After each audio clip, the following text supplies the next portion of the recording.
Tantor Audio, a division of Recorded Books, presents A Wizard's Guide to Defensive Baking by T.Kingfisher.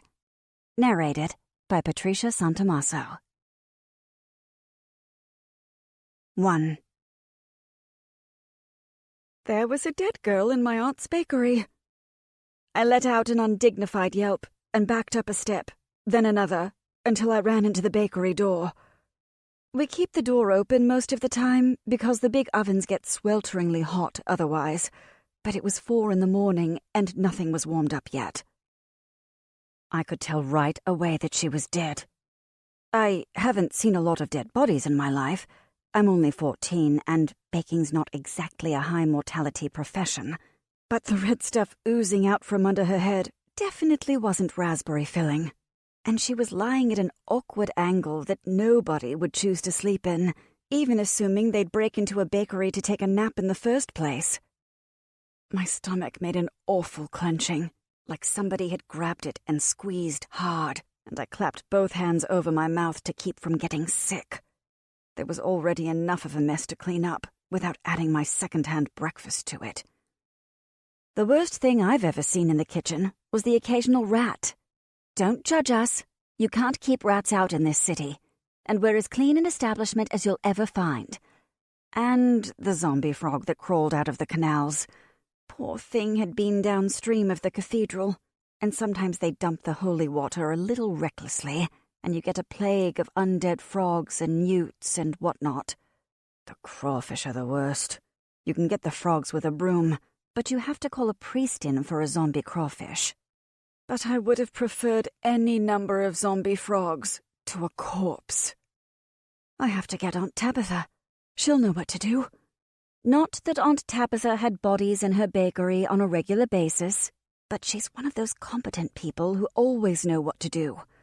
If a herd of ravenous centaurs descended on the city and went galloping through the streets, devouring small children and cats, Aunt Tabitha would calmly go about setting up barricades and manning crossbows, as if she did it twice a week.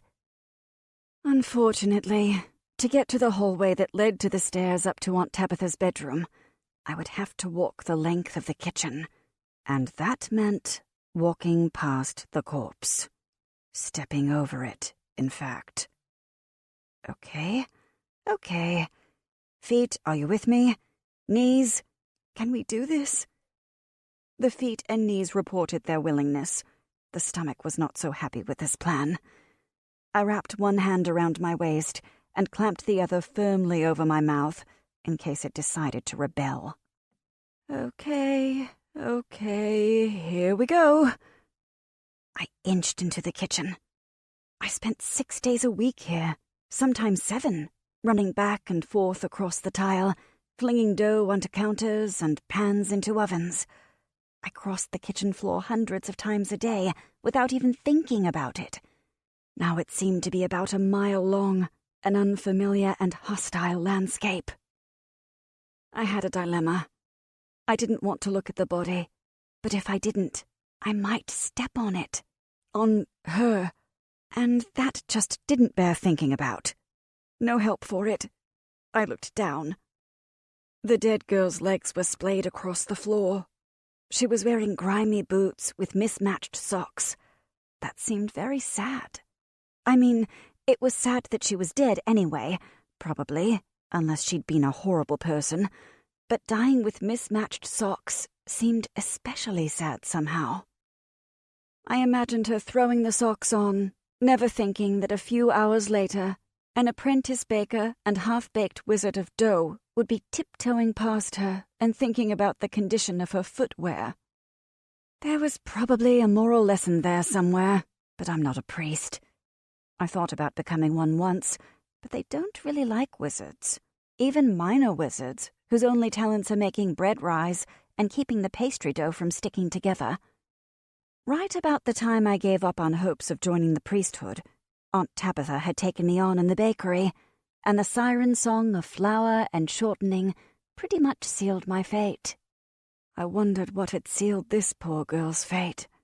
Her hair was mostly over her face, so it was hard to tell how old she was, and I wasn't looking very closely, But I got the feeling she was young, maybe not much older than me. How did she wind up dead in our bakery? Somebody who was cold or hungry might conceivably creep into the bakery. It's warm, even at night, since we bank the big stoves, but we don't put them out, and there's always food around, even just the day-old stuff in the case. But that didn't explain why she was dead. I could see one of her eyes. It was open. I looked away again. Maybe she slipped and hit her head. Aunt Tabitha always swears I'll break my neck one of these days, the way I race around the kitchen like a flower-crazed greyhound. But it seems weird that you'd break into a bakery and then run around inside it. Maybe she was murdered, whispered a traitorous little voice in my brain. Shut up, shut up. That's just stupid, I told it. People hold murders in back alleys and things, not in my aunt's kitchen. And it'd be stupid to leave a body in a bakery. The whole city is built on canals. There are 50 bridges to a street. And the basements flood every spring. Who'd dump a body in a bakery when you could dump it in a perfectly good canal not 20 feet from the door? I held my breath and stepped over the dead girl's ankles. Nothing happened. I wasn't expecting anything to happen, but I was still relieved. I looked straight ahead, took 2 more careful steps, then broke into a run. I knocked the door open with my shoulder and tore up the stairs, yelling, "Aunt Tabitha, come quick!"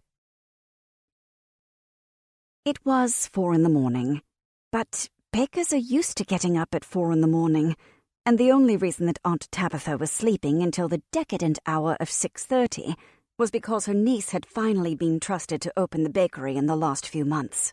That's me, in case you aren't following along. She'd been nervous about letting me take over, and I'd been really proud that nothing had gone wrong when I was opening. This made me feel twice as guilty that a dead body had turned up on my watch, even though it wasn't my fault. I mean, it's not like I had killed her. Don't be stupid. Nobody killed her. She just slipped. Probably. Aunt Tabitha! Gracious Mona, muttered my aunt from behind the door. Is the building on fire? No, Aunt Tabitha. I have discovered a dead body in our kitchen, was what I meant to say. What came out was something more along the lines of, Aunt Body, there's a Tabitha, the kitchen, dead, she's dead, come quick, she's dead! The door at the top of the stairs was flung open, and my aunt emerged, shouldering into her house dress. Her house dress is large and pink and has winged croissants embroidered across it. It's quite hideous. Aunt Tabitha herself is large and pink, but doesn't have winged croissants flying across her, except when wearing the house dress. Dead? She narrowed her eyes down at me. Who's dead? The body in the kitchen. In my kitchen? Aunt Tabitha came barreling down the stairs at top speed, and not wanting to be trampled, I retreated in front of her. She brushed me aside, not unkindly, and went sideways through the door to the bakery. I followed, poking my head timidly around the door frame and waiting for the explosion. Huh! Aunt Tabitha put a fist on each generous hip. That's a dead body, all right. Lord save us. Huh! There was a long silence, while I stared at her back, and she stared at the dead girl, and the dead girl stared at the ceiling. Aunt Tabitha, what should we do? I finally asked. Aunt Tabitha shook herself. Well, I'll go wake your uncle up and send him around to the constables. You start lighting the fires and put a tray of sweet buns on. Sweet buns? We're going to bake? We're a bakery girl, my aunt snapped. Besides, never knew a copper who didn't love a sweet bun, and we'll be swarming with them before long. Better put on 2 trays, there's a dear. I drew myself together. Should I start the rest of the baking, then? My aunt frowned and tugged at her lower lip. No, I don't think so. They'll be in and out and making a mess of things for a few hours at least. We'll just have to open late, I suppose. she turned and stalked heavily away to roust my uncle. I was left alone with the dead girl and the ovens. I could get to one of the ovens easily enough, and I poked up the fire underneath and threw another log on. There's a trick to keeping the ovens heated evenly, and it's the first thing you learn. If you have spots that are too hot or too cool, your bread gets fallen spots and comes out looking lumpy and sort of squashed in places. I couldn't reach the other oven without stepping over her. After a moment's thought, I threw one of our dish towels over her face. It was easier somehow if I couldn't see that one eye staring upward at nothing. I fired up the other oven. Sweet buns are easy. I could make sweet buns in my sleep, and occasionally, at 4 a.m, I pretty much do. I threw the dry ingredients together in a bowl and started whisking them together. I gazed up at the rafters so that I didn't have any chance of seeing the body. There was a brief shine of eyes as a mouse looked down at me, then scurried across the rafters on his way back to his mouse hole. Having mice is actually a good thing, since it means we don't have rats anymore. Rats think mice are yummy. There were eggs on the counter, and a big crockery jar of shortening in the corner. I cracked the eggs and separated out the yolks, perfectly, I might add, and dumped all the ingredients into a bigger bowl and started beating. I heard the front door open and close as Uncle Albert went out to get the constable. Aunt Tabitha was bustling around the front of the shop, probably getting ready to turn the first wave of customers away. I wondered how many constables we'd get. A couple, right, for a murder? Murders are important. Would the body wagon come? Well, it'd have to, wouldn't it? We couldn't very well just set the body out with the garbage. The wagon would come, and then all the neighbors would think my uncle had died. Nobody'd think Tabitha had died, of course. She was a force of nature. And they'd come around gossiping, and they'd find out there had been a murder. Wait, when did I decide it was a murder? She just slipped, right? I discovered that between not looking at the dead girl and wondering about the constables, that I'd been kneading the sweet bun dough for much too long. You don't want to knead them too much, or it makes them tough. I stuck a floury hand in the dough and suggested that maybe it didn't want to be tough. There was a sort of fizziness around my fingers, and the dough went a little stickier. Dough is very amicable to persuasion, if you know how to ask it right. Sometimes I forget that other people can't do it. I separated out a dozen evenly sized lumps of raw dough and set them on the wooden baking paddle, then shoved them into the oven with strict orders that they didn't want to burn. They wouldn't. Not burning is one of the few magics I'm really good at. Once, when I was having a really awful day, I did it too hard, and half the bread wouldn't bake at all. That was the sweet buns done. I wiped my hands on my apron and dipped a cup of flour out of one of the bins. There was one other task that had to be done, no matter what, whether there was one body in the kitchen or a dozen. The steps down to the basement are slippery, because everybody's basements leak. It's amazing we still have basements. My father, who was a builder before he died, used to say that it was because there was another city down there, and people just kept on building upwards as the canals rose. So the basement floors were really the roofs and ceilings of old houses. In the darkest, warmest corner of the basement, a bucket bubbled slowly. Every now and then, one of the bubbles would pop and exhale a damp, yeasty aroma. "Come on, Bob," I said, using the sugary tones you'd use to approach an unpredictable animal. "Come on, I've got some nice flour for you." Bob popped several bubbles, which is his version of an enthusiastic greeting. Bob is my sourdough starter. He's the first big magic I ever really did, and I didn't know what I was doing, so I overdid it. A sourdough starter is kind of a gloppy mess of all the yeast and weird little growing things that you need to make bread rise. The taste of the bread can change a lot, depending on the starter. Most of them live for a couple of weeks, but in the right hands, they can stay alive for years. There's one in Constantine that's supposed to be over a century old. When I first started working in my aunt's bakery, I was just 10 and really scared that I'd screw something up. My magic tended to do weird things to recipes sometimes. So I was put in charge of tending her sourdough starter, which she'd been using since she started the bakery, and which was really important because Aunt Tabitha's bread was famous.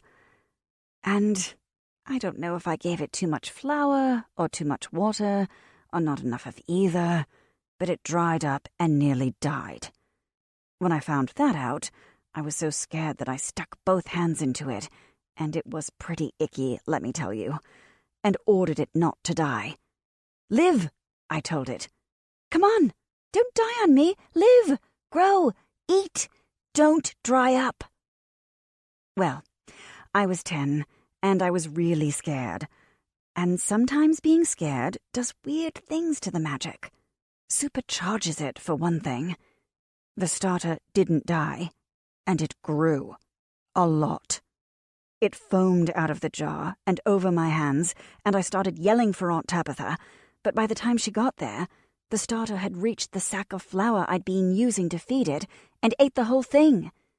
I started crying, but Aunt Tabitha just put her hands on her hips and said, "It's still alive, it'll be fine," and scraped it into a much bigger jar, and that was the beginning of Bob. I'm not actually sure if we could kill him anymore. One time, the city froze so hard that nobody could go anywhere, and Aunt Tabitha was stuck across town for 3 days, and I couldn't get down the block, and nobody fed Bob. I expected to come back and find him frozen or starved or something. Instead, the bucket had moved across the basement, and there were the remains of a couple of rats scattered around. He hadn't eaten the bones. That was how we figured out that Bob could feed himself. I'm still not sure how he moves. Like a slime mold, maybe. I'm not going to pick the bucket up and find out. I doubt there's a bottom on it anymore, but I don't want to risk annoying Bob. He likes me best, maybe because I feed him the most often. He tolerates Aunt Tabitha. My uncle won't go into the basement anymore. He claims Bob actually hissed at him once. It would have been a belching sort of hiss, I imagine. I dumped the flour in on top of Bob, and he glubbed happily in his bucket and extended a sort of mushy tentacle. I pulled it off, and the starter settled back and began digesting the flour. He doesn't seem to mind me taking bits to make bread, and it's still the best sourdough in town. We just don't tell anybody about the eating rats thing. 2. Constable Alphonse was tall and broad and red-faced. He came into the kitchen, stopped, and said, sounding surprised, "There's a dead body in here." "That's what I told you," said Uncle Albert behind him, sounding aggrieved. "Well, yes, but—" The constable trailed off, but still made it abundantly clear that he'd expected a hysterical member of the public to be getting upset about nothing, not that there would be a genuine dead body in a respectable bakery. Aunt Tabitha took charge. "It's a dead body, all right. Mona found it this morning when she came in. Have a sweet bun." Constable Alphonse took a sweet bun, chewed it thoughtfully, and decided to go for a second opinion. Constable Montgomery was also tall, also broad, but instead of being red-faced, was rather sallow. He ate 3 sweet buns, confirmed that yes, indeed, it was a dead body, and then he and Alphonse stood in the kitchen in silence until Aunt Tabitha testily suggested that maybe they should call for the body wagon. "We'll need the coroner," said Montgomery, and helped himself to another sweet bun. "The coroner? Yep," agreed Alphonse. They went out. "Better put in another tray of sweet buns," said Aunt Tabitha heavily. "And a pot of tea, I think. Looks like we'll be all morning about this." The coroner, when he arrived, was a short man, bald and slabby, like a half-melted candle. He ate most of a tray of sweet buns by himself, but I didn't get to hear what he said, because once they started moving the body, Aunt Tabitha shooed me out to the front of the store to take care of customers. Most of the customers are regulars, with their regular orders, and while they were disappointed that their muffins and bread and scones weren't available, they were more worried that something was wrong. I repeated over and over again that everything was fine. Somebody'd just broken into the kitchen, and the police were looking at it. But nothing seemed to have been stolen, and we hoped to be open for business later today. "Nobody's safe anymore," said old Miss McGrammer, one lemon scone, no icing. With a sniff, she rapped her cane against the counter for emphasis. "Imagine someone breaking into a bakery. We'll all be murdered in our beds soon, and no mistake." "Some of us sooner than others," muttered Master Elwidge, the carpenter. 2 cinnamon rolls, 1 loaf of cheese bread, winking at me. "Humph!" Miss McGrammer shook her cane at him. "You can laugh. Little Sidney, the boy of Mrs. Weatherford, who does the washing, he went missing just last week, and have they seen hide nor hair of him since?" "No," I ventured. "They have not." She smacked her cane down like a judge's gavel. "Probably ran away to sea," offered Brutus the chandler. "One of whatever looks good today, my dear, and a loaf of the day-old for the pigeons if you have it." "Run away to sea?" asked Mrs. McGrammer, scandalized. Elwidge put a hand over his mouth to stifle a smile. "Sidney? Nothing doing. He was a good boy, he was." "Even good boys will be boys," said Brutus mildly, rubbing his forearms. He had several faded tattoos, and I suspect he was speaking from personal experience. "Sidney Weatherford wouldn't run away to sea," piped up the tiny Widow Holloway. 1 blackberry muffin, 2 ginger cookies, and thank you so much, dear Mona. You're getting to look more like your poor dear mother every day, you know. "He was a magicker, and you know how superstitious sailors are about taking on wizard folk.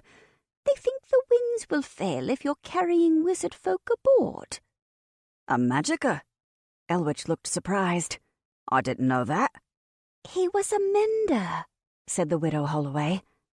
"Little things. He fixed my glasses for me once when the lens cracked, and I thought I'd have to send away to Constantine to have a new one ground." She smiled at me. "Small things, though. Nothing like as good as our Mona here." I flushed. As wizards go, I'm pretty much the bottom of the barrel. Even Master Elwidge, who's just got enough magic to take knots out of wooden boards, is better than me. Dough and pastries are about all I can do. The great wizards, the magi that serve the Duchess, they can throw fireballs around or rip mountains out of the earth, heal the dying, turn lead into gold. Me, I can turn flour and yeast into tasty bread on a good day, and occasionally make carnivorous sourdough starters. Still, they were all looking at me expectantly, and I didn't have any food for them, so I felt like I ought to do something. I reached into the case and pulled out one of the day-old gingerbread men. It's early spring, and much too late to still be carrying gingerbread men. But we're the one bakery that stocks a few all year round, just for this purpose. I set the gingerbread man up on the counter and focused my attention on it. Live. Move. Up, up, up. The cookie woke up. It stretched its arms and pushed itself up onto its gingerbread feet. Then it bowed to the Widow Holloway and to Miss McGrammer, threw a salute to Elwidge and Brutus, and walked along the counter until it came to a clear space. "Dance," I ordered it.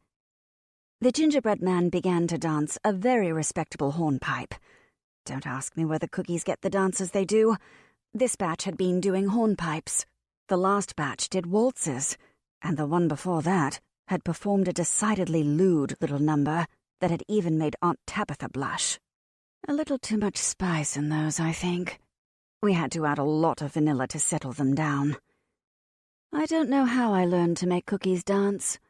Apparently, I used to do it when I was very, very young. Aunt Tabitha still loves to tell the story of the time I was 3 and threw a tantrum in the bakery, and the entire case of gingerbread men came alive, even the ones that were still in the oven. Those started hammering on the door to be let out, and the already baked ones ran through the store, giggling like little maniacs. They got into the mouse holes, she always says, and it took us months to see the end of the little devils. That's when I knew our Mona was meant to be a baker. Depending on how much she's gotten into the kitchen sherry at that point, I get either an affectionate glance or a flowery pat on the back. During rum cake season, there is hugging. Being a wizard is almost all like that. You don't know what you can do until you actually do it. And then sometimes you aren't sure what you just did. There aren't teachers who can help you either. Everybody's different, and there's usually only a couple dozen magic folk in any given city anyway. A few hundred if it's a really big city. Maybe in the army the war wizards get special training, but down here it's all trial and error and a lot of wasted bread dough. Anyway, the cookies. For me, it works best with cookies that are mostly people or animal-shaped. Something to do with sympathetic magic, the parish priest said. 6 loaves of plain bread and, oh, all right, 1 berry scone, but don't tell the abbot. And it has to be something made of dough. The puppeteers who put on the Punch and Judy shows in the park can make wooden puppets dance. But I could focus on wood until I got a splitting headache, and it'd just lie there. Dough is all I can do. It's not a very useful skill. Still, it's occasionally handy. If I can't get something at the back of a shelf, I can usually get a gingerbread man to climb up there and push it forward until I can grab it. We bake up a new batch once a week. Aunt Tabitha says that if nothing else, it's good advertising. I've heard, well, overheard, I wasn't supposed to hear it, that there's some people who won't come into the bakery now that I'm here. I don't know if dancing gingerbread bothers them, or if it's the notion of a magicka baking their bread. I think Aunt Tabitha lost a couple of regulars when I started working, but she's never said anything about it. I figure if they'll let a little thing like that bother them, they deserve to miss out on the best sourdough in the city. The gingerbread man finished his hornpipe and bowed to his audience, who applauded. Even Miss McGrammer unbent enough to smile, and she's one of those people who watches magic folk like they're about to run mad or explode into a shower of frogs. The cookie blew a kiss to the widow Holloway, who giggled as if she were a much younger woman, and then marched back to his bin. "Thank you," I told it. "That's enough for now." It saluted me. This batch was rather military, now that I think of it. Maybe we went too heavy on the cardamom, and went back to being an ordinary cookie. "Very nice," said Master Elwich. "It's not much," I said, embarrassed. "Better than I can do," he said, and winked at me. I know he's another magicka, but I've never seen him do anything but straighten bent wood. Still, that's got to be more useful than making cookies dance. When everyone had been shooed out of the shop, which took a while in the case of Miss McGrammer, I went back into the kitchen, just in time to be accused of murder. 3. What? There was a new man in the bakery, and he didn't look like he was interested in tea or sweet buns. He was wearing dark purple robes past his ankles, and the hems weren't dusty at all. The street sweepers do a good job, once the snow's melted, but not that good. He definitely hadn't walked here. "This is Inquisitor Oberon, Mona," said Aunt Tabitha, in the very careful voice she uses for customers that are being difficult. I looked at her, and she made a very tiny shake of her head. A warning, obviously, but against what? "You girl," said Inquisitor Oberon, folding his arms. "You claim to have found the body, do you not?" That was a sneaky sort of question. I found the body this morning when I came to work. Yes. At 4 in the morning? He looked at me over his glasses. They had tiny, fussy metal frames, the sort of glasses that a bird of prey would wear if its eyesight was starting to go. I'm a baker, I said. I always come to work at 4 in the morning. My voice sounded weak and scared, which was no good at all. I sounded like I was apologizing for the hours that bakers keep. That's true, your lordship, rumbled Constable Alphonse, also sounding apologetic for having the temerity to confirm my story. From the "your lordship," I knew that Inquisitor Oberon worked for the Duchess. If he'd been a member of the priesthood, he would have been your holiness or your worship. But what a servant of the royal house was doing in our bakery, I mean, even if it was a murder, unless the victim was somebody really important, there was no reason for the royals to be involved. And if she was that important, why was she in our bakery? And why was she wearing mismatched socks? You're a wizard, are you not? Oberon growled. Sort of, I guess. I looked helplessly at Aunt Tabitha. I mean, I can make bread rise. She's a fine baker, put in Aunt Tabitha firmly, as if this put to rest any question of guilt or innocence. There is a taint of magic around this girl's death, said Inquisitor Oberon, with such authority that it didn't occur to any of us until much later to ask how he knew or what exactly that meant. She was murdered here, in a bakery known to employ a wizard. A wizard who conveniently was the one to find the body. The way he said conveniently made it sound like I'd been found standing over the body with a bloody baguette. But I started laughing. I couldn't help it. This was too stupid. I don't even know who she is. Why would I want to kill her? A question that we will aim to answer, said Inquisitor Oberon, pushing his glasses back up and straightening his shoulders. Coroner, remove the body. Constables, bring the girl to the palace. I stopped laughing. This didn't seem funny anymore. The horrible clenching in my stomach was coming back again. The palace?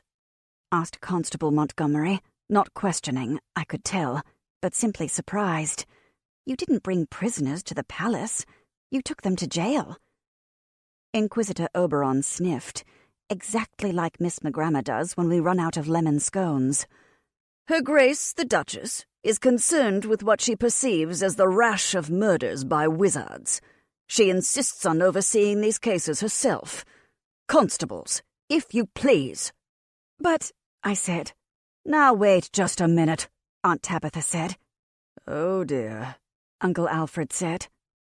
And despite what any of us said, I found myself pushed into a coach and driven away to the palace. The coach was dark wood and drawn by 2 large grey horses with platter-sized shoes and great soft drifts of hair around their hooves. They were very pretty horses. I can't say the same about the coach.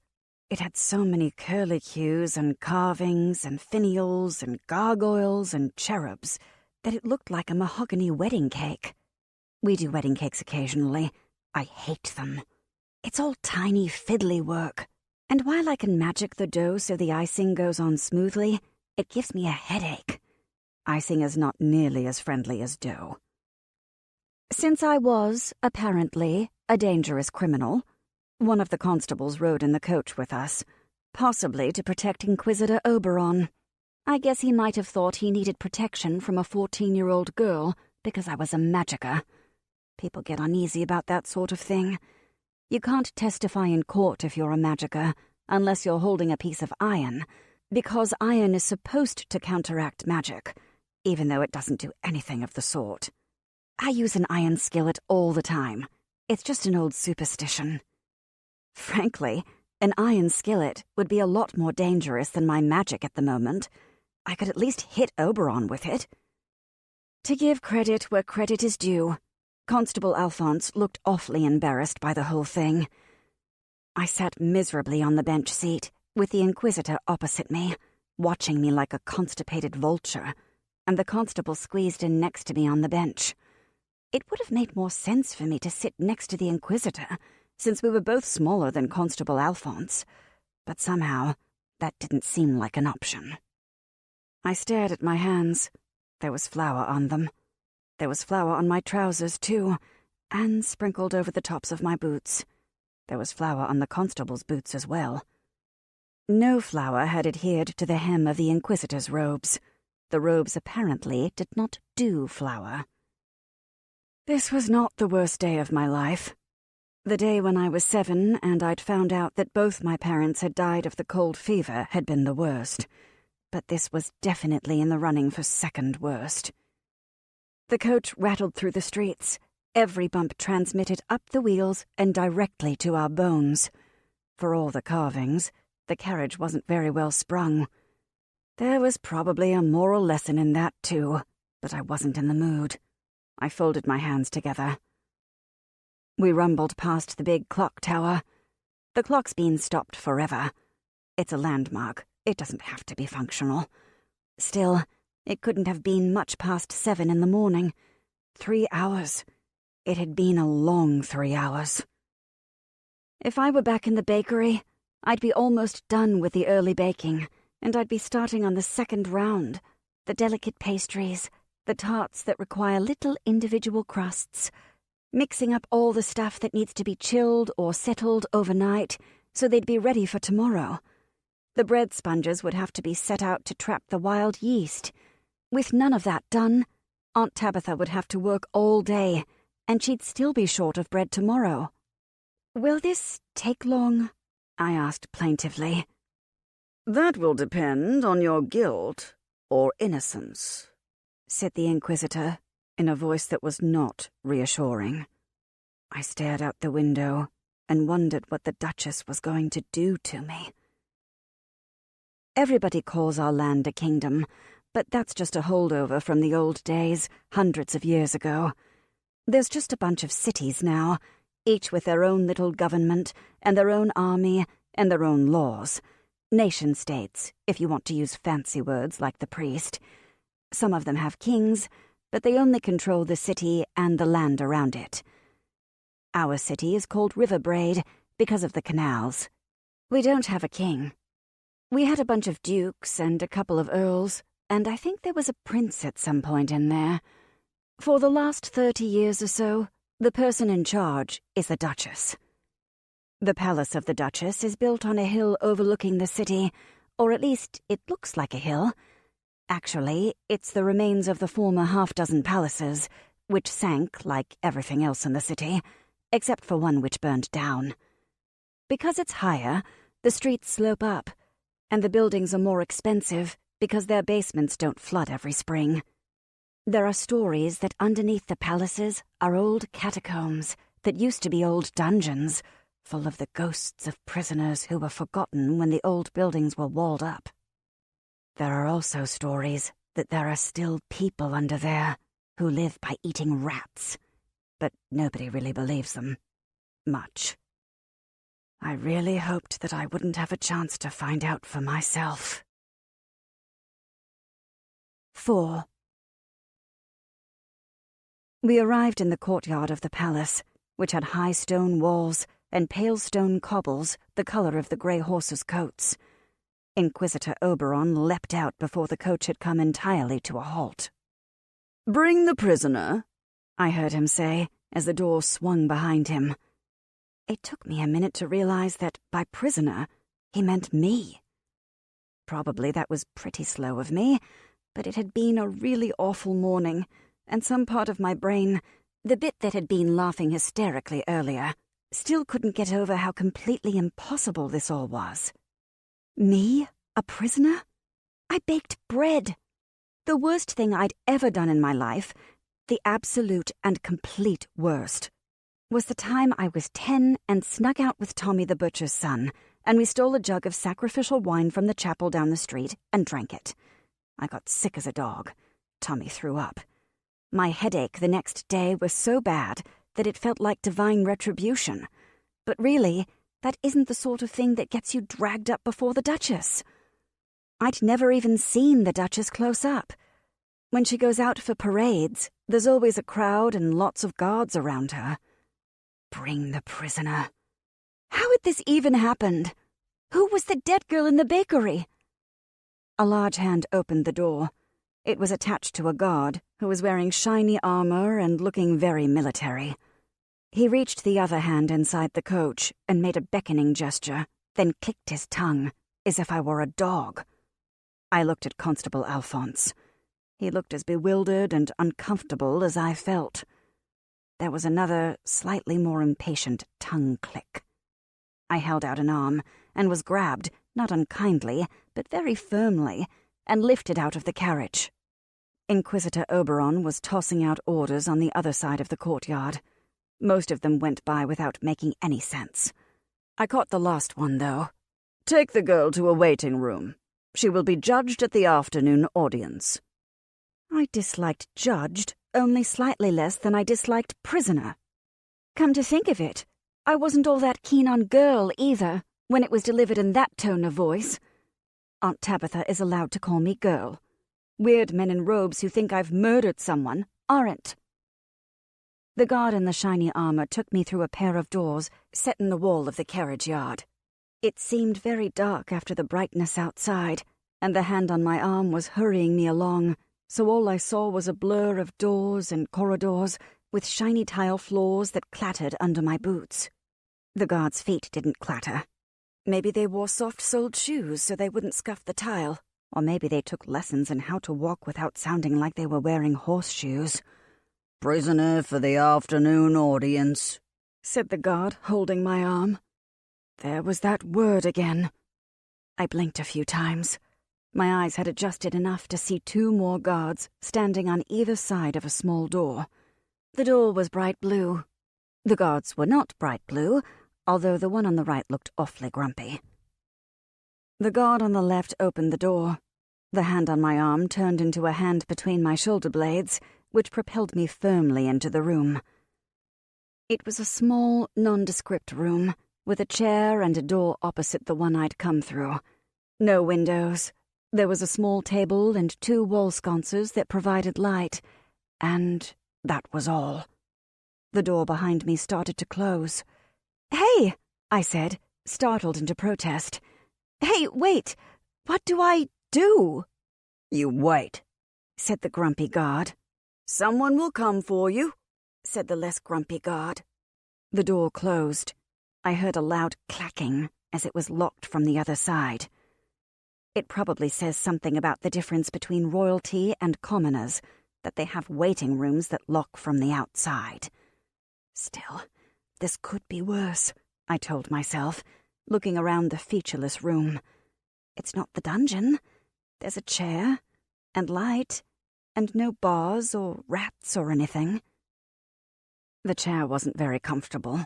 There was straw coming out of the seat, and it made sitting rather poky. But at least it was a seat. They didn't give you seats in prison, did they? And sure, the doors are locked, but it's okay. It's not like you have to pee or anything. As soon as I thought it, I realized I'd made a mistake. You can't think that sort of thing without immediately having to go. Uh-oh. Well, it's not like I'd had a chance to go during all the confusion, and then there was the carriage ride, which had not been exactly easy on the old bladder, and I'd had 2 cups of black tea this morning, and what goes in must come out after all. A quick search of the room proved that there was no chamber pot. Neither were there ornamental vases, potted plants, or even a window to hang one's posterior from. Oh dear. I tried to ignore it. I counted the tiles on the floor, 46 if you counted each of the half tiles on the far wall as 1, and the rafters on the ceiling, 8. And then I counted them all again, just in case I'd missed one. I hadn't. Nobody came to get me. I counted everything again, from the other direction. Extra rafters did not spontaneously leap into existence. Those 2 cups of tea were really starting to make themselves known. I wiggled in my chair. It poked me. At least in the dungeon they gave you a chamber pot, right? Or you just went in the corner. I eyed the corners of the room speculatively. Nah, somebody'd notice. They already suspect you of murder. Let's not add public urination to the list. It was amazing. Terror cannot actually stand up to a full bladder.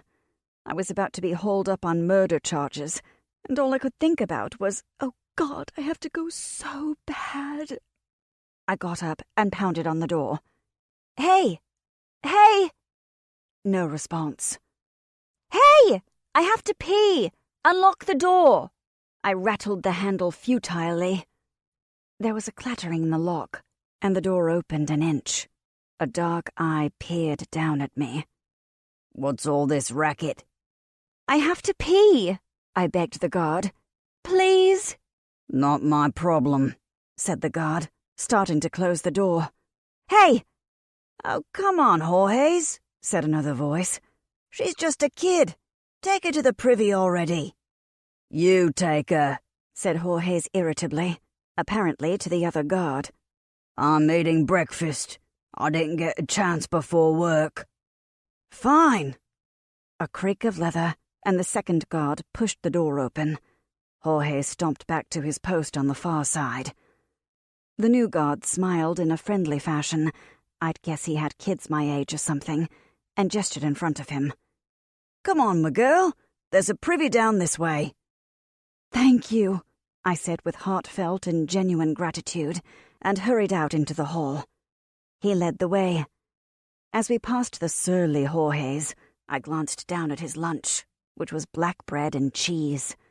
You're feeling really dry, I suggested to the bread. Really stale, hard as a rock.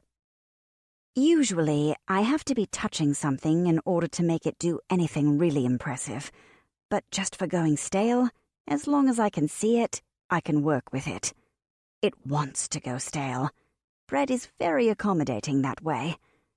Then I scurried into the hall after my benefactor. The privy was a privy. There's a limit to what you can do with privies, even in a castle. Oh, there was a very nicely sanded seat. It was as nice as one could make it. But still, it's basically a board with a hole in it. I don't think I've ever been so grateful for a board with a hole in it in my life. On the way back, Jorge's the guard was coughing and working his mouth, looking disgruntled. Apparently, his bread and cheese hadn't agreed with him.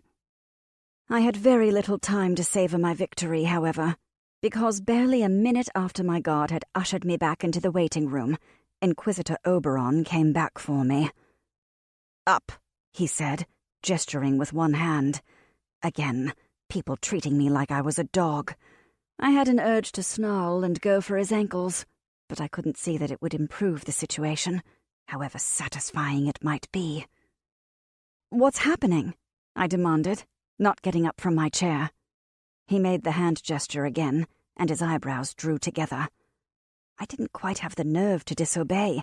I got up. What's happening? Where are you taking me? I could actually see him weigh the annoyance of telling me against the annoyance of listening to me ask questions. You have an audience to be sentenced for your crime, he said finally. But I haven't done anything. Such as for the judges to decide. He beckoned again, and I got the impression that I had reached the end of his patience. What could I do? I went. 5. I expected the audience chamber to be huge, full of echoes and intimidation. I hadn't ever seen one, but it stood to reason that it would be like that, something built to the scale of the vast courtyard or the sanctuary of the great cathedral, something like that. It wasn't. It was a bare room, and it was at a scale I could understand. Big, but no bigger than, say, the common room at the tavern down the street. There were tapestries on the walls, and they were beautiful, but it was a utilitarian sort of beauty. A ratty little man, dressed in a less dramatic shade of purple than the Inquisitor, sat behind a desk in the center of the room. Behind him, at the far end of the room, sat a large table, and behind it, in a large padded chair that was definitely a chair and not a throne, sat a middle-aged woman that I recognized from past parades. The Duchess was about Aunt Tabitha's age and had much the same build, except that she was a good 6 inches shorter. Our ruler wasn't a warrior queen or a teenage princess or anything like that. We are not that kind of city. She was just a woman, rather pudgy, with tired eyes and deep lines carved into her face. It's a funny thing, though, even having seen her in parades before, even seeing her now without the veil and thinking that she looked like a normal person, like somebody who might come into the shop and buy muffins. Even that was no preparation for being in the same room with her. My knees felt like melting ice, and my ears were ringing for no apparent reason. "We are hearing a case involving an occurrence at a bakery on Gladderat Street," said the little man in purple, in extremely bored tones. "Inquisitor Oberon, presenting report." There were several other people at the table. I'm embarrassed to say that I didn't see most of them. I had a vague impression of bodies and some guards behind the Duchess's chair, but the only other presence in the room that I really saw was a man in saffron broadcloth sitting next to the Duchess. I knew immediately who it was. Lord Ethan, the Golden General, the wizard who led Her Grace's armies into battle. Lord Ethan. He was famous. He had single-handedly won the Battle of White Barn, and they say when the Carex mercenaries were raiding the outlying farms a few years ago, he captured their leader and hung him upside down over a cliff edge in a fist made of clouds. You may think that I'm being ridiculous, mooning over how famous a man is when I'm being accused of murder. But, well, it was Lord Ethan, the closest we had to a living legend, like one of the heroes in the old stories who slew monsters. He had a chiseled jaw and wavy hair the color of melted butter, and dark eyes like cinnamon, and broad shoulders, and... Look, I'm not doing this well at all. He sounds like a pastry when I do it. He looked heroic, let's leave it at that. He looked like he should wear gleaming armor and carry a sword that sang. More than that, he looked nice. His lips were quirked up in a smile as he leaned to the Duchess and murmured something into her ear. I wished he'd speak to me. It didn't matter what. "I'd like to buy a dozen blueberry scones," would have been just as good as, "Follow me, we'll save the kingdom together." Better, in fact, because I at least knew what to do when somebody bought blueberry scones. It occurred to me that the Inquisitor was talking. He had probably been talking for some time, but I'd been wool-gathering about Lord Ethan and scones. However, he'd just uttered the word murder, which is a remarkably good word for focusing one's mind. "This girl was found with the body," the Inquisitor continued, sounding bored. "I found the body," I burst out. "I wasn't found with the body." The man in purple gave me an annoyed glance that said very clearly that I was holding up the process. If I would just hurry up and be guilty, they could get this over with. By refusing to cooperate, I was wasting everyone's time. That made me angry. It might just be work to them, but it was my life to me. I buried my hands in my apron and clenched them into fists. "Found the body," said the Inquisitor with a sigh. "Very well. Obviously, suspicion in this case is sufficient—" "Excuse me," said a woman's voice. The Duchess was speaking. The Inquisitor looked startled. Did she not usually speak during these procedures? Was everything conducted between the two men in purple, and the Duchess just sat there? I'm 14. Politics aren't my strong suit. Still, that didn't seem right at all. "Tell me, child," said the Duchess kindly. "Do your parents know where you are?" "My parents are dead, ma'am." "No, not ma'am. You're talking to the Duchess, not a customer." Your Grace?" "Do you have no family to live with, child?" "Oh, no. Yes, I do. I work for my Aunt Tabitha at the bakery, Your Grace. I actually lived in my own little room over the top of the glassblower's shop, 6 doors down, because the bakery didn't have any spare rooms, and nobody thought it was a good idea to sleep in the basement with Bob. I spent 7 days a week at the bakery anyway, so it was nice to have someplace else to go, and the room over the glass kilns was nice and warm, if you didn't mind the occasional shattering sounds. And Aunt Tabitha was good friends with the glassblower's wife, and she brought me soup whenever I got sick. All of this seemed entirely too complicated to explain to the Duchess.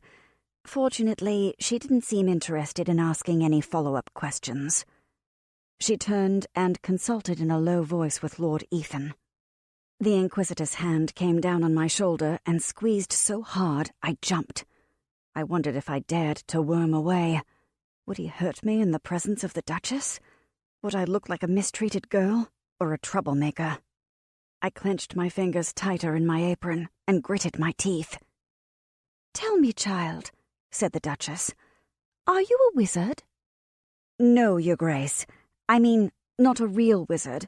Not like—" The Inquisitor's fingers dug brutally into my shoulder. I tore my eyes away from Lord Ethan and looked hopelessly at the Duchess. She smiled a little. I hadn't expected that. It gave me the courage to go on. "I can magic bread, Your Grace. Make dough rise, or keep the muffins from burning, or make sure they come out of the pan clean. Just bread, though. I can't do anything but bread. Well, icing sometimes, a little, but it's harder." I was babbling. I stopped. Lord Ethan leaned over and murmured in the Duchess's ear again. "Could your magic kill someone?" asked the Duchess. Her voice was quiet but stern. "You must forgive me for asking, child, but you must understand that those of us who have no magic do not always understand how it works for those of you who do." "No!" I took a step forward involuntarily, and the Inquisitor had to release me or get dragged forward. I don't think either of us had expected that. I could feel him glaring at the back of my neck, but at least he wasn't squeezing the blood out of my shoulder anymore. "I mean, no, Your Grace. It's bread. How do you kill someone with bread?" Lord Ethan laughed and covered his mouth with his hand. I hoped that meant he agreed with me. The ratty man in purple rolled his eyes. "It is not the purpose of this inquiry," began the Inquisitor. "I think," said the Duchess in a carrying voice, "that in your, understandable zeal, Oberon, to get to the bottom of this rash of murders, you have mistaken an innocent bystander for one of the wrongdoers. Please release the girl with our apologies." There was an exhalation of breath behind me, almost a huff, and then the Inquisitor stepped forward and bowed smoothly to the Duchess. "As your Grace commands. My sincerest apologies for my error, and for taking your Grace's valuable time." She was letting me go. The Duchess was letting me go. She knew I was innocent, or Lord Ethan had told her. I pried my fingers out of my apron and tried to make a curtsy, realized too late that I was wearing trousers, and settled for an awkward bow. When I straightened, the Duchess was looking down at her papers and seemed to have forgotten that I existed. I stole a glance at Lord Ethan and met his eyes. He smiled at me. Really honestly smiled. The Golden General, smiling at a bakery girl. My insides melted like butter. "Fine," said the Inquisitor over my head. He did not sound as if it were fine. He sounded nettled, in fact. It was surprising to recognize an emotion that shallow in his voice. He hadn't spoken in the entire trip from the audience chamber to the outer hallway, and I had been too busy alternating between relief, I was free, they were letting me go, and elation, the Golden General noticed me, to say anything either. What happened next wasn't that surprising, I suppose, although it surprised the heck out of me. I got mad. "What? Fine? That's it?" He looked at me, really looked at me, instead of over me or through me or at some spot on the back of the inside of my skull. for the first time since we'd reached the palace. "Did you expect something else, child?" One of the guards made a stifled noise. It occurred to me that I was talking back to an inquisitor, a man who had just had me dragged up in front of the Duchess, who could probably order me thrown in the dungeon for contempt of, I don't know, inquisitors or something, and the Mad went away and left the rest of me holding the bag. "You could at least apologize," I mumbled. The inquisitor's eyebrows went up. He leaned forward, and for an instant I could see something dark and hot at the bottom of his eyes, like coals glowing in a dark oven. The Mad bit came back enough to lean forward in response, despite the fact that the rest of me was trying to cower away. "This is not over, little witch," he growled. And then it was over, because the inquisitor seemed to realize that standing toe-to-toe with a baker girl was beneath his dignity, and he turned on his heel and stalked away. A guard grabbed my shoulder, shaking his head. My shoulder was beginning to get awfully tired of this treatment. I was going to have finger marks on that arm for days. "You don't know just how lucky you are, Magica," he said ruefully, hurrying me down the hall. The Mad part of me did not want to let go of the matter quite yet, and I didn't really like being called Magica in that tone of voice. But he opened the door and pushed me through it. "But you're free to go," said the guard. "I suggest you do go. Now," and shut the door. I stood there and stared at it for a while. I was at one end of the long courtyard we'd entered that morning. There were no carriages in the yard now, and all the guards were pointedly not looking at me. I was a good 3 hours' walk from home, assuming I could find the right canal and follow it all the way home. How dare they drag me all the way up here, find me innocent, and then not give me a ride back home? I thought about bursting into tears. The Mad feeling had receded, and what it left was a hot, itchy feeling behind my eyes.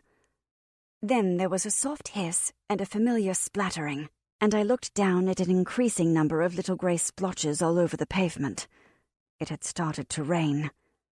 I had to walk home for hours through an unfamiliar part of the city in the rain. I began rather absurdly to laugh. This was ridiculous. Nobody could have luck this bad, could they? "At least they found you innocent," whispered the little voice in the back of my head. "That's pretty good luck right there." I stopped laughing. Nothing to do with luck, I thought grumpily, folding my arms across my chest and stalking across the courtyard and towards the distant carriageway. I was innocent. They didn't have a choice. "Are you sure about that?" This was too much, particularly on top of the rain. Of course they had to find me innocent. That the Inquisitor might have the ability to find me guilty of a murder I hadn't committed wasn't something I wanted to think about. The rain started to come down with increasing enthusiasm. I paused at one side of the gateway. I was going to get soaked. I was already fairly soggy, and the rain was just getting warmed up. I looked back at the guards. They were donning oilcloth slickers. It didn't look like any of them were going to come over and offer me a carriage ride home. I was hungry and tired and mad and far from home. The baking wasn't going to get done until I got home. If the baking didn't get done, well, it'd be bad. I wasn't going to get any closer to home unless I started walking. So I gritted my teeth and started. 6. The rain had stopped. It turned out that my estimate of 3 hours to get home had been conservative. It took closer to 6. It doesn't take anything like 6 hours to walk across our city, so you can guess that I got turned around a lot. I followed a street that looked familiar for nearly 45 minutes, expecting it to turn into the roadway for the Bird Bridge Canal, which I could follow home. Then it hit a wall, literally ran smack into the side of a church that I didn't recognize. The angel over the doorway was 8 feet tall and had a stone blindfold over her face. She looked as if she were weeping. The carving under her feet read, "Our Lady of Sorrowful Angels." I thought about going in to ask for directions, but I wasn't in the mood to talk to any more strangers today, so I just turned around and went back. That was probably pretty dumb, but I'd had a really lousy day, and even the Lady of Sorrowful Angels probably wouldn't want anything to do with me. Anyway, I found the right street eventually and made it to the bird bridge, which is covered in carvings of kingfishers and oyster catchers, the edges of their wings melting away under wet green moss. Then, from Bird Bridge Canal, through the Taylor district, where everyone was inside or under tarps, trying to keep their wares dry, and up to Market Street, which crosses all the big canals. You can take Market pretty much anywhere, even to Aunt Tabitha's bakery, but it's a roundabout sort of way. On the other hand, if your nerves are good, or if you're in no mood for delays, you can take a shortcut from one end of Market through the crooked alley called the Rat's Elbow, and you come out less than a block from the bakery. Rat's Elbow wasn't really all that bad, but it had a number of offshoots, and most of those led into the Rat's Nest, which really is all that bad. Beer is cheap, and blood is cheaper in there, or so they say. I don't know how much blood costs out here. Come to think of it, we don't use it much in baking, but presumably it's even cheaper in the Rat's Nest. We do use beer to make the dark ale bread. It costs 6 pennies a keg from the tavern down the street, and Aunt Tabitha says that's highway robbery, but she's never suggested buying beer in the Rat's Nest. By the time I made it to the Rat's Elbow, the rain had slowed to a tentative drizzle. The sun wasn't exactly shining, but there were some bright patches of cloud. I could see them reflected in the puddles down the middle of the cobblestones. The problem with the Rat's Elbow, even leaving aside the name and the proximity to the Rat's Nest, is that the street settled badly on one side, so the road slopes sharply from the north side down to the south. The settling made the houses on the south all lean over in the road. Various generations of owners have propped up the leaning walls with wooden beams, usually wedged right up against the street, so now it's impossible to get a carriage through, and half the road is always in the shadow of the leaning buildings. Plus, there's a real drainage problem. Even though the rain had been stopped for a little bit, the right side of the Rat's Elbow looked like a lake, with murky water swirling around and occasionally over the front steps of the leaning buildings. People watched me from the wet front steps. There were people on the porches and in the dark, unshuttered windows. They weren't doing anything threatening. They were playing cards and talking, and a dead-faced woman was pinning up laundry to a clothesline, standing knee-deep in brown water. Nobody said anything to me, and they didn't exactly stare. But they knew I was there, and I knew that they knew, and they knew that I knew that they knew, all in a creepy, crackling tangle of mutual awareness. It occurred to me that it was much easier to scoot through the Rat's Elbow when Aunt Tabitha was expecting me back any minute and would raise holy hell if I didn't arrive. But she had no idea where I was, and if she was going to start looking for me, she'd start back at the palace. Nobody knew where I was, except for the people in Rat's Elbow. They probably wouldn't do anything to me. They were poor, obviously. If you were rich, you wouldn't live in Rat's Elbow. But just because you were poor didn't mean you were bad. I mean, poverty didn't mean that you were going to take an example completely and totally at random, hit a bedraggled young woman over the head and go through her pockets to see if she had any money. It was just that it also didn't mean that you weren't. That one woman is doing laundry. Do bad people do laundry? It's not like I have anything worth stealing, but do they know that? I walked a little faster. I could hear them talking quietly, and some kids had come out and were playing, but they got quieter when I walked by, and then it took a minute for the noise to start up again behind me. I wish Aunt Tabitha were here. I wish Uncle Alfred were here. I even sort of wish Bob the sourdough starter was here. I don't think anybody'd mess with Bob. Not twice, anyway. There was a clattering noise behind me. The skin on the back of my neck crawled.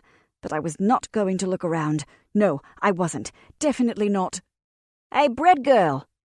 I turned around. 2 empty eye sockets, dark as sorrow, hung a little above my head. The skeletal face swept down into long, smooth bones that framed a cavernous nasal passage stuffed with twigs. An empty jaw opened and closed with a hollow clacking. I stared into the face of a dead horse and nearly fainted with relief. 7. Knackering Molly was, to put it bluntly, insane. She wasn't stupid, though. There was a sharp, glittering intelligence inside the insanity that had learned early on that it was much easier to get away with being insane if you were also useful and had a little bit of money, and if people were just a little bit scared of you. Molly was, like me, a very minor wizard, but her talent was even weirder. She could make dead horses walk. This may not sound like a very good talent, but if you live in a large city with narrow streets, it's actually quite handy. Horses are useful animals, but they die like everybody else, and when they're dead, they're about 1,000 pounds of meat and bone that you have to dispose of before it starts to stink. The knackermen who run the big rendering yards at the edge of town will pay money for the dead horse, but they also charge money to come take it away, and they have to roll a cart in, and the cart takes up space and disrupts traffic and blocks people's doorways. Then the people loading the horse onto the cart want to get paid, and sometimes they have to start butchering the horse right there if they can't carry it out. It's just a horrible business with blood and nastiness everywhere, and the neighbors get very put out. Or you can go get Knackering Molly, and for 6pence, she'll put her hand on the horse's head, and it will stand up and walk to the knackers under its own power. It's still pretty horrible to watch, but it's a lot less trouble. Anyway, you can spot Molly pretty easily. She rides around the city on Nag. Nag's been dead longer than I've been alive, and he's mostly bones now, so she pads him with rags and straw and old flour sacks. He looks like a magpie nest with hooves. People are sometimes a little nervous about us magic folk. I mean, we're born this way, and nobody knows quite why. My parents weren't magic at all, and nobody else in the family is either. But if you start complaining about magicers, there's always a chance that the person you're talking to knows one, or is married to one, or has one in the family, and they'll get annoyed about it. And it's not like everyone advertises their ability. Presumably, some people have talents so obscure that they never get to use them. There's a fairy tale about a girl who could talk to tornadoes, which would be pretty impressive, but we haven't had a tornado in Riverbraid in 100 years, so how often does it really come up? We're lucky here, though. Our city's really nice about magicers. Other than holding bits of iron in court, they don't treat you differently. Some cities don't allow magicers to live there, or make them register with the government. Delta City has the Spell Quarter, which is a kind of ghetto like the Rat's Nest, only just for wizards. None of that happens here in Riverbraid. If you're going to be a magicka, this is the place to live. If you're a wizard who can do big, scary, impressive things, you usually wind up in the army or working for the Duchess. Nobody really wants to live next to someone who can summon lightning out of the sky. The rest of us, who do little small, not very impressive things, usually go out of our way to act harmless and useful so that people don't start making signs to ward off bad luck when we walk around. Knackering Molly doesn't care about any of that. If people make signs against bad luck when Nag trots by, she figures it's good advertising. Molly's the only other magicka, other than Master Elwich, that I talk to regularly. There's a girl at the farmer's market, and we nod to each other, but that's as far as it goes. I think most magic folk don't want to talk about it, and maybe they think that making gingerbread dance is a little too flamboyant, although nobody's as flamboyant as Knackering Molly. "Hi, Molly." I patted Nag's nose. The bones are so old that they're not icky anymore, just dry and smooth. The rags are still pretty icky. There's not very much to Nag, but Molly told me once that he liked having his nose petted, so I try. "What are you doing in the elbow, duck?" asked Molly, nudging Nag into a walk beside me. "Trying to get home," I said wearily. Nag's hooves went clonk, clonk, clonk on the pavement. Regular horse hooves go clop. Don't ask me why Nag's went clonk. She peered down at me, her lined face drawing even more lines as she frowned. "If you don't mind me saying so, love, you look like the ass end of a seagull." Which was pretty insulting, if you think about it. But perversely, it made me feel better. When you feel absolutely wretched, it's consoling to know that you look just as awful as you feel. "Your uncle's not dead, is he now? Saw the body wagon at your aunt's place." "No, my uncle's fine." I kept walking. People weren't staring now. Apparently, a girl walking through the elbow was unusual, but a girl with a madwoman riding a dead horse was perfectly acceptable. There was probably a moral lesson in there somewhere, but I had given up on moral lessons for today. There was a dead girl in the bakery. "Huh?" said knackering Molly. "Who killed her?" "They thought I did it," I said gloomily. "Did you?" "No." "Well then." She sat back. "You're a good girl. You'd probably have a good reason. I ain't judging. But if you didn't do it, who did?" "I don't know." My shoes squelched. Nag went through a puddle and splashed water up the side of my trousers. "They sent a man out from the palace. He said something about her death being magic." "Magic?" Molly threaded her hands into Nag's rags. "No good comes of poking around in death magic." Says the woman riding the dead horse, I thought, but I didn't say it. "I don't know. I had nothing to do with it. I went up to the palace and saw the Duchess. It occurred to me, as I was saying it, that it should have been very exciting, seeing the Duchess, even with everything else. She'd actually spoken to me. She'd been distant and busy, but she'd kept me from getting thrown in jail. I wasn't excited, though. I was just bone-tired, and maybe still a little mad." Molly didn't say that it should have been exciting. She only said, "Huh," again. And then after a minute, "There's a thing anyway." "Huh." She told them to let me go. Well, I mean, she talked to a wizard, and I guess he told her. "Wizards." Knackering Molly leaned over Nag's withers and spat on the ground. "We're wizards," I said mildly. "Not like real wizards, duck. We're just little people, you and me." She slapped Nag's skeletal shoulder.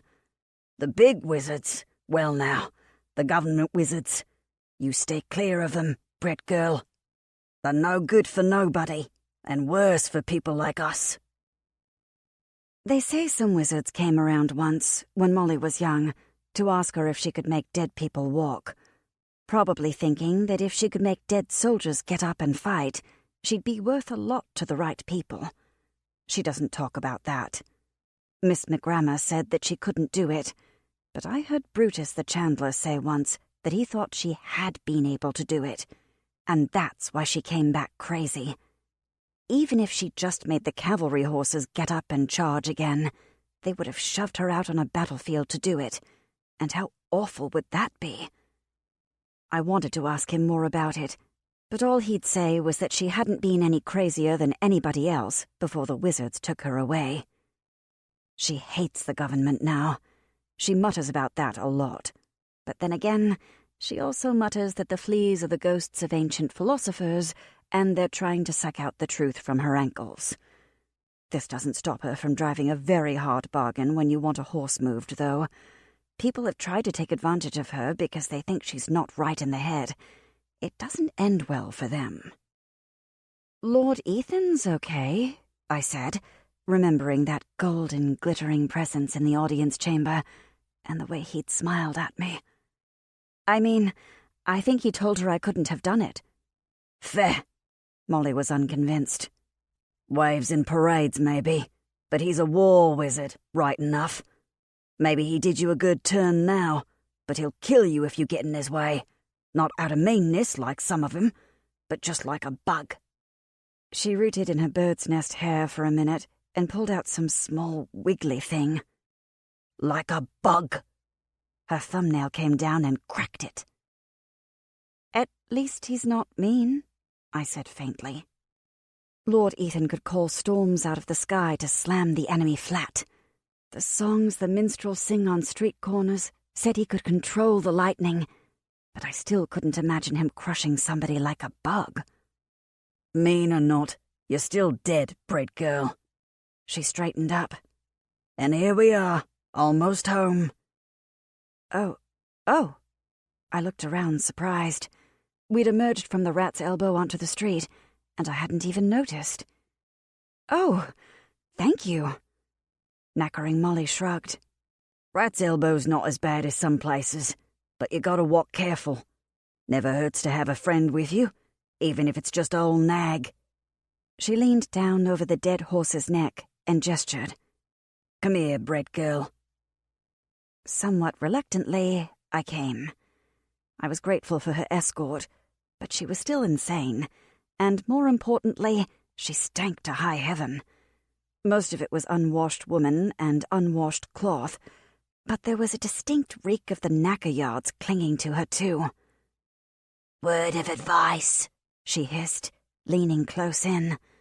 I tried not to flinch, expecting her breath to stink as bad as the rest of her, but it was unexpectedly sweet, like mint. "Walk careful, Bread Girl. Little people like us, we're not safe these days. Watch your back." What? Her eyes stabbed into mine. "Look out for the Spring Green Man." I blinked. The who? Molly leaned back and put her heels into Nag, and he turned as neatly as a parade mount and clattered back into Rat's Elbow. It didn't occur to me until after she'd gone that I should run after her, maybe ask her what she'd heard, or who the Spring Green Man was supposed to be, or even what that meant. But I was only a block from the bakery, and it had been a long, long, long day.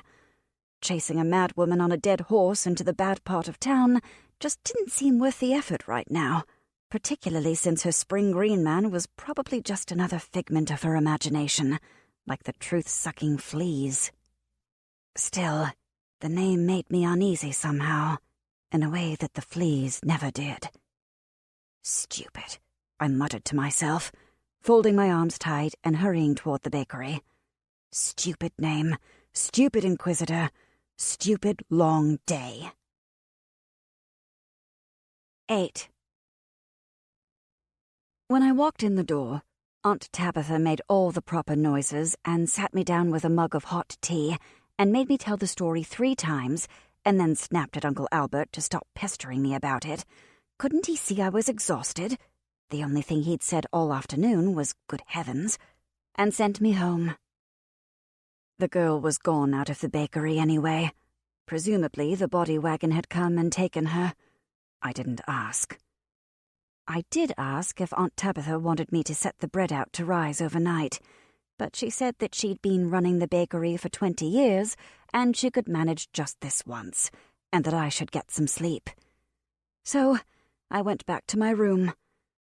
The rain had come back in spurts and spatters, and the cobblestones gleamed wetly.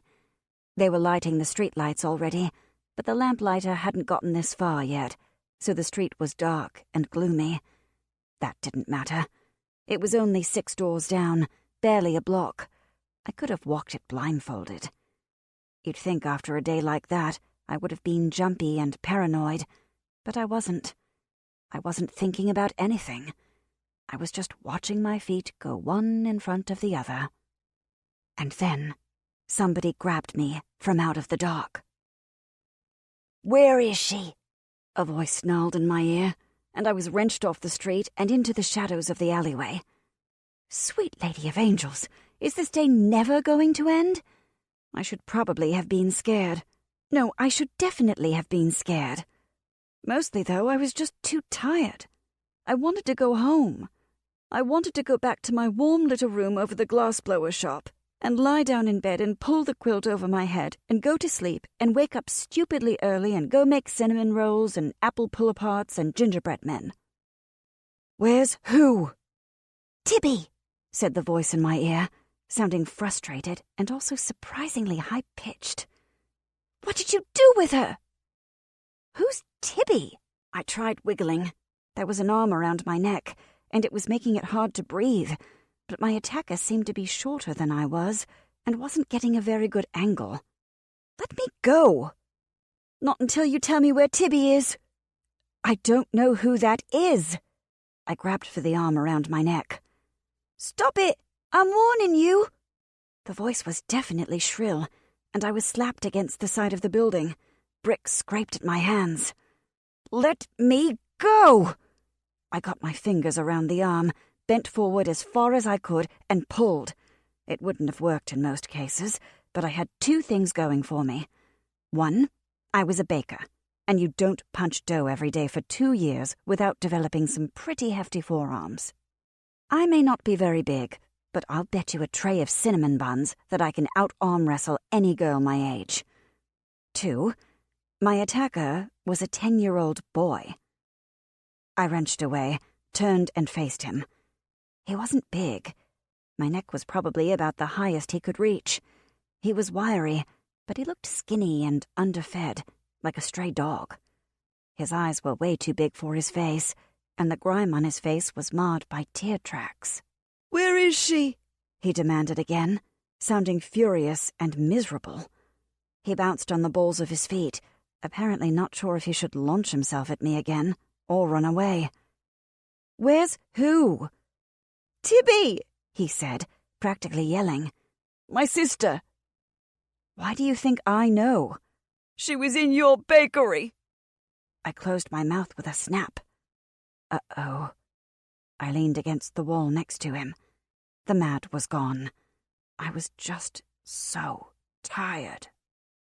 "Tell me what happened," I said finally, pinching the bridge of my nose. "When did she go into the bakery?" "Last night," said the boy, snuffling and wiping his nose on the back of his hand. "She went in last night, but she didn't come out again. What did you do with her?" That was a question I wasn't willing to answer just yet. "Why did she go into the bakery?" "It was cold. We were hungry. There's good food in there, sometimes." He glared at me, daring me to say anything. "We go in the back sometimes, take a few buns. Not stuff. We don't nick stuff." Thank you." The parish priest would probably argue that stealing was stealing, whether it was day-old buns or Aunt Tabitha's good knives, but the priest wasn't here. I could understand the difference just fine. Food was one thing.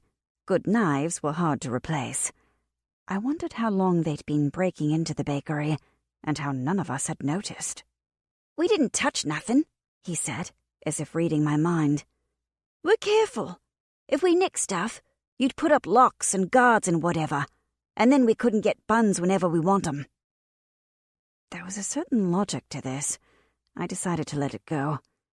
"So, Tibby went in. About when was this?" "I dunno. After midnight. I was going to go in too, but she said no. She'd do it quick. She was sneaking, you know." "Then what happened?" The boy shrugged. "Then the other man showed up." "Wait, what other man?" "You know, your uncle or whoever. The one in the yellow-greeny outfit." The notion of Uncle Alfred wandering around after midnight, going into the bakery by the back door, was odd. The notion of him wearing anything but baker's whites or threadbare black was ridiculous. Uncle Alfred had strictly monochromatic tastes, probably because of Aunt Tabitha and her house dresses. "Look out for the spring green man," Molly had said. That couldn't have been my uncle. Who was it? "How should I know? It's your bakery." I pinched the bridge of my nose. "So, this man went into the bakery?" "Yeah." The boy snuffled again and stared up into the gloomy eaves above us. "And then what happened?" "And then he came out. And then you went in a while later. And then there was a whole ruckus and I couldn't get close enough to see what was happening, and then they came and took you away." I remembered that bit. I sighed. Look, they took a dead body out of the bakery. It must have been your sister. I'm sorry." There was probably a better way to tell him the news, but I was just so horribly tired. He stared at me for a moment, then snorted, which was not the response I was expecting. "Don't be stupid." Be patient, I told myself. Be kind. He just lost his sister. He's in shock. "She's not dead. You're stupid." I am not as good a person as I should be. I kind of wanted to slap him. "I'm sorry," I said instead. "You're wrong," he said. He turned away, and I expected him to stomp off, but he turned back suddenly. "Show me." "Show you what?" "The bakery. Show me. She must still be in there. Or maybe she slipped out again. Maybe she left me a sign." "Okay." I shoved my hands in my pockets. I wanted to go to bed. I really, really wanted to go to bed. "Now?" "No, when it's real dark. I don't want to be explaining to a lot of grown-ups. They'll be stupid about it too." "Okay." I pointed up the stairs. "I live up there. Come get me when it's late enough for you, and I'll show you." He nodded once, sharply, and then pelted out of the alley as if there were zombie crawfish after him. 9. I was asleep as soon as my head hit the pillow, and approximately 5 seconds later, someone was shaking me awake. I opened my eyes. It was the boy again. When he saw I was awake, he stepped back and folded his arms. "Come on, it's nearly midnight." "It is? Really?" I sat up and squinted at the window. Sure enough, it was deep dark outside. I'd slept for hours. It didn't feel like it at all. My head was pounding. I was also starving, although I had a distinct memory of having wolfed down a couple of cold cinnamon rolls before I fell into bed. I also had a distinct memory of locking the door. "How did you get in here?" He looked at me, and then at the door, and then back at me, with the sort of pure disdain that only someone under the age of 12 can manage. "I knocked first," he said. "He didn't answer." Any doubts I'd had about him breaking into the bakery were gone. Aunt Tabitha had bought a very sturdy lock for my door, since I was living alone. I wondered how long it had taken him to jimmy it. "Fine." I swung my feet onto the floor. "You hungry?" He shrugged, which I took as a yes. "There's some buns on the table." I got up and dug through my clothes chest, looking for a sweater. By the time I'd found one and pulled it over my head, there was one bun left. The kid, whatever his name was, had gone through them, apparently without chewing or breathing. He'd also left me one, even though he was obviously starving.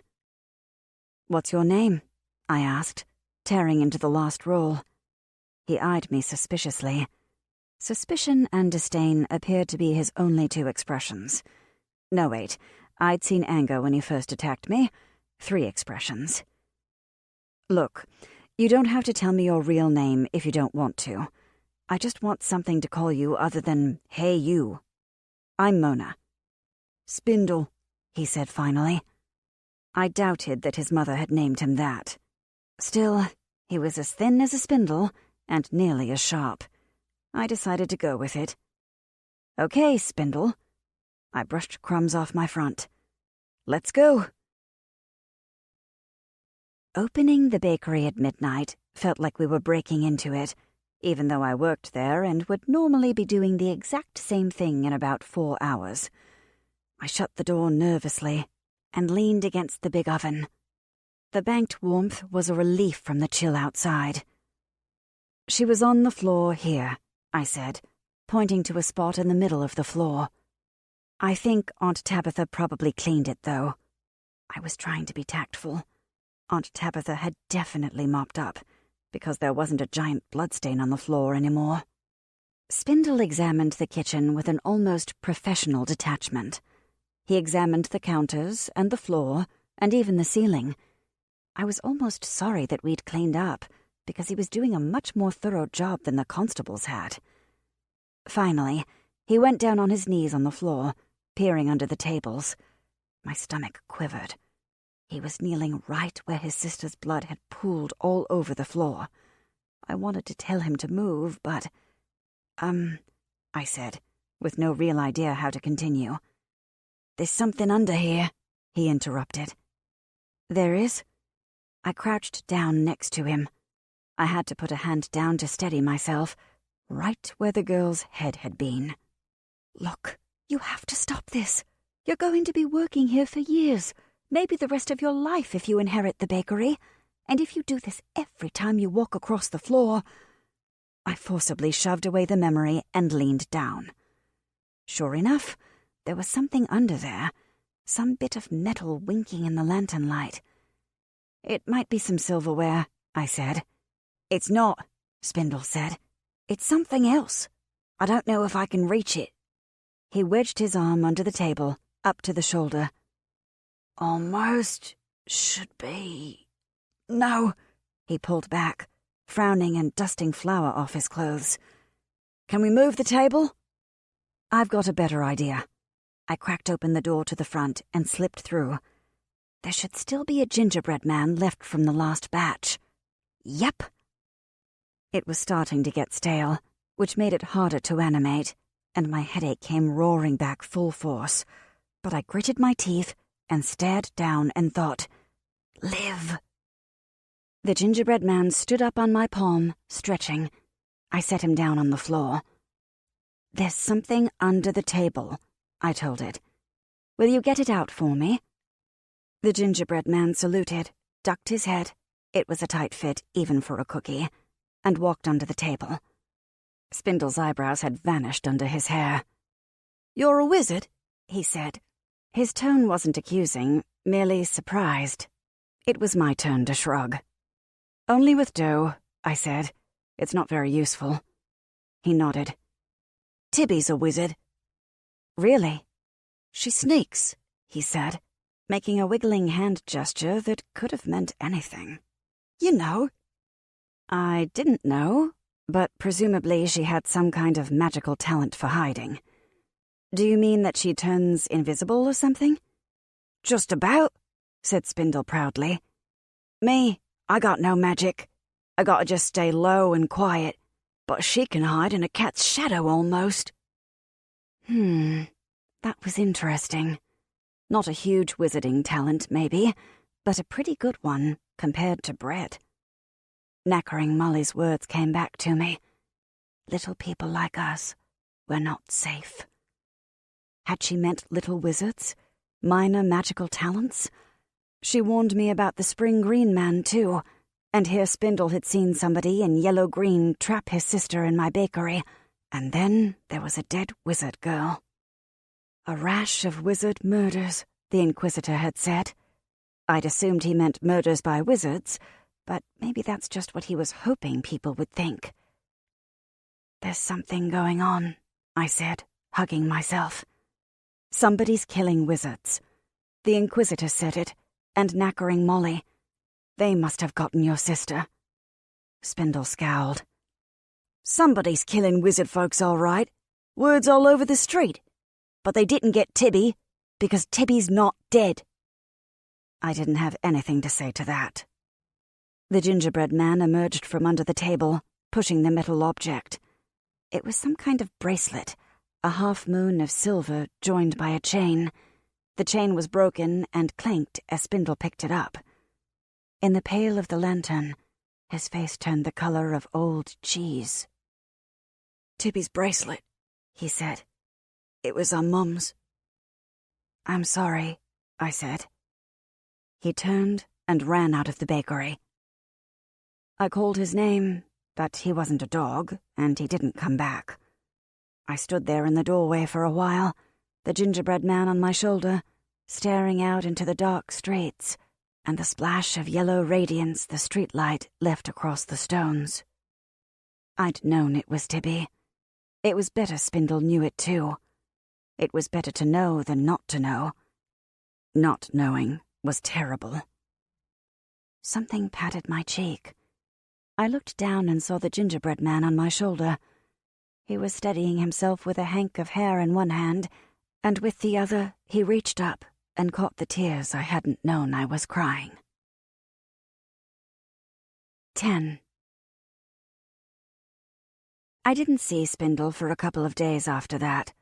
I was busy in the bakery. Not that Aunt Tabitha wouldn't have let me take the time off, but I didn't want to. Baking was normal. If I was baking, then everything else was normal too. And even if somebody was killing wizards, it was happening somewhere else, on the other side of the counter. This was maybe not as rational as it could have been, but it felt right. I was safe at the bakery. When I walked home at night, the block to the glassblower, with the water gurgling from the gutters into the canal, then I wasn't safe. I hunched myself into my jacket and felt like things were following me in the shadows. I didn't run home. Running would have let whatever was in the shadows chase me. This wasn't rational either. This was a slightly more grown-up version of monsters hiding under the bed, but I couldn't shake the feeling. So I stayed in the bakery as much as possible, and I hurried home at a fast walk that didn't quite break into a run. And I got up very, very early and came into the bakery again, so that when Aunt Tabitha came downstairs, I was already wrist-deep in dough. I worried about Spindle, though, in the moments when I wasn't too busy to think. Not that there was any shortage of things to worry about. The news that spring was all bad. Lord Ethan and the army marched out not 2 days after I'd seen him. Carrick's mercenaries raiding again, I think. The customers had different ideas. Miss McGrammer just called them the enemy. Brutus the Chandler said it was Manaqua, the next province over, hiring the Carracks to attack us. The priest waited until the Chandler had left with his scones and told me that was nonsense. Nobody hired the Carracks for anything anymore, unless you were paying them to go away. Carrick's mercenaries are sort of like the boogeyman in our city, and in most of the city-states in the kingdom, probably. Your mom tells you that if you misbehave, the Carracks will get you. The problem is that they're actually real, and once you grow up and hear all the stories, they're a lot worse than the boogeyman. A long time ago, supposedly, they had their own homeland, and then 2 of the city-states went to war. Edom, I think, and St. Salzburg. Or maybe it was Delta City. And one of the cities hired the Carracks to fight for them. When the war was over, the Carracks decided they liked it here and didn't leave like they were supposed to. Apparently, their homeland is all ice and mountains and things trying to kill you, so you can see why they'd want to stick around our kingdom, which has lots of farmland and rivers and high-quality baked goods. Don't get me wrong. Generally, we like foreigners in our kingdom. We like anybody, as long as they have money and buy scones. Some of the big port cities are crammed with people from all over the world, and they don't make them live in their own quarter the way they do magicers. The man who sells Aunt Tabitha cinnamon is from some place that nobody else can pronounce quite right, and has tattoos all over his skin, even on the little webs in between his fingers. But the Carracks eat all the farm animals, even the horses and dogs, and sometimes the people, and then they burn the farms for fun. They are not interested in being neighbors. They just take over towns and eat all the food and kill all the people, and then use it as a base to launch raids on other towns. Whenever that happens, the nearest cities send out the army and burn them out, and the Carracks run back to the hills for a couple of seasons, then come out meaner and hungrier than ever. It was probably just my imagination that the city seemed colder without the Golden General in it. I felt less safe without the war wizards around. You didn't want to need them, and they had scary powers in their own right, like calling lightning and throwing fireballs, but you liked to know they were there, just in case. One thing I didn't worry about was what the army would do when they found the Carracks. The army would win, no question. We have magic, and the Kereks don't. Kereks hate magicers. If one of their kids turns up with a talent, they expose him. For the longest time, I didn't know what that meant, but it turns out that they just leave him on a hillside and let wild animals eat him. This is the sort of thing that makes you glad to live in a civilized city. The regulars all had their own opinions, but one I didn't hear was Master Elwidge's. He hadn't come into the bakery in days. I was getting a little worried about him. I went to the farmer's market one morning, and something happened that worried me even more. There's a girl at the farmer's market who's a magicka like me. I think she's a lot better, honestly. She's a juggler, but when she juggles oranges, they turn blue or green or seem to catch fire. Her dad sells fruit, and every now and then she'll take out a few oranges and start juggling, and people come over to watch. In late summer, she'll turn rutabagas into doves. Her name's Lena. She's older than me and lives outside of town, and we don't talk very much, so I was surprised when Lena saw me across the crowd and came over. She wasn't juggling oranges today. "You're Mona, aren't you?" she said. "From the bakery?" "Yes," I said. She nodded once, sharply, then looked around, as if afraid that someone might be listening. She pulled me toward the edge of the market, against one of the brick walls. "Are you leaving?" she said. I have to buy some strawberries for my aunt." Lena shook her head. "The city. Are you leaving the city?" "Why would I leave the city?" I asked, baffled. "You know," she said, waving a hand all around us, as if to take in the entire city. "No?" I was starting to feel like I'd come in on this conversation halfway through. "What do I know?" Lena blew air through her bangs, making them flip up. "Haven't you been hearing? The disappearances? She looked around again. "The magickas?" "Knackering Molly said something," I said cautiously. "But we're getting out," said Lena. "Dad and me. We're leaving tonight. There's something going on in this city. It's not healthy for magickas anymore. We're going to Dad's cousin in Edom." She looked over at me appraisingly. "We're taking the Wainwright's boy, too. The one who turns rocks into cheese. You should come with us, too." "What? No." I took a step back, as if she might try to kidnap me. "My aunt and uncle are here, and the bakery." I took another step back. "I mean, it can't be that bad." Could it?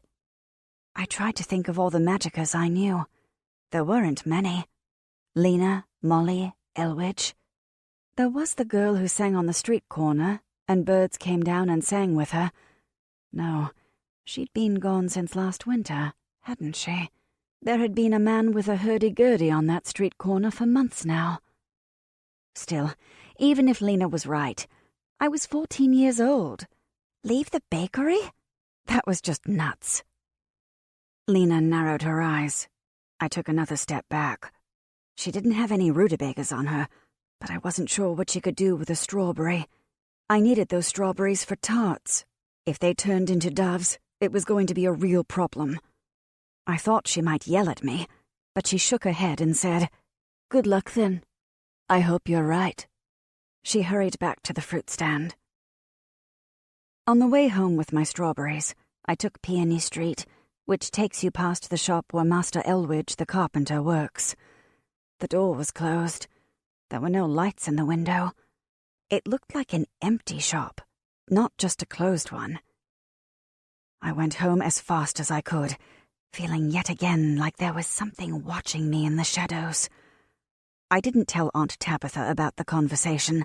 Probably she'd say that Lena was being ridiculous. But what if she didn't? And if she took it seriously, then I'd have to take it seriously, and that meant that I wasn't safe behind the bakery counter after all. These were depressing thoughts. I threw myself into work at the bakery, but there was only so much I could do. When the pans had gone in the oven, and it wasn't time for anything else to come out, when I had to wait 10 minutes before I started the icing for the cinnamon buns. When there weren't any customers, then I had a few minutes, and then the thoughts would start again. I'd steal downstairs and feed Bob, or if he had already been fed, I'd lean my forehead against the cool stone wall and let the thoughts bubble and ferment like yeast at the bottom of my mind. Sometimes Bob would put out a mushy tentacle of dough and touch me on the shoulder. I think he knew I was worried. Occasionally, he'd even drag his bucket closer to where I was sitting and brooding. It wasn't exactly thinking, if that makes any sense. I wasn't looking at the thoughts. I just knew they were there, rolling around underneath. Problem was that, like yeast, the thoughts were growing. Pretty soon they'd overflow the edges of my skull, and I wouldn't be able to ignore them any longer. For the moment, though, I could sort of squash them down, like dough into a pan, and think about something else. I settled for worrying about Spindle. I left day-old bakery goods out for him on the stoop a couple of times. They were gone in the morning, although it could have been dogs or raccoons, or even some other street kid. That was fine. Dogs and raccoons and street kids all have to eat, and the day-olds don't do anybody any good in the case. 5 or 6 days after my trip to the palace, I went down to the Rookshade Bridge with a half-loaf of stale bread. Rookshade is a good bridge for feeding ducks because it's low to the water, and the railing has wide enough gaps that you can dangle your feet through and throw bits of bread down to the ducks. It was a nice afternoon. It wasn't raining for once. We'd had a very damp spring, and Aunt Tabitha had told me to get out of the bakery and go take a break before she hit me over the head and forced me to relax. I walked down the road by the side of the canal, avoiding the carriages and the wheeled carts selling hot buns, nothing so good as our buns, with a gingerbread man sitting on my shoulder. He was the same one from the night Spindle and I had found his sister's bracelet, and he was so stale by now that you'd probably break your teeth if you tried to bite him. I didn't expect him to be walking around still, but I'd been pretty upset that night, looking for Tibby. It had been a really awful day, and when I was upset, my magic worked a lot better or harder or something. I should probably have figured that out with Bob, the unkillable sourdough starter, but it was still a surprise. At any rate, the gingerbread man showed no signs of stopping. That was fine by me. I kept him sitting on the bedpost at night, watching the door. He was supposed to wake me up if anybody tried to get in. I don't know how well that would really work, but I felt a little better because of it. Aunt Tabitha hadn't said anything, even when the cookie started displaying a little more initiative than was usual in baked goods. Twice he had brought me the salt without even asking, and I could tell him to put strawberry halves on top of the muffins, and he would do the entire tray. I had been tempted occasionally to try baking a life-size gingerbread man to help out in the kitchen. Fortunately, the ovens weren't big enough for anything like that, and I was becoming glad of it. My little gingerbread familiar was fairly benign, but what if I was upset or nervous and wound up creating some kind of berserk gingerbread golem? It didn't seem likely that I could do that, but, well, best not to find out. Besides, between Lena and knackering Molly warning me, I was starting to think that it was best not to call attention to my magic. A person-sized hunk of gingerbread wasn't very subtle, and lately, when I'd made the cookies dance, there'd been an edge to the laughter. We threw out 3 batches of old gingerbread men. Hardly anybody was willing to buy them. It's maybe not so odd that gingerbread doesn't sell in midsummer, but 1 or 2 customers left without buying anything. And Miss McGrammer, well... "Have you seen the broadsheets yet?" she snapped when everybody else had left the shop. The what? I put the cookie back in the bakery case. "You'll see," she said, sniffing. She sounded maliciously pleased about something. "All you people'll see soon enough." She hadn't explained, and she hadn't come back since. Nobody missed her, but it was still strange.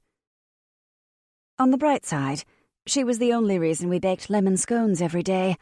I started making blackberry tarts instead, and those were much better. I trudged up to the railing of Rookshade Bridge and saw Spindle already sitting there, staring moodily down into the water. I'd caught a glimpse of him once or twice, but this time he didn't run off as soon as he saw me. The ducks had gathered under him, expecting to be fed, and the fact that he wasn't throwing anything down was inciting some angry quacking. I sat down next to him. The gingerbread man steadied himself by holding onto the rim of my ear. Spindle didn't say anything. Neither did I. I pulled some stale bread out of my pocket and began tossing bits down to the ducks. I handed Spindle half the loaf. He took the slices wordlessly and put them in his pockets. Well, so much for that idea. I finished tossing bits down to the ducks and dusted off my hands. "You doing okay?" I asked. He shrugged. It was a stupid question. Tibby was dead. It would never be okay that she was dead. My parents had been dead for years now, ever since the cold fever, and it still wasn't okay, and it would never be okay. But I guess that's just how it goes. These are heavy things for a 14-year-old baker to have to think. We sat there in silence while the ducks nosed around the water for any bits they had missed. A cart rolled by behind us with a crunch of wheels and clop of hooves. The gingerbread man peered out from under my hair. Spindle glanced over at me, looking at the cookie, but didn't comment. "We haven't heard anything back about the investigation yet," I said finally. "Truth is, I don't know if there even is an investigation. They wanted me to be guilty, and when I wasn't, I don't know if anybody's doing anything." "Nobody ever does anything," said Spindle quietly. "Not for people like us." I wanted to say something encouraging. I wanted to promise him that the guards would find the killer. I wanted to be strong and hopeful and determined. It was hard to believe any of that when I thought about Tibby and her mismatched socks. "I'm sorry," I said instead, and flicked a pebble into the dark water of the canal. A duck grabbed for it, saw that it wasn't edible, and let out a loud quack of annoyance. "She had to cut her hair real short one winter," said Spindle. He wasn't looking at me, and I was afraid to say anything, for fear that he'd stop. "Tibby, I mean. She couldn't sneak if there was too much light. Lamplighter came around the corner with a lantern just when she was coming out the second-story window, and there was a constable on the corner, and he got a good look at her. They went looking for a girl with real long hair, so she had to cut it. I lifted like a dozen hats for her, and she wore 'em, but she was never happy till she grew it back out again." He wiped his nose on the collar of his shirt. "I told her to be careful," he said, watching the ducks squabble in the water below. "I told her. We'd been hearing about the magicers, you know, how they're turning up dead. Somebody got Willy Thumbs last week, and he wasn't half the magicier she was. She said she'd be careful, but it didn't matter." He didn't say anything else.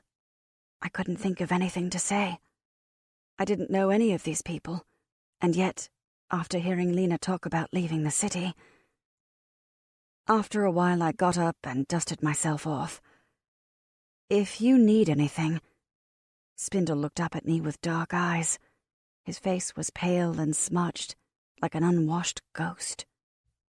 "Be careful," he said.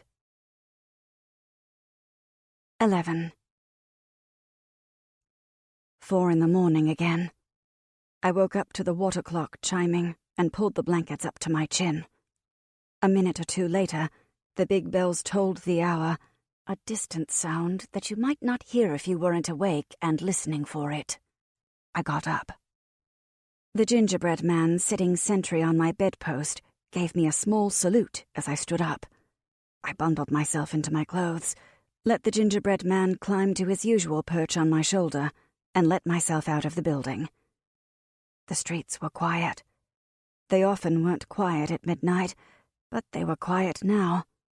Everyone walking at this hour had somewhere to be, and they walked rapidly, with their heads down and their breath frosting in the air. The same way I walked, except most of them didn't have an animate cookie riding on their coat.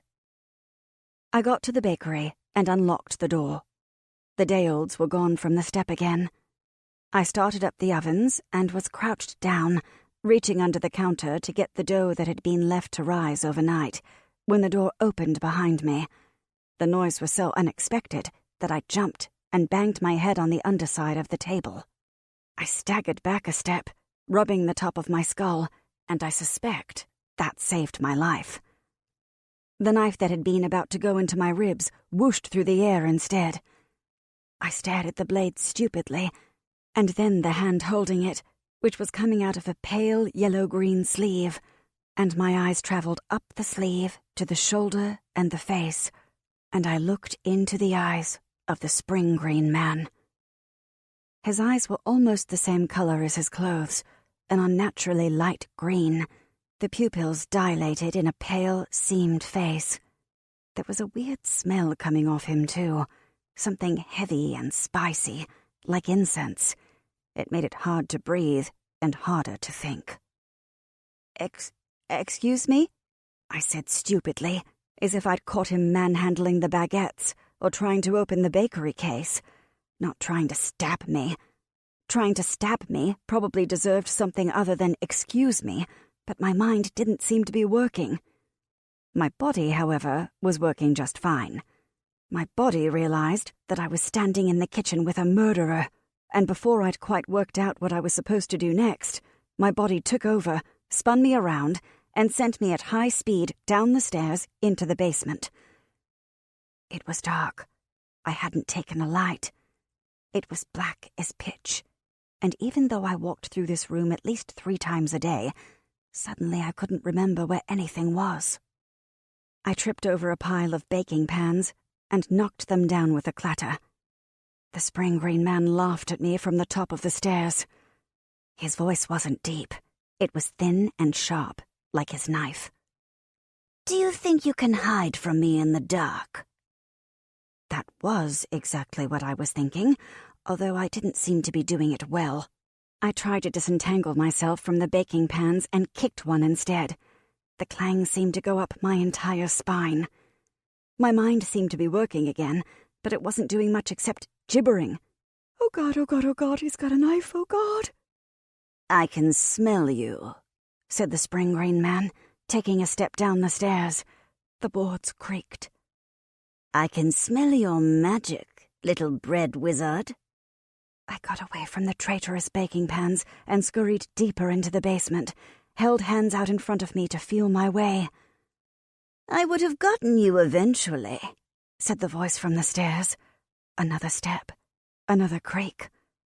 "I'll get you all eventually. But that little thief brat ran in here, and I couldn't drag her back out without a guard seeing. And that moved you up the list, so to speak." Another step. A list. There was a list. How many people were on the list? I found the edge of the big drying rack where we keep the onions and garlic, and felt my way around the end. The scent of garlic helped clear the weirdly heavy smell of incense out of my lungs. Unfortunately, being more clear-headed only meant that I was more clear on being in a basement with a murderer standing in the only doorway. "You should feel privileged. You aren't nearly powerful enough to warrant being eliminated so soon." Another step down. Creak. How many steps were there? Gods and saints, I spent most of my life going up and down those stairs. How did I not know how many stairs there were? "If that idiot Oberon had taken care of you like he was supposed to, I probably wouldn't be bothering with you at all. You're almost nothing." Creak, creak. "But no, he makes a mess and I have to clean it up." Creak. Oberon. Inquisitor Oberon? I sure hadn't liked him, but what did he have to do with the spring-green man? Creak. I had an idea.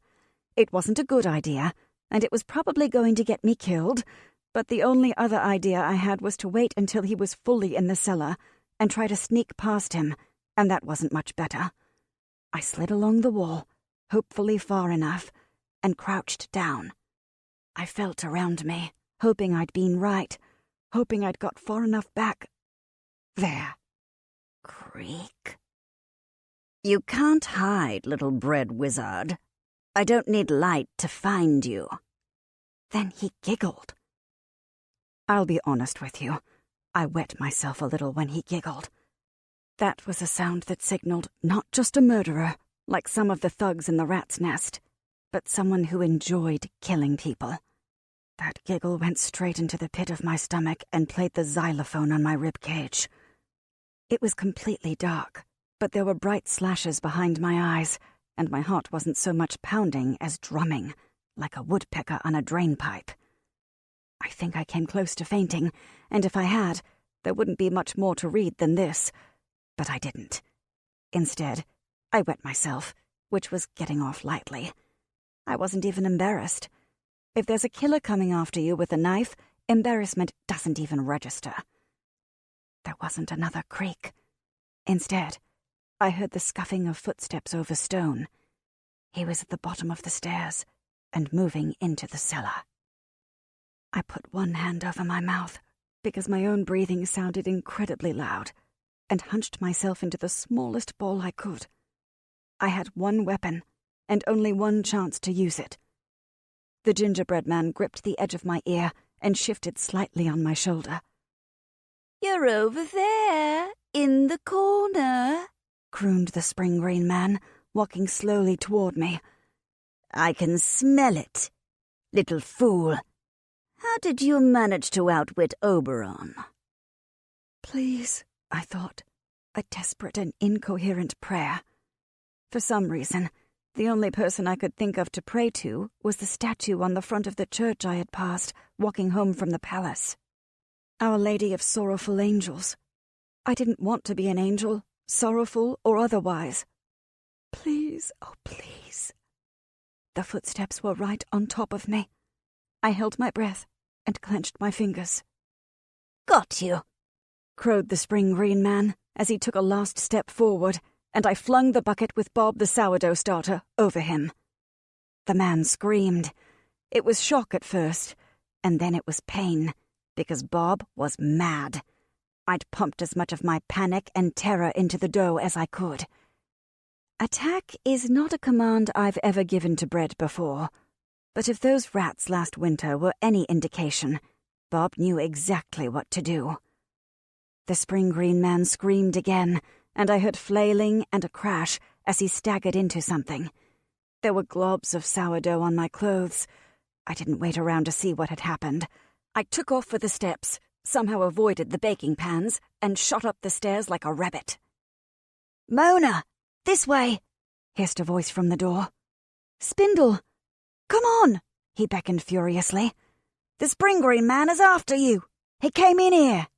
"I know!" I raced to the door.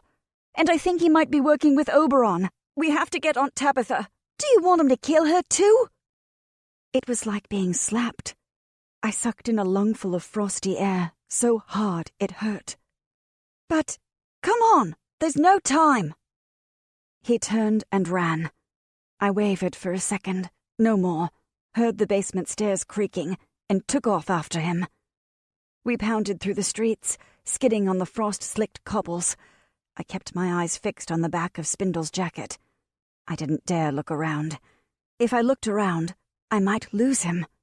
Spindle took a route as twisty as a baked pretzel, but more importantly, I might look behind me and see the face of my pursuer.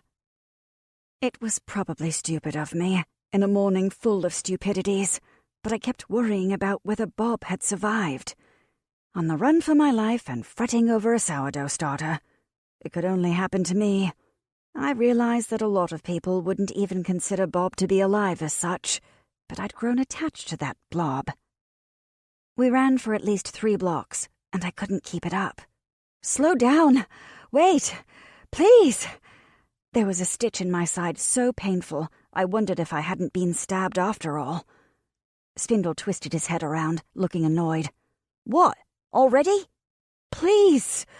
He slowed to a fast walk. gonna get us killed." I shook my head, clutching at my side. Did it matter if we ran? The Spring Green Man had said he could smell my magic. Did that mean he could track me like some kind of evil bloodhound? I managed to glance around this time before we plunged into yet another alleyway. We were off Rat's Elbow and going in deeper. I didn't even protest. While somebody in there might decide to kill me, somebody out here had already tried. It was scary in the rat's nest, though. The buildings weren't just run down, they were falling apart. Some of them were burned out, and some of them had collapsed completely. Even the ones that were just piles of rubble showed signs of life, though. There was a clothesline running from a hole in a pile of rock to a pillar. Somebody was actually living in the rubble. There was a dead dog in the middle of the street. It was only barely light enough to see it, and I might have missed it, but Spindle detoured around it. It had been a big dog. It was too much. In a morning that had already been too much. I threw up.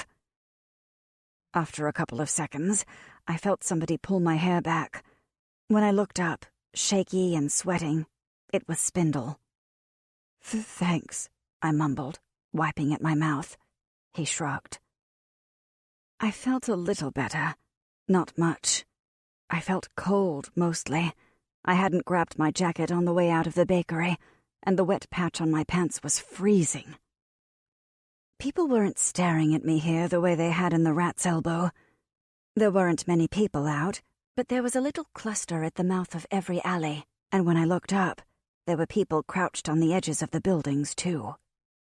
They were watching the street, not just us, although we were the biggest and most obvious things on the street at the moment, particularly given the vomiting, but they were watching everything. I realized that they were guards of some sort. No, not guards. They were sentries. These were people who were watching to see what was coming into the rat's nest, and if they saw anything, they would go and alert more people. Given where we were, I did not want to know what those other people would look like, or what kind of weapons they might be carrying. "Where are we going?" I asked, trying to keep up with Spindle. He had slowed to a brisk walk. "Away. Nobody comes in here who doesn't belong here." I didn't belong in here, but it didn't seem like the right time to say so. Fortunately, somebody else said it for me. "Mona? Spindle? What are you doing in here?" The voice was familiar, as was the clunk, clunk, clunk on the stones. I looked up gratefully into the dead face of Nag and the bird's nest tangle of knackering Molly. "This is no place for you, girl. Or you either, Spindle, even if you think you're tough." Spindle jerked his head and rolled his eyes. I put a hand on Nag's shoulder and tried to think of something to say, and couldn't come up with anything for a minute. Molly tilted her head and looked down at me. "Girl, you okay?" "Somebody just tried to kill me," I whispered, feeling tears squeeze out the sides of my eyes. A single painful sob escaped, and I stuffed the side of my hand into my mouth, because the rat's nest did not seem like a good place to cry at all. Molly's mad eyes softened. She rooted around in the nest on Nag's back and dropped a blanket across my shoulders. It was old and tattered and didn't smell very good, but neither did I right at the moment, and it was warm, which was the important thing. "Come on," she said. "Grab onto Nag's tail and let's get you someplace a little safer, and you can tell Molly all about it." She nudged Nag forward. The skeletal tail twitched in front of me, bones wrapped in old ribbons, with bits of stiff horsehair sticking out around the edges. Not the most appealing handhold, but I grabbed on. It felt like holding a bag full of twigs. The gingerbread man climbed right up Nag's tail and sat on one of the horse's hip bones. He kicked his heels as if to say, "Giddy up!" Spindle muttered something under his breath, but he followed behind us anyway. We let the dead horse lead us into the twists and turns of the alleys of the rat's nest. 12. Knackering Molly listened to my whole story, and she didn't ask any embarrassing questions, like why I thought attacking somebody with a sourdough starter would work, or why I started crying when I talked about Bob. What if he was dead? Really dead this time? What if he'd died saving me? I mean, you may think it's strange crying over a bucket of yeasty sludge. I know Spindle probably thought I was crazy. But it wasn't just any sludge. It was Bob. He made amazing bread, and he liked me, insomuch as sludge likes anybody. Molly understood, though.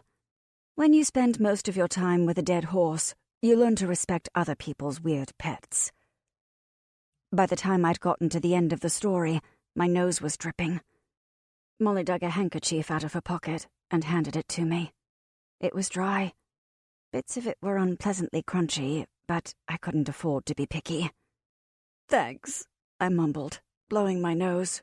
"Sorry." "It's all right, girl. You've had a shock, and no mistake." Spindle snorted. He was leaning in a corner with his hands shoved into his pockets and a sour expression.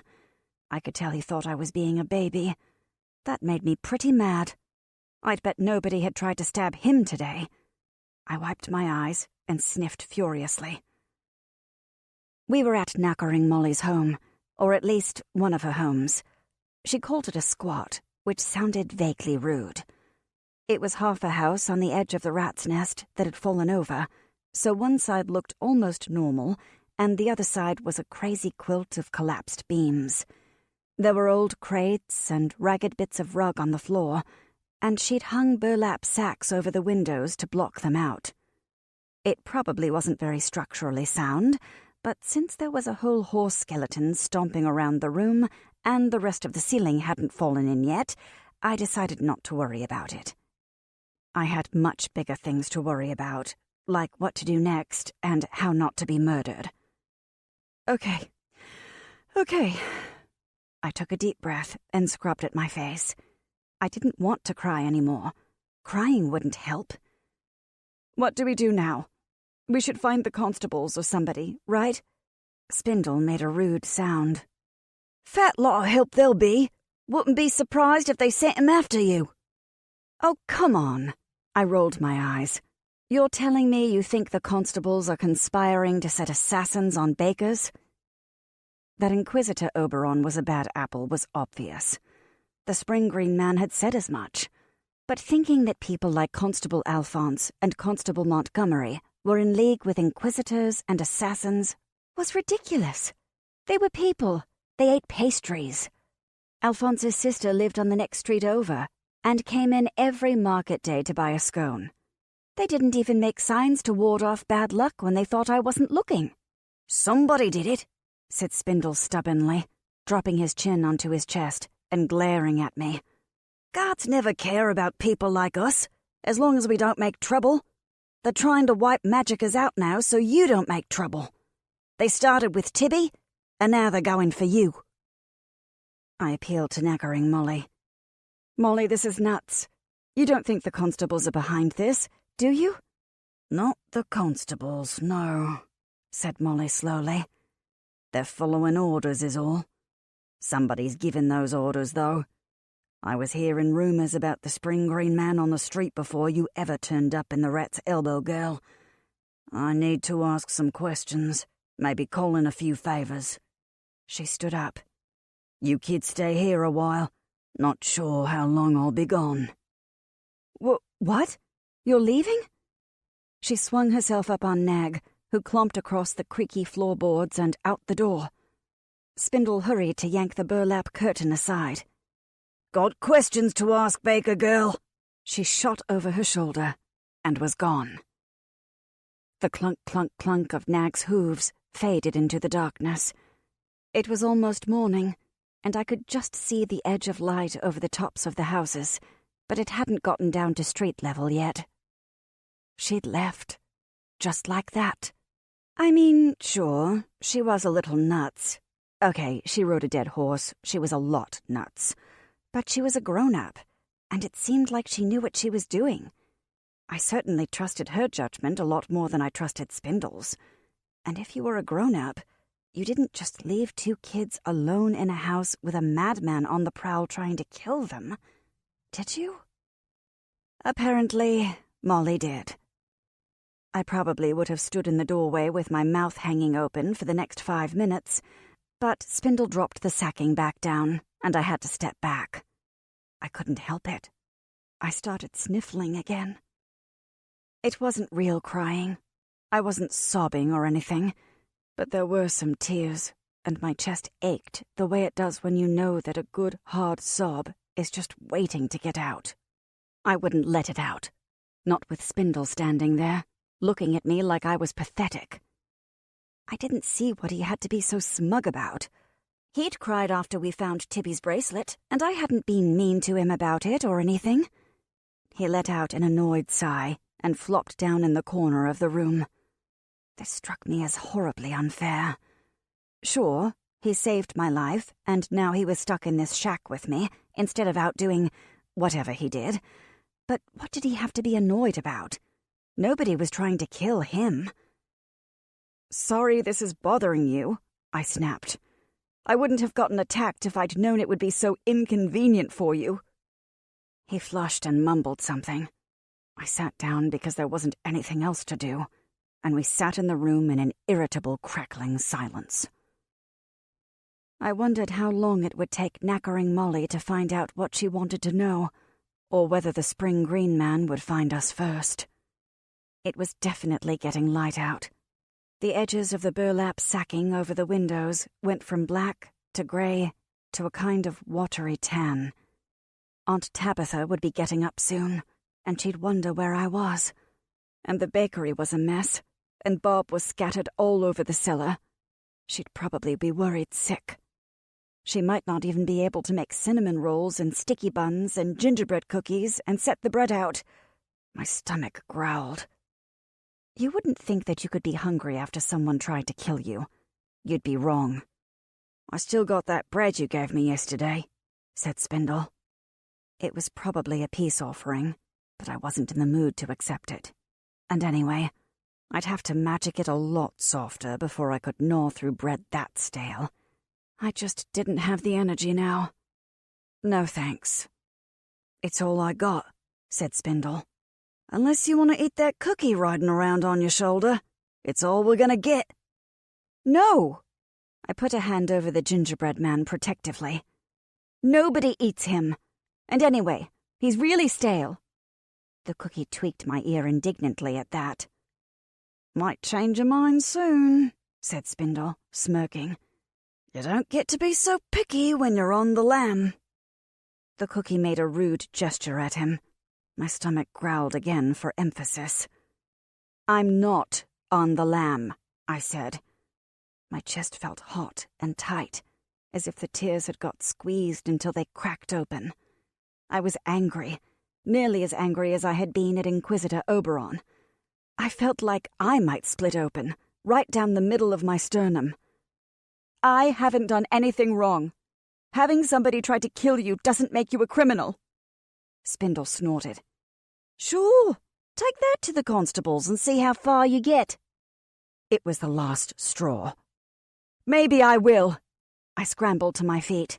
The gingerbread man shifted hastily to hang on. "What? Mona, no. I will go to the constables. You're just paranoid and think 'cause you're a street rat, everybody's like you." Which wasn't fair, and I felt guilty immediately, but the angry squeezing in my chest wouldn't let me stop. I stomped to the burlap curtain and wrenched it aside. Spindle balled his hands into fists. "Knacker and Molly told us to stay here."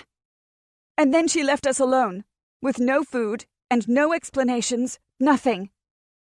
I did feel a little guilty about leaving, but mostly I just felt mad. Why shouldn't I go to the constables?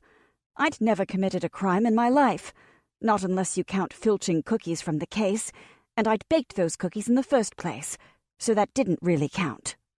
It was no wonder people like Spindle and knackering Molly were paranoid, but I was a respectable citizen. The constables were there to protect me. I stalked into the street. "Mona, don't be stupid." Spindle tried to get in front of me, but I shouldered past him. "You're gonna be in big trouble." We were on the edge of the rat's nest. I should have been scared, but the anger was still doing all the talking. If I'd been thinking clearly, I probably would have tried to find the safest way out. But instead, I just picked the direction I thought was right and plowed forward, ignoring the scampering of sentries and the puzzled faces watching me. "Mona!" The alleyway took a couple of zigzag turns. If I'd had the sense to be scared, I wouldn't have made at least 2 of those, which were prime ambush spots, and probably only the fact that I so clearly had nothing worth stealing kept me from getting mugged right there. Then spilled out onto Varley Street. I stomped onto the sidewalk. Spindle halted at the mouth of the alley and made a grab for the back of my jacket, but missed.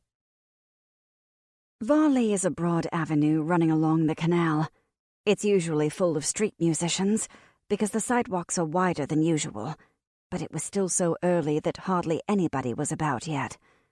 I could hear someone tuning their fiddle a little way away, a few cautious notes, then a halt, then a few more random notes, splattered like drops of rain against the stones. But I wasn't looking for a street musician. I was looking for a constable. And there one was, leaning against a lamp-post across the street, about half a block up the road. I broke into a run. "Here now, what's the trouble?" asked the constable, startled, as I raced up to him. "You have to help me," I was panting. He wasn't one of the men who patrolled our neighborhood, but he was wearing the uniform, and he had a broad, kind face. "Please." "Of course I will, my dear," he said promptly. "What's wrong?" "Somebody tried to kill me." I waved my hands. "It was the spring green man. He was wearing green. I was in the bakery, and he had a knife." "Tried to kill you?" His eyebrows rose sharply. "Spring green? Mercy me!" He put an arm around my shoulders. "Here now, it's all right, my dear. I'm sure there's been some sort of misunderstanding. Just come with me, and we'll get this all sorted out." I felt the knot in my stomach loosen. This was exactly what I wanted. Some responsible grown-up to get it all sorted out so I could go back to my normal life and make cinnamon rolls. "It'll be fine now, Mona," said the constable. "Never you worry." He turned, still with the arm around my shoulders, so I had to turn with him. He cupped his free hand to his mouth. "Halloo!" he called, and down the road, a few blocks over, another constable answered. "Halloo!" How had he known my name? He was holding me awfully tightly, and I squirmed a bit, but his grip didn't loosen, and I felt cold suddenly, very cold, because I was pretty sure that I hadn't told him my name at all. I squirmed harder and tried to pull away, and he grabbed my wrist in one hand. It wasn't too painful. I really don't think he was trying to hurt me, but he wasn't letting go either. "Hold still, my dear," he said, trying to sound stern and reassuring all at once. "We've got orders to bring you in if you turn up. Somebody wants to talk to you, that's all." "Let go. I haven't done anything wrong." "Then you've got nothing to be afraid of," said the constable. "Stop that, girl. I'm not going to hurt you." "Then let go." I kicked him in the shins. He grunted. "Now don't be like—" He never finished saying what I wasn't supposed to be like, as 2 things happened simultaneously. Spindle slammed into the back of the constable's knees, and the gingerbread man launched himself off my shoulder and went for his eyes. He fell down with a wild yelp, batting the enraged cookie aside. Spindle rolled out from under the man's legs and scrambled to his feet. I snatched my tiny gingerbread protector from the cobbles. The fall had knocked one of his icing buttons loose, but he was otherwise unharmed, and turned to run. There was another constable hurrying toward us from down the street. He'd gotten close enough to see that something was happening. I turned the other way, and Spindle grabbed my elbow and yelled, "This way!" We raced up Varley Street and across a footbridge. We had barely reached the far end when I heard footsteps pounding on it. I looked back. There were 3 guards chasing us now. "You were right," I moaned, as we ducked into an alley and ran down it, jumping over old boxes and broken crates. Rats scampered out of our way, chittering angrily. Spindle, you were right. Told you so, he panted. Probably all got orders last night. There was a constable at the end of the alley. He said, "Here now." But Spindle went right, and I went left, and he missed both of us. I flung myself through a gap in the courtyard fence that was too narrow for a grown-up. It was almost too narrow for me, and Spindle was right behind me, while the constable growled and rattled at the gate. "Over the back wall," said Spindle. "Hurry!" Punching dough for hours a day gives you pretty strong arms, but it still wasn't easy to get over the wall. Spindle had to actually get under me and shove my legs upwards. It would have been embarrassing, but when you're running for your life, you tend not to worry about these things. The road we came out on was clear, but I could hear, "Halloo!" and "They went this way," echoing down the streets. They were between us and the rat's nest. I could tell Spindle wasn't sure where to go next, and my heart was hammering against my rib cage until I thought it might explode. We skidded through an intersection, past the fiddle player, whose instrument let out a very unmusical squawk as we tore past her. "I see them! There!" If only there had been more people about, we might have lost ourselves in the crowd. If it had been darker, we might have been able to hide. If I wasn't a stubborn, hard-headed idiot, we wouldn't be in this mess in the first place. Another bridge loomed out of the early morning gloom. "Down!" hissed Spindle, and wrenched me sideways. There was a water stair there, a set of steps cut into the concrete, leading down into the canal. The water stairs led to tunnels where the sewer workers can get into the drains, presumably to clear out rats and zombie crayfish, and to make sure the sewers aren't going to collapse under us. I know Spindle was thinking that maybe we could get into the drains and lose the constables that way. And it was a good plan, a really clever plan, except for the enormous locked grate under the bridge. Spindle rattled the bars futilely. The padlock had a latch as thick around as my thumb. There was no way we were breaking through it. "Can you pick that?" "Sure, if I've got time." "Halloo!" shouted directly over our heads. "They're on the bridge," I whispered. "They'll be down here in a minute," Spindle whispered back. "Can you swim?" Ugh.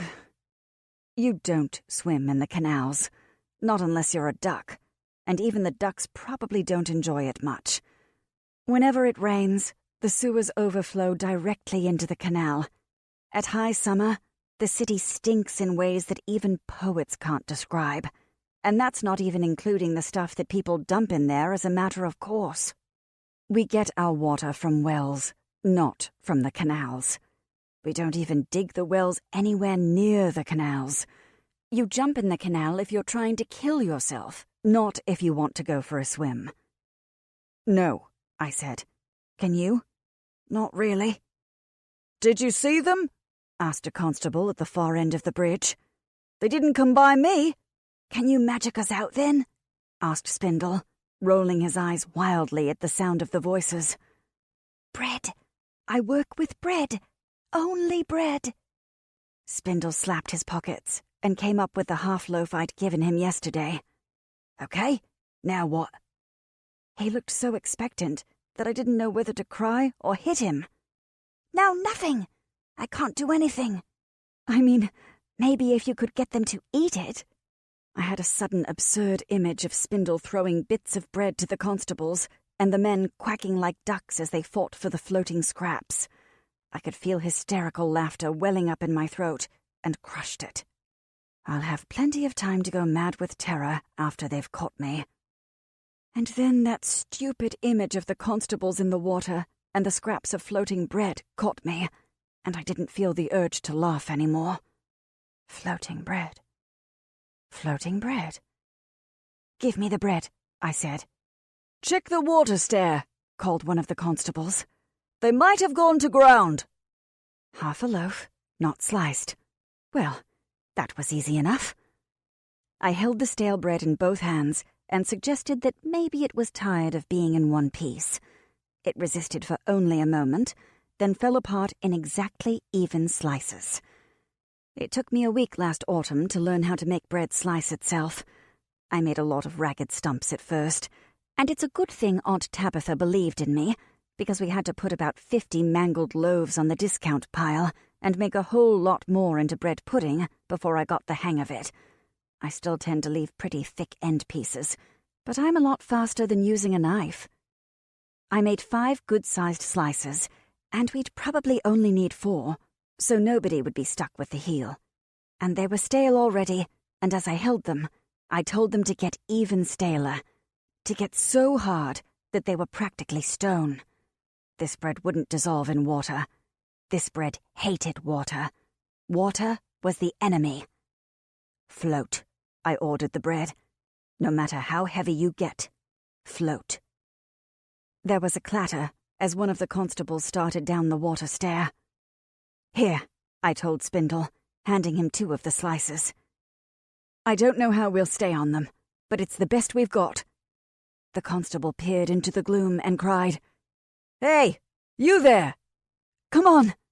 I set the bread into the murky green water, took a deep breath, and stepped out onto it, 1 foot on each slice. We were much too heavy, of course. It's impossible to float on bread, which is why magic had to get involved. Hold us up, I ordered the bread. Don't sink. If you have ever tried to stay afloat on a pair of magic bread slices, then you know what it was like. Otherwise, all I can say is that I don't recommend it. The slices were from one of our big sourdough rounds, so they were a pretty good size, but my feet still stuck out a little over the crust. Staying balanced was nearly impossible. It was like trying to walk on moving ice. 1 foot went one way, and the other foot went the other way, and I nearly went down into the sludge. Then I overcompensated and nearly went down the other way as my left foot shot out from under me. Spindle caught on quicker than I did. He had both slices in the water and a foot on each slice before I'd managed to get my balance back.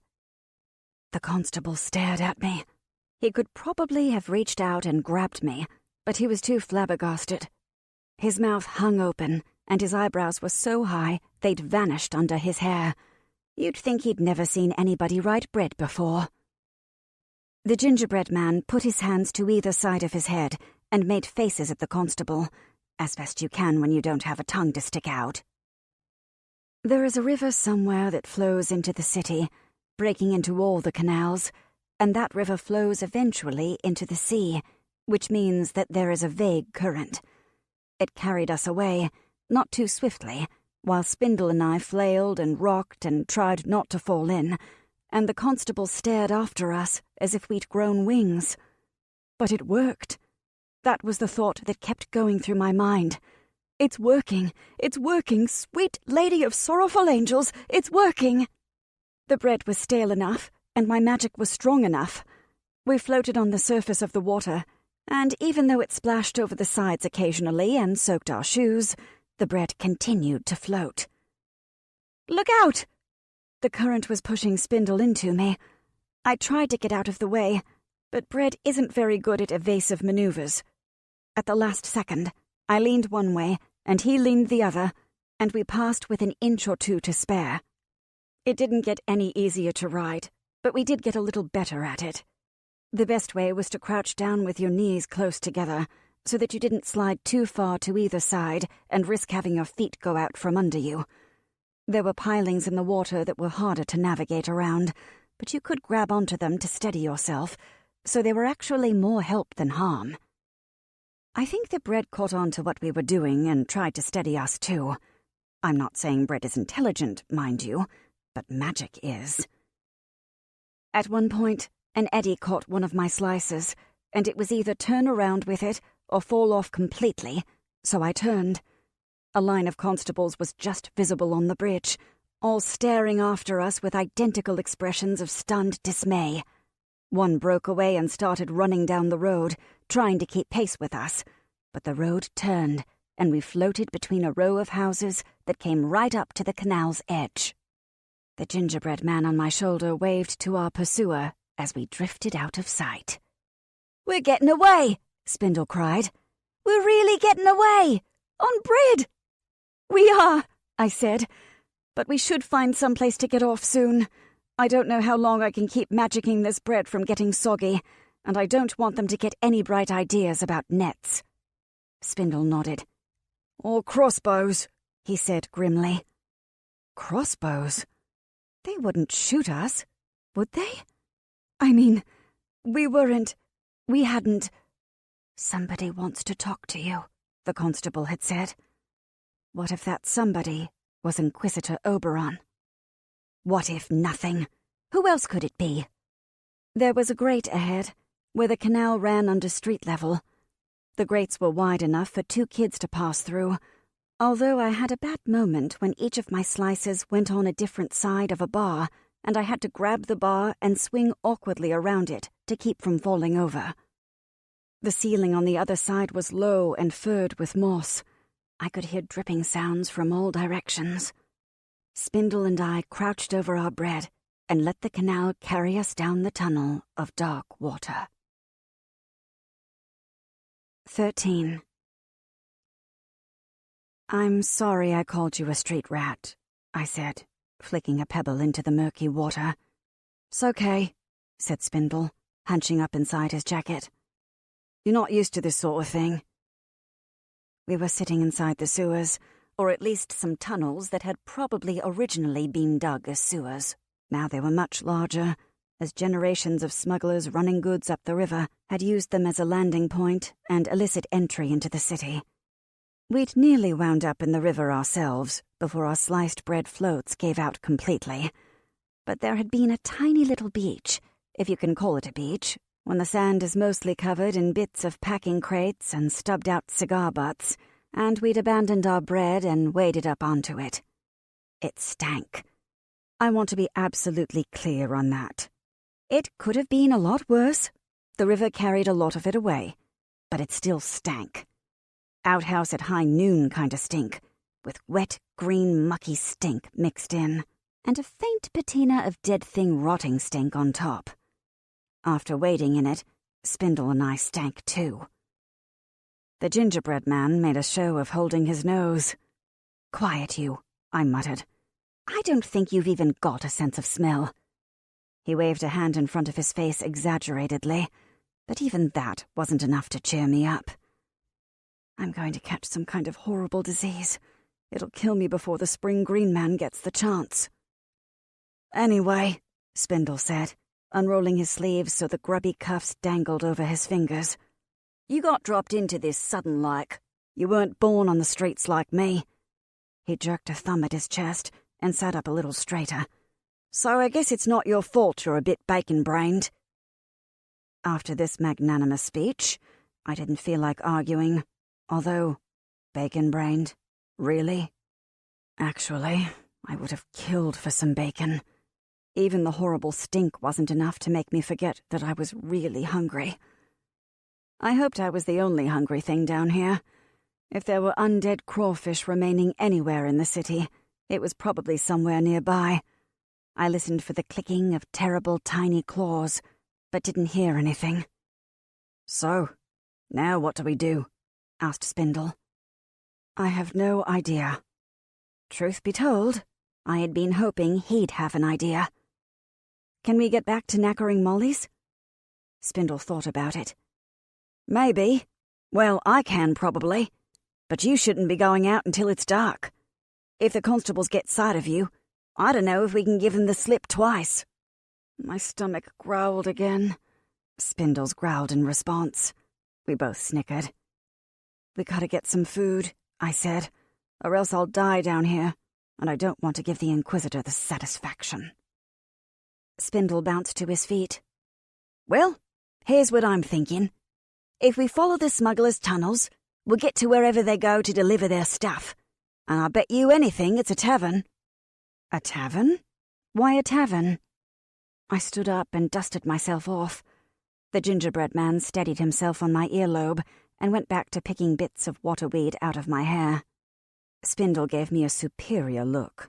Because they smuggle booze. Don't you pay attention? They bring it up the coast and sell it to taverns. What? Illegally?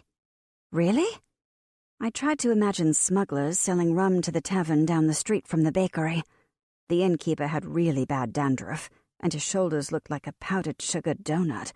But he was always very nice to me, so I tried not to look at his shoulders when I talked to him.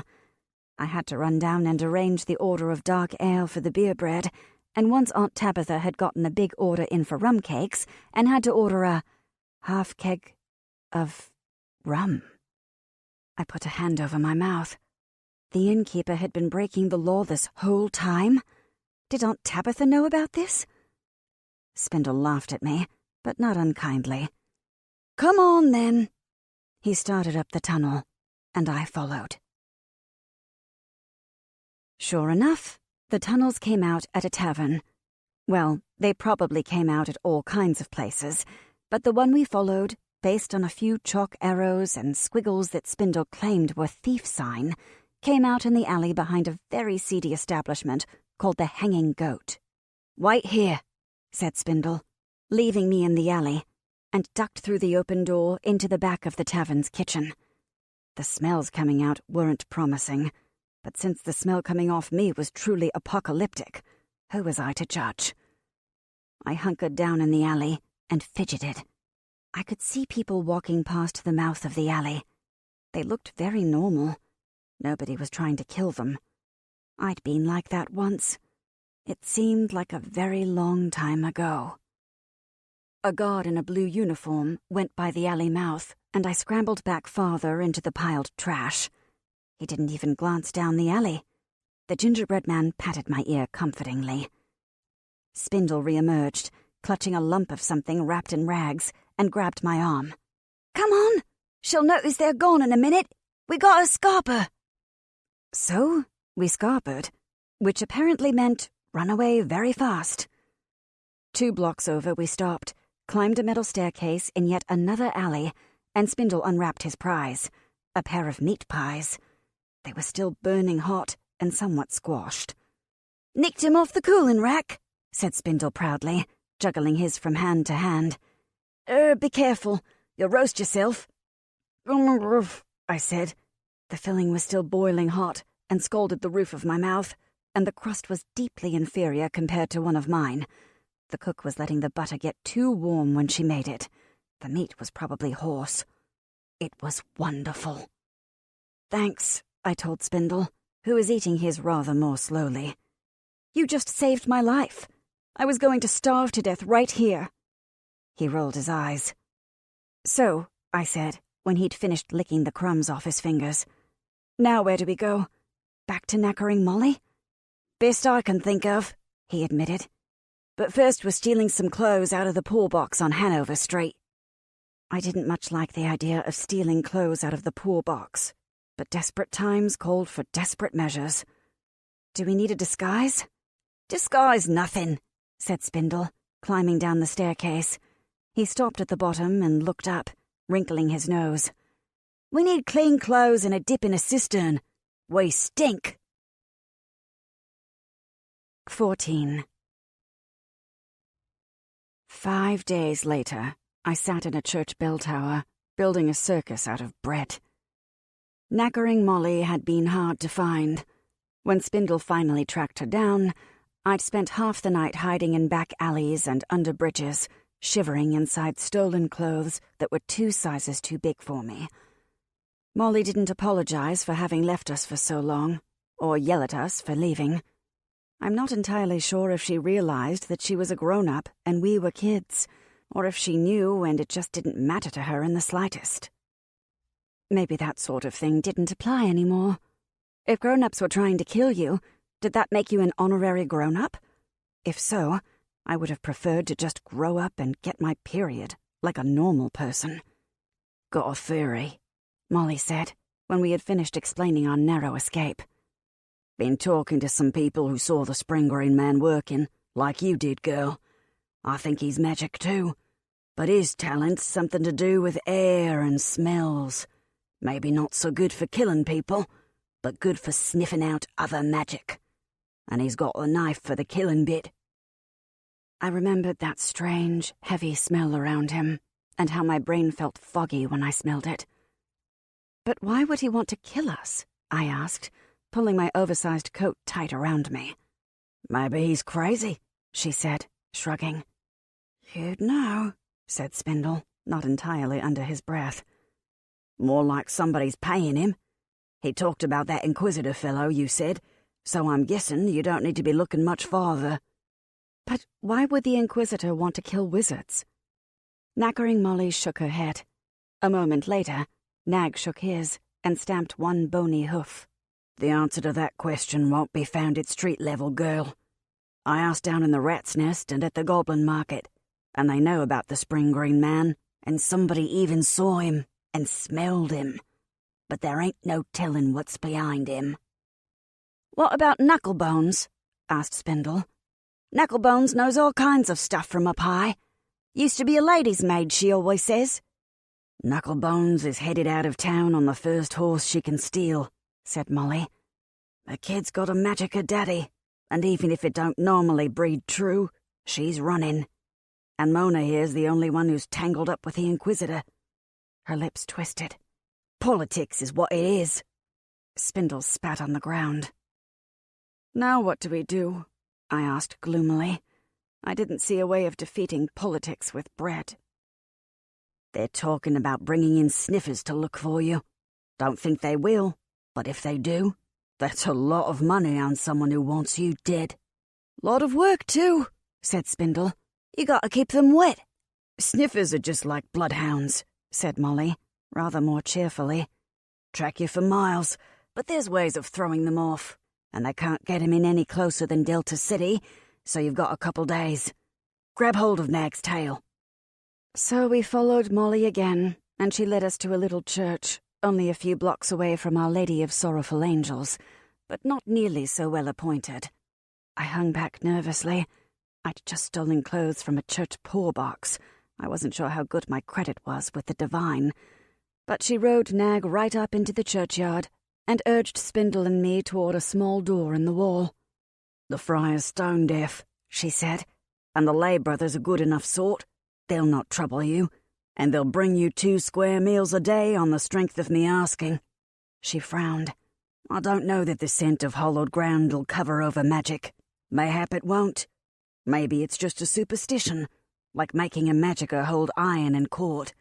But it can't hurt. If the Spring Green Man comes for you, girl, run for it. The folks here are priests, not fighters, and there's little enough they can do for you but die trying. I gulped. I'll keep an ear to the ground. If I learn anything, I'll be in touch. She swung Nag around and clattered out of the courtyard without saying goodbye. Spindle looked at me, and I looked at him, and then we went inside the church because we didn't know what else to do. Well, I suppose I could leave the city, beg Spindle to take me to the gate and just start walking. But what would I do? What would I eat? Even I can't make bread out of rocks and road dust, not unless I get a bunch of extra ingredients. And what about Aunt Tabitha? They said sniffers could find places you'd even thought of being, and that meant they'd be all over the bakery. What if Inquisitor Oberon decided to accuse her of something? The church was small and very shabby. The pews looked worn, and the altar cloth had been eaten by moths until it was more holes than fabric. The lay brother was as good as Molly's word. He was a tall, craggy-faced man, and he didn't ask questions. He led me to a ladder and pointed up. "The bell tower," he said, nodding to himself. "We sold the bells long ago, you understand. The tower cannot be sold. There is little up there that will harm you. I would not go to the top room, where the bells were. There are bats." After this inspiring speech, he nodded again and left. Spindle and I went up the ladder and found that the room was almost claustrophobically small, not very warm, and the edges of the entry shaft were splattered with bat droppings. "Cozy," said Spindle. I peered out the single slitted window. I could see a number of roofs, and across them, the Church of Sorrowful Angels. The view's nice. The gingerbread man hopped off my shoulder and stood in the window, gazing out. And it was defensible, if nothing else. The spring green man had only one way in, and if I kicked the ladder down, not even that. Of course, that meant that I had only one way out as well. "You're the one stuck here, not me," said Spindle. He stuck his hands in his pockets. "Can I do anything for you?" "Tell Aunt Tabitha where I am," I said. "If you can get me paper and deliver a letter." Spindle was shaking his head. "Necker and Molly already told me not to. They've got guards all over town, and some of 'em got a look at me when we gave 'em the slip the other day." He frowned. "And you got to bet that Spring Green Man's sniffing all over round there, and if he smells you on me, he could maybe track you back here." I sagged. This was worse than I had thought. Aunt Tabitha had to be worried sick. "Hey," said Spindle, "it's not so bad. It's only till they stop looking for you. I'll snitch you some food during the day, though. Place like this, it's nothing but gruel, gruel, and more gruel." As it happened, he wasn't far wrong. It was gritty porridge for breakfast, and half an onion and a slab of dark bread for supper. The onion was tolerable, although it did awful things to my breath.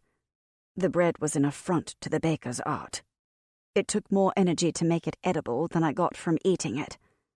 After the second day, I stopped even trying to eat it, and began molding it into tiny people and animals, which I tried to set into motion. Believe it or not, I'd never spent a lot of time really working on my magic. I was always more interested in learning how to bake. Baking is much more rewarding. There are cookbooks to tell you what to do, and at the end, you've got chocolate chip cookies to show for it. There aren't any books to teach you how to do magic, or if there are, they aren't available to people like me. So when I do magic, it's more of an instinctive thing. When the bread is burning, I don't stop and think, I must magic the bread so it doesn't burn. I just do it, reflexively. Like when somebody hits a glass of water with their elbow and you grab for it before it goes over. You don't think, I am going to grab that glass. I wouldn't have known that I could animate gingerbread men if I hadn't done it once already as a little kid, when you don't know stuff is impossible. The magic I try to do deliberately doesn't work nearly as well, unless I'm panicked, like when I made the getaway bread float, or brought Bob the sourdough starter to life. There's something about stark terror that really gets magic working. Unfortunately, being stuck in a bell tower isn't quite the same thing. I was terrified, sure, but it was a boring sort of terror. You can't stay in a state of heart-pounding panic for very long. Your body just can't manage it. So I'd just sit there and stare out the window and think about being out in the city. Then I'd start to think about Aunt Tabitha and how worried she must be. And then I'd remember all over again what was happening, and I'd be angry and scared and tired. I slept a lot. Sleep was at least time passing that I didn't have to be around for. Spindle brought me back a pack of cards. That was fun for a bit, but I made the mistake of teaching the gingerbread men the rules of solitaire. After that, whenever I'd try to cheat and run through the discard pile in extra time, he'd kick me in the wrist and sit on the cards. I taught him to play rummy, even though the cards were half as big as he was. He beat me 11 times in a row and then refused to play anymore. I think I bored him. It was probably a good thing that we didn't have a checkerboard. There was one good thing. Stuck up there for days with an increasingly large pile of inedible bread, I finally had time to practice my magic. I started by smushing the bread together into balls and molding little figures out of them, then making them walk around. It sort of worked. They weren't nearly as responsive as the gingerbread men. It felt like the chunks of bread didn't want to come together. Maybe I have to bake stuff into a human shape before it believes it's human? I said to the gingerbread man. He eyed my shambling bread crust creature with disapproval and shrugged. He was building a house out of cards, which was a major construction project for someone his size. My bread creatures also weren't very smart. When I made a couple of them and told them to march around the room, they stopped as soon as they ran into a wall. I sighed and took them apart again. When Spindle came back that night, I had a request. "Hey, Spindle?" "Murph?" His mouth was full. He'd gotten in the habit of eating a meal with me, and I felt almost pathetically grateful for the company. I knew that he didn't have to keep bringing me food, and if he decided to ditch me, it's not like I'd ever find him again. He'd probably be in a lot less danger, too, since he wasn't a magicka, and the Spring Green Man might not even care that he existed. "Can you get me some dough? Stuff that hasn't been cooked yet?" He wiped his mouth. "It'd be harder than the cooked stuff, but sure, I guess." I was seized with a pang of misgiving. "Don't do it if it's too hard. I don't want you to get caught." He gave me a disgusted look. "Girl, you're looking at the thief who pinched the socks off the feet of the head of the Jewelers Guild. Too hard? Pfft." He was as good as his word. The next morning, I heard a rattling on the ladder, and he came up carrying a sack which held an entire mixing bowl of dough, bowl included, and a number of battered onions. I examined the dough. It was full of papery onion skin and bits of dirt. "What?" asked Spindle. "You weren't gonna eat it, were you?" "I guess not. Why onions?" "Pretended to sell 'em," he said proudly. "Took a basket into the kitchen at the White Horse and offered 'em to the cook. While she was yelling at somebody, I dumped a bowl into the basket and put onions over top." "Very impressive. This is perfect, Spindle. Thank you." I hugged him. He squirmed out and gave me a reproachful look, but his ears turned red, and I'm pretty sure that meant he was pleased. 15. The magic experiments went much better with dough than with bread. The dough was, well, smarter, I guess, more suggestible. The bread that had already been baked had a very clear idea that it was a loaf. It had always been a loaf. It would always be a loaf. The dough was willing to be little people or animals or anything else I wanted it to be. They were gloppy people and animals, so I couldn't make them very large, and they were awfully sticky. I needed more flour, but I didn't want to keep making demands of Spindle, who was already being so nice. But if you told them to walk around the room, they'd walk around the room. When they hit a wall, they would turn around and walk in another direction. If I took a nap, when I woke up, they'd be in different positions. One ran into the gingerbread man's card house and got thrown out the window. My cookie had a temper. I could feel the dough a little inside my head. They were so small that I had to really pay attention, but it wasn't like I had anything else to do. It was just a kind of little mental tugging. It didn't do much, but it did make me tired after a while, so I was careful to pull the magic out of them at night before I went to sleep. When I concentrated, I could feel something similar from the gingerbread man, now that I was looking for it. It had been going on for so long, though, that I didn't even notice anymore. If you wear really heavy boots in the winter, you stop noticing that they're heavy after a few days, and then when you take them off, your feet feel ridiculously light.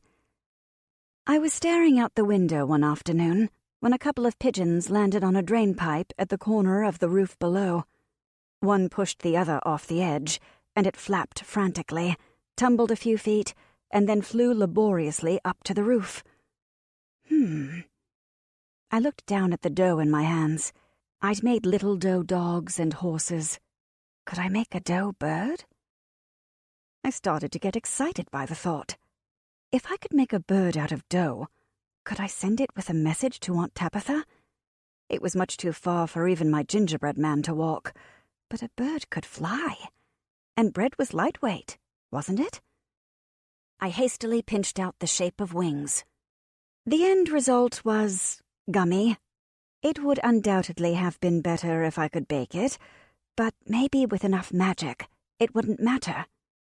I held the lumpy bird in both hands and thought, fly. It came alive like the others, flopping its wings.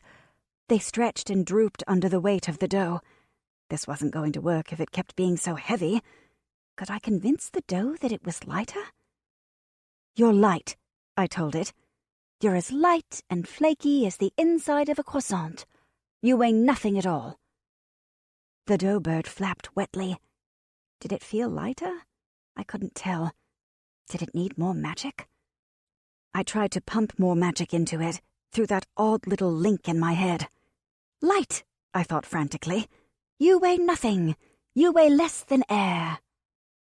It didn't exactly feel like pouring magic into the dough, like you'd pour milk into a mixing bowl. It was more like trying to knead magic into it, like kneading flour into a very stiff dough. The bird didn't want any more magic in it. It couldn't all fit. My head was starting to hurt. "Light, light, you can fly." The dough strained, and very slowly started to rise into the air. "Come on," I said out loud. My vision was throbbing in time with my heartbeat. "Come on, you can do it." Slowly, lumpily, with holes opening in its wings, the dough bird flew. "I did it!" I yelled, not caring if the lay brother heard me. "I did it! I did—" The bird was beginning to vibrate. It was puffing up to 2 and 3 times its original size. It spun around the ceiling, bits of dough flying off its wings and splattering against the stones. My gingerbread man threw himself off the windowsill and grabbed my pant leg, tugging me down. I tried to grab for the little magical connection in my head. It felt fizzy and hot. This is not a nice sensation to have inside your brain. The bird let out a whistle of escaping steam and exploded. The room rained dough. I got a gob in the face. It was hot, nearly scalding. The gingerbread man took shelter behind my calf. When a couple of minutes had passed and I had scraped the dough off the side of my nose, I surveyed the damage. The bird was gone. The stone walls looked as if they'd been caught in a very lumpy snowstorm. The inside of my head felt bruised. I sat down and clutched it, which didn't help at all.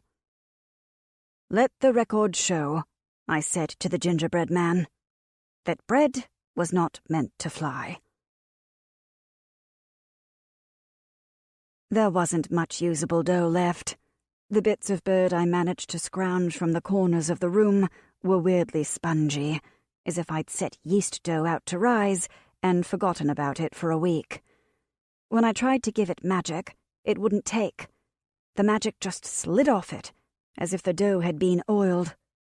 I went back to trying the bread crusts again. It got easier with practice. I found that if I only used crust from one loaf, it worked better. 2 loaves that hadn't been baked together didn't want to cooperate at all. There was no getting it to work with the remaining dough either. The 2 rejected each other completely. Dough legs would walk off without the bread crust body. One actually yanked its own bread crust arm off and threw it at the wall. Baked and unbaked dough are not friends. I didn't try to make another bird. I had a feeling that I'd run up against the limits of what even magic bread could do. But I made tiny animals and people, and if I set them a repetitive task, they did okay. The gingerbread man wasn't impressed. I couldn't blame him. If I'd been able to bake my creations, I could have done a lot more with them. Spindle, delivering the only edible meal of the day, stopped dead as soon as he climbed up the ladder. "Cool! What's that?" "It's a circus," I said. The bread crust elephant waved its trunk. "I'm bored." "Never saw a circus for real," said Spindle, getting down on his knees. "Is this what they look like?" "Well, they're usually bigger," I said, grinning. He flapped a hand at me. "And a lot more colorful. And I couldn't do the trapeze. But this is sort of like it." He'd brought up another meat pie, this one cold rather than molten, and a lump of cheese.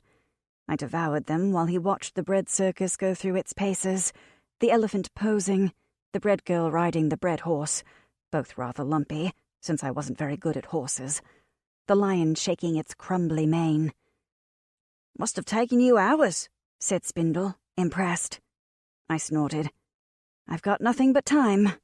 It's boring up here, and the gingerbread man gets very grumpy if I try to cheat at solitaire. Brought you something. He reached under his jacket and pulled out a grubby sheet of paper. I took it and unfolded it, smoothing out the creases. What is... I stopped. I stared down at the paper. My own face stared back at me. 16. I found it on a lamppost, said Spindle. He stuck his hands in his pockets and stared down at the bread circus. It was a cheap, flimsy sheet, the sort they print broadsides on. Someone had done a woodcut of me, not a great one, but enough like me to be recognizable. What's it say? Spindle wanted to know. I looked up at him, startled, and he flushed. Not like I can read. I mean, I know that word is wanted, but the rest is just gibberish. Wanted for questioning, I said numbly. For murder and suspicion of treason. Treason? I'm a baker. The one doesn't let out the other, Spindle said reasonably. I balled the poster up in my fist. I wanted to cry. What if Aunt Tabitha had seen it? How many of these are there? I asked. A bunch, said Spindle, scuffing the floor with one foot. You must have really made somebody mad. I sat down. My stomach hurt in a way that had nothing to do with all the onions I'd been eating. If there were a bunch of wanted posters, then everybody must have seen them. All the people who came to the bakery would think I was a traitor and a murderer. Some of them wouldn't believe it, but some of them would. Miss McGrammer probably would. Heck, she'd probably be thrilled to know she was right. Hadn't she said something about broadsheets the last time I came in? You people, she'd said. I should have put bugs in your scones, I muttered, staring down at the poster. Aunt Tabitha must have seen the posters. They probably would have put them up all over my neighborhood, and that meant that Aunt Tabitha might have to look at them every day. I must have said something out loud, because Spindle put out a hand and patted me awkwardly on the shoulder. It's not so bad as that, he said. They got guards on the street, but they ain't done nothing to hurt your kin. How can it not be as bad as that? I cried, wadding the wanted poster up in my hands. I'm a wanted criminal. Yeah, but at least she knows if they've got the posters up, they don't got you, said Spindle. Means you're alive too. Ain't gonna put up posters if they've killed you. The knot in my stomach loosened a little. Yeah, I said. Yeah, you're right. They wouldn't have put up posters if the Spring Green Man had killed me, or if I was in the dungeon somewhere. If that was the case, they'd want me to just stop existing. I wondered why they wanted to get hold of me so badly. What did Oberon think I knew? What did I know? I racked my brain. I didn't know anything. If anything, I knew a lot less than the other magicers in town. They'd all been smart enough to leave town. No, surely there was nothing I knew that Oberon would want hushed up. Fine. If I didn't know anything, what had I done?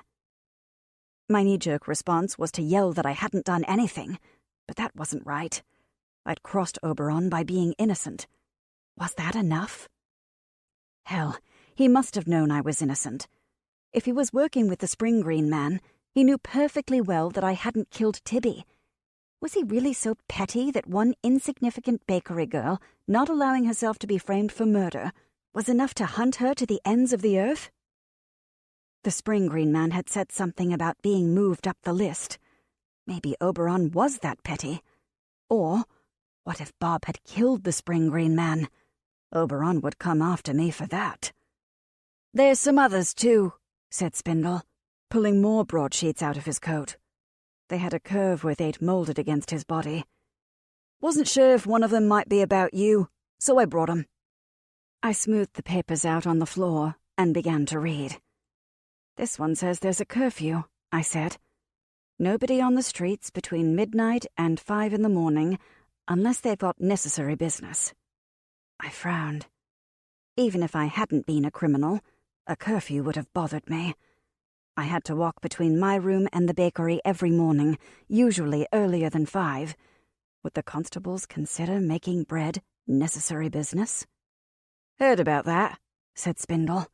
They got criers all over town. People aren't happy about it. I bet. There were lots of jobs that happened between midnight and 5. The night soil men came through, and the lamplighters. Those would probably be considered necessary business. But what about people who stayed out late? Widow Holloway, one of my favorite regulars, couldn't sleep the night through since her husband died 11 years ago. She usually went out walking in the middle of the night when she woke up. I met her sometimes on the way to the bakery. "It doesn't matter that I can't sleep, Mona," she used to say in her piping little voice. "When you're as old as I am, you don't feel like wasting time sleeping anyway." Maybe that was true. But what would she do if the constables told her she couldn't go for a walk? My eye travelled down the broadsheet. At the bottom, in smaller letters, it said, "By order of Inquisitor Oberon." "You got a funny look," said Spindle. "Ha-ha," I said hollowly, pushing the broadsheet away. "What's this one?" asked Spindle, pointing to another sheet. "It's a couple days old, but people acted really weird when that one went up." "Weird how?" I lifted the sheet. It had a woodcut of a soldier's helmet on top. Spindle scratched behind an ear thoughtfully.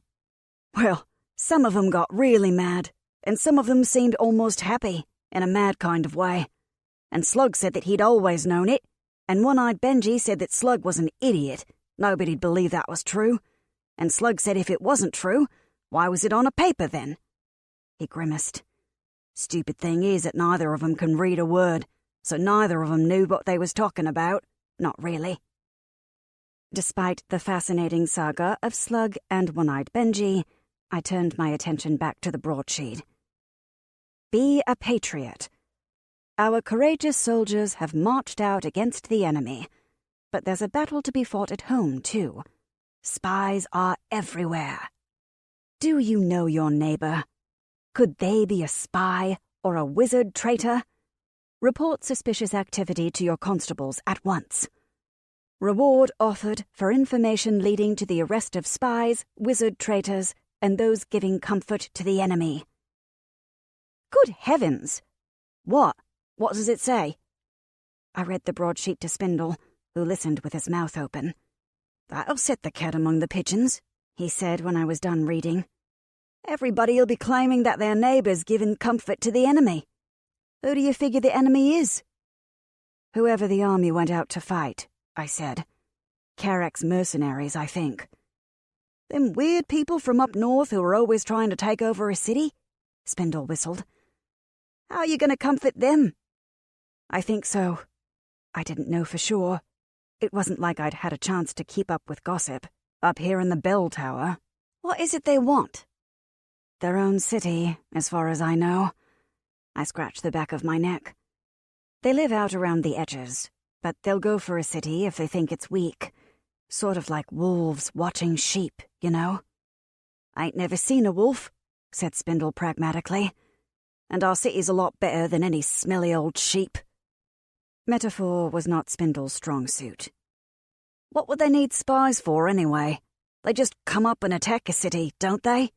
You don't need spies for that." I propped my chin on one hand and watched the bread-crust elephant go through its paces. It walked in a circle, waved its trunk, sat up on its hind legs, walked in a circle again. The bread crust still didn't show much initiative. I knew I was only 14, and I didn't know that much about politics, but Spindle's question seemed like a good one. Carrack spies? In the city? Why? Carracks are really pretty straightforward. They raid your farms so you don't have anything to eat, and then they try to take over your town. If they succeed, everybody dies, and the Carracks hang out there for a while and eat all the food and take all the money. Then they go find another town. They've managed to do this to a couple of smaller towns over the years, but never to a real city with an army. They keep trying, though. It's horrible, but it's not complicated. It doesn't seem like it would require spies. Plus, Carex hated magic. It didn't make any sense that they'd hire magicians to spy for them. The whole idea of wizard traitors helping the Carex was ridiculous. But here it was on the broadsheet with the Inquisitor's name on it. I wonder if Lord Ethan knows about this. In the last war, when the Golden General got his reputation, I couldn't remember papers like this. Of course, I'd been much younger, but surely I'd remember a thing like that. And damn it, Riverbraid was always good to magickas. It didn't make sense. So, that's why Slug was happy, said Spindle thoughtfully. He always did hate magickas. Never wanted Tibby in on a job, or Willy Thumbs either. He's all mean and happy now that the magickas are gone. Gone? I asked absently. Ain't seen hide nor hair of one for days, said Spindle. Except you and Knacker and Molly. And Slug said he actually saw Big Mitch get dragged away by the guards, and there was a notice nailed to the door. He frowned. Course, Big Mitch ain't much of a magicker, and he's a big drinker, so they could have been hauling him away for being drunk and disorderly again. I sighed.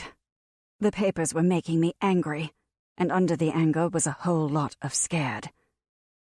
The gingerbread man came down from the slitted window where he kept watch and stood on the edge of a paper. I wondered if he could read. Probably not. Reading's complicated.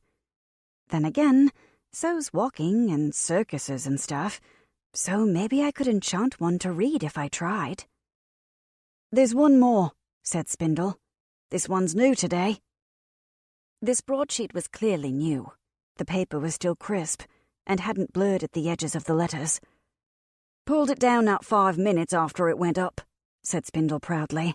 I was on my way here anyway. Wizard traitors are everywhere. It is vital for our security as a nation that we prevent infiltration by hostile magical elements. All loyal citizens with wizardly talents must register with the Loyalty Board within 10 days for their own safety. The author, I thought gloomily, had clearly never met a capital letter he didn't like. I was surprised he hadn't printed Wizard Traitor in red ink. Maybe it would have cost too much. I looked to the bottom of the page, and sure enough, in small block letters, it said, "By order of Inquisitor Oberon." "This'll make people really mad," I said, when I had finished reading it to Spindle. Spindle said, I looked up. What? He rubbed the back of his neck and refused to meet my eyes. I waited. Might not, he said, all in a rush. Lot of people are a little iffy about magicka talents, even the little piddly ones. My sister, lot of people didn't like her for it. Some of the kids. I knocked them down. He crouched down on the flagstones, looking curiously at the paper. Couldn't knock 'em all down, though. And Slug's bigger than me, a lot, and he knocked me down. It made no sense. No magicka with an ounce of brains would work for the Carex. I don't know what they do to grown-ups with magic, but presumably they don't just leave you on a hillside to die.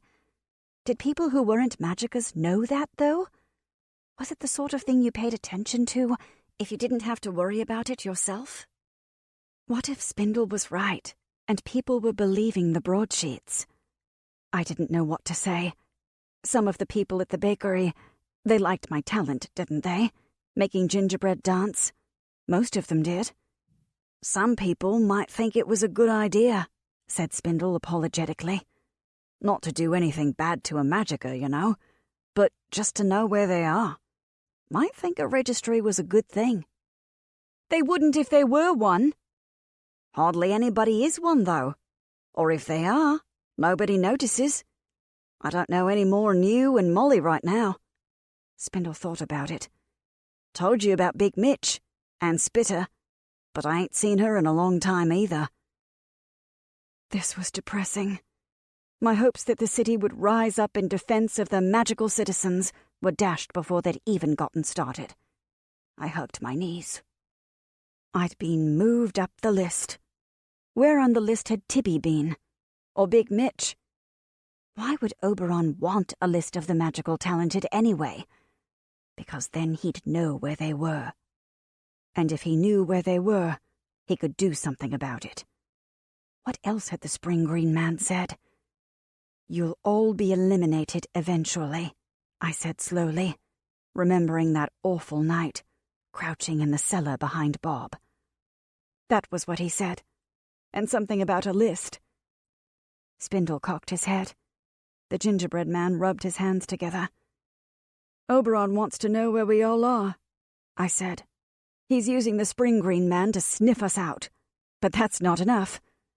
Either he doesn't trust the Spring Green Man, or more people than me might have escaped. He wants the complete list so he can destroy us all. And he's going to have people registering with this loyalty board and doing the work for him." 17. The night I spent in the bell tower after Spindle brought the broadsheets was one of the most restless I've ever had. Not the worst. It'd be hard to top having the Spring Green Man trying to kill me in the cellar, but the most restless.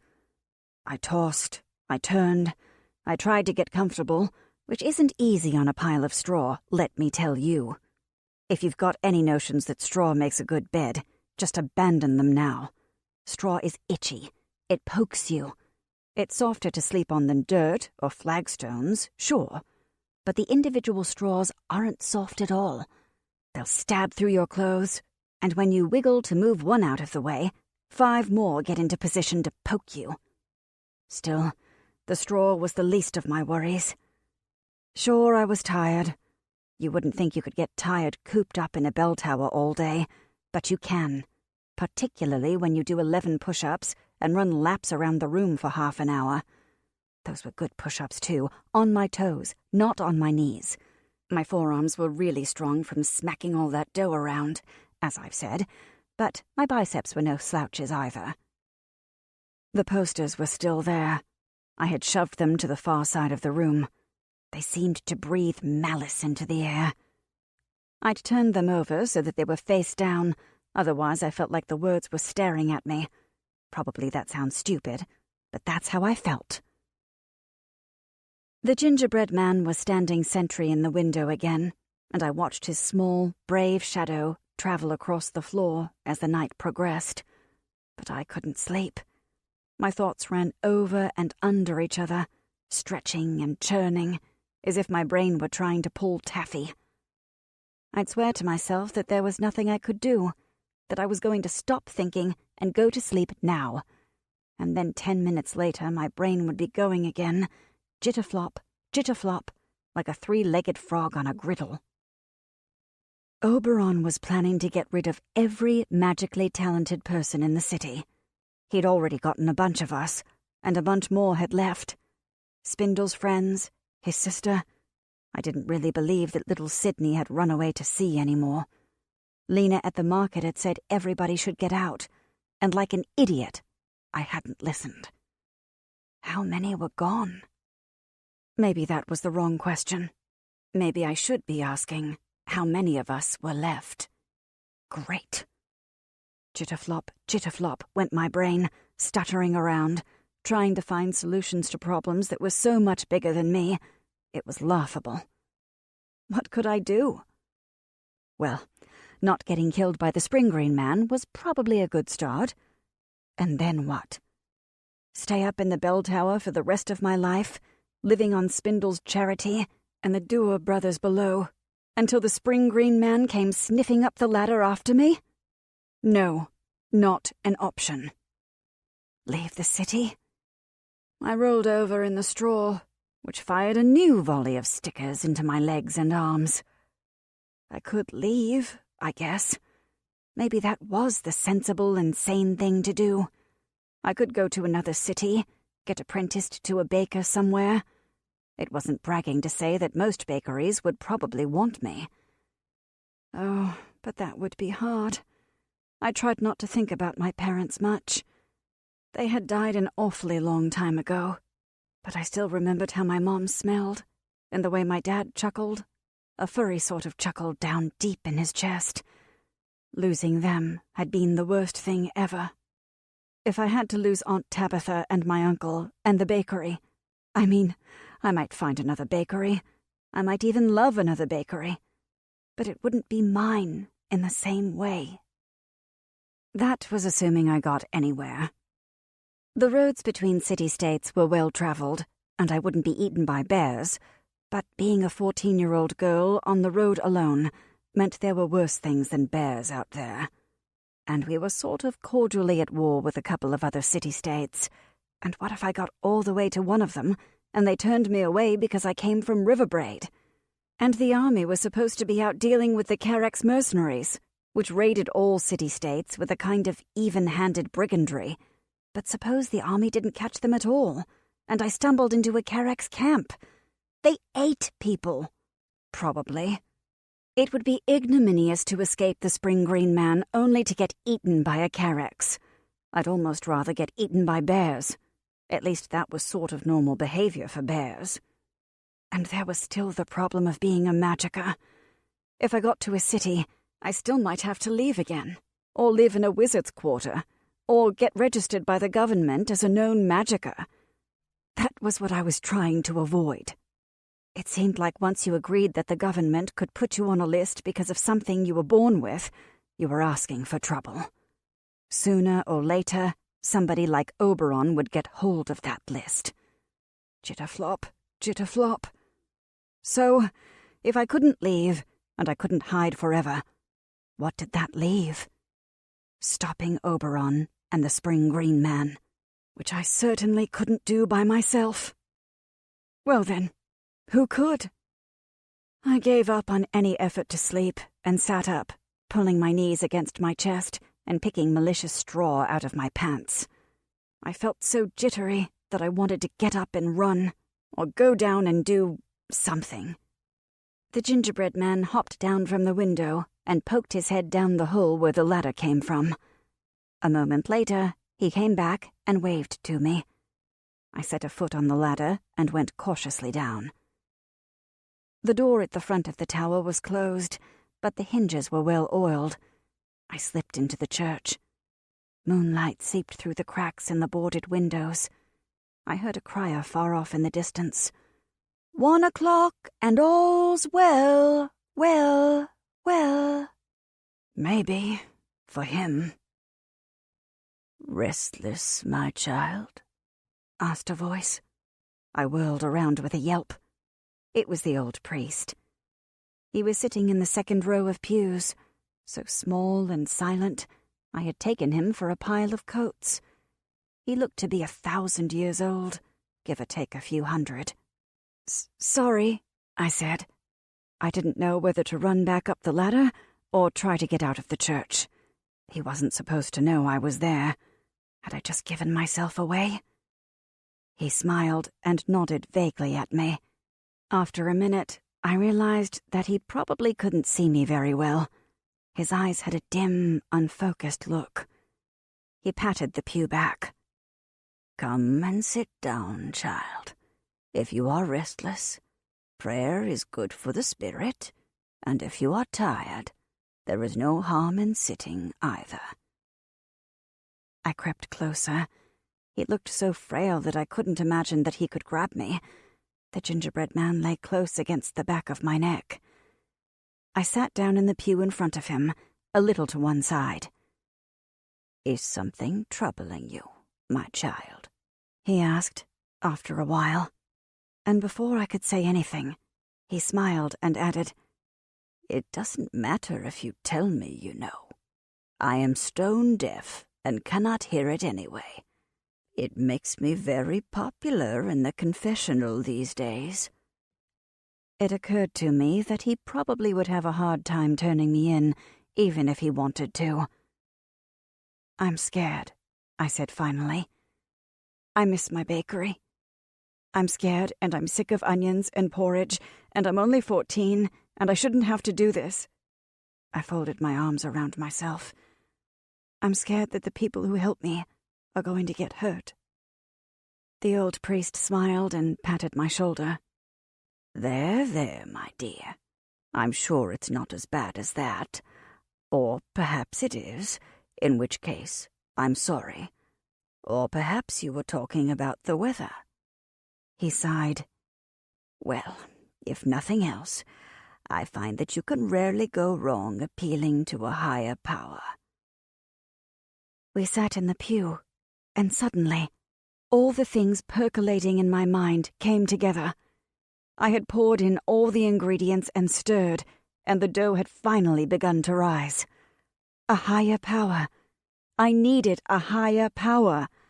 Not a spiritual one, but one right here in the city. "The Duchess," I said out loud. The gingerbread man moved restlessly against my neck. Somehow, I would have to get word to the Duchess. She would give me a fair hearing. I was sure of it. She'd intervened on my behalf before. She didn't seem very warm, but she also didn't seem cruel. And she had wizards, real wizards, not just piddly little magicers like me.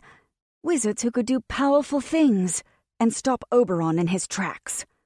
Come to think of it, her name hadn't been on any of the posters. They were all issued by order of Inquisitor Oberon. And I had a hard time believing that the army wizards would be all that happy about a registry either. Did the Duchess even know about the posters? Nobody ever saw her outside the palace, except for during parades. There hadn't been a parade for a long time, and the Golden General was gone. I was broken from my thoughts by a faint noise behind me. When I turned, the old priest was asleep with his head tilted back against the pew. After a moment, he let out a very impressive snore. The gingerbread man came out and stared at him in awe. I got up and crept back to the tower. My mind was a whirl. Could Inquisitor Oberon be doing all this without the Duchess's knowledge? Why would he keep her in the dark? Could he be plotting against her as well as the magicers? Why did he even want the magicers dead anyway? He couldn't just hate all magic like some people, could he? Otherwise, would he really use the Spring Green Man, a magicier himself, to hunt them down? Could this be part of some larger plot?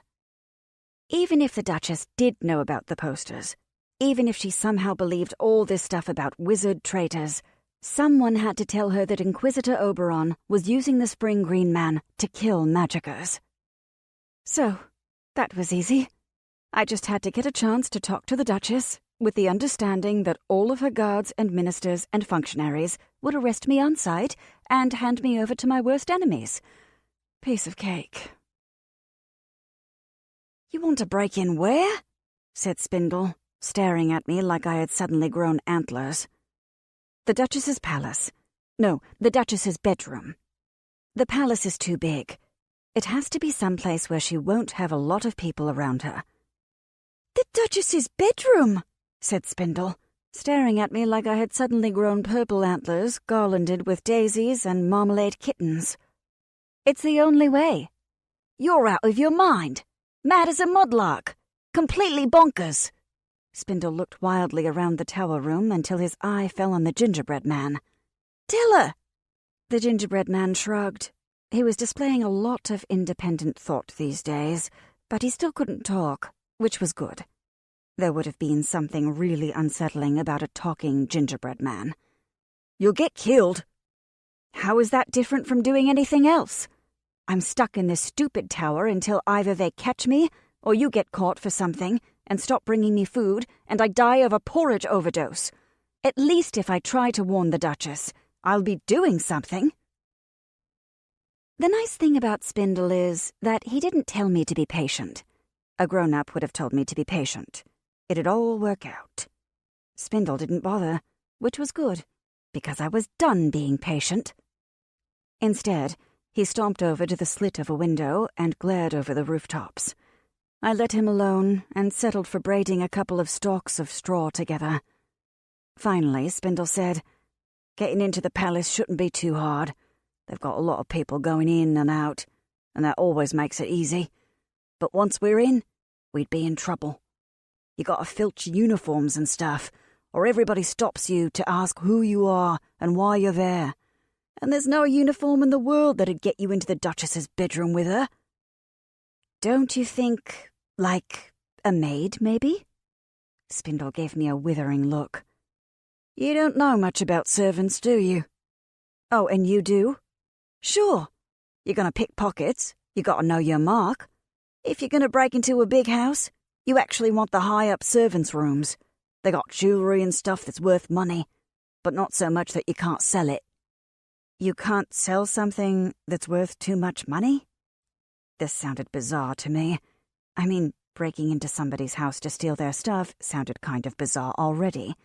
I was pretty sure my nerves would give out before I was even in a window. Meanwhile, Spindle was still looking at me like I was an idiot.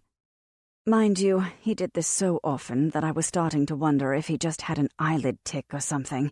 Surely I couldn't be that tense. Could I? Steal a great lady's jewels, and ain't nobody gonna fence it. You know, sell the stolen stuff for you, he said. It's more trouble to you than it's worth, 'cause nobody can move it. It's too good, you know. No back alley pawn shop would have stuff like that, so it has to be stolen, and the constables will get awfully interested, and nobody's gonna buy it, 'cause they don't have the money. Stealing jewels like that is like high-level stuff. I propped my chin on my hand. So what? You're telling me I'm not noble-looking enough to be a maid to the Duchess? Nope, said Spindle. So, what would you do? I asked testily. Tact, in Spindle's world, was apparently something that happened to other people. I gotta think about it, said Spindle. I gotta go look at the palace. This is crazy. I told you this is crazy, right? Which is how we wound up 5 nights later, climbing out of the Duchess's toilet. 18. So, in a palace, the toilet's called the guard-robe. It's basically a closet with a hole in the floor that drops straight down a couple of stories into a cesspit. In the nicer ones, and the Duchess's guard-robe was very nice, you get a little carved wooden bench with a seat on it, and you can sit there and think about life, or whatever you want to think about when nature is calling. And the point is that since it's 3 stories down, and there are vents, it doesn't even smell bad. Much. Well, comparatively speaking. Regular people have to use chamber pots, but if you're rich or noble, and you've got a castle with a spare closet and a straight shot to the ground, you get a guard-robe. There's a guy whose job is to shovel the cesspit out once a week. It's under a locked grate in a little stone hut with locked doors. Who knew you had to keep that under lock and key? I mean, nobody's going to steal it, right? As far as I can tell, Spindle broke into the palace disguised as an ash sweeper, then followed this guy around for 2 days until he got a chance to filch the keys, and then he made a wax imprint in a bit of old candle and returned the key before the cesspit cleaner even noticed. I was very impressed by this and told him so. Spindle muttered something about how it was no different than any other second-story job, and there was no place in the world for a clever noddy who couldn't swindle some outhouse cove. I think that was what they call thieves' cant. It occurred to me that Spindle's criminal experience was a bit wider than I had realized. I'm pretty sure second-story job meant that Spindle used to be a burglar, and presumably he was also the clever noddy in question, which would make the cesspit shoveler the outhouse cove. I wondered what Spindle and his sister Tibby had gotten up to before the Spring Green Man had showed up and put an end to her career. Some hints that Spindle dropped now and again made me think he'd been part of a gang of child thieves, but apparently they'd either broken up or he'd left when Tibby died. It was weird to think that this sort of thing went on in the city, while I'd been at home, innocently baking muffins and wondering if we had enough sugar to get through the week. At any rate, if you wanted to steal the keys to a royal cesspit, you couldn't ask for better than Spindle.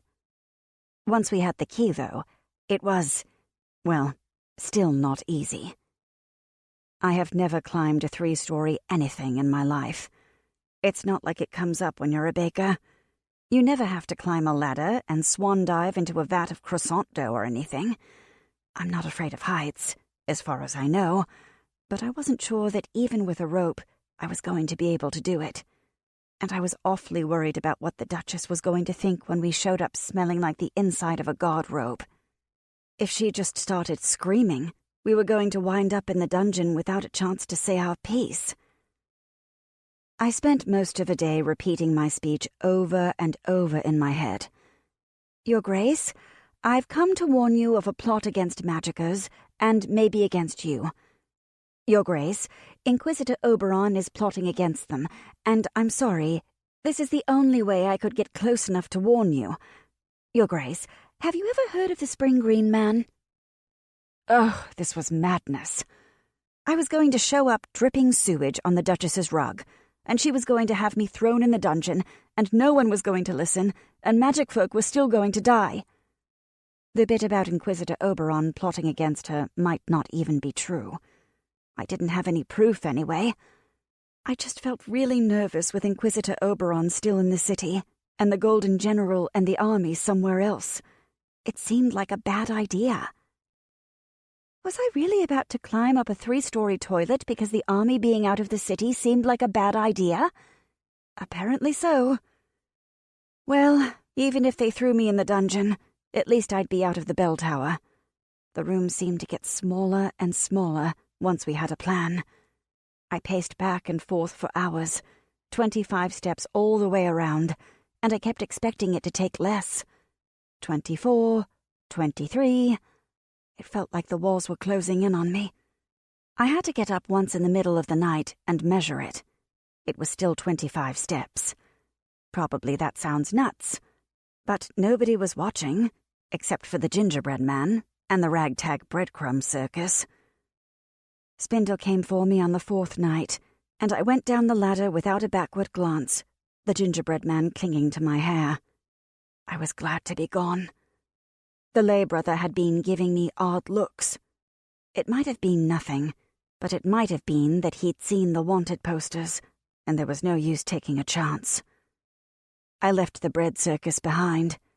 They'd almost run out of magic, and were just crude little sculptures made of bread. I don't know what the priests thought of that. We didn't go out by the main door, but through the back where the priests lived. I paused in the kitchen to tap each of the hard black loaves waiting on the counter. You're good bread, I told them. You're soft, and you want to stay soft. And if I live through this, I'm going to make sure the priests get some of Bob's best sourdough from now on. Assuming Bob is still... Oh, damn. You all right? Said Spindle suspiciously. I rubbed my nose and sniffed. Yeah, I'm fine. Being out on the street again felt like my birthday. I was giddy. I wanted to laugh and dance and hug strangers. I swung around a lamppost just because I could. Spindle had to thump my shoulder and hiss, "Settle down! People are looking!" before I stopped giggling. It was a beautiful night. It had rained in the evening, but that was done, and now the mist was rising from the water, and the cobbles were slick and shining with reflected light. I could hear frogs croaking in the canals. I was still feeling giddy and light-headed when we passed a constable. That settled me down in a hurry. He was slouched against the canal railing with his hands stuffed in his pockets, and I doubt I would have even noticed him, except for being a wanted fugitive and all. "Relax," muttered Spindle. "Don't tense up. They don't notice you if you just walk along and pretend like you're going somewhere. Curfew isn't for another couple hours yet." We went in a roundabout path, in case anybody was following us from the church. It didn't seem likely, but Spindle was paranoid, and that suited me just fine. There were more broadsheets pinned up, talking about the curfew and registering magical talents. There was one that said, "Do you know an unregistered wizard? Wizard traitors could be anyone. They could be your family, your friends, even your children. Loyal citizens will register today." Well, that was depressing. "You okay?" asked Spindle. "You've gone all fishy-coloured." "Nothing," I muttered. "It's fine." It wasn't that different from the others, but the notion of telling people to hand in their own kids for being magicus turned my stomach.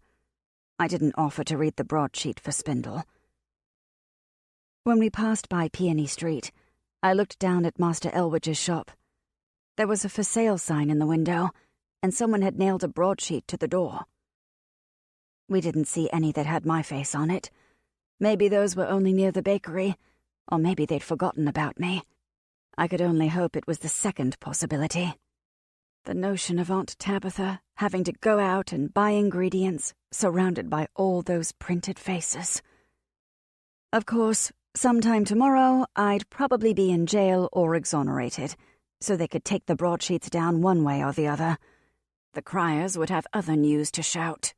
Hopefully, it would be plot against magicers uncovered, and not poop-covered assassin foiled in Duchess's bathroom. Really, of all the ways to go.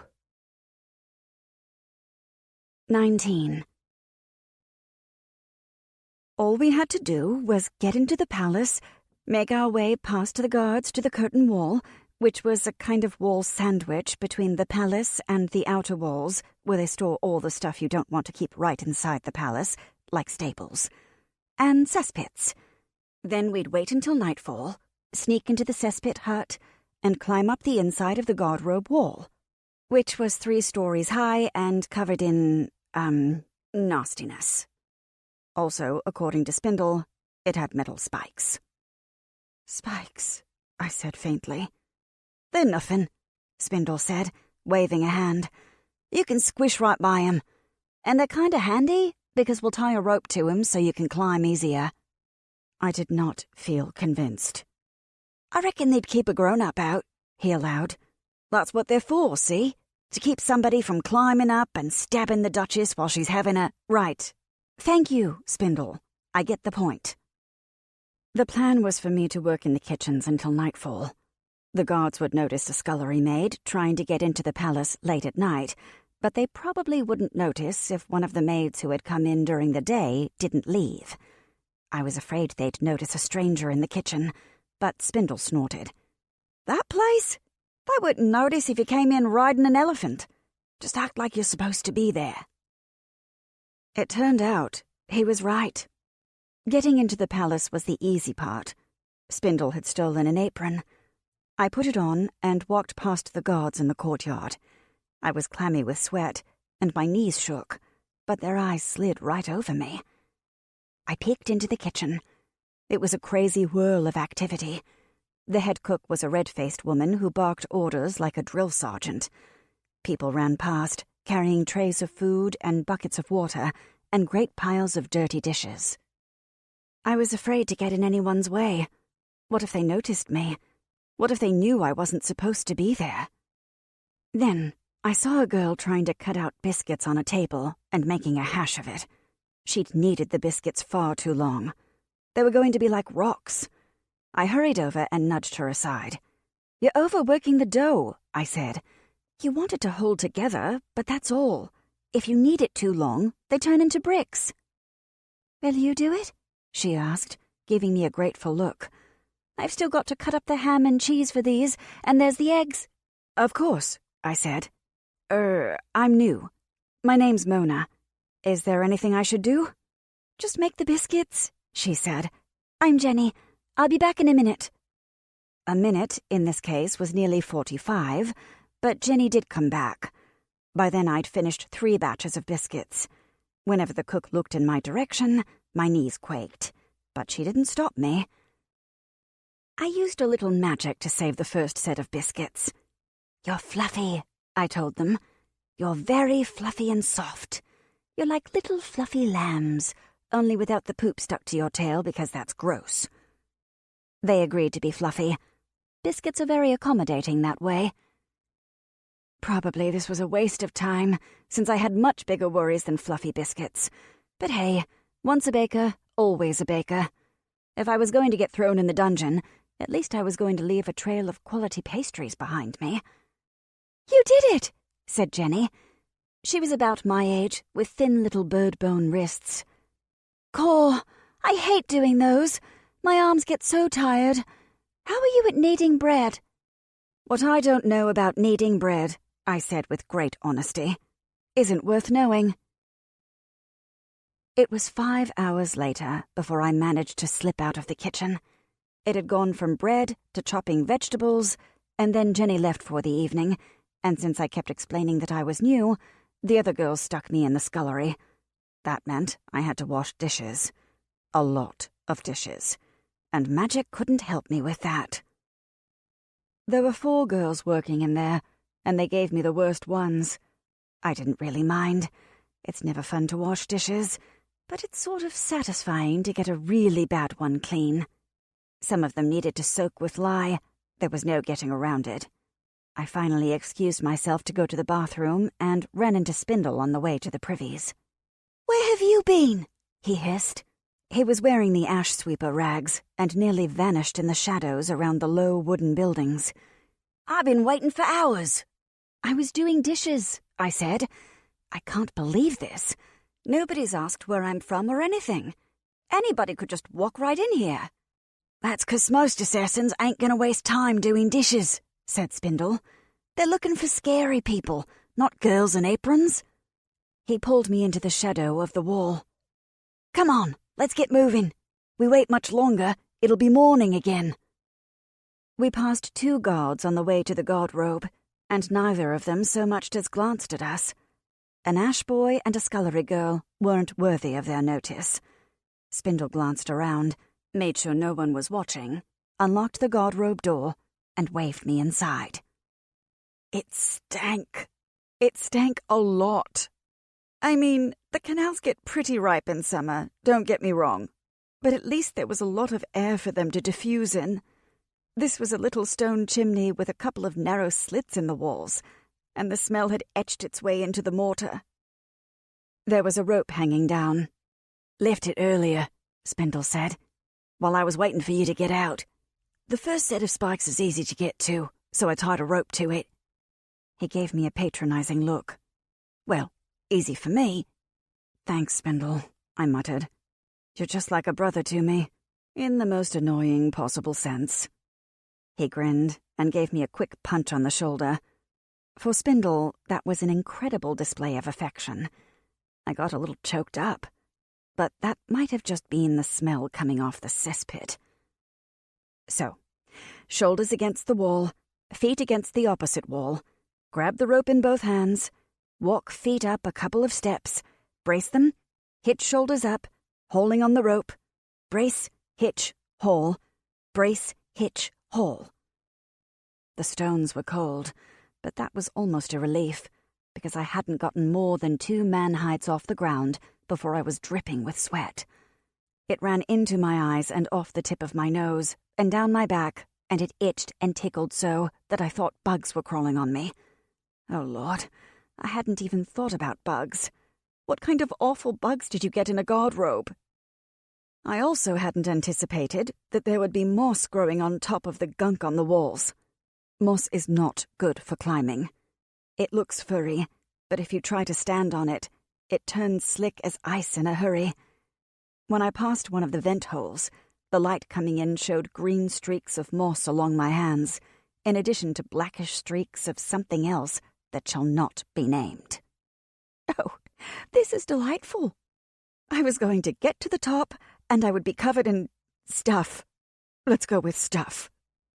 I would pop out of a toilet covered in stuff and dripping sweat, and maybe with bugs on me, and expect the Duchess to listen to anything I had to say? Soon I ran into the first row of spikes. I literally ran into them. My head whacked into one, and thank goodness they weren't very sharp. They were more like metal fence posts than spikes, arranged in an X across the guard rope. Spindle had been right. It seemed they were designed to keep out grown-ups, so there was more than enough space to get by them. Spindle could get through without even touching the sides, and I managed well enough, although I had to sort of shuffle around the chimney until I was under a gap, and there was a bad minute when I hit a slick patch of moss and thought I was going to fall. The gingerbread man stood on a spike, grabbed my sleeve, and pulled. It didn't help at all, but I appreciated the thought.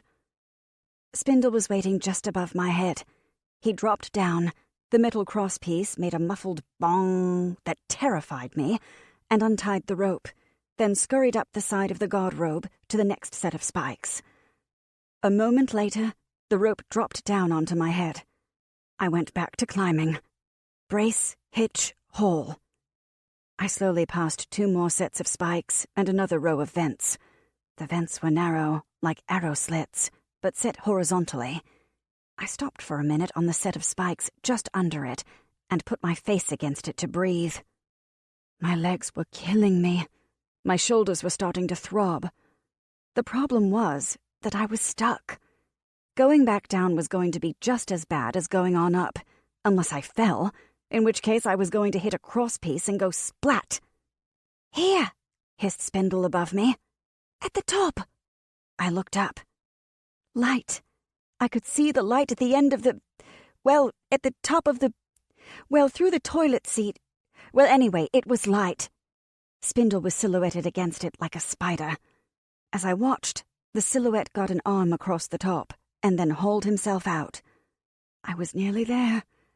I went back to bracing and hitching with a will. Fortunately, the last set of spikes was close enough to the top that I could put my feet on the crosspieces and try to get my shoulders through the hole.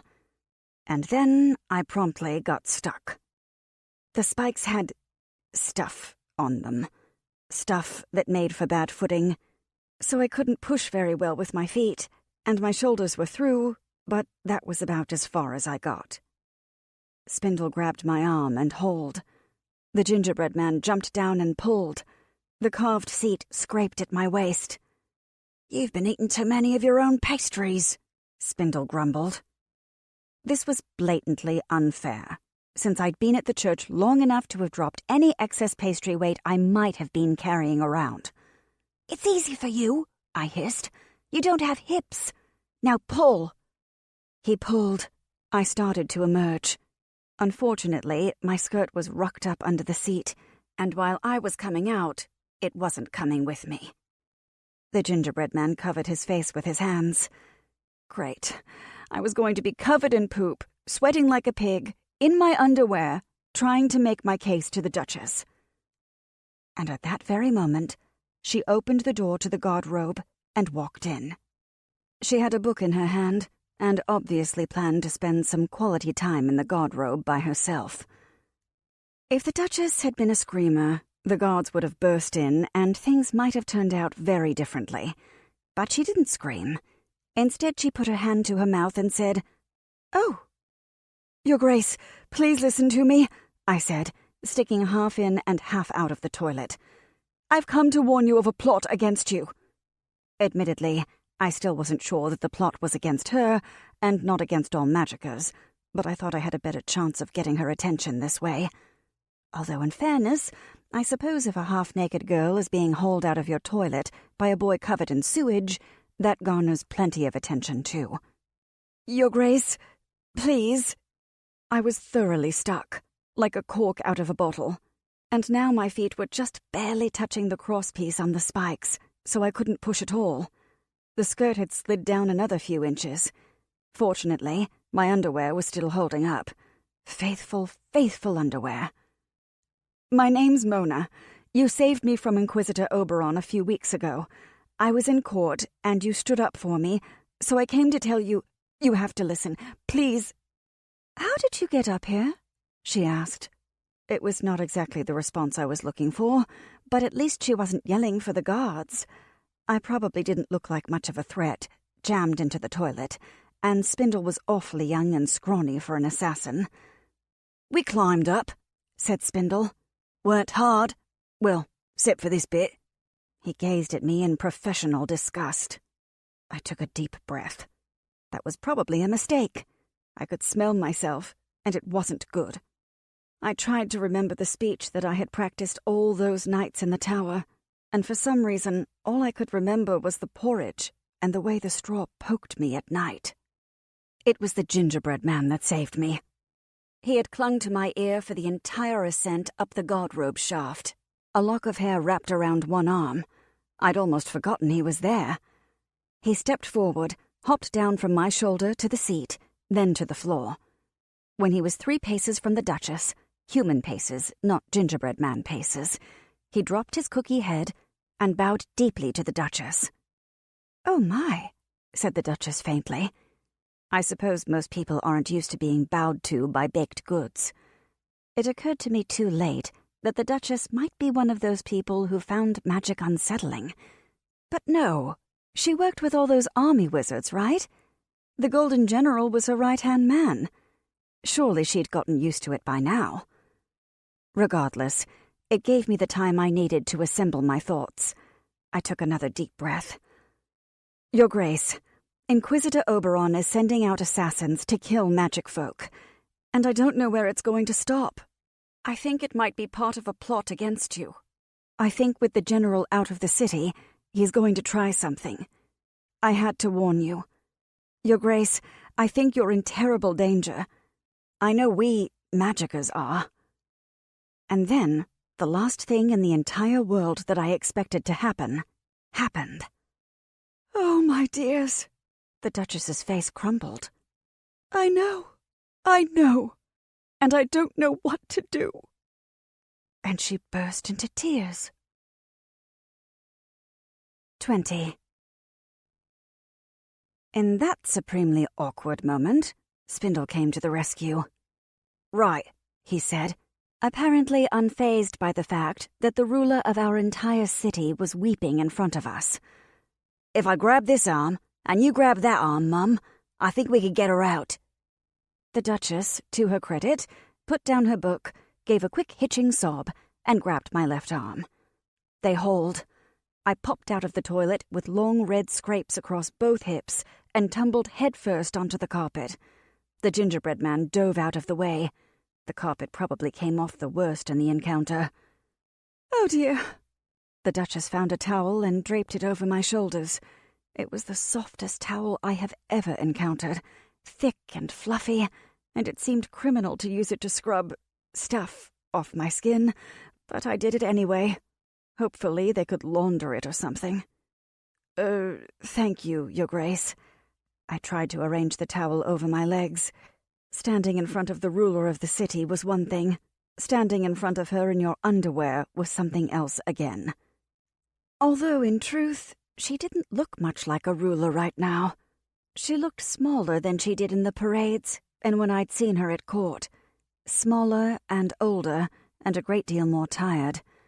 When she walked, there was a faint hint of a shuffle, as if one of her knees pained her. There were dark purple half-moons under her eyes, and her brief tears had made her nose red and shiny. It was strange to think of the Duchess as old. She'd been middle-aged practically forever. I guess she must have been young once, but when you put Duchess in front of somebody's name, they become sort of permanently middle-aged. And she'd seemed, not unkind, maybe, but stern when I'd seen her before. Competent. Not like somebody who'd be crying in their bedroom and not knowing what to do. Are the guards going to come in? I asked.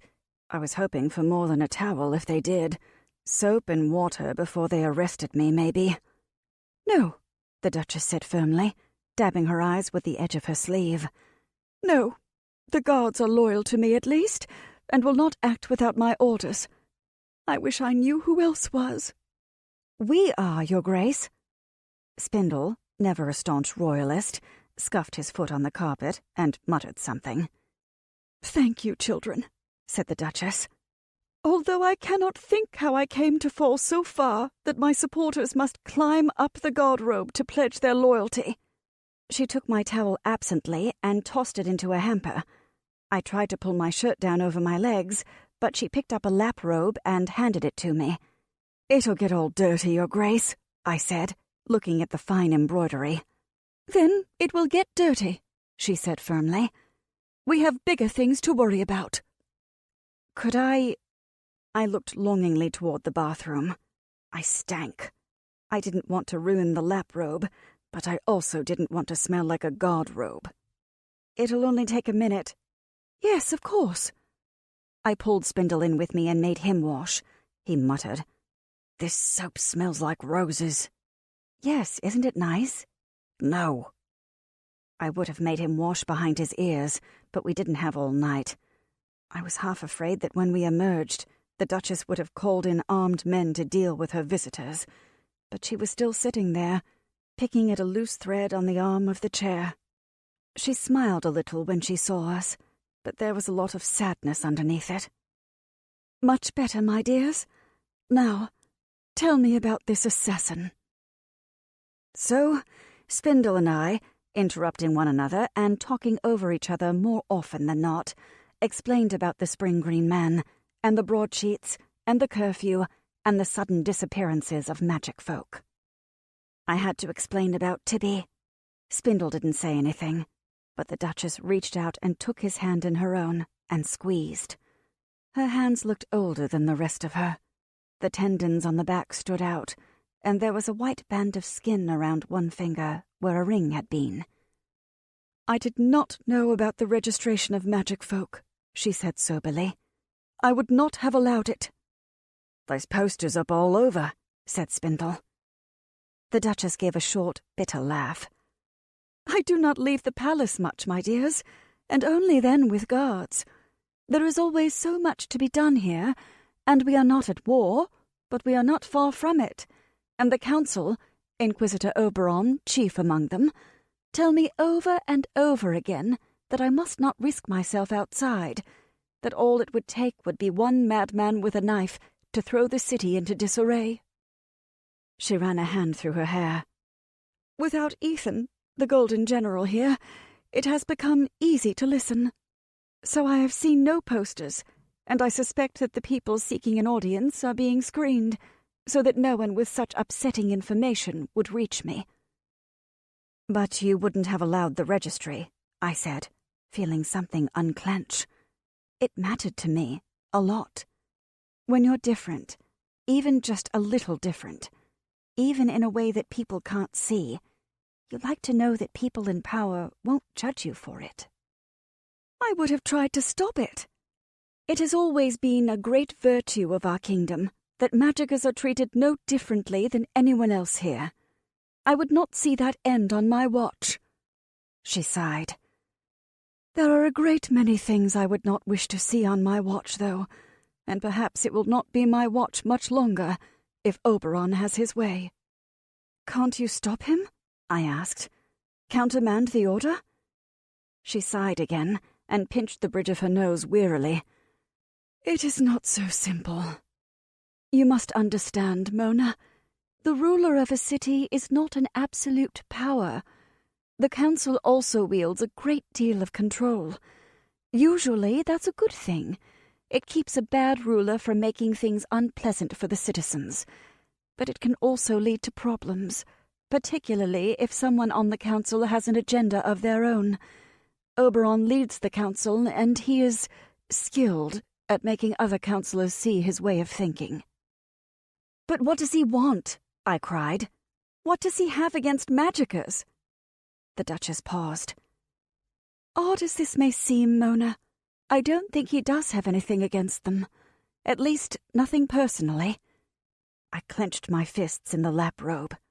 It certainly felt personal to me. "What Oberon wants, what he has always wanted, is power." She stared out the window, but I don't think she really saw it. "He has long believed that we should be waging war on other city-states, using the power of our war wizards to bring as many of the cities as we can together under one ruler." "Caw," said Spindle. "Does he want to be an emperor, like in the old days?" "More or less," said the Duchess, sighing. "He wants the power, but he wants a figurehead on the throne. If the people are angry, it is me that they will come after, not Oberon." "And the magicers?" I said. "A power he does not control, and so must be removed. He has a good idea of the strength of the army, but there are so many minor wizards in the city, and who knows what they might be capable of. Clearly, he has decided to force them out, or kill them if they will not leave." This may sound strange, but that actually made me feel a little better. Somehow, it's better to be a potential enemy than one of you people. At least you respect your enemies. "Well," said the Duchess, "at the moment, Oberon believes that I am unaware of much of what he does, and apparently he is right. He believes that I am a fool, and there is no need to act against a foolish old woman. The moment that I become dangerous, he will act to remove me." I gulped. "It will happen sooner or later." She rose and began to pace the room, still limping a little on her right knee. "I am only convenient so long as I am a figurehead, and even a foolish old woman, sooner or later, will protest at what she is asked to do." She fisted one hand in a tapestry. "I should have done so long before now. The blood of the magic folk is on my hands. Mona, Spindle, I am sorry." I didn't know what to say. Grown-ups don't usually apologize to kids, not about big stuff like that. When somebody says, "I'm sorry," you say, "It's okay." Except that this time it wasn't. Tibby was dead. So were a lot of other people. Maybe she could have stopped it, but maybe she couldn't. And who was I, Mona the baker, a wizard of bread dough and cookies, to accept an apology on behalf of the dead? Apparently she didn't expect an answer, because all she did was drop her chin to her chest and lean against the doorframe for a moment. "If only Lord Ethan were here," she said sadly. "Sending the army out was a mistake, but what could I do? The Carrick's mercenaries are raiding the outer townships for supplies and livestock, at least so we have heard, and we cannot simply abandon those people to their fate. But Oberon is here, and Lord Ethan is not, and I do not know if I am strong enough to stand against the Inquisitor and however many traitors he has rallied to his cause." "Can't you get him back?" asked Spindle. "Send him a message. Tell him to get back here double quick and throw Oberon out." "There is a problem with that as well," she said.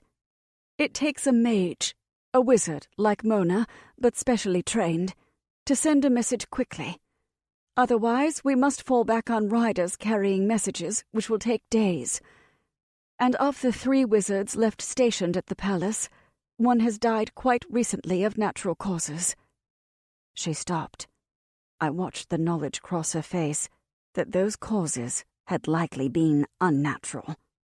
She took a deep breath and continued.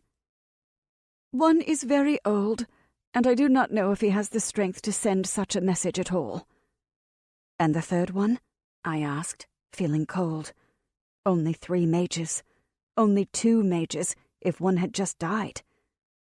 "The third," said the Duchess, "I very much suspect is the one you call the Spring Green Man."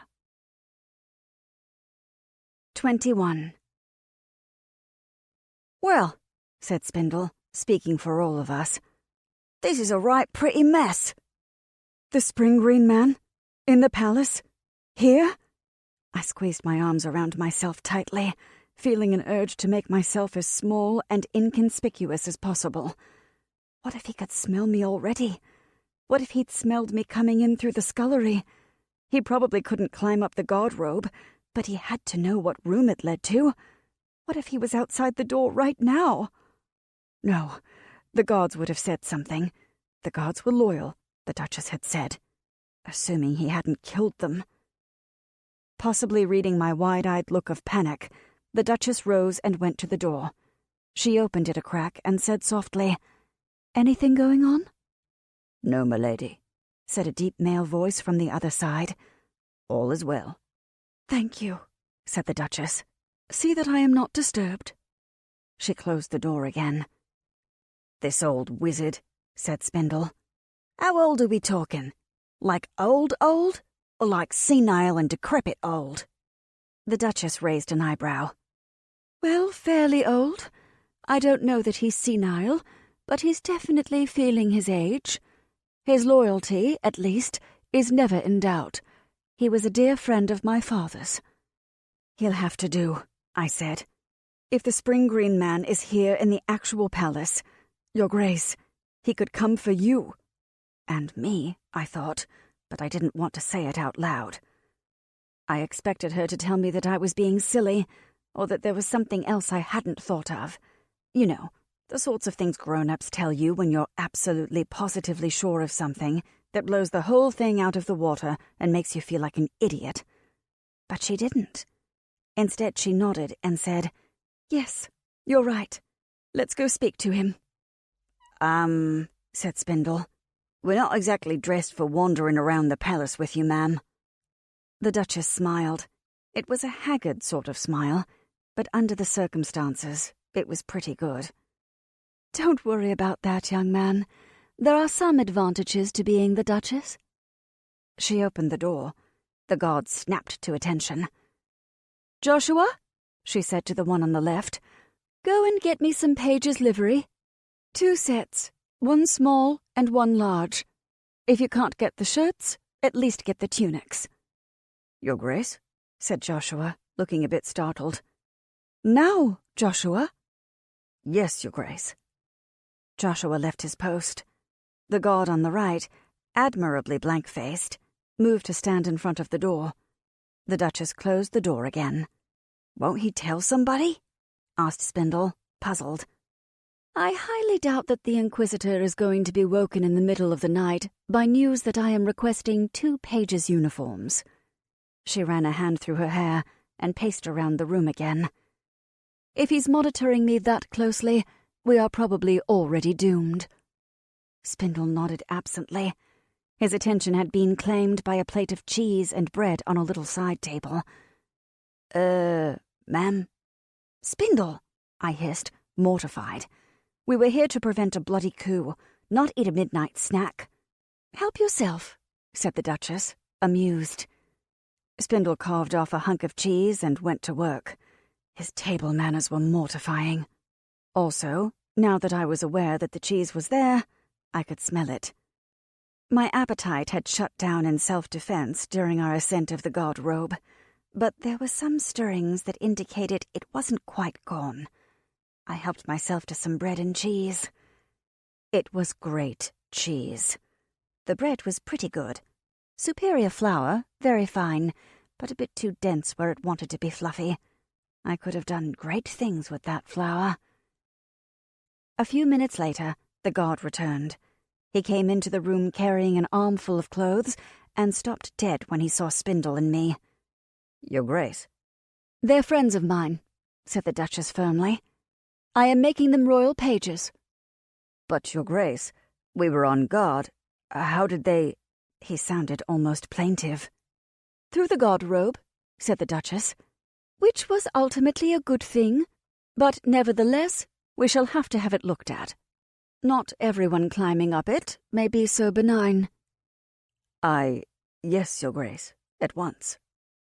Couple of extra crossbars ought to do it, Spindle piped up. The spikes aren't worth much, but if you weld on another set of crossbars, ain't nobody getting through but rats. Let us hope there will not be rats, said the Duchess firmly. I accept that rats are a fact of life, but I am not overly fond of them. Now, children, let us get you into uniform. The uniforms fit, sort of. My pants wouldn't button. Spindle thought that was hysterical. His required a belt to hold up, which Joshua very kindly donated, and which went around Spindle's skinny waist twice before they could get it buckled. The tunics, however, were long and elegant and hid a multitude of sins. They couldn't hide Spindle's rolled cuffs, or the fact that neither of us were wearing the right shoes, but hopefully nobody would be looking that closely. The gingerbread man, recognizing that we were in disguise, gripped the back of my collar and hid underneath my hair. Very well, said the Duchess, surveying us. No one is going to be looking that closely at this time of night, I hope. Let us go to Master Gildeon's quarters. She flung a cloak over her shoulders. Joshua, if you would. Yes, Your Grace. Stepping into the castle hallway was almost as frightening as climbing into the guard robe. The spring green man was somewhere in the castle. What if he came out for some reason? What if he had insomnia, or wanted something from the kitchen, or just felt like murdering a random page that was wandering around the hallways? The Duchess, however, had no such fears. She swept down the hall as if she owned it. I suppose technically she did. Joshua followed behind her with his hand on his sword hilt, looking very warlike and protective. I wondered how much he knew about what was going on with the Inquisitor. Spindle and I scurried after them. I was convinced that my shoes were leaving mud stains on the carpet, even though I couldn't see anything when I looked behind me. We turned and turned and turned again, went down a broad staircase and through a doorway. Joshua threw open another set of double doors and waved the Duchess through it with a little bow. Our eyes met when I was going through. He looked thoughtful and a little worried, but not mad. That was a relief. "Now," said the Duchess, as we entered a broad hallway lined with doors. "Which one is Master Gildean?" "The third on the right, Your Grace." "Thank you." She approached the correct door and rapped on the wood with her knuckles. Nothing happened for a bit. "He is a bit deaf, Your Grace," said Joshua apologetically. "If I may?" "Please." Joshua pulled a knife. Both Spindle and I took a step back and hammered on the door with the pommel. "Open in the name of the Duchess." "Well, really," murmured the Duchess, "that seems a bit excessive." "Very deaf," said Joshua, putting his knife away. Apparently, Master Gildean was not quite as deaf as all that, because we heard a faint, "I'm a-comin', I'm a-comin'," and a moment later the door swung open a handspan. "What's all this about, then?" asked the wizard, sounding cranky. "It's the middle of the bloody night. It's so late it's practically early. What are you doing pounding on an old man's door at this hour?" Joshua pushed the door open, and Master Gildean took a step back. "What?" he said. "Hey, you show some respect, young fellow. I'll turn your blood into pickled herring. See if I don't." "Master Gildean," said the Duchess warmly, "the kingdom needs your help." The old wizard blinked at her. "Oh," he said slowly. "Oh, Your Grace, I had no idea. Come in, come in." He took a few steps back and flapped his hands at us. His chambers looked more like something you'd find in the rat's nest than inside the palace. There were things piled on other things, none of them terribly clear of purpose or definite in origin. There was a wing-back chair with a thing in it that looked like a cauldron made out of a crocodile, with a big glass fishbowl full of sludge where the footstool would be. Doors opened on every side, although the one in the far wall was only accessible by stepping over a jumble of what had probably been suitcases at some point in the distant past. Master Gildean looked around the room awkwardly. "Oh, dear. Will you come this way, Your Grace? I think the sitting room is, not so, The Duchess, showing the sort of grace that you expected from a monarch, said, "Truly it is nothing, Master Gildean. We have come for your magical services, not your housekeeping skills." "Magic, eh?" asked Gildean glumly. He pushed open the door to the sitting room. It was indeed better, although there were still stacks of books across the floor, and dust made a thick fur across the backs of the chairs. "Should get young Elgar to do it. Not that he's good for anything but air and smoke and smells. Young wizards today. No better than a hedge wizard, if you ask me. But still better than a senile old magicka. Not as young as I used to be. Probably only make a hash of it." "We have reason to suspect that Elgar is a traitor," said the Duchess, sweeping into the sitting room. Elgar. So the spring green man had a name. I followed her, with Spindle close behind me. Joshua took up a post by the door. The Duchess settled into a chair and looked up at Master Gildean, who was looking old, far older than he had a few moments ago when we opened the door. And yet, when he spoke, there was no trace of querulousness in his voice, and it sounded stronger than I would have expected, coming from such an old man. "I see.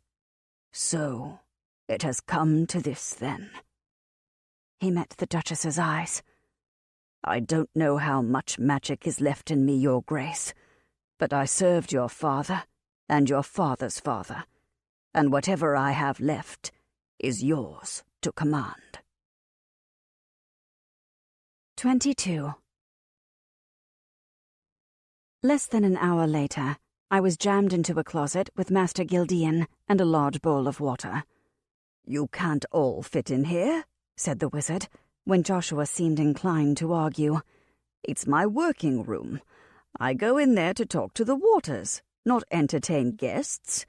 My young colleague here can come with me, if you're worried I'm going to summon up water demons to wash your bones clean, but the rest of you might as well stay in the sitting room." "I can't watch the entrance to the working room and the Duchess at the same time," said Joshua. "Not unless we all want to stand out in the hallway, and I don't think that would be a good idea." The Duchess told him that he could watch the door and she'd be fine by herself, and Joshua pretended that she hadn't said anything. That surprised me. I guess it was proof of what she had said, that the ruler of a city didn't have absolute power. As far as Joshua was concerned, when it came to keeping the Duchess safe, he was in charge, and the Duchess seemed to accept this. She turned to me instead. "Mona?" I knew that wasn't an order. She was asking me if I was willing to do it, in case Master Gildean was also a traitor. I could have said no, and we would have worked something out. "I'll go," I said. I didn't believe that Gildean was a traitor. He'd listened to the entire story, and if he had been, he would have acted surprised when we told him about Elgar to divert suspicion. Instead, when we told him about the Spring Green Man, he only nodded. "Sounds like Elgar, all right. Nasty young fellow, the sort that pulls wings off flies when he's bored. Always wearing those ridiculous bright green robes, too. You'd think he'd stick out like a sore thumb, but he's got that weird talent with air, wraps it around himself so your eyes just slide off him half the time." "Can you go arrest him?" asked Spindle. He was eyeing Joshua's weapons with intense interest. "Go chop him up for being a traitor?" "We can try," said Joshua. He looked at Master Gildean for confirmation. "Try is the right word, young man. Elgar's not enough wizard to take the breath in your lungs, but he'll get smoke in your eyes and tangle your brain, and after that, he only needs a knife. And the days when I could summon a rainstorm and wash the air clean for you are long behind me." Gildean glanced at the Duchess and sighed. "But I'll do what I can, Your Grace, if you ask. Though I strongly suggest that we send a message to the Golden General first, so that if we fail, you aren't short a wizard." "Then by all means, send your message, Master Gildean." The Duchess gave Joshua a quelling look. He looked as disappointed as Spindle, although he hid it better. Gildean himself was a master of water. This is one of the major differences between really good wizards and me. They've got access to big stuff, like water or air or lightning. Being able to command any kind of water is a lot more useful than being able to command any kind of bread. He insisted on bringing out a teapot and teacups, although there hadn't been a fire in the fireplace for a very long time, judging by the state of the hearth. I busied myself wiping out the teacups with the edge of my tunic, while the wizard hunted for tea. When I started to say something about heating the water, however, he touched the teapot, and steam poured from the spout. "Hot water for tea I can still manage, for all the good it does me. I can send a message, probably, but I wasn't lying, Your Grace. You'd be better off with nearly any wizard in the kingdom other than me. The magic isn't what it used to be." "There are no other wizards," said the Duchess. "Oberon has seen to that. You and Mona are the only ones I can trust. The others are dead, or fled, or deeply in hiding, or rode away with the army weeks ago." She sighed and ran a hand through her greying hair. "I have been a fool for too long, Master Gildean, and now we are all paying the price." "Ah," said Master Gildean, "but it is safer to be a fool, is it not? Do you think I have not known that these last few months? No one bothers an old fool." He dropped his hands. "Come, Mona. If we are the last wizards in the kingdom, let us see what we can do." When he put it like that, I had to go with him. Maybe we were the last wizards in the kingdom. You probably couldn't count knackering Molly. The odds that getting rid of Oberon would hinge on dead horses walking seemed pretty slim. Master Gildean wasn't lying. There really wasn't room for everyone in the working room. Joshua and the Duchess and Spindle stayed in Gildean's suite just down the hall. Magical workrooms weren't connected directly to living quarters, in case the spells got loose. It made sense to me. If I lose control of my magic, the worst you get is bad bread. If Gildean lost control, you could have a sheet of angry, intelligent boiling water rampaging through the castle. Unlike the rest of his chambers, Gildean's workroom was completely bare except for a padded stool and a large bowl of water sitting on top of an old wooden milk crate. The whole room was perhaps 5 paces long and 3 paces wide. I think it might have been a whole closet at one point, which would explain why it was right down the hall from his rooms. He sat on the stool with his back to the door. I squeezed myself around the other side of the bowl of water and sat on the floor. "Have you ever done any message work?" asked Gildean, stirring the water with a finger. The question surprised me. "I work with bread, sir. Just bread." He snorted, eyeing the gingerbread man sitting on my shoulder. "And I work with water. Just water. I admit bread's a little more specialized, but I suspect you could work something out. Convince your message to appear on a scone or something." He frowned down into the water and stirred it again. "Come on, you. Wake up." I thought about it. I could probably convince a scone to burn in a specific pattern, like a word, but not at any great distance. Certainly not as far away as the army. "I don't think I'm strong enough," I said. "I'm, not a very good wizard. There's no way I could reach the army's ovens. I wouldn't even know how." "Ha!" Master Gildean shook a finger at me. "Neither could I, youngster. Doubt very many of us could. This bowl is the mate of a bowl the army's carrying with them, made by the same hand in the same hour, and the water in it was drawn up from the same well in the same bucket. I couldn't reach across the city cold.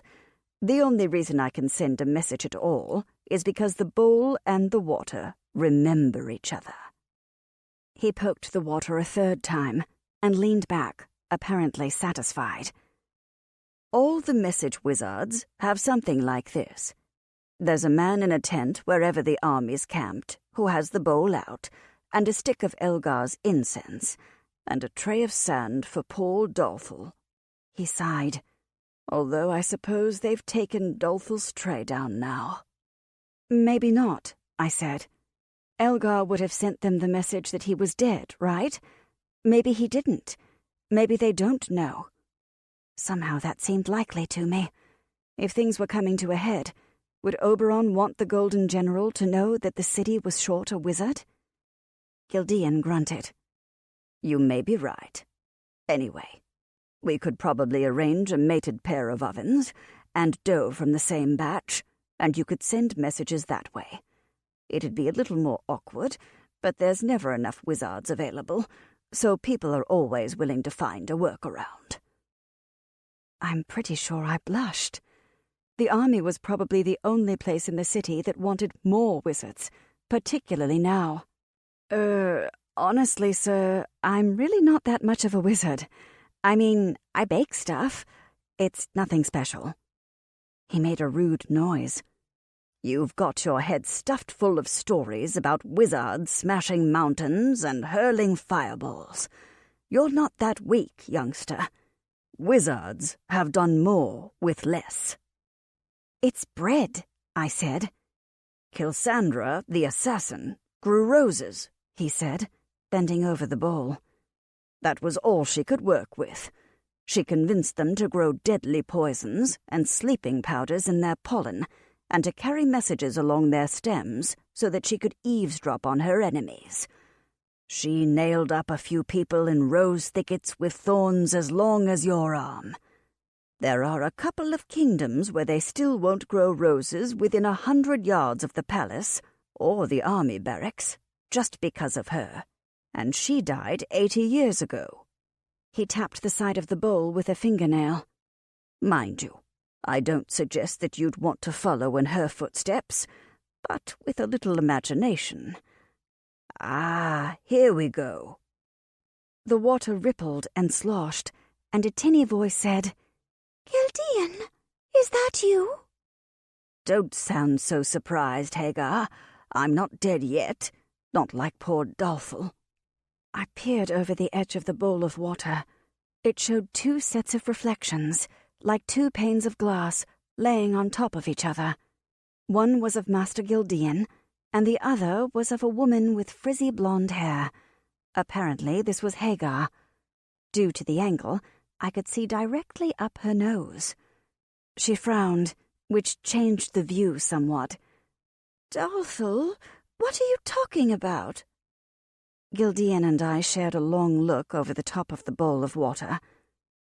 Listen to me, said Gildean. Dolthel's dead. Elgar's a traitor. Oberon's planning something. You have to get the army back here as soon as possible. Hagar's nostrils flared. I think she probably furrowed her brow too, but mostly what I saw was the flare. What? Elgar? Are you sure? Of course I'm sure, nitwit. Gildean pounded on the milk crate with his fist, which sent ripples across the water and temporarily broke up Hagar's reflection.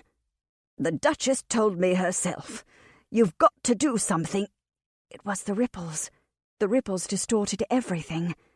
The flicker of pale green that appeared behind him was too broken up for either of us to notice it, until the spring green man put a knife into Master Gildean's back. Gildean gasped. It was a wet, unhappy sound. Through the water, faintly, I heard Hagar shriek. I jerked my head up and saw the spring green man, Elgar, pull the blade out of the old wizard's back. Time shuddered and jutted to a halt. We might have been a trio of statues, me and Gildean and the spring green man standing over us. All I could think for a moment was that the blade was clean. There was no blood on it. Surely that meant that this was all a mistake. Gildean hadn't really been stabbed. When people got stabbed, the knife was all bloody, wasn't it? Then Master Gildean slumped forward over the milk crate, and his breath rattled in his chest like Nag's bones, and time started up again. You again, Elgar said, looking down at me. Stupid child. I lost your scent, and I thought you'd fled weeks ago. Coming here to the palace, right under my nose? Thought I'd puke from the smell of you. He shook his head. I suppose the game is up now that I had to kill Gildean, but at least it lets me wrap up one more loose end. Oh, God, I thought. Oh, God, we're in the magic wing of the palace. Of course Elgar could smell us. He probably lives right down the hall, and everybody's so used to being in a palace they didn't even think about it. Oh, God, we actually thought that if we didn't knock on the door, he wouldn't know we were here. The room was too narrow. Elgar had come in through the only door, but now he had to come around one side of the milk crate or the other, but I couldn't get any farther away. If I tried to bolt down the other side, he could just reach across the crate or knock it over and grab me. I was trapped. I owe you anyway, snarled Elgar. Throwing your damned acid beast on me? It was then that I noticed the shiny pink scars across the side of his face. Apparently, Bob had done some damage. A small bitter satisfaction bloomed in my chest, inside the terror. Elgar took another step forward and pushed Master Gildean aside with his knee. I could smell that thick, spicy scent that I remembered from the first time he tried to kill me. My stomach churned. His feet didn't make any sound on the floor. It must have been more of his magic.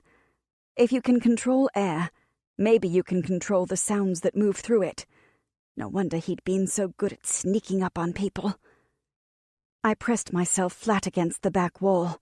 The gingerbread man crouched on my shoulder. Icing eyes narrowed. 2 more steps, and he'd be on me. I'd have to try to bolt. There wasn't any other option.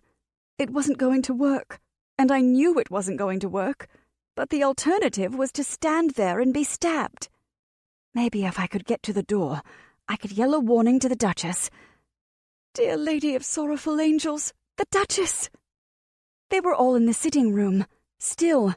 The spring green man must have snuck past the front door and gone for the working room, and meanwhile, the Duchess and Spindle were just sitting in the other room, a few feet down the hallway, drinking tea and waiting, with only a thin wooden door and a single guard to protect them.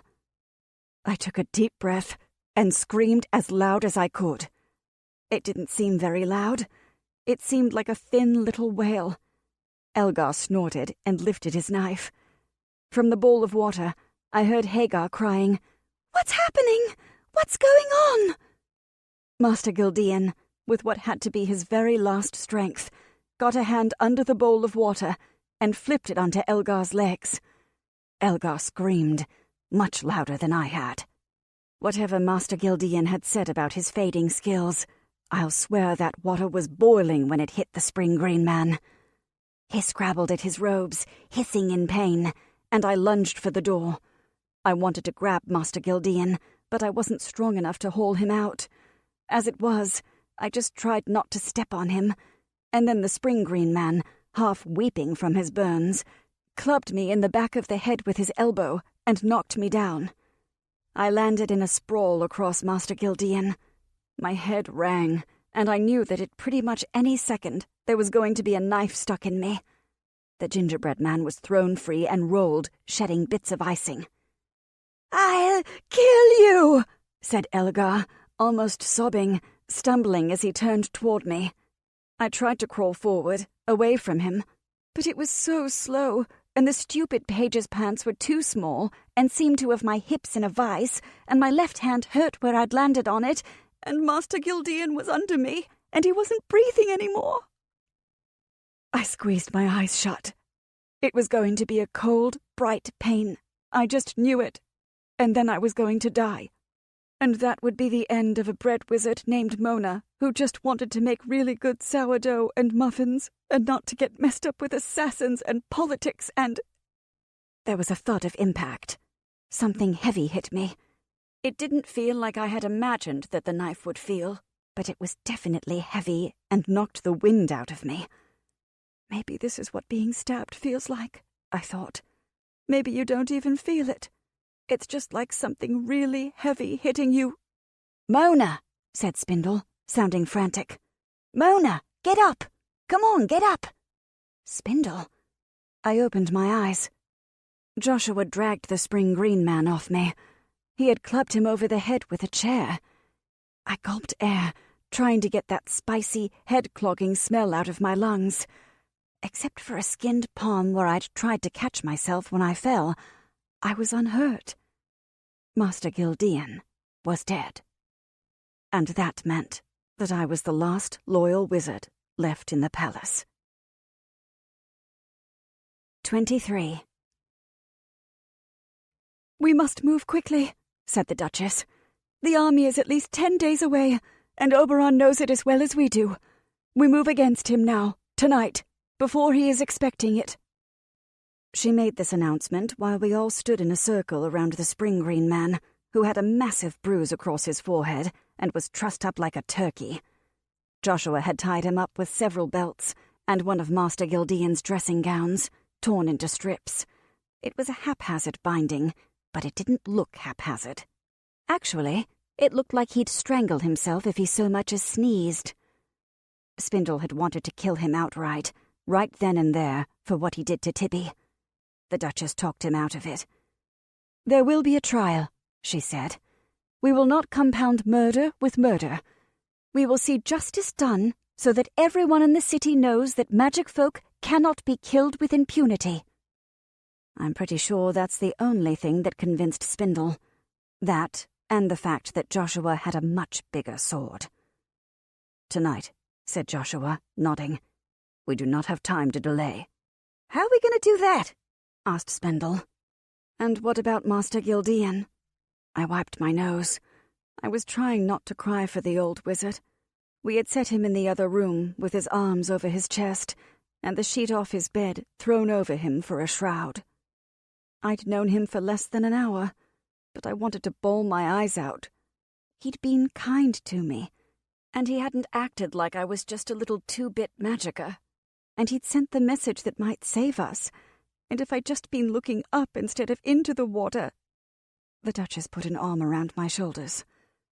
"I know," she said softly. "I know. We'll give him a hero's burial, but we can't do it tonight. It won't do him any good, and if we don't act now, we'll waste what he did for us." I took a deep, shuddering breath. She was right.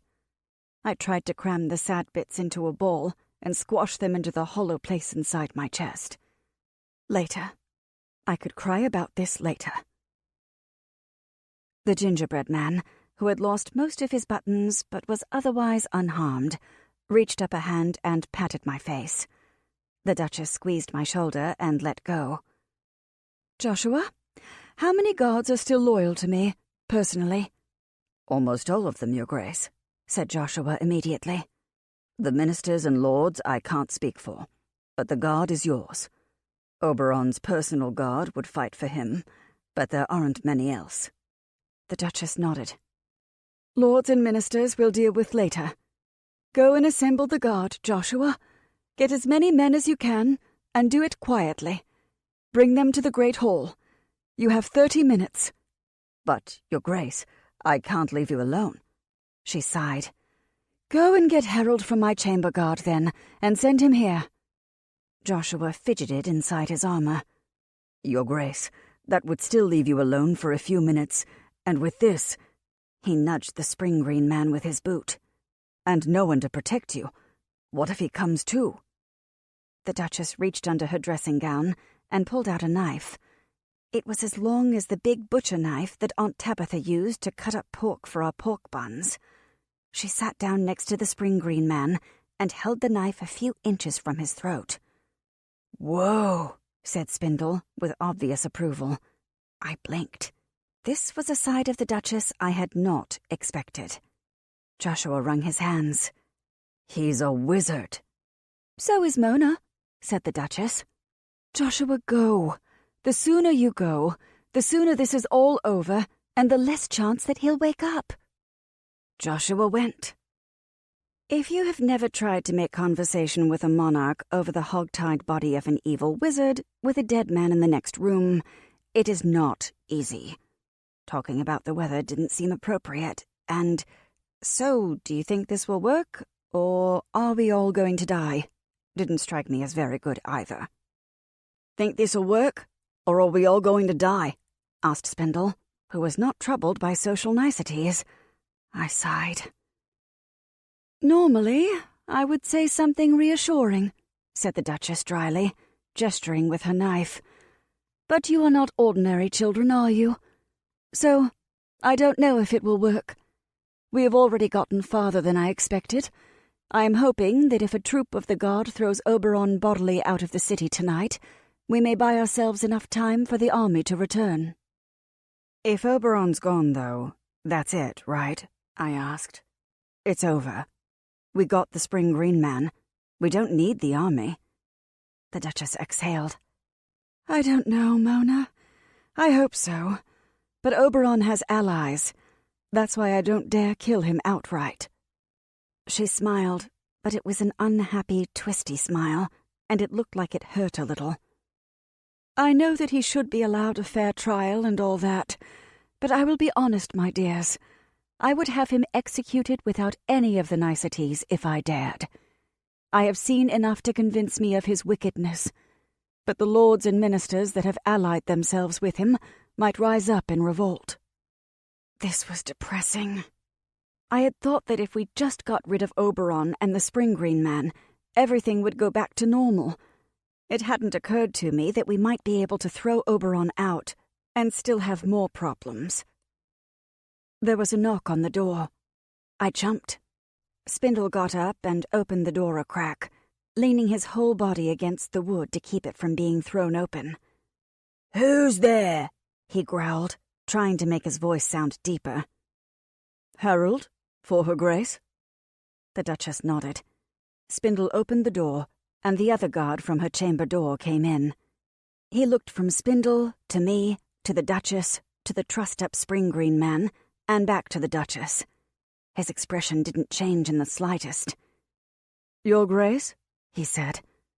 "Still the best poker face in the kingdom," said the Duchess warmly. The new guard, Harold, sat down next to the spring-green man and drew his sword, laying practically on top of the mage's neck. It looked rather absurdly like a knighting. The Duchess stood up and began prowling around the room. I found some tea, still with a little warmth left from Gildean's spell, and that made me cry again, but I did it in the corner, and I don't think anyone noticed. Harold was even less talkative than Joshua. The Duchess chewed on her lower lip and stared through chairs and bookcases, looking at something only she could see. It's kind of sad when you've got an evil wizard tied up at your feet, a dead man in the next room, the monarch of the kingdom pacing the floor, and you're waiting to instigate a coup that will throw out a traitor to the kingdom, and you realize you're bored. Waiting is never very interesting, I guess. I was feeling a sick dread at the thought that I might have to see Oberon again, or that he might win, in which case we were probably all going to die, or end up in the dungeons and then die, but I was still restless. If I left my mind alone, it wanted to start replaying Master Gildean's death over and over. Minds are not our friends. I wandered over to the bookcase and ran my fingers over the row of spines, wondering if there was something to read. Most of them were thick, heavy, leather-bound books that looked even more boring than waiting. My fingers left long trails in the dust, and I had to wipe grime off. Not on my clean tunic. I used the too small pants. I was starting to get a real loathing for those pants. On the third shelf, 8th book in, my fingers stopped. The binding was just as dusty as all the others, but it had an interesting pattern of leaves and spirals on it. Also, it was a lot thinner. I pulled it down. The title said, Spiraling Shadows, Reflections on the Use of Magic. An embossed fern wove in and out of the letters. There was no author listed. I looked around. Harold was glaring at the spring-green man, who had started, unbelievably, to snore. Spindle was flopped over in a chair upside down, picking at a bare spot on the arm of the chair. The Duchess gave me a vague smile in passing, and kept prowling. So, nobody was stopping me, and it would probably be too dense to read anyway. I was an okay reader. I mean, compared to somebody like Spindle, who couldn't read a broadsheet, but mostly for recipes and stuff like that. I'm not sure why I hesitated. It'll probably sound weird to say that the book felt different in my hands. Not hot, not cold, not even really magic, just kind. It felt like a cup of tea on a cold day, or a warm scone left by the oven. Could a wizard's books feel like that? I'd never really thought about a wizard's library much. Mine was all cookbooks, and none of them were magic. A real wizard's library would presumably be much grander, and have books with curses on them that you had to chain to the shelves, or they would blast any mortal who touched them. I glanced along the shelves. None of them were chained. Most of them just looked old and tired, rather like Master Gildean himself had. Spiraling Shadows was the only one that seemed different. Would a cursed book really feel kind when you held it? Well, if I were going around cursing books, it would probably be a lot easier to get people to pick up one that felt nice, rather than one covered in skulls that you had to chain to the shelf. I couldn't imagine Master Gildean keeping cursed books lying around, though. He hadn't seemed like the type, and Elgar seemed less interested in curses than in knives. I cracked open the cover. The first few pages were blank. I flipped to a page at random and read, I say again, giving magical life to inanimate objects is not a function of size, but of intelligence and duration. The life force of an elephant is no greater than that of a mouse. Merely it lasts longer and is greater in intellect. If you would give life to the unliving, it matters not whether it is as large as a mountain or as small as a house cat.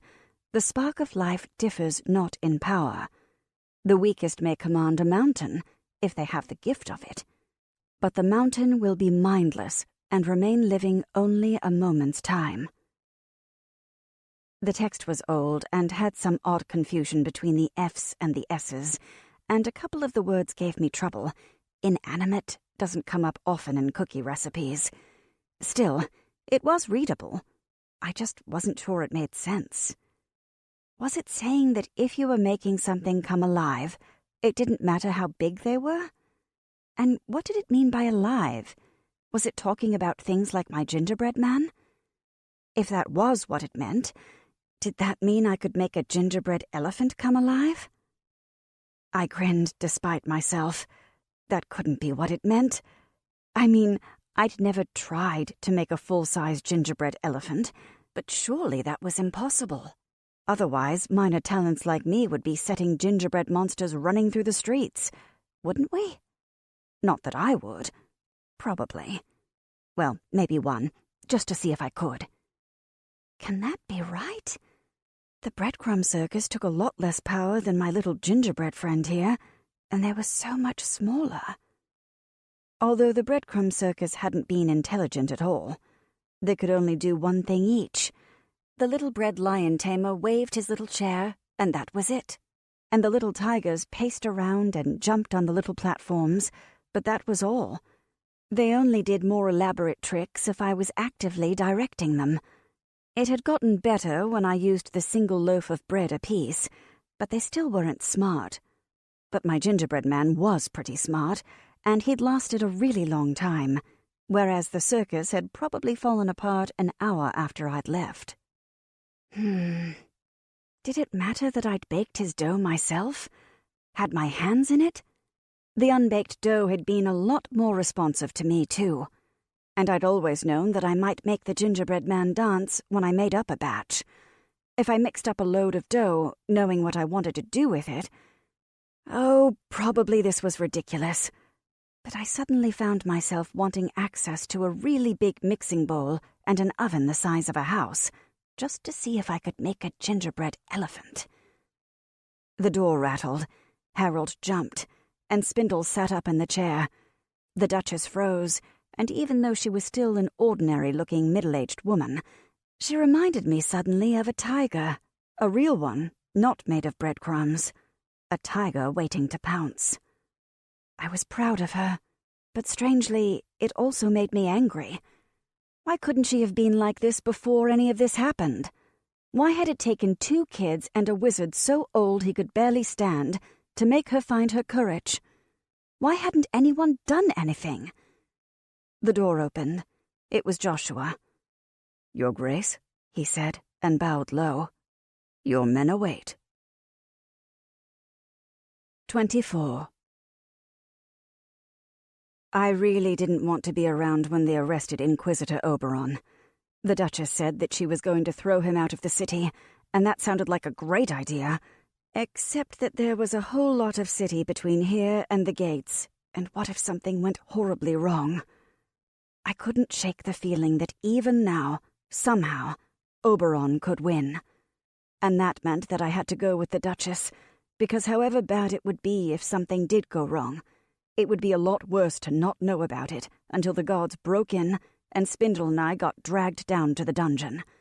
Not by Joshua and Harold, of course. Other guards. The constables, maybe. Joshua seemed more like the Duchess's bodyguard than a constable. I was never going to be easy with constables again, no matter how many scones they bought. Speaking of dungeons, the Spring Green Man was already on his way there. Harold was carrying him like a sack of meal, and he was still snoring occasionally. I don't think it's very safe to sleep when someone has hit you over the head really hard, but I confess I was having a hard time dredging up any sympathy for the assassin. Besides, They said that they had cells to keep mages in, but I wasn't sure how that would work. And if Elgar woke up woozy and concussed, it was probably safer for everybody if he was in some place where he couldn't do anything terrible. Come to think of it, even if he woke up in a great mood and full control of his faculties, it was probably safer for everybody that way. Spindle, who had never had mixed feelings about anything, was delighted to come along with the guards and see Oberon get it, as he put it. The Spring Green Man might have killed Tibby, but Oberon had been the one to set him loose, and Spindle was thrilled right down to his toes. "Maybe he'll resist, and the guards'll whack him," he hissed to me as we followed Joshua down the hallway. "Maybe he'll say something political and grown up, and the guards'll turn around and whack us," I whispered gloomily back. "Well, ain't you a bright ray of sunshine?" I sighed. Spindle's natural distrust of authority seemed to break down a bit when authority was fighting with itself. Or maybe the Duchess had won him over when she pulled out that knife. I stared down at my not-standard issue for pages shoes. My pants still didn't fit, but I'd wedged the book's spiraling shadows into my belt, and something about the cover pressing against my belly made me feel a little better. I was still half sick with terror. What if Oberon sees me? What if he recognizes me? But it was a walking around and doing stuff terror, not a curl up in the corner and whimper terror. I guess that's something. "How many men did you bring?" asked the Duchess as we turned toward the main hall. 37, said Joshua. "Nearly all the palace guard. There were 4 or 5 who were not quite right in their reaction. Almost, but not quite. We locked them in a pantry. They may be innocent. I think it likely that some are. But I would not be surprised if 1 or 2 of them are in Oberon's pay, and it seemed better that they not have a chance to carry tales." 37 should be enough, said the Duchess. "The nobles have their own guards, but they cannot keep all of them in the palace. Oberon has no more than 6 men of his own, and he must see that they cannot stand against so many." She chewed on her lower lip. "I hope that he must see." Joshua pushed open the door to the great hall. 37 men doesn't sound like a lot, but they can really fill a room. Most of them were wearing armor and carrying swords, and a couple had those big halberd things that looked like an axe and a spear got together and had really scary babies. Spindle and I both stopped in the doorway. That's a whole lot of guys with swords, and no matter how much I liked the Duchess, up until a couple of hours ago, people like that had been trying to capture me and throw me in a dungeon. I guess Spindle felt the same way. He shoved his hands in his pockets and said, "Caw!" The Duchess sailed into the room, and every man put his fist over his heart in salute to the monarch. It was amazing to watch her. Suddenly, the tired, timid woman we'd met was, not gone, but covered in a kind of shell. She smiled at them, and I bet every single one of them thought that she looked him specifically in the eye when she smiled. I guess that's something you learn when you're royalty. Or maybe that's why some people get to be royal and the rest of us make bread or carry halberds for them. "My friends," she said in a low, carrying voice. They all leaned forward just a little when she spoke. "I realize how strange it is that you have all been called together in private here. But we go tonight to roust a traitor from our kingdom, a man who wishes to—" She paused. "To overthrow me and set himself up as ruler of our city." A low growl rose from the guards, like a great dog on a chain. It was obvious to everyone that overthrow wasn't the word that she had planned to use. Somebody wanted their Duchess dead, and the guards were not happy. "I cannot tell you, my friends, how grateful I am for your loyalty. In these times, it is the only coin in our kingdom of any worth, and I thank you from the bottom of my heart." She put her hand over her own heart and saluted them, and I swear that every guard in the room stood an inch taller when she did. "Ain't that something?" said Spindle softly. Joshua stepped in then, and took command of the operation. "Halberdiers to the fore. Every man look to the other members of your watch. We go to confront a traitor, and treachery spreads like wildfire. Let no one slip away unnoticed. I trust you all, or I would not have called you here. But the life of the Duchess and the welfare of the kingdom is too important to place on my judgment alone." I saw nods here and there, and set expressions. Spindle and I weren't going to be able to leave, even if we wanted to. "Move out," called Joshua, and at the head of a column, with the Duchess striding on his left hand, they turned and made for our doorway. We fell in with the column, next to the Duchess. There didn't seem to be any other option. Spindle gave me a look I couldn't read, and I shrugged helplessly. We were in this way too far to pull out now. The Duchess reached out and took both of our hands. "What happens now?" I asked. I nearly had to shout over the tramp of booted feet. "Now we throw the dice," she said. It didn't seem like a very stealthy approach. Half the castle had to have known we were coming. I saw a couple of maids peeking around a corner at us, their mouths hanging open. But we arrived at a door that looked like any other door, and 4 halberdiers lowered their weapons and stood in a semicircle, with the blades pointing at the doorway. The Duchess stood behind them, with Spindle and I on either side of her, and Joshua stepped forward and hammered on the door. The door opened a crack, and Joshua threw his shoulder against it and said, "Duchess's business. Open up." "What?" said the guard on the other side. "Duchess's business," Joshua said, shoving harder. The Duchess's hand tightened on mine. We both had sweaty palms. There were muffled voices inside, and then I heard him, Inquisitor Oberon. "Well, open up then, fool, if it's Duchess's business." But, sir, the door was flung open, and Inquisitor Oberon stood in it, flanked by a pair of guards. He seemed smaller. I suppose having a whole bunch of sharp objects pointed at you makes anybody shrink a little. His robes weren't quite perfect, or maybe people look less scary when you're standing with a small army around you. But the eyes were the same. I realized that I was squeezing the Duchess's hand in a death grip, and that she was squeezing back. "Your Grace," said Inquisitor Oberon, and even now, I'll give him credit. It's not easy to ignore 37 guards, particularly when there are halberds pointing at you. He managed somehow. The guards might as well have been invisible. "To what do I owe the honor of this visit?" "On suspicion of treason to the crown," said the Duchess, her voice clear and ringing. "You are being exiled from the city." Oberon's eyes widened just a little. "May I ask to know the source of these charges?" he asked. Nobody but me knew how bad the Duchess's hands were shaking when she said, "You have condemned yourself by your own hand, Oberon. The curfews and registration laws against the mage folk were done without my orders and without my knowledge. This is a blow against the very heart of our people, and a presumption of authority that you do not possess." Oberon's eyes did not flicker at the charge. His gaze traveled over the Duchess, dismissed Spindle, dismissed the guards, and landed on me. "Your Grace," he said, "for any presumption I have made, I beg your pardon. But I fear that you are being misled. The mage beside you is the true traitor.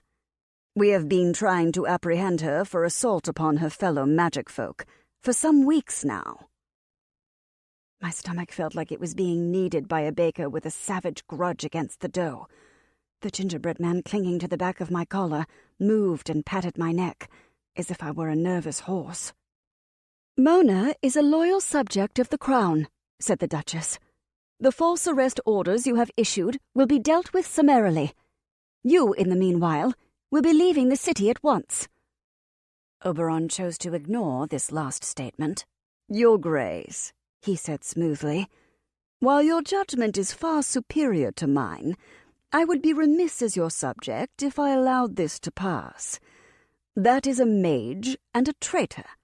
She may be clouding your mind even now, If you will not take my word, the Mage Elgar is rotten in his cell right now," said Spindle, who had been about to burst this whole time and clearly couldn't take it any more. "He stabbed that other fellow right in front of us, and he killed my sister Tibby, so shut your trap." Swords and halberds hadn't impressed Oberon, but that rocked him back on his heels. He opened his mouth and then closed it again, and was so plainly at a loss that the Duchess released my hand and stepped forward between the halberdiers. "Exile," she said again. "Now! At once! You will not taint this city a moment longer with your presence."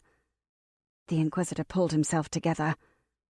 "If your Grace will allow me a few moments to pack—" "No," said the Duchess. "I do not trust you not to try to wiggle away. You are coming with us now. Joshua, see to it." Joshua drew his sword. The scrape of steel was very loud in the corridor. Oberon's guards drew together in front of him. Joshua looked past them to Oberon. "Do not waste your men's lives," he said. "There are a great many of us, and in the confusion, I cannot swear that you yourself would go unharmed." Oberon inhaled sharply through his nose. I held my breath. Even now, I was nearly sure that there would be something he could say that would turn the tide. "Very well," he said. He stepped forward. Our guards relieved his guards of their swords, and the two men joined him in a little wedge of prisoners. Joshua went first, with 3 men behind him. Then came the prisoners, then the halberdiers, then the Duchess and Spindle and I. Then a whole mass of other guards, and the entire parade went down the corridor and into the great hall and out into the courtyard. There was a prison wagon waiting. I'd only ever seen one from a distance. They're great rough things with iron bars and strapped iron wheels, and they don't look any better up close. But Oberon stepped up into it with the same haughty expression he had worn stepping into his official gilded carriage. His guards got in as well, although the second one paused and looked at the Duchess. "Your Grace, I have a wife." His tone was pleading. The Duchess nodded. "I cannot allow you to stay," she said. "But Joshua will see to it that she is given a pension or coin enough to travel to find you again." The guard nodded. My heart ached for him. What if his wife couldn't find him again? What if she didn't want to leave the city? What if he wasn't a traitor and we were punishing him for no reason? It's hard to rule a city. I wouldn't want to have to do it. Joshua stepped up onto the wagon's seat. 2 more men joined him, one standing on the wagon's back to watch the prisoners. Another 2 wagons, open farm wagons by the look of them, Joshua must have commandeered someone making deliveries to the kitchen, pulled up alongside, and even more men, including all the halberdiers, climbed into them. The Duchess went up to the back of the prison wagon and gazed inside at Oberon. I felt an intense urge to grab her and pull her back, away from the bars, the way Aunt Tabitha used to when I got too close to the animals in the menagerie.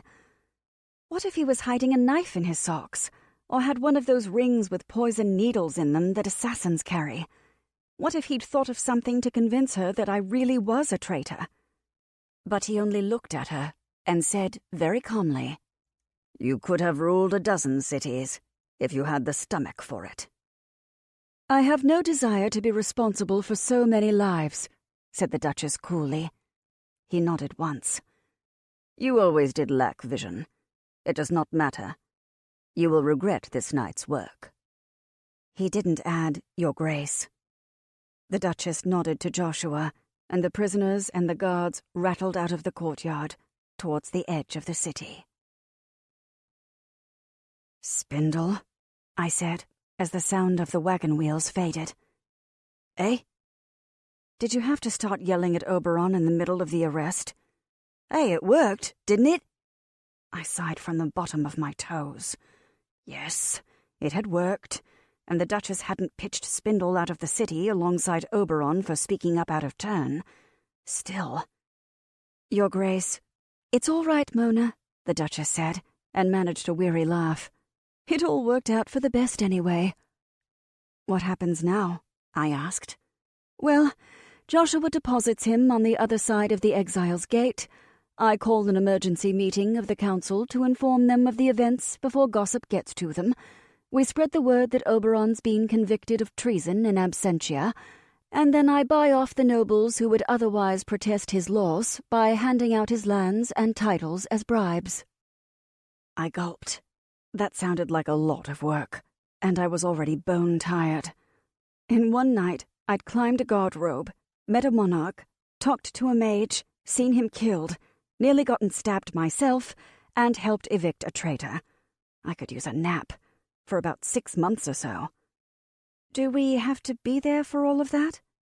The Duchess laughed. "No, your job is done, my dears, and you have done it better and more faithfully than anyone could ask. I will probably have to give you medals, and perhaps a knighthood." I gulped again. A knighthood? That also sounded like a lot of work. I'd have to get armor or something.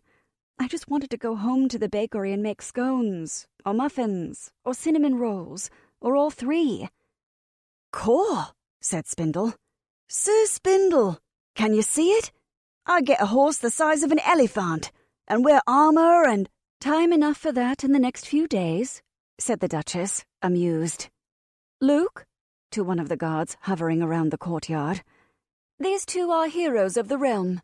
Find them some place to sleep, and see that they have a late dinner or a very early breakfast, or whatever it is we're up to now." Luke bowed to her, and then to us, and led us to bedrooms. The bed in mine was gigantic, and the sheets were really cold, but a girl came in and built up a fire in the grate. I guess things must have warmed up, but I was already asleep, with the copy of Spiraling Shadows on the bedside table. 25. I went home to the bakery the next day. There was an honor guard with me, and when we all walked in, Aunt Tabitha stared at us all blankly for 10 seconds, and then said, "Mona?" and burst into tears. I threw myself into her arms. She smelled like flour, and she put her arms around me, and the horrible weeks I'd spent on the run got a little farther away.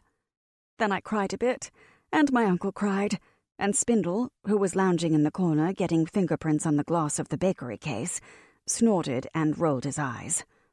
"We thought you were dead," said Aunt Tabitha, once she'd gotten herself under control. She started pressing cinnamon rolls into the hands of the guards. "There was all that mess in the basement, but then they put up the posters, and I knew you weren't dead, because they wouldn't be trying to arrest you otherwise. I knew it!" She put her fists on her hips. "And I knew that it had to be a mistake, because I've had the raising of you for years, girl, and I knew you were no criminal, no matter what some ridiculous constable said." She glared at the guards, as if she planned to take the cinnamon rolls back. They tried to look meek, and not as if they were covered in bits of icing. "It's okay, Aunt Tabitha," I said. "It was all a misunderstanding, and— oh, I'll tell you everything. But Bob, is Bob—" I steeled myself. "Bob?" asked Tabitha blankly. "Oh, he was a right mess, and half of him gone, but a little flour and water, and he perked right up again." She leaned in and murmured, "I gave him a bucket of dead sardines from the fishmonger. Don't tell your uncle." When I went down to the cellar, Bob was so excited to see me that he crawled half out of his bucket, reared up, and wrapped himself around my leg. He'd never done that before. I rubbed his back as best I could, given how sticky he was, and he glorped and burbled happily. The gingerbread man rolled his eyes.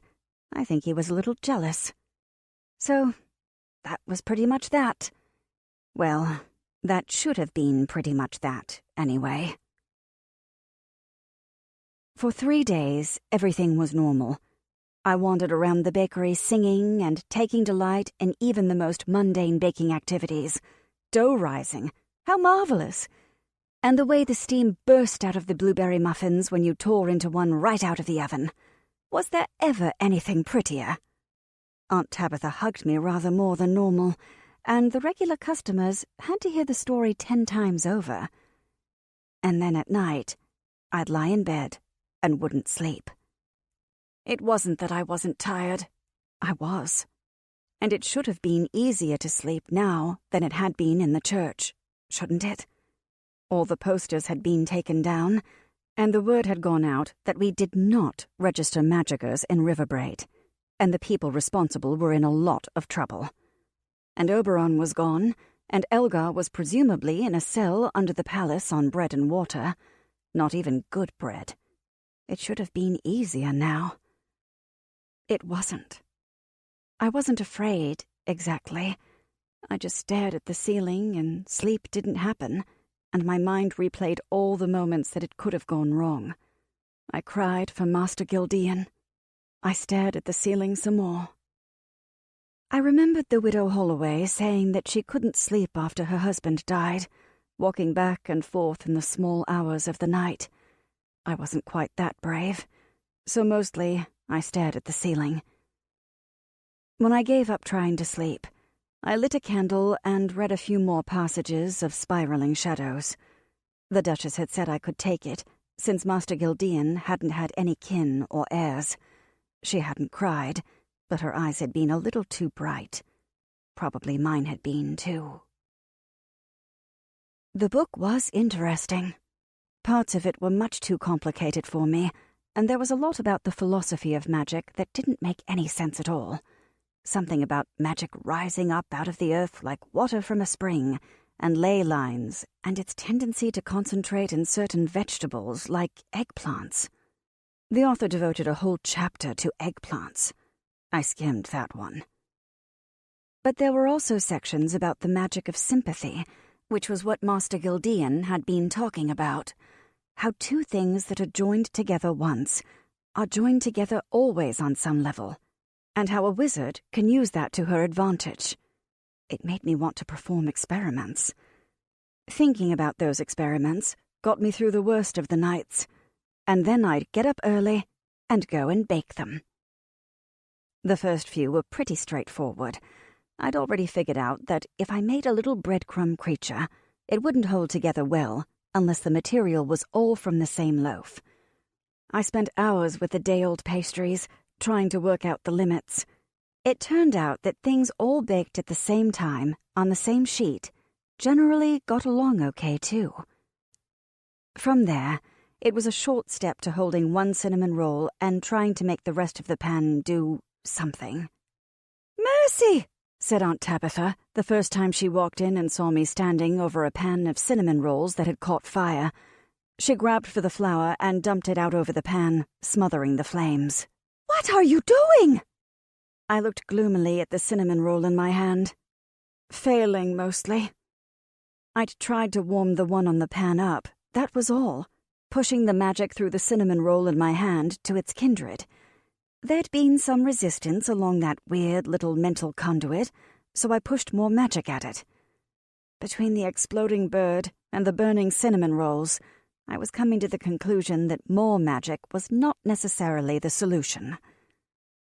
These experiments made my head hurt, but in a good way. It was like whipping cream with a whisk. By the end, your arms ached, and there was sweat dripping off the end of your nose. But you had all this lovely, smooth whipped cream. Your arms felt better in 5 minutes anyway, and if you do it often enough, and during shortcake season, I do it a lot, you get muscles in places you never expected. I felt like I was starting to develop mental muscles. The first experiment that went really well was one that didn't involve me trying to make the dough do anything.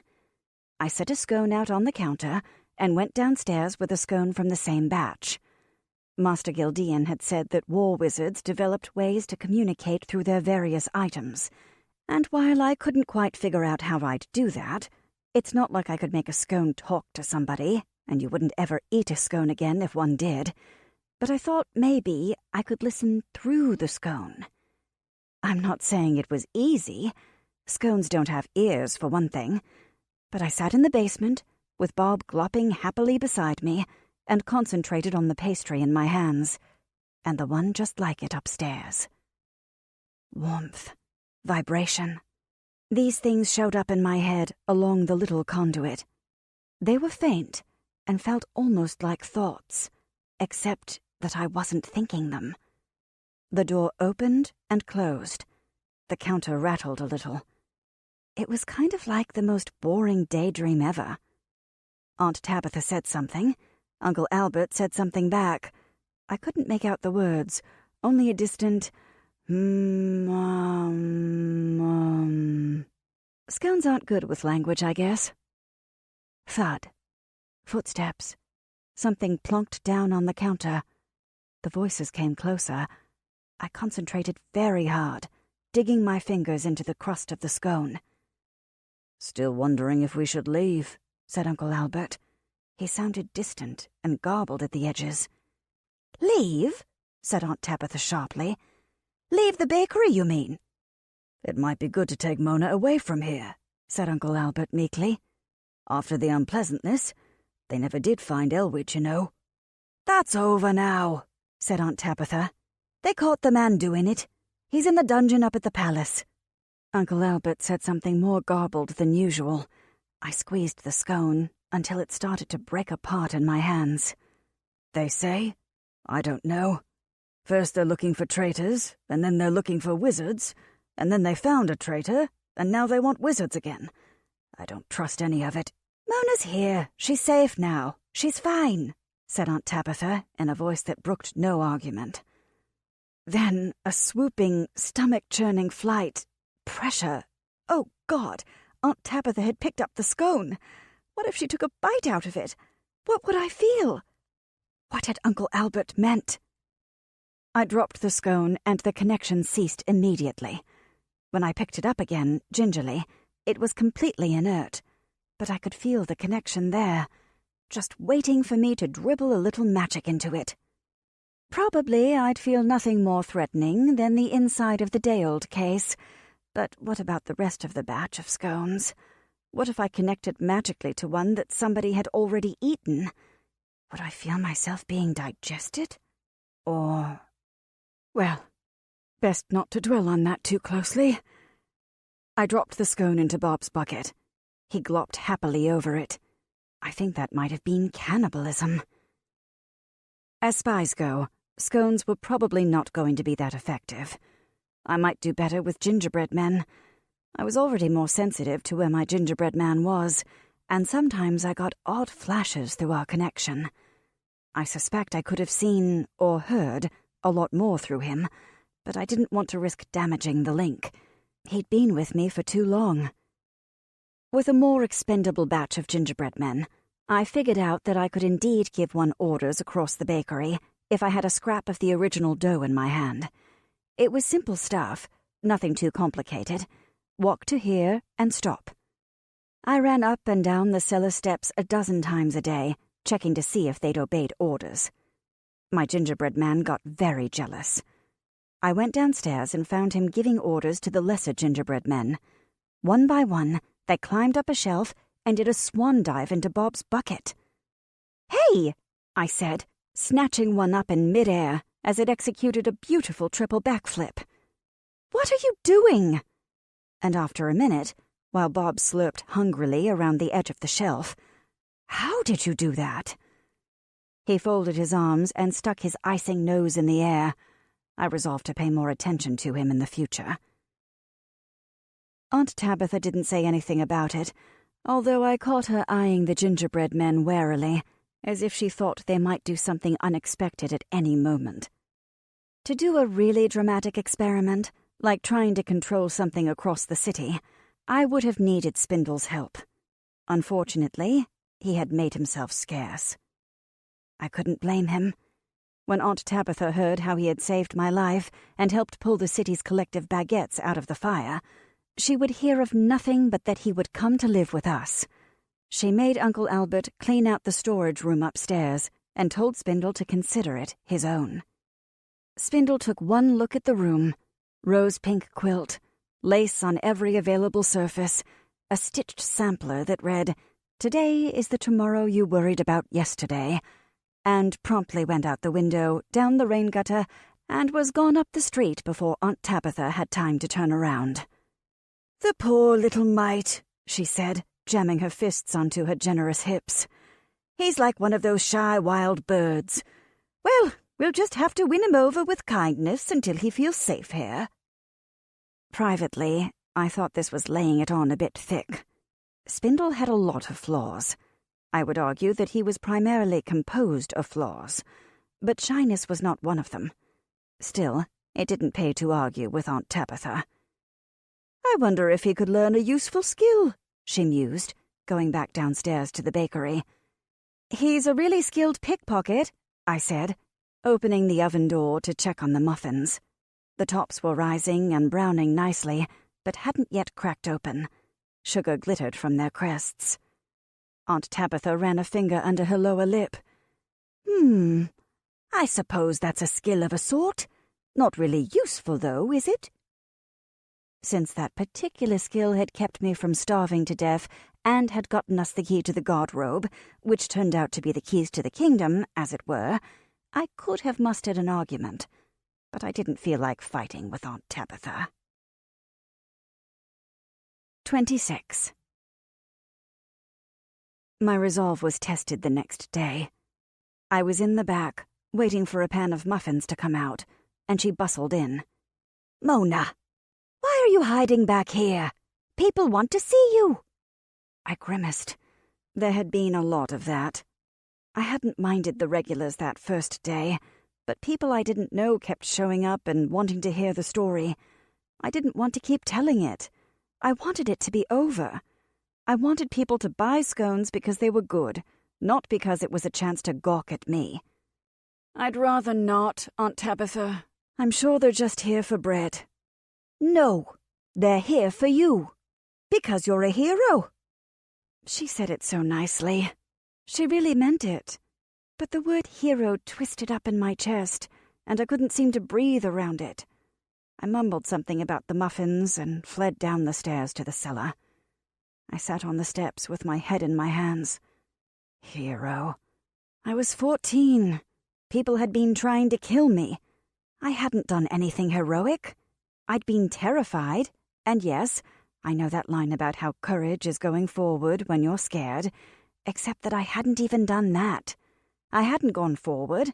I'd run away, and the only reason I'd gone to the Duchess was because I'd run out of ways to keep running away. Hero. It should never have come down to me. It was miserably unfair that it had come to me and Spindle. There were grown-ups who should have stopped it. The Duchess should have found her courage and gone to the guards. The guards should have warned the Duchess. The council, whoever they were, should have made sure the Duchess knew about the proclamations. The Duchess should have had people on the street who reported back to her. Everyone had failed at every step, and now Spindle and I were heroes because of it. The door creaked open. I sniffled. I didn't want to talk to Aunt Tabitha. She meant well. She was proud of me. I didn't know how to explain that she shouldn't be proud, that it wasn't anything I'd meant to do. It was just that the whole city had fallen down on the job. But it wasn't my aunt. Uncle Albert came and sat down on the step next to me. I scooted over to make room. "Uncle Albert, you never come down here." I wiped my eyes, probably leaving smears of flour. "Bob's down here." "Yeah, well, I heard your aunt talking to you. Thought I'd come down." I sighed. "Do you want me to go apologize?" Uncle Albert was always the peacemaker, in the rare events that Aunt Tabitha and I argued. "No," he said. That surprised me. A lot. I don't know if when you're an adult, you can argue and be right, but if you're a kid and you argue with an adult, you're automatically wrong. Always. It's a law of nature or something. On the other hand, I'd been right about Oberon, so maybe the laws were in flux right now. "She thinks I'm a hero," I said, when the silence had stretched out. "But I shouldn't have had to do any of it. There should have been so many grown-ups who should have fixed things before it got down to me and Spindle. It doesn't make you a hero just because everybody else didn't do their job." Uncle Albert leaned back and put his elbows on the step behind us. "I was in the army when I wasn't much older than you," he said. I glanced over at him, surprised. I knew this, but he didn't talk about it.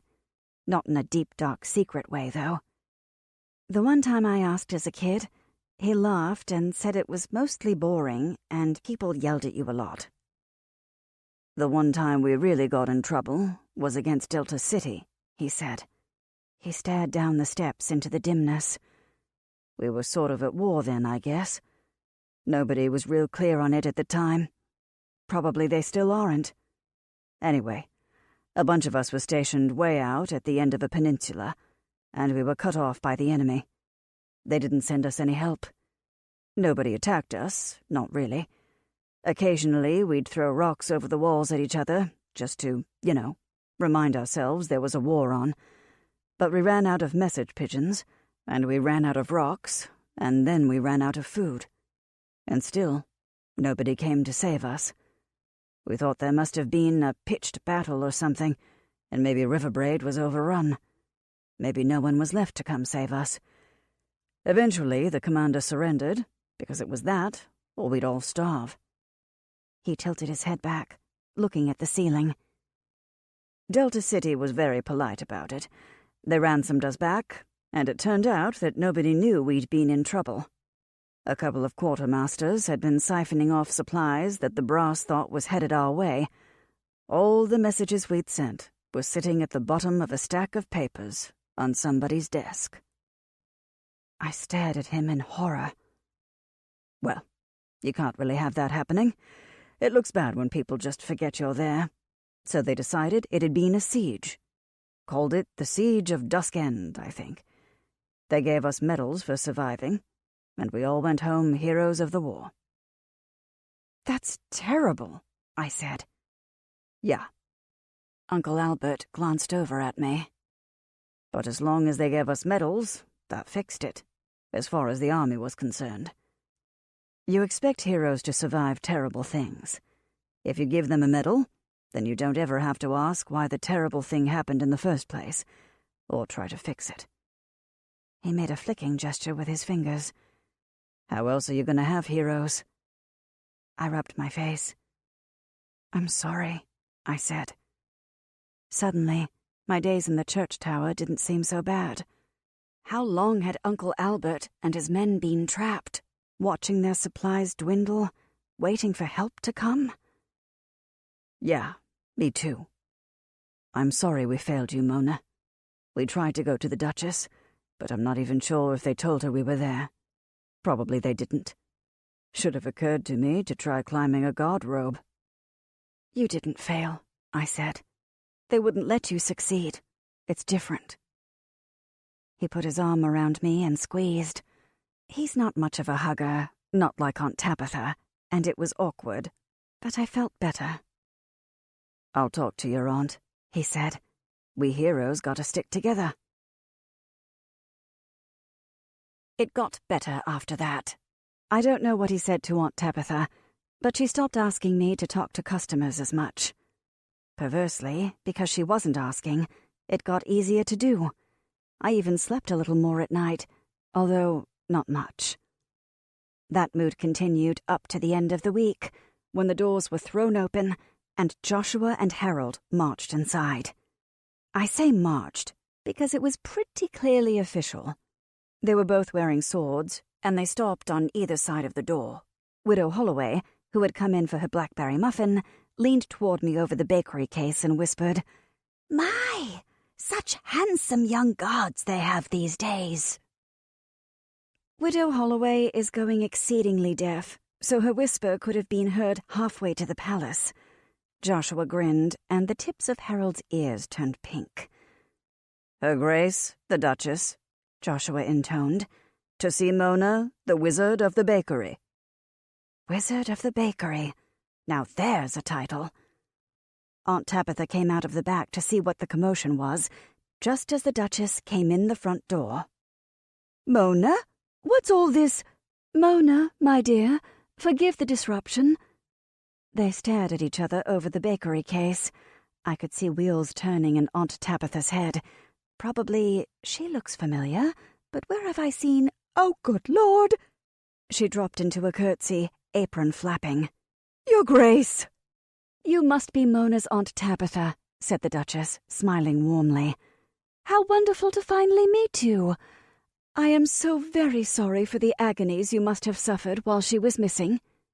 Aunt Tabitha tried to say, "It was dreadful," and "it was nothing," at the same time, and produced a garbled sentence that sounded vaguely like, "Notherful thing." "I hope to have leisure to sample some of your delightful pastries soon," said the Duchess smoothly. I suspect she was used to overawed people.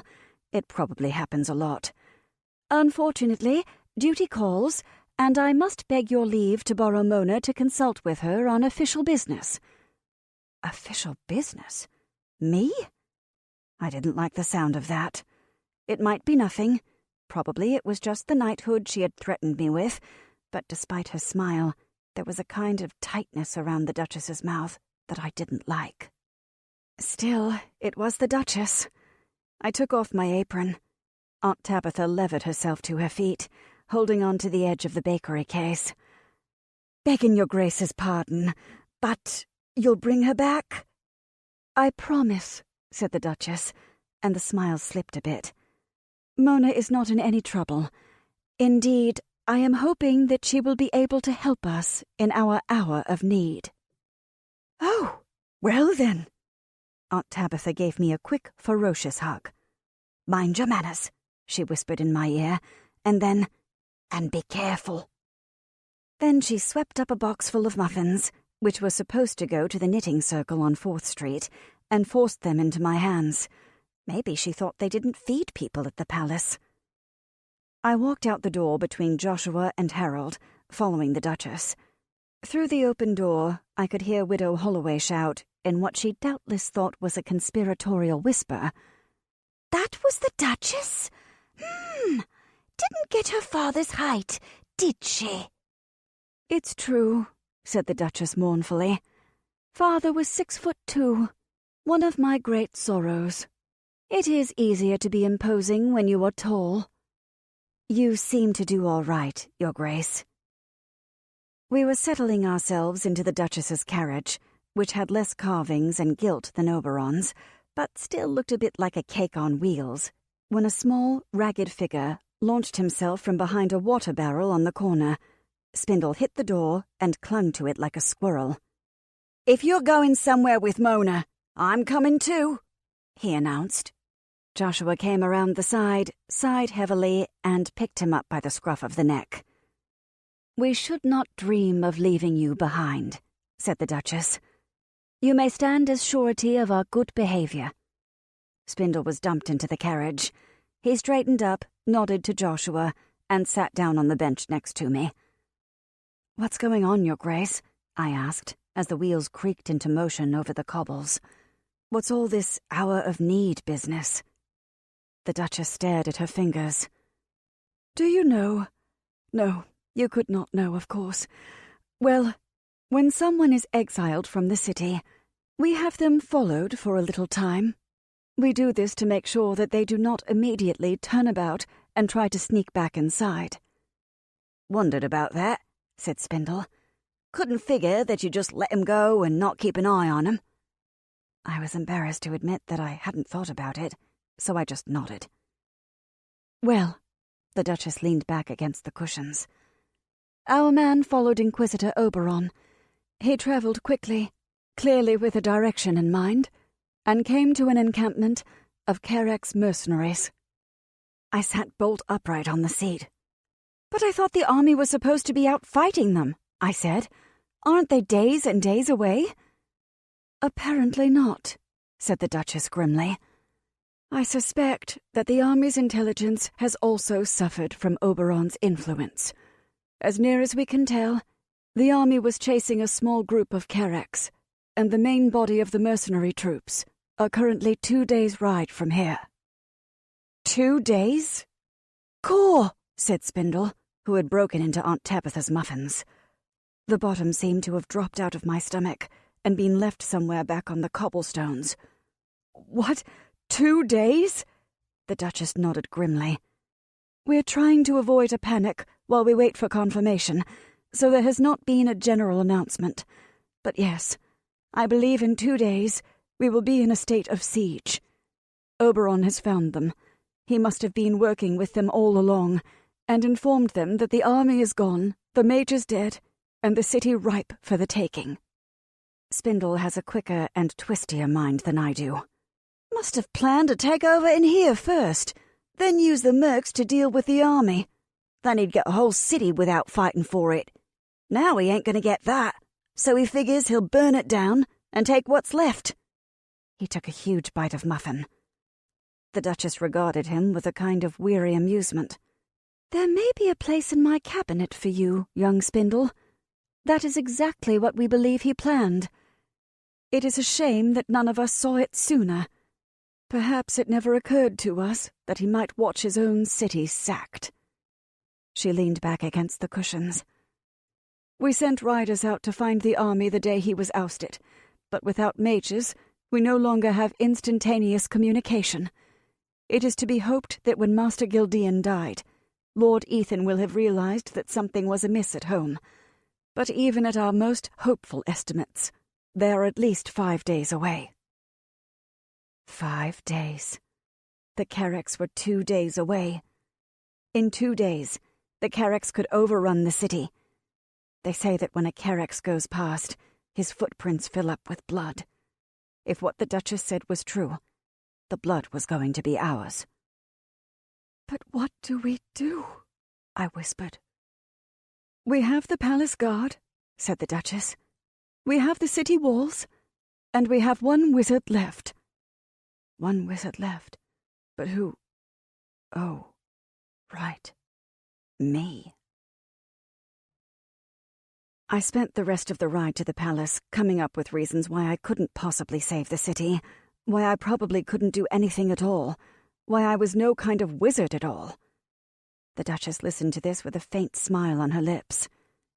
"My dear," she said finally, "without the use of magic, you have managed to bring down a powerful traitor and recall a negligent ruler to her senses.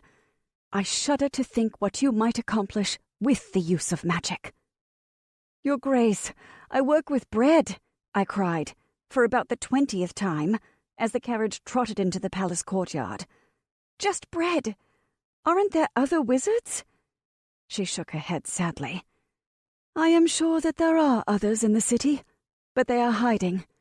All the talk of the curfew and a registry has frightened them badly, and no wonder. And now we are asking them to come to the palace? Why should they believe this is any different?" I slumped back in the seat, defeated. The Duchess leaned forward and patted my knee. "My dear, I am certain that you can go on about how unworthy and incapable you are for hours yet, but we have very little time. Let us pretend that we have done all that, and that I have nodded correctly and made the proper noises, and skip to the point where you say, 'I don't know what I can do, but I'll try.'" Spindle snickered. I said, But bread." "The palace kitchens are at your disposal," said the Duchess. "I assume that you will need dough for whatever you do. We will set every bakery in the city to producing as much as they can for your use. Do you have any special instructions?" She got out of the carriage on Joshua's arm. He helped me down too, Spindle jumped, and I handed him the rest of Aunt Tabitha's muffins. My mind reeled with images of the enormous palace ovens that I had passed during our trip to the scullery. You could bake huge things in there. Really huge things. "The weakest may command a mountain," the book had said. Well, I'd wanted to make an elephant out of dough, hadn't I? "Tell the bakeries to let the bread rise much farther than they would otherwise," I said, surprising myself with how steady my voice sounded. "Let it overflow the pans.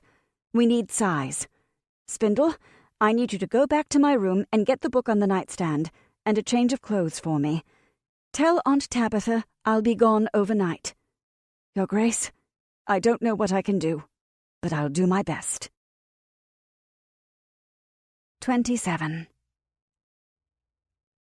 If you have ever prepared for a siege in 2 days, then you know what the next few days were like. If you haven't, then you probably don't. Well, a big formal wedding is about the same, and because we do cakes, I've been on the periphery of a few. Except that if things go wrong in a siege, you'll all die horribly, and in formal weddings, the stakes are much higher. We had a bride threaten to set the bakery on fire once when her buttercream frosting came out the wrong color. My plan was simple. I was going to make gingerbread men, or at least bread men. They probably didn't need more than a token amount of ginger, except that instead of being 4 inches tall, they'd be 14 feet tall. Even the big palace ovens couldn't do bread that size, so the blacksmiths were creating a kind of giant outdoor, vaguely humanoid cookie sheet. 12 enormous shields, hammered flat and bolted together, resting on top of a trench filled with coals and manned by teams of apprentices with bellows. The result wasn't pretty, and I had no idea if it was going to work. I suspected that my bread warriors would be black and burnt on the bottom and raw in the middle, but I pretended I knew what I was doing. The head blacksmith was a swarthy man named Argonel, and he was brilliant. He had a voice like stones grinding wheat, and his hands were scarred and hideous, and he didn't act like it was strange at all to take orders from a 14-year-old girl. He was the one who suggested the outdoor cookie sheet. I was trying to figure out whether I could bake them in pots in the oven and then cement them together somehow. Icing, maybe. Although if working with icing gives me a headache normally, that would probably have sent me into a 10-day migraine. And Argonel listened carefully and said, "We can do this. Show us how large you want your golems, and we will make your oven." Golems. I hadn't thought of them that way before. I'd run across the word in spiraling shadows, but I hadn't connected it to my cookies. When I had a moment, I pulled out the book and looked up the section on golems. An unliving thing brought to life. Golems are often sculpted from clay, mud, or stone, or cast in plaster or bronze. Golems have been created of water and air, though this is very difficult. Golems can be crude or finely detailed, and are usually in the shape of men, although there are notable exceptions, such as the featherbird golems of Ganafar the Winged. My own little gingerbread golem had hitched a ride in my shirt pocket and spent the first day riding around on my shoulder, observing things. "What do you think?" I asked him, quite aware that this was ridiculous. The book was very clear that golems were only so intelligent as their creator caused them to be, and I hadn't been trying to make a genius of a cookie. On the other hand, he had also lasted weeks longer than any cookie I'd ever animated before. Usually, I pulled the magic out of them before we sold them, because nobody wants to bite into a live cookie. Maybe golems got weird if you left them alive long enough. The cookie surprised me. He walked down my shoulder and studied the hive of activity in the courtyard. He examined the shields being hammered and nodded approvingly. About the buckets and cauldrons and bathtubs of dough, I think they pulled large chunks of the plumbing out of the place to provide me with places to store rising dough. He was less approving. He actually pinched some of the dough between his arms and frowned at it, then shook his head at me. "Too spongy, I know," I said, "and probably horribly bland, but nobody's going to eat it." The cookie gave me a look. You wouldn't think icing could do that. Then he waved his arms in the air as if to say, "Well, fine, if you're sure." The blacksmiths were the easiest people to work with. You'd think the cooks would be thrilled to have an active role in possibly defending the city from a Karex invasion, and maybe they were, but that didn't extend to being happy about a 14-year-old kid taking charge of their kitchen and demanding they do terrible things to dough. "Let it rise how long?" asked the head cook, scandalized. "And you're baking it where?" "I know," I said wearily. "Believe me, I know." "It'll taste terrible." "Nobody's eating it," I said. "Humph! Waste of good flour," the cook sniffed. "Now, if you ask me, young lady." Spindle, who had been taking advantage of the cook's distraction to pocket a cold meat pie, part of a ham, and a dozen hard-boiled eggs, turned his head at this. "She didn't ask you," he said. "She's telling you. It's the Duchess's orders." The cook turned the color of stolen ham. "Spindle," I said, torn between being grateful and being mortified. "It's true," he muttered. I abandoned all hope of the cook liking me. It didn't matter. If she was furious, so be it. The Carracks would be a lot worse. I drew myself up as tall as I could. I came to a little under the cook's collarbone and said quietly, "Please fill as many buckets as you can with dough. If you run out, the guards will bring you more. Flour is being brought from the warehouses." "As you say," grated the cook. "Thank you," I said, and left the kitchen. I dragged Spindle out with me. However mad the cook was now, it was going to get a lot worse when she counted the eggs. My face felt hot. Having a grown-up mad at me, here I was, trying to save the city from being overrun by cannibal mercenaries, and I felt sick to my stomach because the cook was mad at me. Being 14 has a lot of drawbacks. The sun was going down. The cookie and Spindle and I sat on the edge of a low stone wall that separated the courtyard from the stable yard and made a meal of eggs and illicit ham. "This is pretty horrible," I said. "'S good ham," said Spindle with his mouth full. "Dunno what you're on about." "Not the ham. Everything." "Oh." He swallowed. I watched the blacksmith corps swing shields into position. Argonel said that they'd be done tomorrow by noon. The Carracks were supposed to reach the big gates of the city tomorrow evening, although they probably would be too busy setting the outlying buildings to the torch to attack the city proper until daybreak. At the very best estimates, if they'd started marching the minute the message from Gildean was cut off, the army would still be 3 days away when the Carracks arrived. "I've told everybody that the Carracks are coming," said Spindle, peeling the shell off his third egg. "Criers on every corner." "How are people taking it?" I asked. Really what I wondered was how Aunt Tabitha and the customers were taking it. Miss McGrammer probably refused to believe it, and Widow Holloway had to have the criers repeat themselves 3 or 4 times. Brutus might be one of the people who showed up at the gates.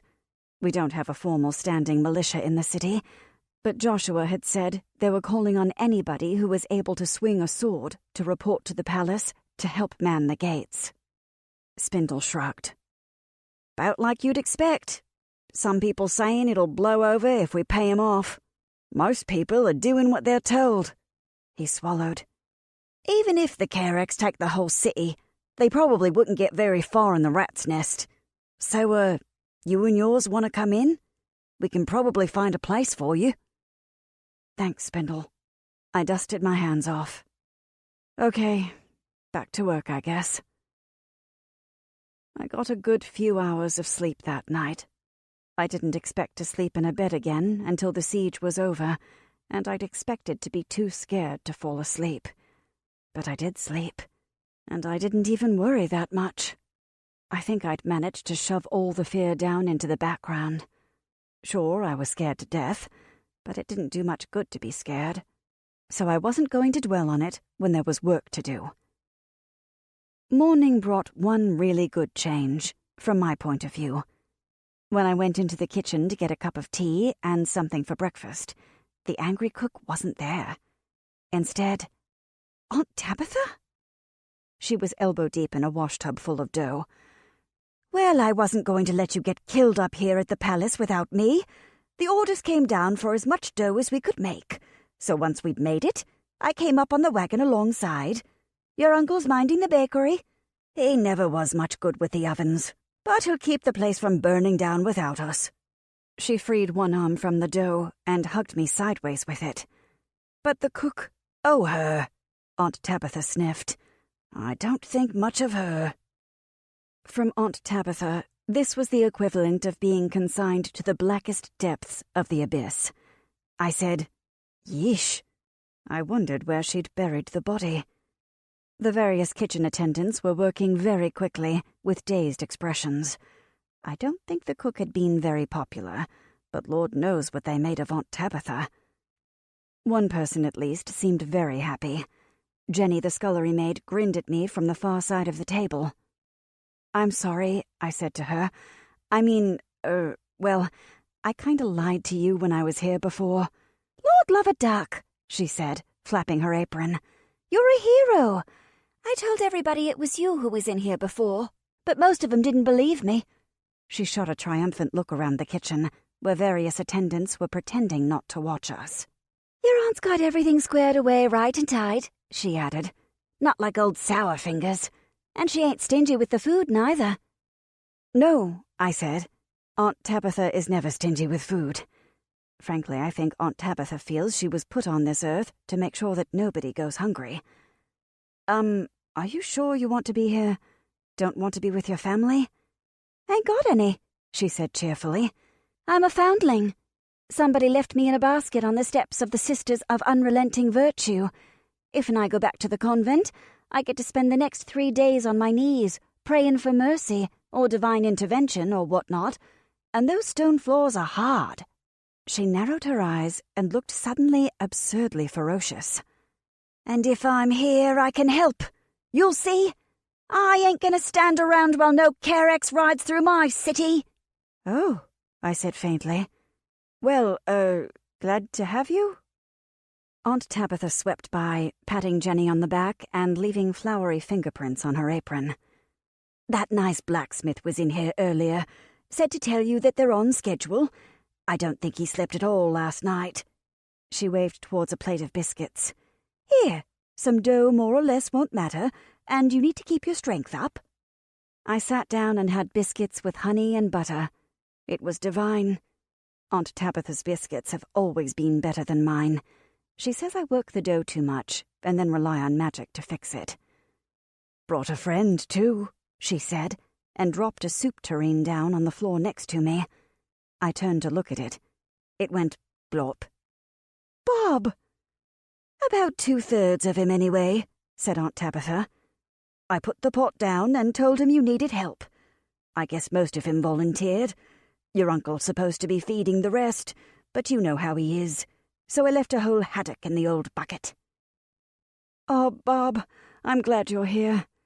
I put a hand down in the tureen. Bob belched affectionately, and a mushy tentacle of starter rubbed against my fingers. Jenny stared at him, then at me, with her eyes wide. Is that your familiar? She whispered. Who, Bob? I looked down into the tureen. He's a sourdough starter. I guess, well, yeah, that's the sort of familiar I'd have. The gingerbread man poked me in the ear and gave me a very severe look. You too, I said. Can a person have multiple familiars?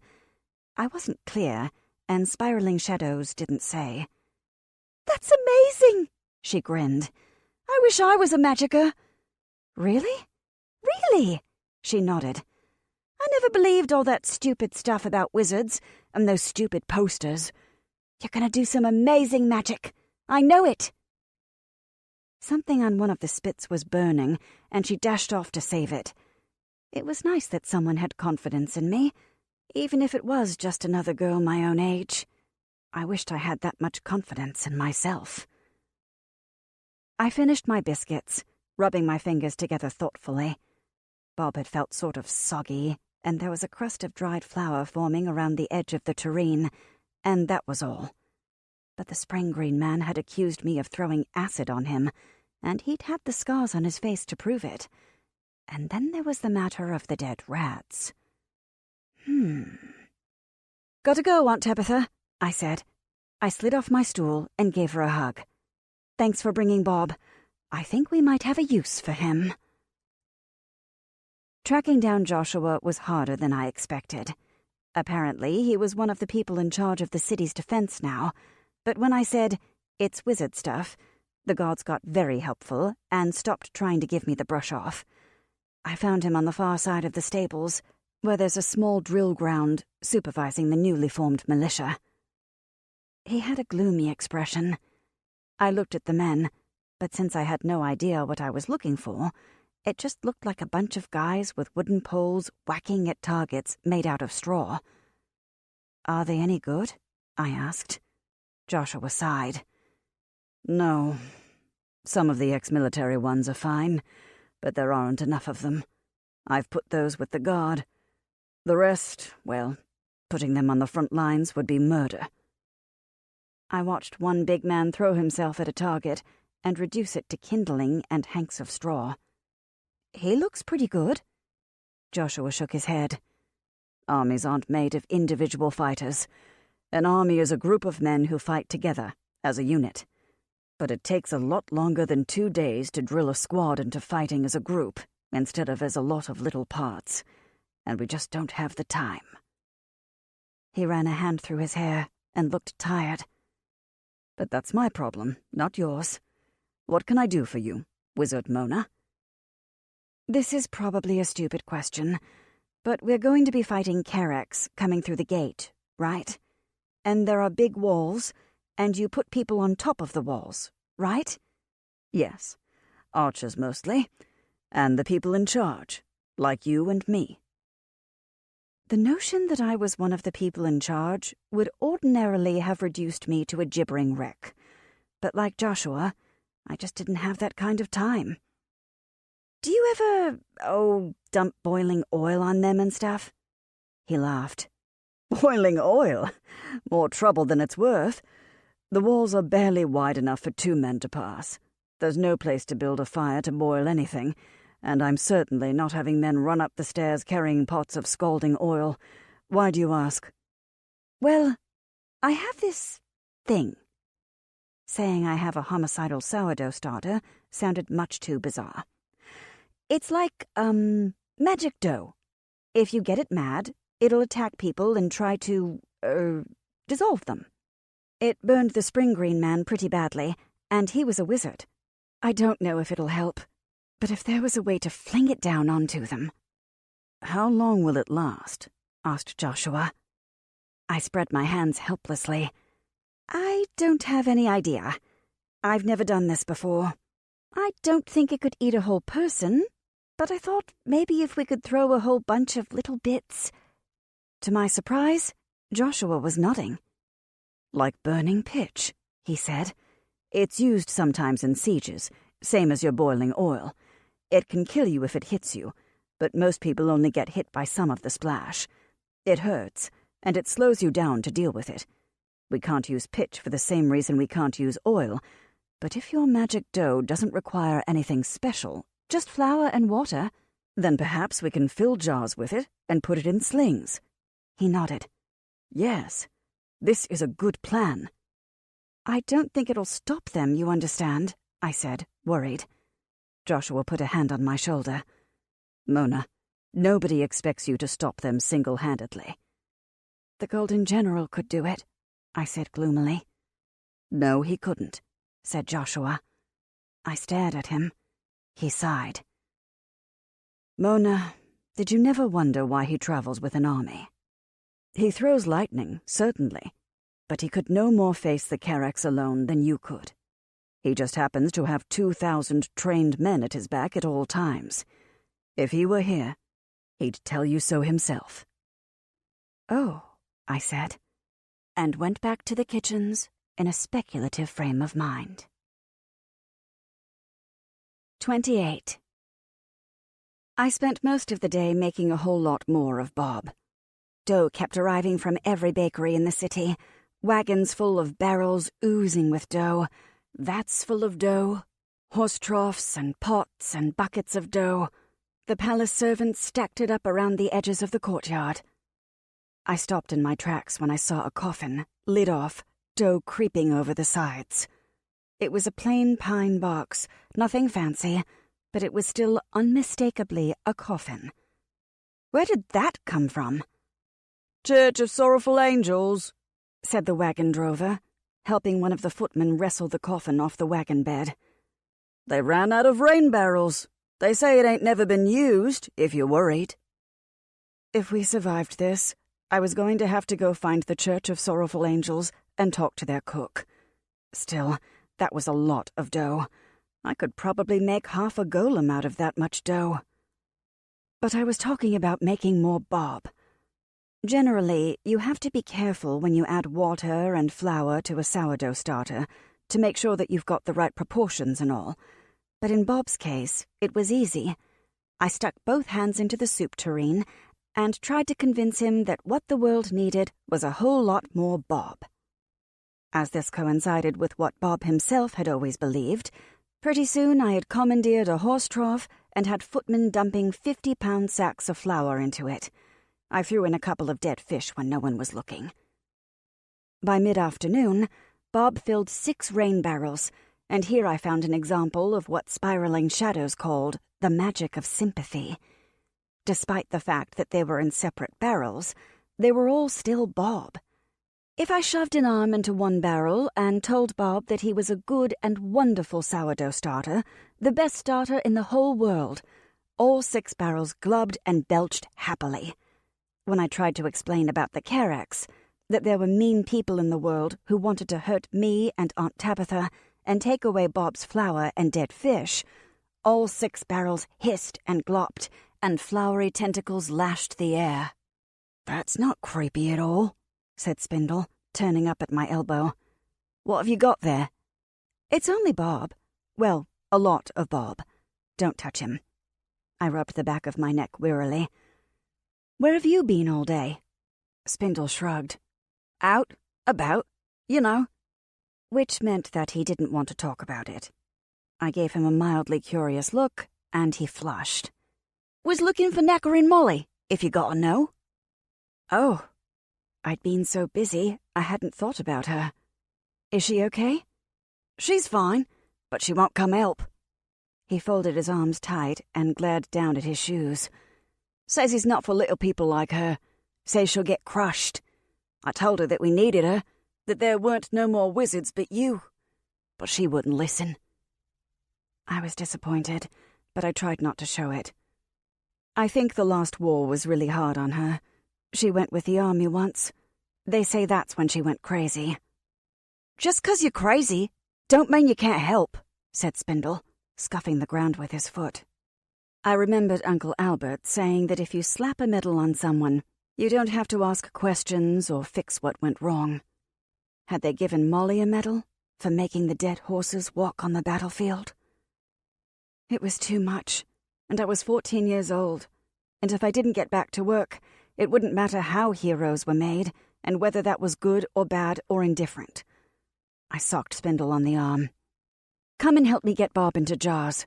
I'll tell him you're a friend." It took over 100 jars to contain Bob. I think we used the entire stock from the palace. We all had pickled beets and pickled eggs and pickled beef and pickled asparagus for lunch and dinner to free up the jars, and by the end of it, I didn't want to see a pickle ever again.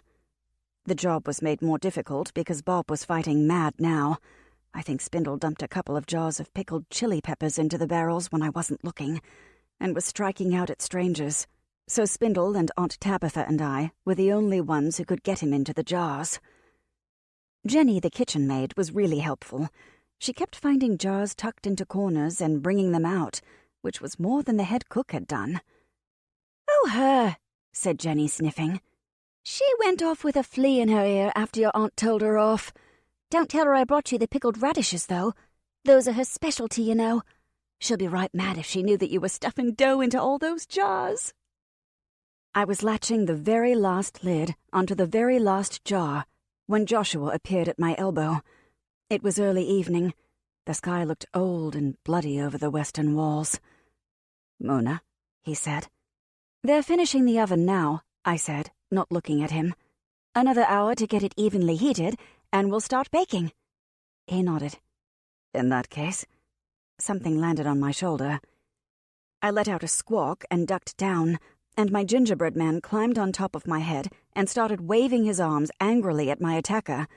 Joshua, who should have been helping, started laughing instead. It was a pigeon. This was a big, glossy grey bird with that subtle, oily iridescence along his neck feathers, but still a pigeon. You get them everywhere in town. The pigeon puffed out its chest and looked down its beak at me, which is not the sort of behavior you expect from a bird that lives in gutters. Joshua finally managed to stop laughing and said, "I think that's one of Annalise's. See if it's got a message." "A message?" I stared at the bird, who was uncomfortably close to my face. The pigeon lifted one foot. It had a little capsule strapped to its leg. Using its beak, it removed the capsule and held it out toward me. "Joshua, the bird is giving me something." "It's a messenger pigeon," said Joshua. "Annalise, she's a wizard, travels with the army. She does homing pigeons. Unfortunately, while she can send them here, we can't send them back to her. They're strictly one-way birds. They can find their way home, and that's it. Still, she can usually magic them into finding a specific person." "Shouldn't it be trying to find you, then? Or the Duchess?" "She got one a few hours ago," said Joshua, the laughter fading from his voice. "They got our message. The army is a little more than 3 days away. They're doing a forced march, and hope to cut it down, but even an army can't run all the way here." Well, I hadn't had much hope. It felt less like a fist in the gut and more like a confirmation of what I had known all along. The army couldn't save us. The Golden General couldn't save us. It was up to us. The bird shook the message capsule at me. I took it gingerly between my fingers, expecting a peck. There was a note inside. It was written neatly on a sheet of onion skin paper, folded so tightly that an entire sheet could fit into the tiny capsule. I smoothed it out and read, "To Mona, the Wizard of the Bakery. Greetings from General Ethan." Ah, of course. The Golden General was sending me letters now. Naturally, this was the next logical step. After this, Our Lady of Sorrowful Angels would step down off her church spire and roll up her sleeves and begin punching dough alongside Aunt Tabitha. "From Ethan?" asked Joshua. I nodded. How did he know who I was? "The Duchess sent a very thorough report with the riders, and you're the only wizard at our disposal. I can't imagine there's too many wizard girls running around the palace right now." Joshua laughed wearily. "Would that there were. A few more like you, and we might not need the army." "Ha," I said, smoothing the creases out of the letter and reading farther down. "Her Grace the Duchess informs me that in our city's hour of need, you have stepped forward. You have all my gratitude, Wizard Mona. I implore you, leave no stone unturned in your efforts to save our city. Do not be bound by what seems foolish or impossible.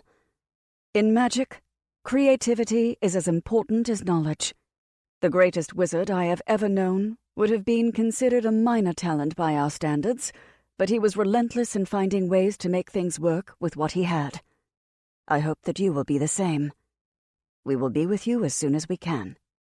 Yours, General Ethan." Its job done, the pigeon launched itself heavily off my shoulder and circled the courtyard, gaining altitude. It vanished over the top of the palace, presumably to some hidden dovecote where the homing pigeons roosted. I folded the note and shoved it into my pocket. I hadn't expected a letter from the Golden General in the first place, so it was stupid to feel disappointed that, when one arrived, it didn't include handy advice like, "By the way, I've hidden the magic superweapon in the third broom closet on the left." Still, a superweapon would have been nice. You might think that having the Golden General watching over your shoulder, even by homing pigeon, would be daunting. But really, when everybody was going to die if I failed, piling, "and the great hero of our army will be very disappointed," on top, didn't mean that much. In a way, the letter was actually encouraging. In magic, creativity is as important as knowledge. If anybody knew, it'd be the Golden General. He was a wizard, after all, and a very well-trained one. If he said that you could do a lot with a little magic, well, you couldn't argue that my bread golems weren't creative. I just had to think of even more creative things to do. "We're beginning the heating now," called the blacksmith, as the first load of charcoal went into the oven. "You can be spared for an hour, then," said Joshua, as I turned away from the ovens. "Come with me. The Carracks have reached the outlying areas." 29. Joshua and the Duchess and I stood on the wall over the great gate of the city and looked out over the army of Carrack's mercenaries. Oh, it was grim. They could have reached us by nightfall if they wanted to. All they had to do was keep marching past the outlying farms. But instead, they paused at every one and set field to the torch. The daylight was fading, but burning wheat made thin, bright lines that winked out, one by one, as the farms burned to ash. I wiped my face. I was so angry I was crying. Spindle stood next to me, his arms on the blocky stones of the battlements, and his face was the same as when he'd found Tibby's bracelet in the bakery. The gingerbread man hid his face in my hair. There was no point to it. That was the infuriating thing. Sure, the Carracks were going to try to kill us because they wanted our city, and that was pretty awful, but at least you could see why they were doing it. Burning the farms was just senseless destruction. We weren't going to get any supplies past their army, so it wasn't like they were burning the crops to keep us from getting them. They were pulling the wings off a fly because they could. The people were evacuated this morning, said the Duchess. The animals, too. Every park in the city is crammed full of pigs and chickens and cows and farmers yelling at each other. She sighed. At least we won't lose many lives to this. But great good gods, what a waste. The army was close. You could just make out individuals in the ragged lines marching toward us. There were a lot of them. Don't ask me how many there were. I can estimate a cup of flour or a tablespoon of baking powder, but armies aren't ingredients. There were a lot, compared to the pitiful number of men I had seen drilling earlier. So we're doomed, my gut said conversationally. Yep, said my brain. So long as we're clear. The great gate was closed, of course. All the gates in the walls of the city were closed and barred with iron portcullises. But the city didn't exactly stop there. The problem with having a walled city is that it limits how big you can get. The current walls were actually the third or fourth set of walls around the city, in concentric rings like an onion. Unfortunately, previous generations had cannibalized those earlier walls for building materials, so if we didn't hold them at the gate, we didn't have much in the way of a fallback position. Outside the walls, however, it's not a sharp transition with city on one side and country on the other. There's a whole town of sorts outside the gates. People driving their goods to the city to sell are hot and thirsty by the time they arrive, so somebody sets up a food and drink stand outside to meet them. Over time, the stand becomes a bona fide inn, and then somebody else sets up another food stand, and so on and so forth. Some people can't afford to live in town, and rather than set up in a place like Rat's Elbow, they opt to live just outside the city walls. And there are a whole lot of businesses that you really don't want inside the city, like the knackers and the tanners. The smells associated with leather making will make your nose try to crawl off your head. And, of course, the knackers and the tanners need some place to live, and somebody sets another food stand up to sell to them, although most of them burned out their sinuses long ago and can't taste a thing. And you get the idea. We have half a mile worth of town along all the major roads into the city before you get to the walls at all. I expected the Carracks to burn that too, but they didn't. Joshua shook his head when I asked. The fire will spread too quickly, he said. They have to camp there, and there's too much chance that the whole place will go up like a tinderbox. If they're fighting fires, they're not fighting us. He put a hand on his sword hilt. They know that there are probably still people in there. There are always people who won't listen to the evacuation order. But even if we had a dozen trained assassins hiding in the knacker yard, they'd still lose fewer people than if they turned the whole place into an inferno. Do we have a dozen trained assassins?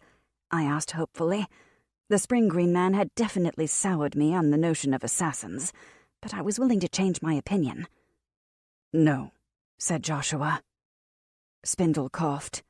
We all looked at him, and he stared up into the sky with his hands behind his back and said, Well, not assassins, exactly. Spindle? Said the Duchess with weary amusement.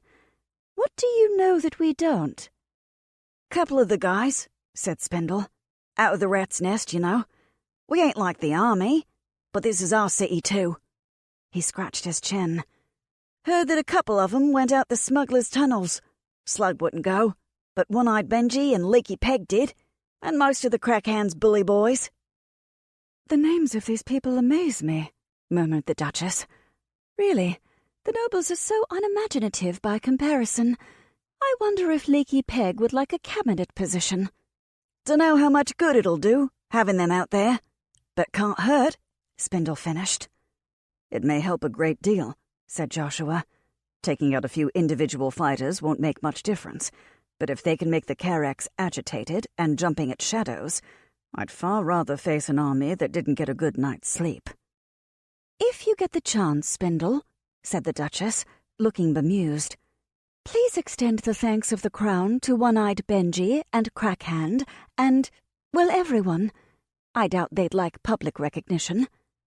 "They're stopping," said Joshua, leaning over the battlements. He was right. They had halted a few hundred yards from the gate. We could hear them in the distance, a hum of voices and jeers and laughter, not unlike the sounds of the city itself. "Can't we do something?" I asked. "They're sitting right there." Joshua shook his head. "Out of arrow range. They know exactly what they're about. They'll set up camp, and Oberon must have told them that we don't have the resources to lead a charge against them." We stood on the battlements while the sun went down behind the enemy. Rising smoke from the burning fields made black columns against the sunset. I turned away. I felt ancient, like I'd aged a lifetime standing there.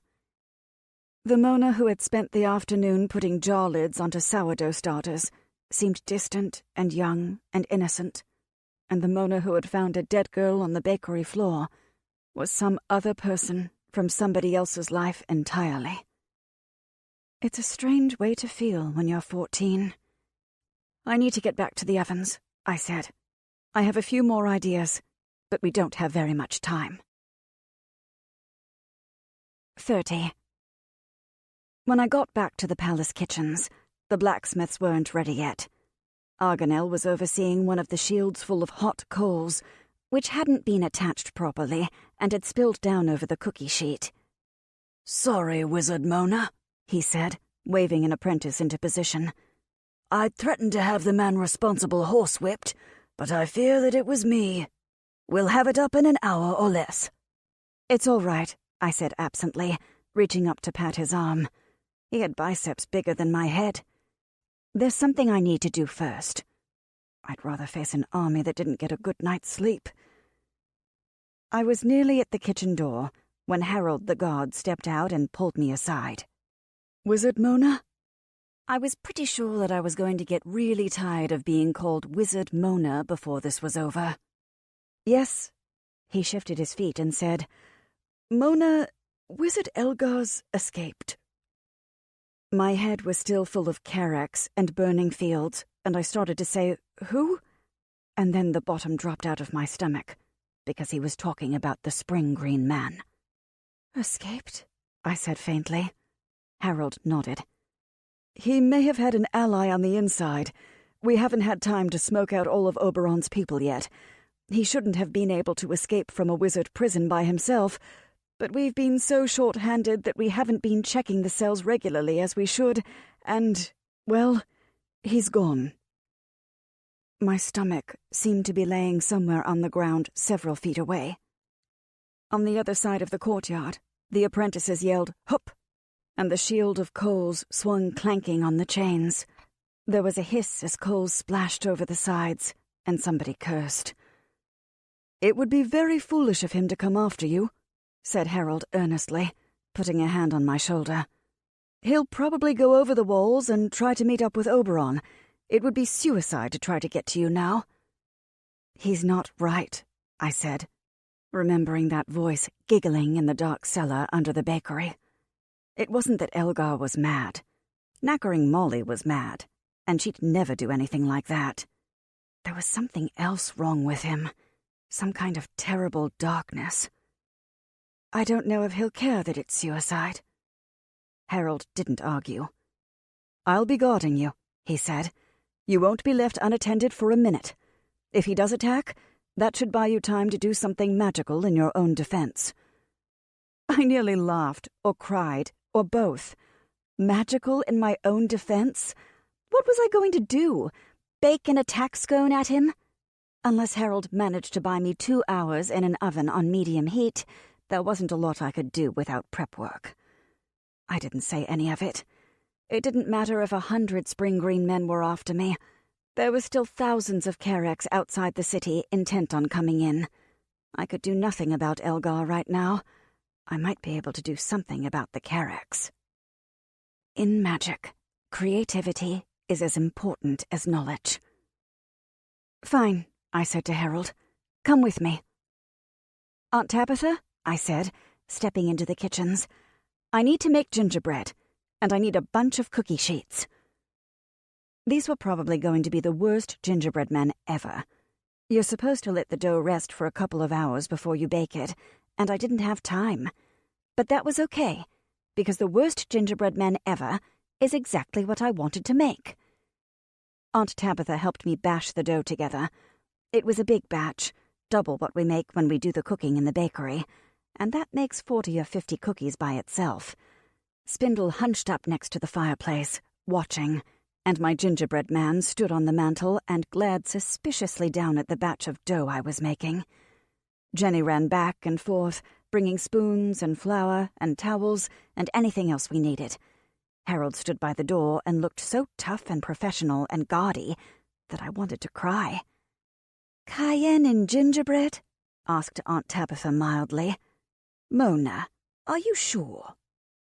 "I'd add broken glass if I didn't think it would hurt my hands," I said, dumping most of the cayenne in and looking around for something worse. "Have we got any rat poison?" Jenny found it, a big jar full of dusty-looking granules. She brought in the jar, looking proud and worried. Aunt Tabitha ran her hands over her face and said, "Mona." "Nobody's going to eat them," I said. "I hope. I need them to be bad." I dumped the rat poison into the mixing bowl. "You know what you're doing, I suppose," said Aunt Tabitha, adding poison to her own batch. "Not really," I said, and was surprised to find that I was smiling. "But we'll find out." The dough under my hands was bad. I could feel it. There was malice in it. It wanted to hurt people. I fed that as much as I could, pouring all my anger at the sight of the burning fields into it, and all my terror at the news that the Spring Green man had escaped.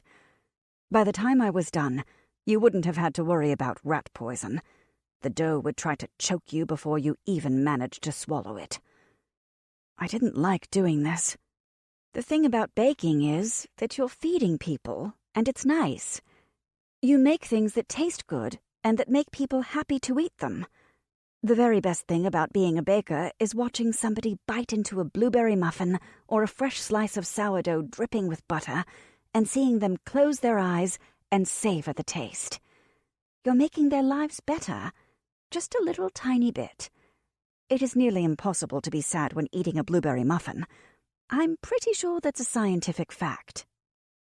Making cookies that were bad and horrible and that no sane person would eat was, well, it was like being an anti-baker. It was the opposite of what I was supposed to do. I gritted my teeth and remembered the lines of burning wheat. Aunt Tabitha helped me slap out a big ball of dough on each cookie sheet and helped to roll it out flat, but I was the one who cut each gingerbread shape. I didn't have a cookie cutter, so they were kind of irregular, but they had 2 arms and 2 legs each, and that was the important thing. They were also really big, for gingerbread men. It was 1 to a cookie sheet, about 1 foot wide and 18 inches tall. We ended up with 23. We slid them into the oven. The big palace ovens were perfect for this, because you could fit 23 cookie sheets inside without a problem. I took the scraps left over from cutting the cookies and threw them back into the mixing bowl. If the book was right, that dough should be linked to the cookies, and I was hoping that I could use the magic of sympathy to control the cookies through the dough. Well, that was half of it down. I turned to Spindle. Spindle, for this next part, I need your help. Spindle slid down from the raised brick hearth and fired off a mocking salute. At your service, General Mona. Aunt Tabitha picked up the mixing and baking equipment and went off to the scullery to make sure that it got cleaned immediately and nobody sampled rat poison by mistake. I leaned against the outside of the fireplace next to Spindle. Look, you know people, right? Those people going out to harass the Carex tonight? Course, said Spindle. Ran with some of them back in the day.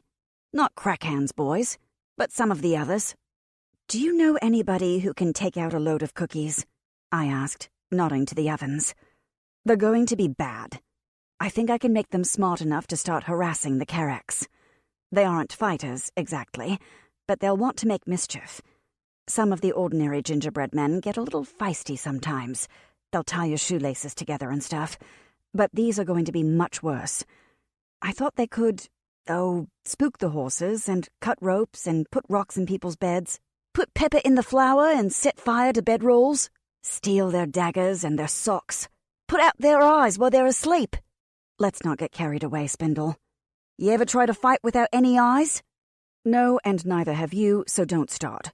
Anyway, I need somebody to take 2 sacks of cookies outside the walls and set 'em loose near the Carex camp. Spindle nodded. Right, I'll do it. No, you won't, I snapped. You could get killed. Can't you find somebody going out there, Wiggly Bob or whatever their names are, and have them do it? They've all gone already, said Spindle. And it'd take hours to find somebody else and convince them. I know how to get out. I know the way through the knacker yard. They ain't gonna catch me. Spindle, no. He folded his arms over his chest. Look, Mona, I can do this. Let me do this. I ain't a wizard like you, and I ain't a fighter. But if the Carex get through, I ain't gonna be able to do much. But I'm real good at sneaking around.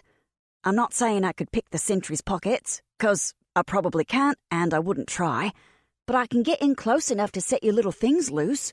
But this is maybe the only thing I'm going to do that'll be any help, so let me do it.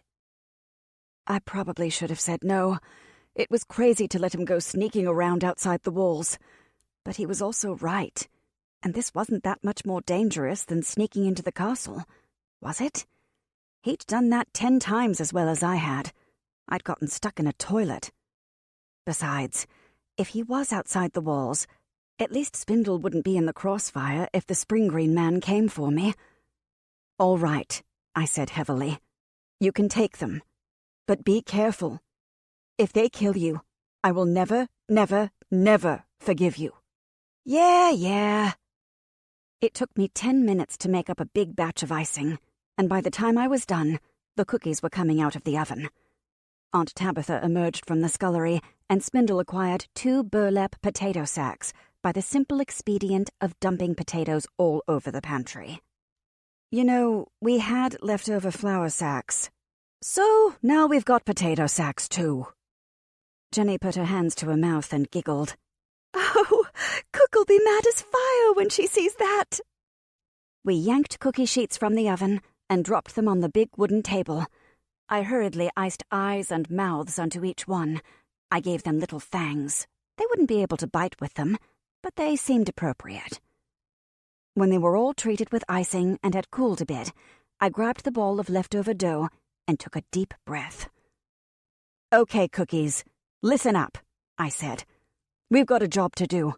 You're going to go out there and make a whole bunch of people miserable. Now get up.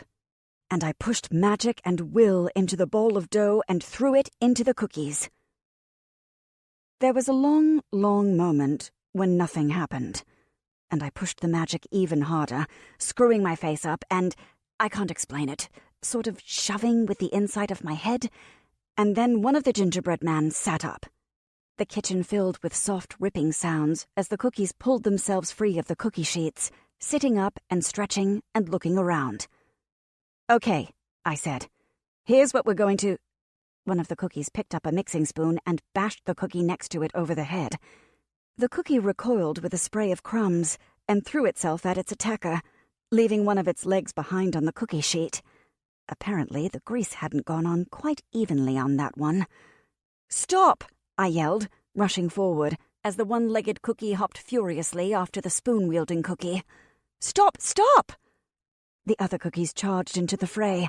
Some of them went for their neighbors, while others started arming themselves with kitchen utensils. Two formed a temporary alliance and flipped up a cookie sheet as a makeshift barricade. "Everybody, stop!" They weren't listening. There was a jar of walnuts at one end of the table, and the two cookies behind the barricade broke into it and began pelting everyone indiscriminately with the contents. Spindle dove under the table. Harold drew his sword and waved it vaguely, apparently not sure on whether he should be defending me or running a rogue cookie through. Aunt Tabitha whipped a frying pan around and connected with a cookie that had a whisk in each hand and a homicidal expression on its icing face. "This is horrible," I thought, sinking my fingers into the bowl of gingerbread scraps. "I've completely blown it. What was I thinking?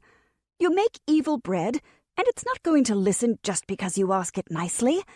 I'll have to pull the magic out of all of them. What a waste of time and energy." Suddenly, there was a loud banging. I looked up. Everybody looked up. My faithful gingerbread man was standing in the center of the table, clanging a spoon against a cookie sheet like a gong. I expected the bad cookies to pelt him with walnuts and was about to dive to his rescue. He was a quarter of their size, and he was so stale, the walnuts might just bounce off, but what if he shattered? When I realized that all the other cookies were staring at him. When he was sure he had everyone's attention, he set the spoon down and waved his arms, stomping back and forth and glaring. It's completely ridiculous, and I still don't quite believe it, but somehow he communicated with the other cookies. Don't get me wrong, Dough's not smart. It's not like they talked philosophy and spoke a language called cookies. Nevertheless, my gingerbread man somehow managed to convey something to the bad cookies. It was mostly mime and arm-waving and glaring.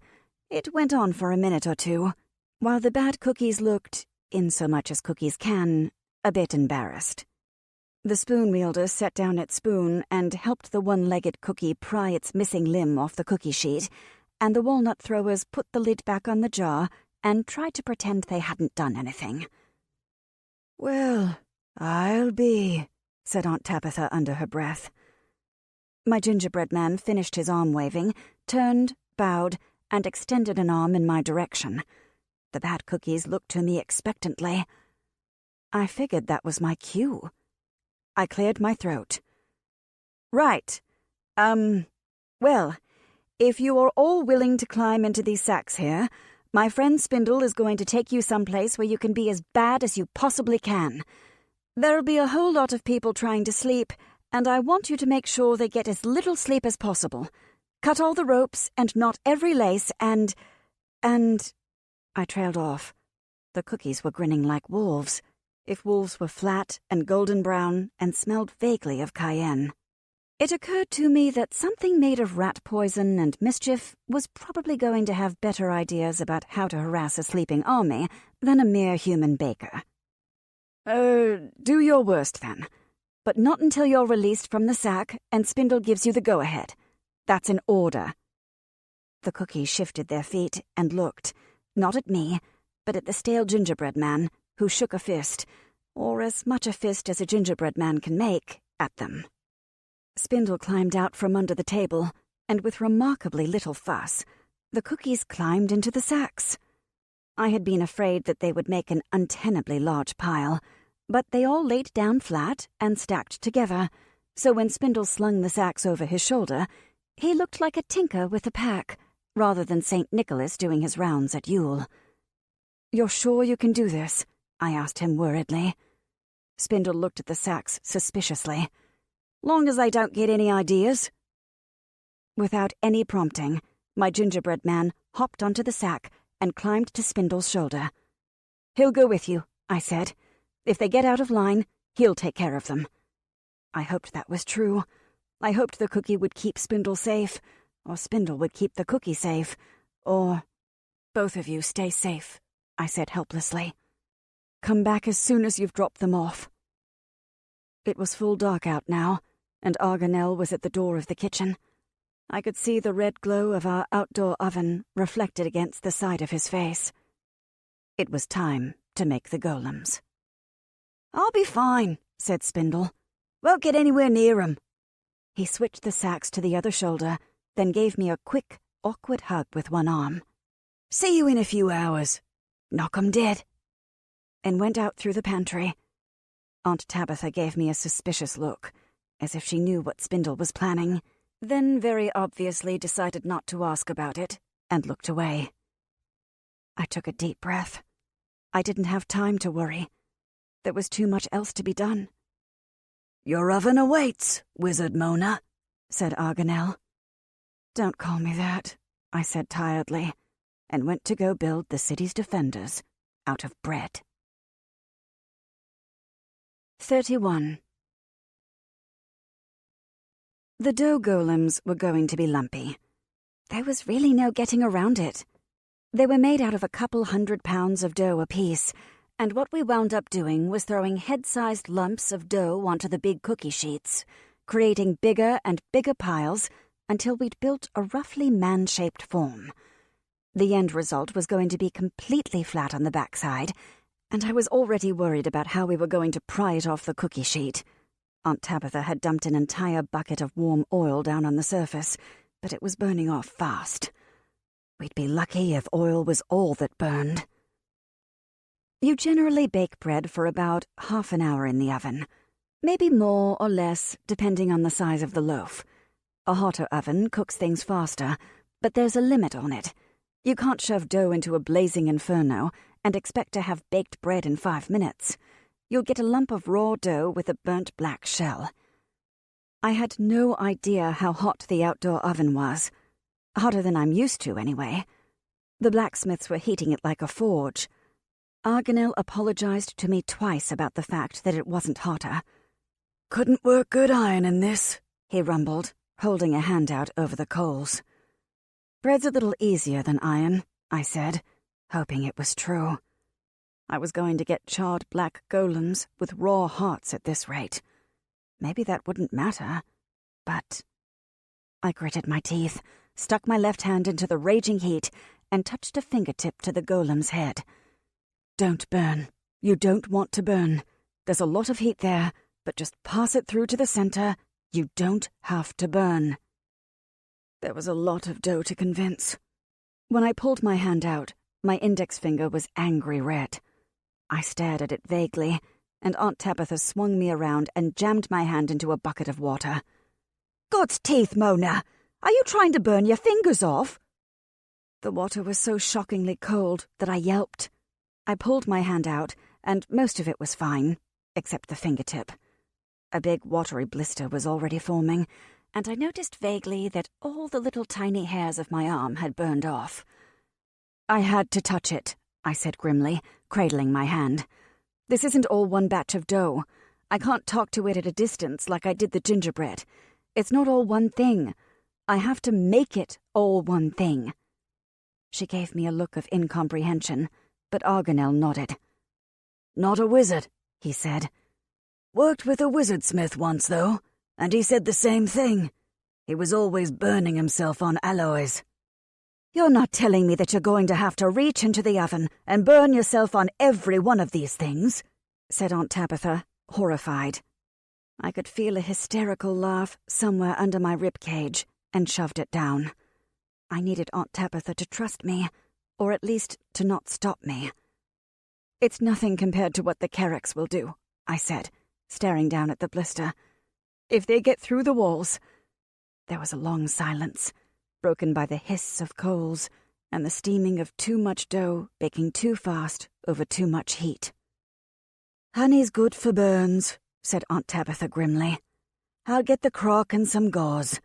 And try to remember that you're the only wizard they've got, and it won't do anyone any good if you hurt yourself too badly to work before the battle even starts."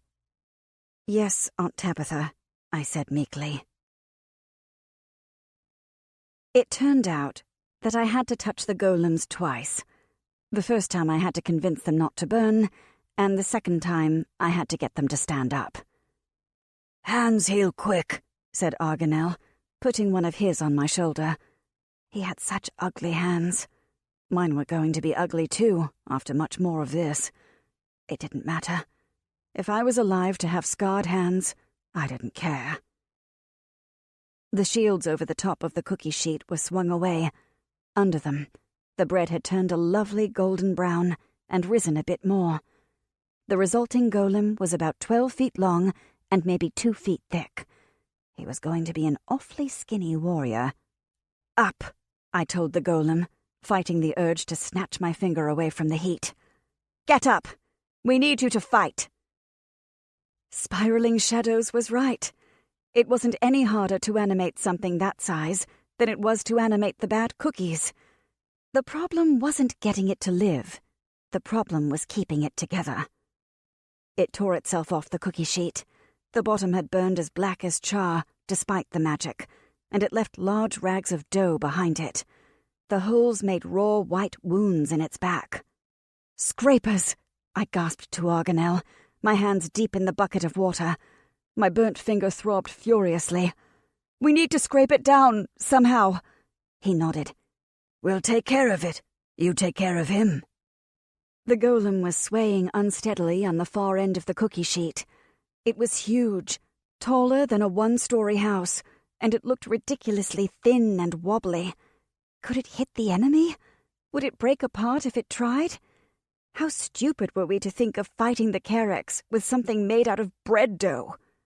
I took a step forward and tottered. Oh, gods, I didn't think about the feet. The gingerbread man feet. How is he going to stay upright? I dropped the bucket and lunged for the golem. It didn't have expressions, but I could feel bewilderment through the magic between us. The feet were indeed the problem, or rather the lack of them. Our gingerbread man can balance on the ends of their legs because they're so small and nimble. The bread golem was about as far from nimble as you can get. Its legs were uneven lumps, same as the rest of it, and if it tried to walk on them, it was going to fall forward on its face. "Hold still," I told it. "Don't fall. Lean against the wall there. We'll figure something out." The cookie slumped against the wall. It was gigantic. It had arms like flattened tree trunks. It was completely useless if I couldn't get it walking and on the way to the gate. Arganel and Aunt Tabitha came up behind me. We were joined by a skinny apprentice with no eyebrows. All of us stared at the gingerbread man. I thought I might cry. My brilliant idea, and all these people working so hard on it, and the stupid thing couldn't even walk. What kind of wizard was I, anyway? And I couldn't just bake him with more dough at the feet, because dough doesn't work like that. If you pile up cookie dough, you get wider cookies, not taller ones. Gingerbread men are all kind of flat when you look at them. "The base," said the eyebrowless apprentice suddenly. "If he had a broader base to walk on, it wouldn't matter. We could strap some kind of plates to his legs, maybe." "Of course! He needs shoes, the poor thing," said Tabitha. "Arganel?" The blacksmith nodded. "I think barrels. If he can step into a barrel for each foot, we'll pack it with straw and lash it onto his legs with harness leather." "Do you think it'll work?" I asked, looking at the strange, thin, gangly golem. I thought it'd be more warlike. Arganel paused in between waving apprentices towards the barrels. "Wiz, Mona, I think if I was the enemy, and a giant man made of bread came at me, even one as strange as that, I would think twice." Harold, who had been standing a little ways back and scanning the scene with wary eyes, stepped forward. "A soldier's strength is limited, Mona. If they have to hack their way through your bread dough army, that strength they won't have to use on our men." I sighed. They were right, but it wasn't enough. I'd hoped deep down that my bread dough men would completely turn the tide, that maybe if I raised enough golems, they'd stomp the enemy flat, and none of our troops would get so much as a hangnail. Instead, I had one golem who could barely stand up. How many more would I be able to bake before dawn? There was only one way to find out. When the next golem was baking, I went back to the first. I suppose I had some notion that he might be panicking. He was blind and couldn't stand upright on his own. But I really shouldn't have worried. Bread doesn't panic. You can throw bread off a cliff, and it will fall without a care in the world. It doesn't have nerves.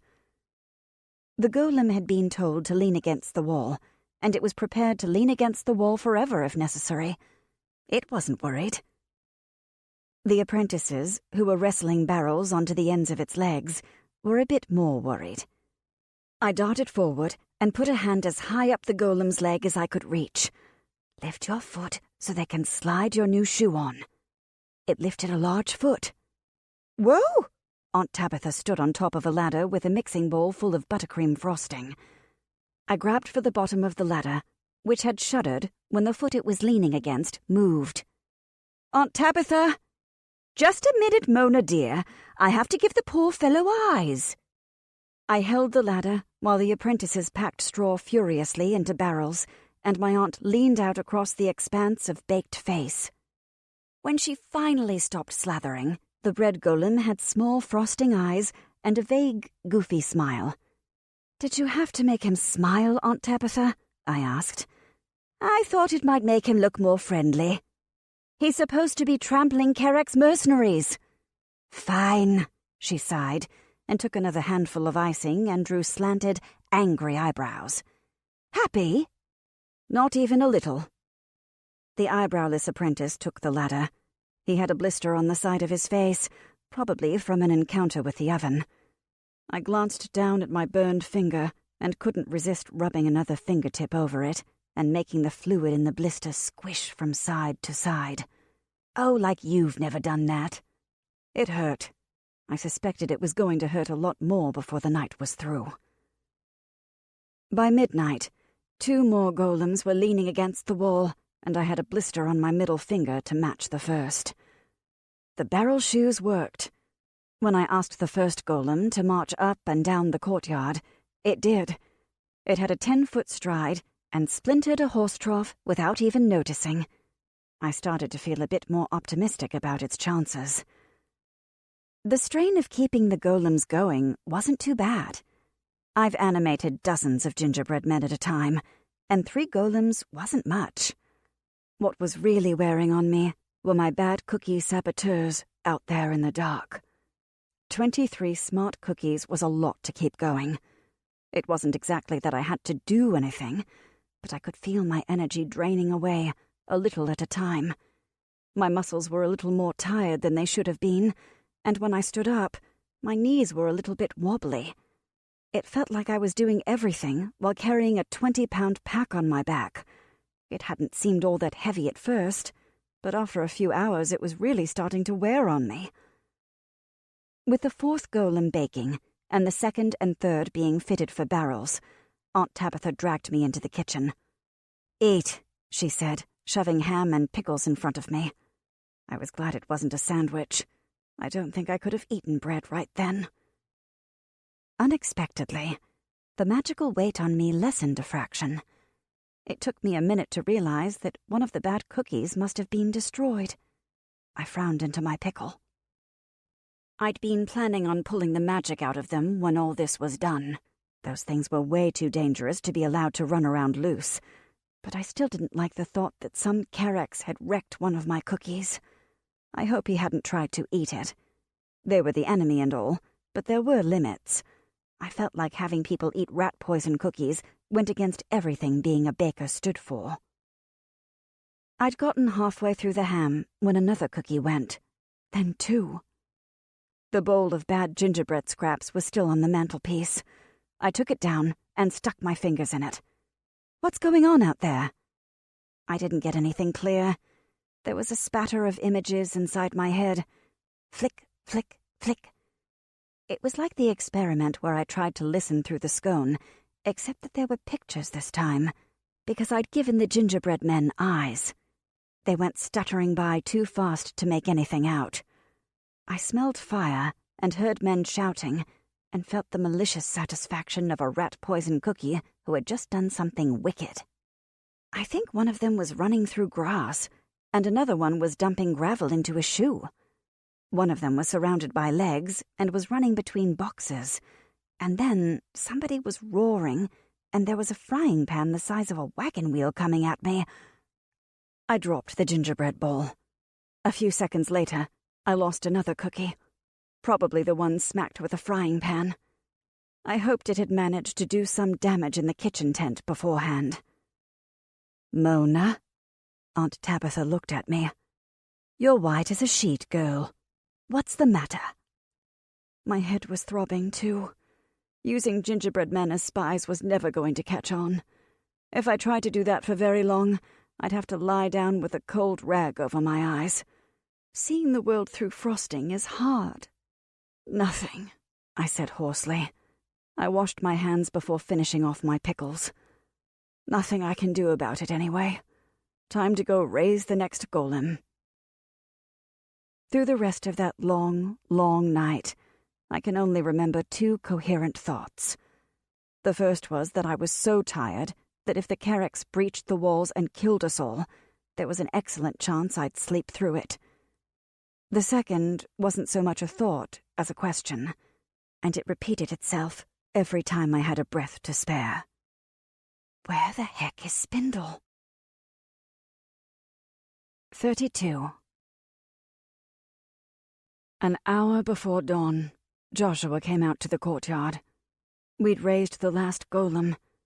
There were 7 of them, and I knew from one look at Joshua's face that we wouldn't have time for an 8th. "Time to go to the gate," he said. "The Duchess is already there, arranging the troops. Mona—" He stopped there, because if he kept talking, he had to ask a 14-year-old girl to come to the front lines of a battle, and he hated it, and he knew he had to do it, and I knew I had to come, because somebody had to tell the golems what to do. This is a lot to not actually say. I hunched my shoulders and said, "Yes, let's go." We loaded the wagons with leftover dough.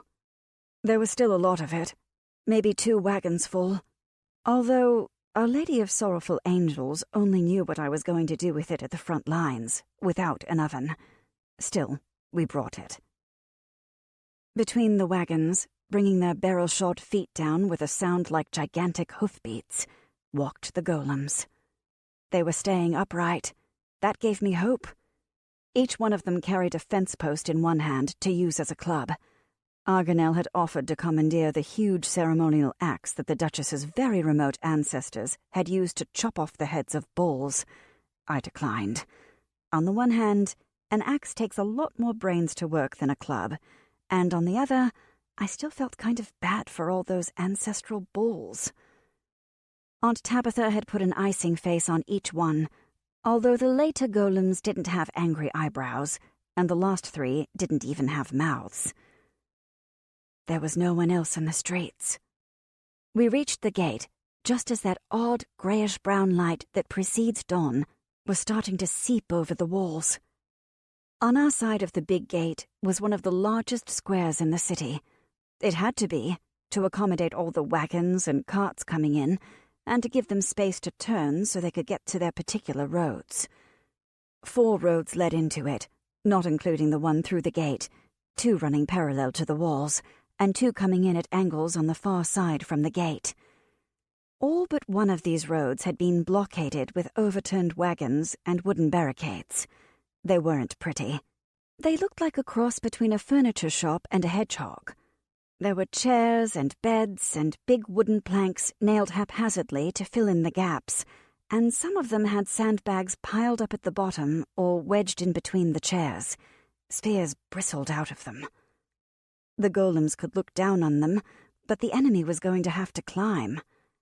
"We have recruits manning the spears on the other side of each barricade," said Joshua quietly, "and every archer in the city is either on the wall or on top of the building circling this square. We have to hold them here, or they'll get into the city, and it'll be house to house." He didn't have to say any more. I could imagine what it would be like, huddling in your basement, hearing the doors being forced, and then men with swords bursting in, and...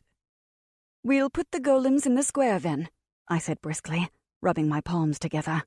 The fingers of my left hand had been slathered in honey, which is good for burns, and wrapped in gauze. They throbbed in time to my heartbeat. Joshua nodded. They'll be waiting when the Carracks break through the gate. Not if, I noted. When. If they are able to drive them back through the gate, do so. I nodded. I had, in a large bowl, 7 lumps of half-cooked dough, which I had pulled from each golem. Argonel had found some paint, and each golem had a drippy armband in a different color, which was also splashed on the bread, so theoretically I would be able to control each golem individually with the magic of sympathy. It had worked getting them to march. We hadn't had more than a few minutes to test it. I had no idea how well it was going to work with complicated orders. The golems were dumb, even for bread, and I was incredibly tired.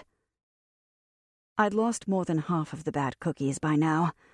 I had managed to grab 10 and 20-minute cat naps while the golems cooked, but every time a bad cookie went, I had jerked awake again. Nothing like that had happened with the other baked goods, probably because I always pulled the magic out of them before they got eaten or destroyed or whatever. It was a nasty feeling. Exhaustion was starting to creep around the edges of my vision, like grey mold. When the golems were settled, the last road was barricaded up. The wagons that had brought us here were unloaded and turned on their sides. Soldiers dragged out big wooden barriers. I recognized barn doors from the paint, and braced them between buildings. Argonel, I said as the barricade went up, leaving him on the other side with the dough and a dozen replacement barrels. It's been an honor, Wizard Mona, he said, smiling down at me. Don't worry. Thanks, Argonel, I said, for, all of it. He nodded. We didn't say anything more, because I was pretty sure if I said too much more, I was going to start crying. And maybe he would have too, I don't know. Wooden planks filled up the space between us. How do we get out? I asked Joshua. He nodded to ladders laid against the wall. We'll put them up once the fighting starts. Shall we go up now? Harold came up the ladder behind me, and Aunt Tabitha came up behind him.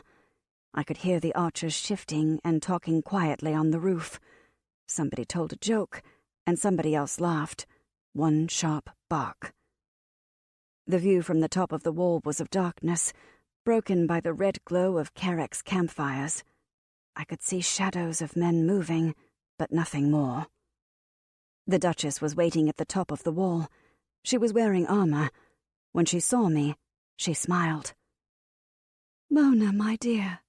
Her smile faded. "Can we not find armor for her?" "Mona's not trained to fight in armor," said Joshua. "Even if she was, we don't have much for young girls." He nodded to an aide, a tall man standing just within earshot.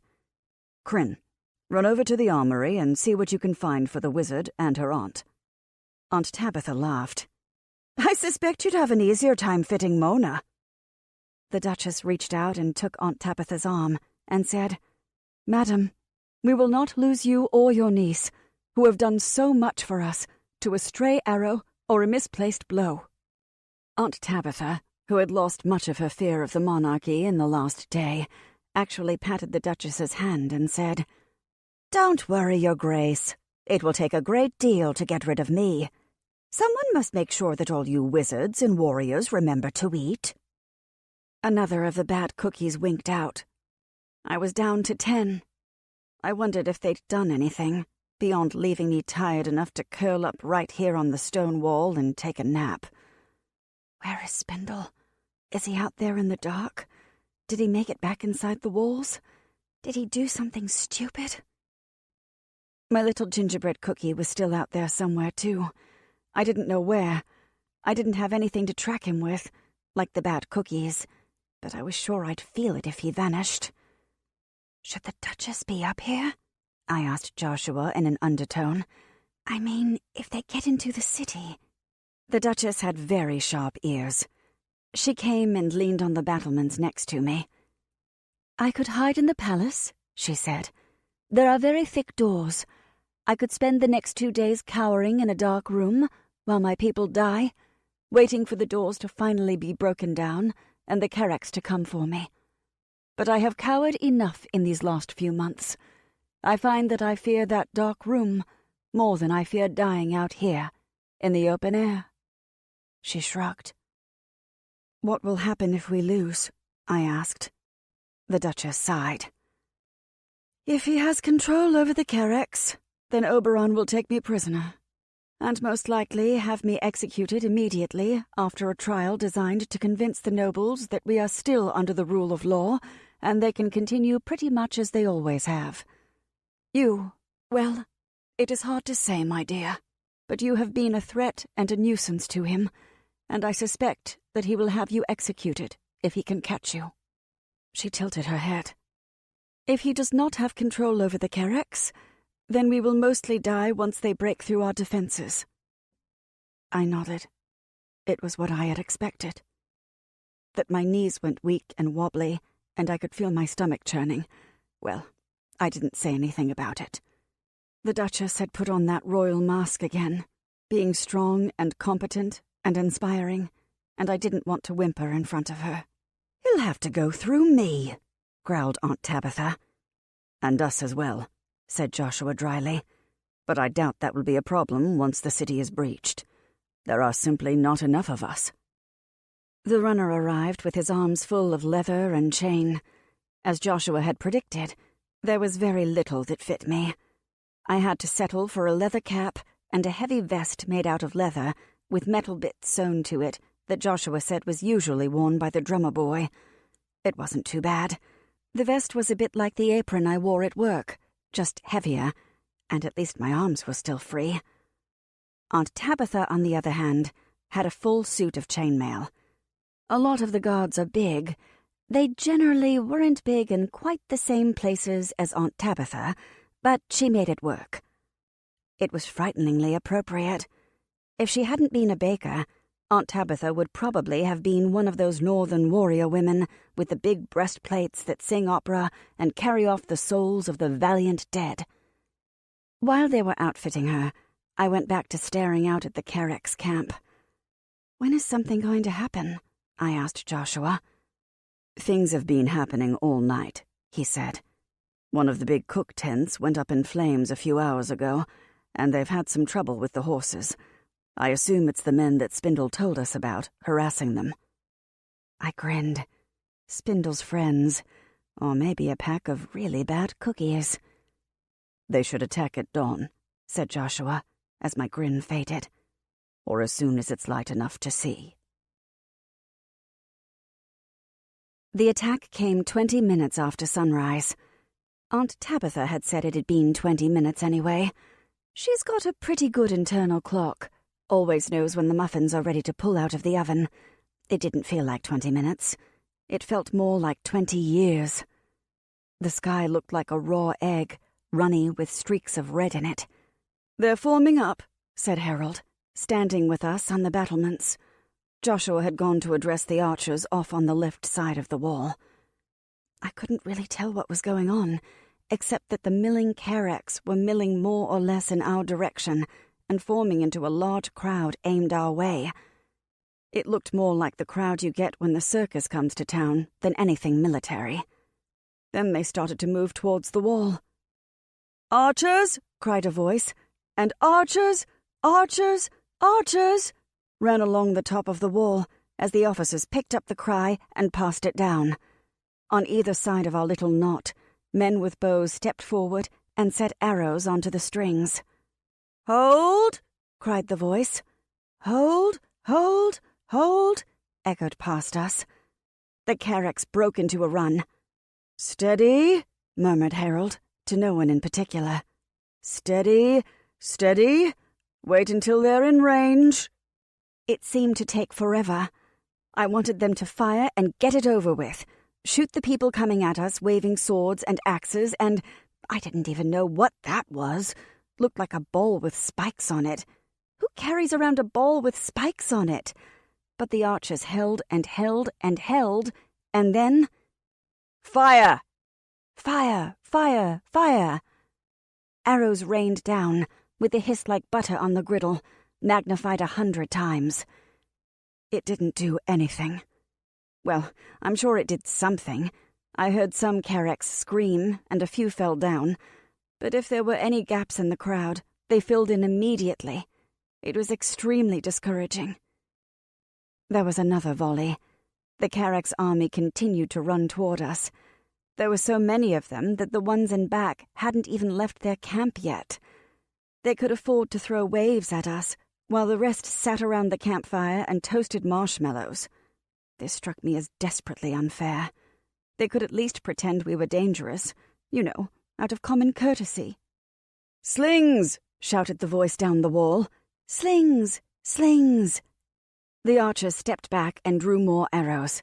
50 fighters, none of them guards. I saw women and a few kids barely older than I was, carrying leather slings, stepped forward, fitting jars full of angry Bob into their weapons, and began to twirl them over their heads. "This is it, Bob." I thought hard at my favorite sourdough starter.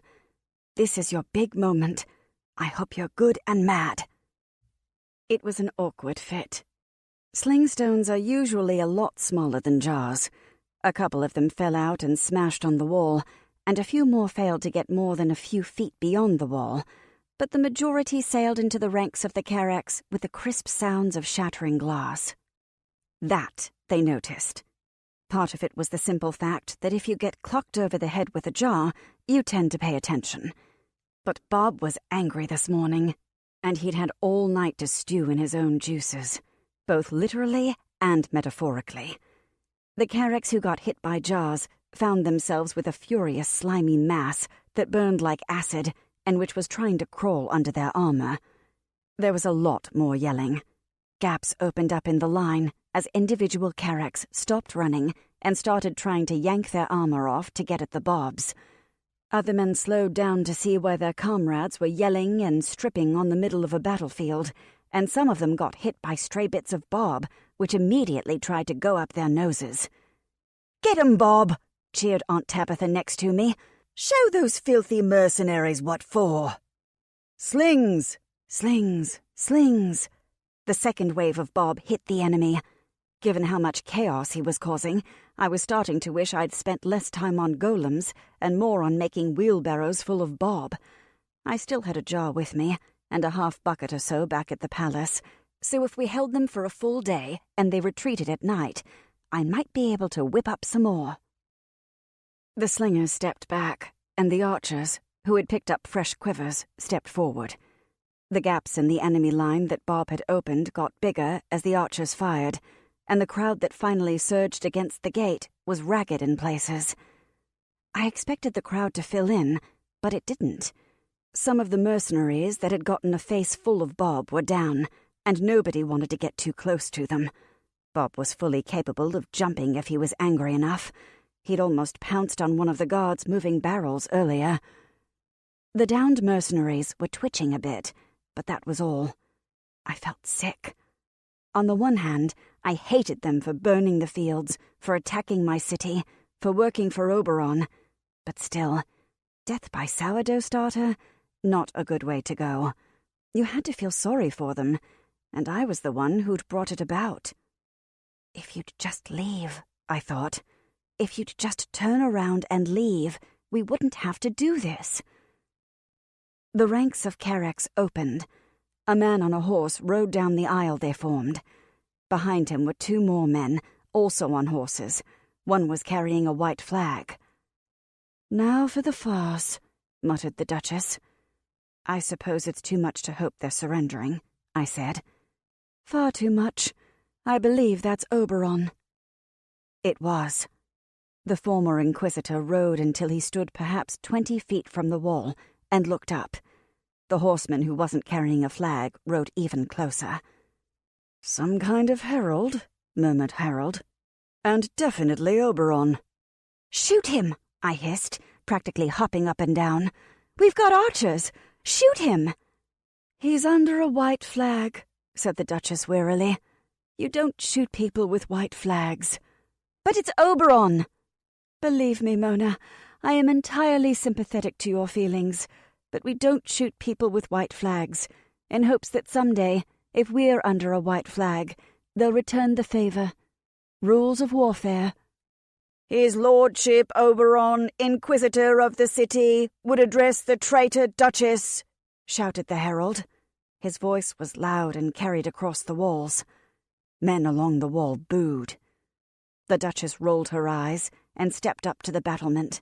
She cupped her hands around her mouth and shouted, "If Oberon wants a traitor, he should look in his own mirror. I am the Duchess, rightful ruler of this city." The men cheered. The herald's horse sidled and stamped its feet. His Lordship makes you the following offer, that you now, at once, open the city and lay down your arms, that all aggression against our Carax allies ceases, that the Duchess be handed over. I can save you the trouble, called Joshua from farther down the wall. His Lordship can stuff it in his arse. "We will never surrender," shouted the Duchess. "We will never submit to the rule of a traitor, backed by hired killers. We will fight for our city to the last man." Great waves of cheering broke over the walls. Men waved their swords and bows in the air. Under the chorus, the Duchess muttered, "At least not until sometime this afternoon. When it's that, or have the city burned down around our ears." Aunt Tabitha snorted. The herald turned and rode away. 33. The Duchess caught my eye, and her lips twisted in something that vaguely resembled a smile. "It wouldn't help if we surrendered, Mona. The Carax would pillage the city anyway. Oberon may think he can keep them on a leash and use them as his army, but once they're inside the walls, they'll tear the city apart looking for food and gold, then squat in the ruins. And when the army gets back, they'll be the ones laying siege to the walls. The best we can do is reduce their numbers and make them pay for every inch of ground they take." She sighed. "The Golden General will make a good ruler, probably a better one than I've been. I only pray that there will be enough left for him to rule." Oberon rode away down the aisle with the herald and flag-bearer. The crowd of Carax closed around them. I peered over the edge of the battlements. Now what do they do? None of the surrounding buildings were tall enough for them to reach the top of the wall, or anything like it. The city laws were very strict about that. And there wasn't much point in attacking a stone wall with a sword, although some of the Carax were pounding on the wall with their sword hilts anyway. "They try to break down the gate," said Harold. "They're bringing up the battering ram now." He pointed to a thick line of men with shields over their heads to ward off arrows. They were carrying a very large log. The end of the log was a big ball of steel, molded into the shape of a fist. "It's a knocker," said the Duchess. "Dear me, I knew they probably had one, but I'd hoped I was wrong." I didn't ask why it was called a knocker. It was pretty obvious. The Carax were going to knock on the gates, and then knock them down. "There's an iron portcullis, isn't there?" I asked. "Shouldn't that hold up?" Harold shook his head. "Oh, it might hold up.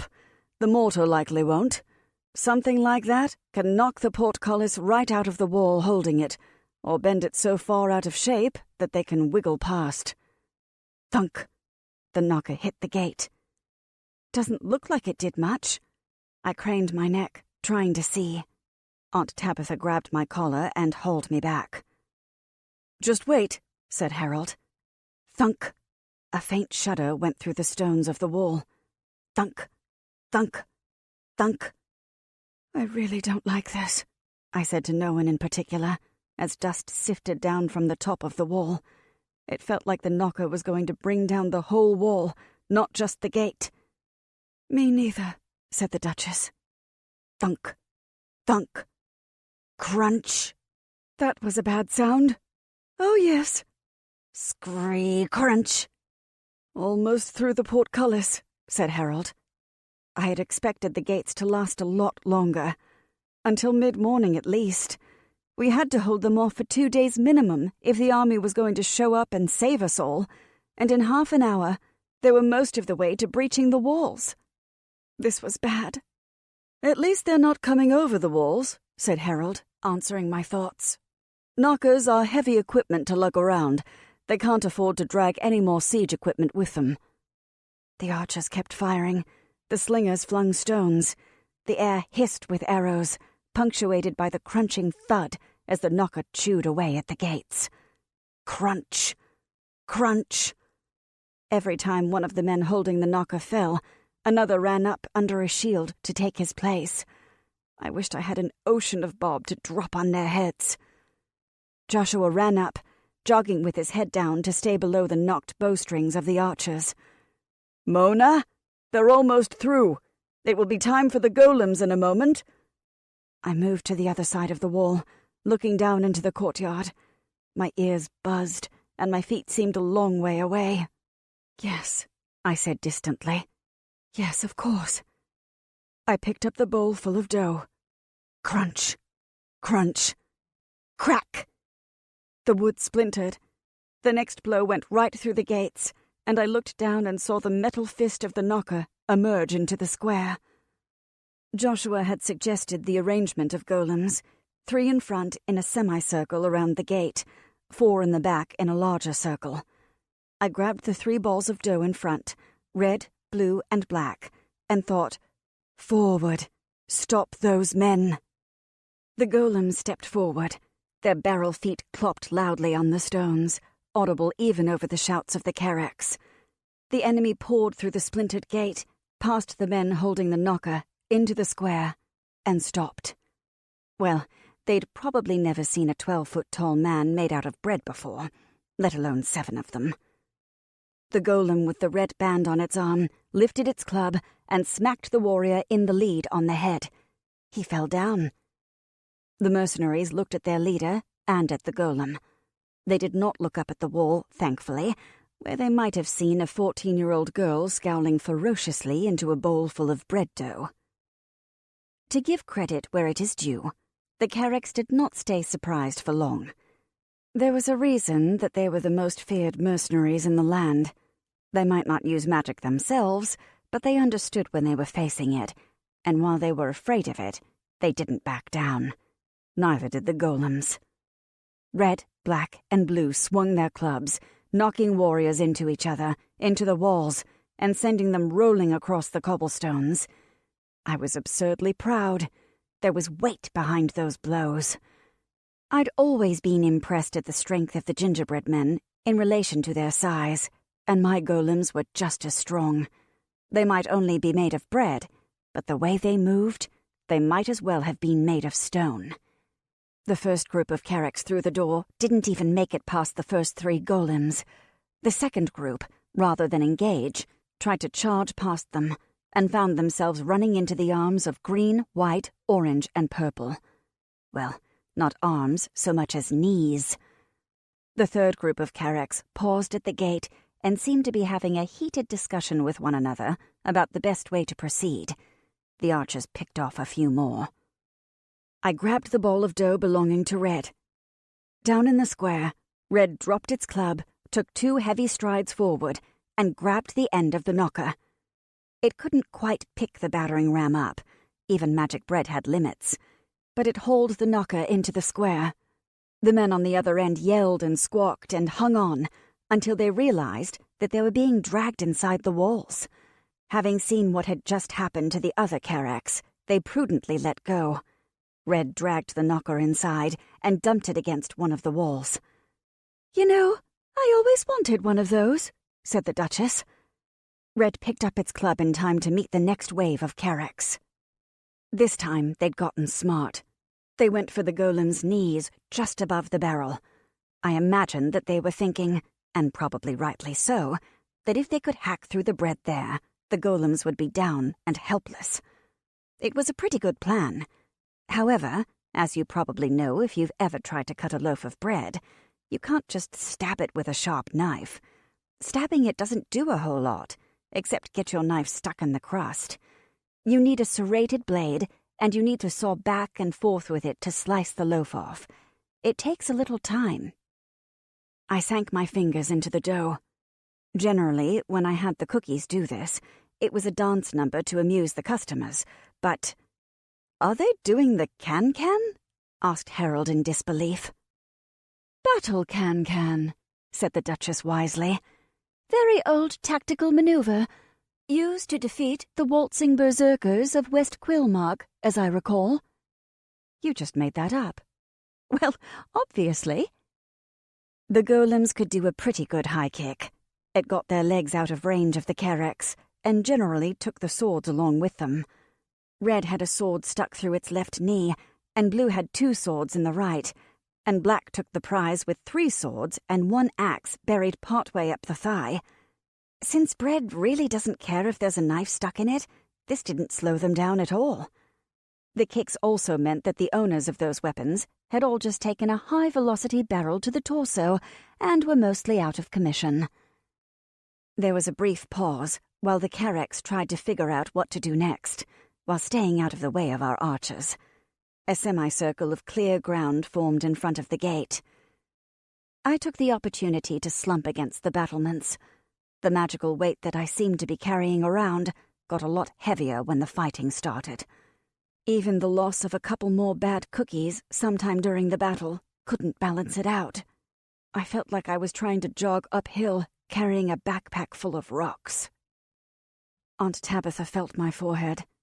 "You're flushed," she said accusingly. "And you feel hot." "Aunt Tabitha, we're having a war. I don't think I can go have a lie down." She frowned. "Just don't hurt yourself, girl. You're the only niece I've got." "I'm the only wizard the city's got, too." I pushed myself upright. "The only wizard, aside from knackering Molly. I wish she were here. I don't know if it would help, but it would be nice not to be the only one. And more than anything, I wish Spindle was here. I hope he's okay." A group of Carex carrying bows came through the crowd of their fellows, which was now largely standing around, holding shields over their heads. "This is where you see the advantages of military discipline," said Harold. "Our troops would keep attacking until they brought them down through sheer force of numbers, but none of the mercenaries want to be the first one through the gate." Their archers reached the front lines, knelt, and began shooting at the golems. I started laughing. I couldn't help it. Stab a bunch of toothpicks into a loaf of bread, and you've got, I don't know, an appetizer or something. Not a dead golem, anyhow. Clearly, the Carex still had no idea what they were dealing with. Our archers had to lean over the edge of the battlements to shoot, but there was a minute where the Carex shot at the golems and our men shot at the Carex, and by the end of it, there were a lot fewer Carex archers, and Red and Black looked like hedgehogs. Blue, who had been mostly shielded by the broken gate, just stood there until a foolish Carex came around the edge of the wall and got a face full of fence post. The archers retreated. There was more hurried discussion on the ground. This time, when they attacked, they sent twice as many men in. The 4 golems in the back had to do the can-can as well, but after about 10 frantic minutes, I had a pounding headache, and the Carex hadn't gotten anywhere. 2 or 3 had managed to get past the golems to the barricades, where they were promptly picked off by archers on the roof. I was feeling a grim sort of hope. Even looking over the other side of the wall and seeing just how many Carex remained couldn't quite squelch it. "Blue's barrel is getting pretty beaten up," said the Duchess. I nodded. Argonel is supposed to have some spares at the wagons. I had Blue fall back. White took his place, and walked Blue over to the barricade on the Palace Road. It was the lowest of the bunch, and Blue was able to step over it somewhat awkwardly. Seeing the number of golems diminish, the Carex attacked again. They were beaten back, but more made it through to the barricades, and Black was limping now. A suicidally brave Carex with an axe had actually climbed onto Black's leg and gotten a couple of solid hacks into his knee before the golem managed to detach him. "Can you heal them?" asked the Duchess. I chewed on my lower lip. "He needs patching. It's not a wound, exactly. His leg just won't hold him up all the way. I've got dough. I can fix it, but I need to be down there to make it work." Blue stepped back over the barricade and back into the fray. The Carex retreated again. Harold and the Duchess held a brief conference. "Quick," said the Duchess. "Before there's another wave. Down onto that roof there, and around the back. Harold knows the way. Hurry!" I followed Harold. Aunt Tabitha came down the ladder after us. It took us down to a roof, and then we went down the fire escape and into the streets. It was much scarier down on the ground. You couldn't see what was going on. You could just hear the dull roar of the army outside the walls. I fretted. If the Carracks attacked before we got back, the golems could fight on their own. But if anything unexpected happened, well, Bread's not good at independent thought. If the Carracks broke through the barricades while we were on the ground, then we were going to get overrun by angry people with swords. That would be exciting for about 30 seconds, but not in a good way. It seemed to take a lot longer to go around the square than it had to cross it, even though we ran. The cobblestones were the rounded ones that look like sweet buns, and we had to be careful, because those always get a bit slippery underfoot. When we finally rounded the corner and saw Arganel in the barrels, I let out a cheer. Arganel whipped around and very nearly cracked Harold over the head with his smith's hammer before he realized who it was. "Oh, it's you! Wiz! Mona! The golems are doing much better than we hoped," he grinned. "But what are you doing down from the walls?" "It's Black," I said, grabbing the black-marked dough ball and ordering him to come back over the barricades. "He's going to lose a leg in a minute if I don't fix him." Arganel nodded. We all scattered to the walls as Black's foot came down. He wavered for a moment, that knee was definitely going, and then caught his balance. I grabbed a glob of dough out of one of the barrels and crammed it into the wedge the axe had cut in Black's leg. I had to climb up the barrel to do it. The Carrack's axemen had been a lot taller than I was. Aunt Tabitha came up behind me and handed me several more handfuls until we'd managed to fill in the gap. "All right," I said. "Let's see if this works." I put my hands on either side of the raw dough and thought hard about how it wanted to fuse with the bread around it. Seal up the gap. Become part of the golem. It was hard. The magic of sympathy was working against me here. This dough wasn't part of the same batch and hadn't been baked together. I was already feeling magically exhausted, and for a minute or two, nothing seemed to be happening. Come on, you can do it." There was a yell from the barricade. I jerked my head up and saw that the Carracks had taken advantage of the gap in the line to charge again, and this time they kept coming and climbing. Men on the barricades were stabbing with spears to try and fend them off, but as I watched, 2 helmeted heads popped up over the top. Arganel and Harold rushed to help. The first 2 Carracks were knocked back down, but now 3 more were coming up on the sides, and one was... Oh, sweet Lady of Sorrowful Angels! One was actually over the barricade and coming this way. Aunt Tabitha yanked a hammer from the fingers of an apprentice, who had turned sort of green, and charged the enemy, whooping. I grabbed the dough in front of me and thought, "You play nice and be a patch on this golem right now." Black grunted. The patch of dough oozed into position and hardened into a floury crust. I scrambled down, just in time to see Aunt Tabitha reach the Carracks. The enemy warrior clearly had no idea what to make of the berserk woman charging at him, with her house dress flapping madly over her jingling armor. He gaped at her. Aunt Tabitha whacked him with the hammer so hard that his helmet got knocked halfway around his head, and he fell down. She kicked him a few times. Aunt Tabitha had very definite opinions about people who tried to invade her city. Standing up made my head spin, and for a minute I very nearly fell down myself. The magic was draining out of me in a steady drip, drip, drip, like an untreated wound.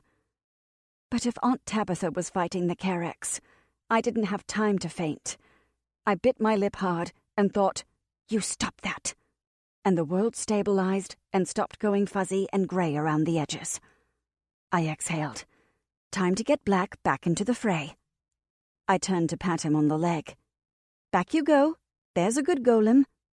That pat saved my life. The spring green man's knife hit my shoulder at an angle, instead of the back of my neck, and the point skittered off the armoured jerkin. I yelped. I wanted to scream, but a thin little yell was all that came out. Harold and Arganel and Aunt Tabitha were busy on the barricades, and there were carracks coming up over the sides, and Black was knocking them down, but some had still gotten over, and the Spring Green Man was lifting his knife for another blow, and that familiar, heavy, sweet smell was all around us, and he bared his teeth at me like an animal. "Third time pays for all, little bread wizard," he hissed, and I knew that my luck had finally run out. 34.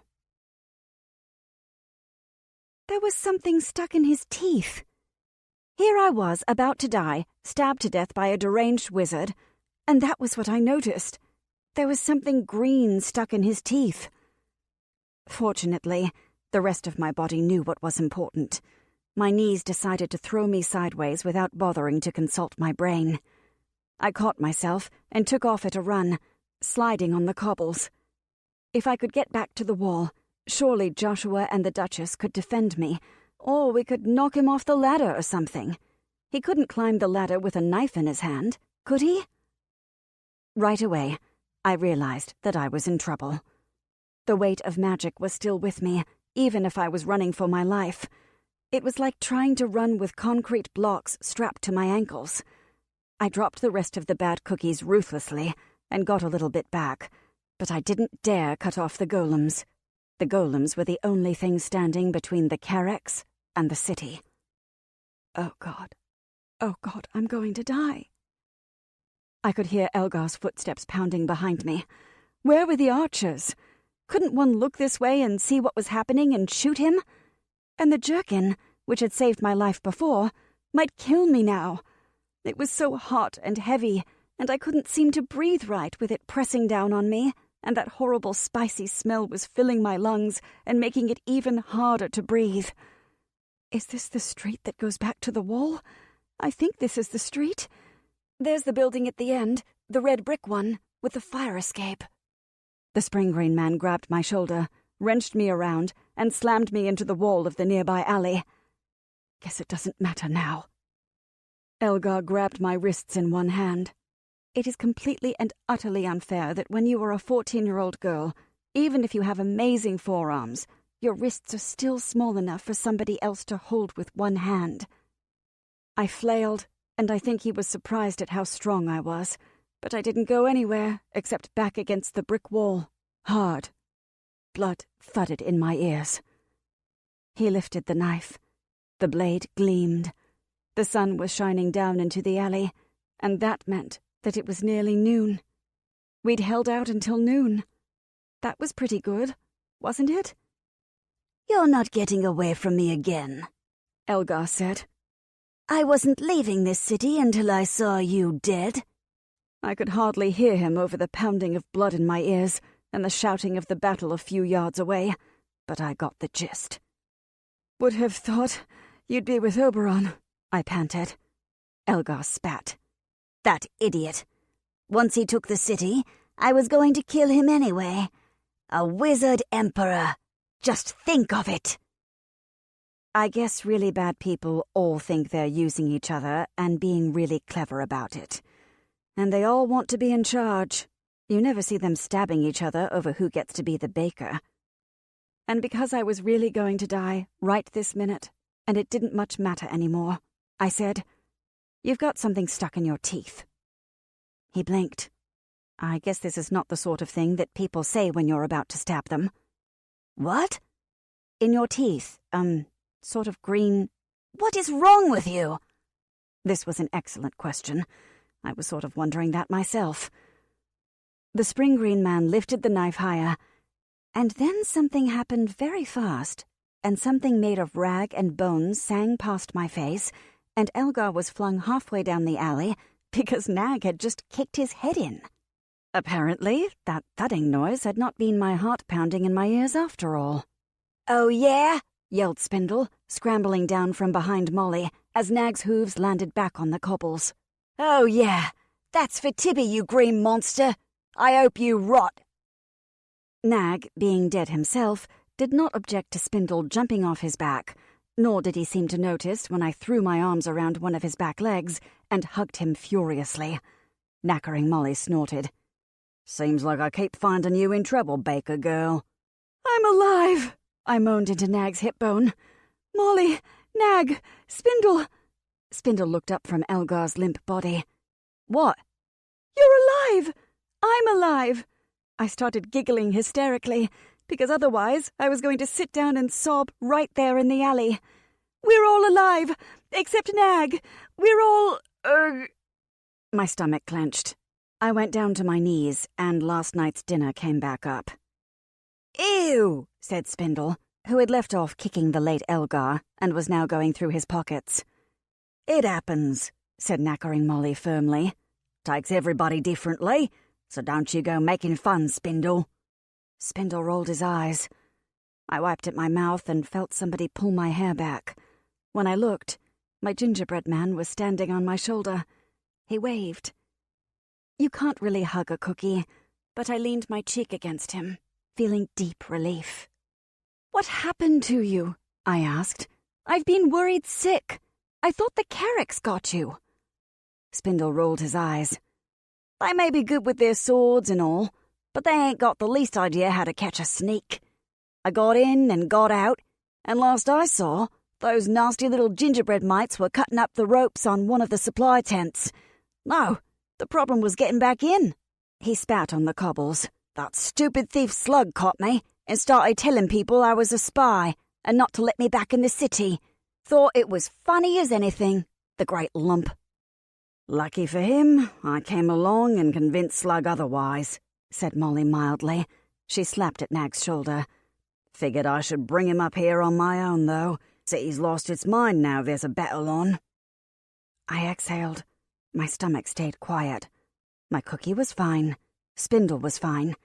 Everybody was... A golem winked out like a dying star. "The golems!" I shot upright.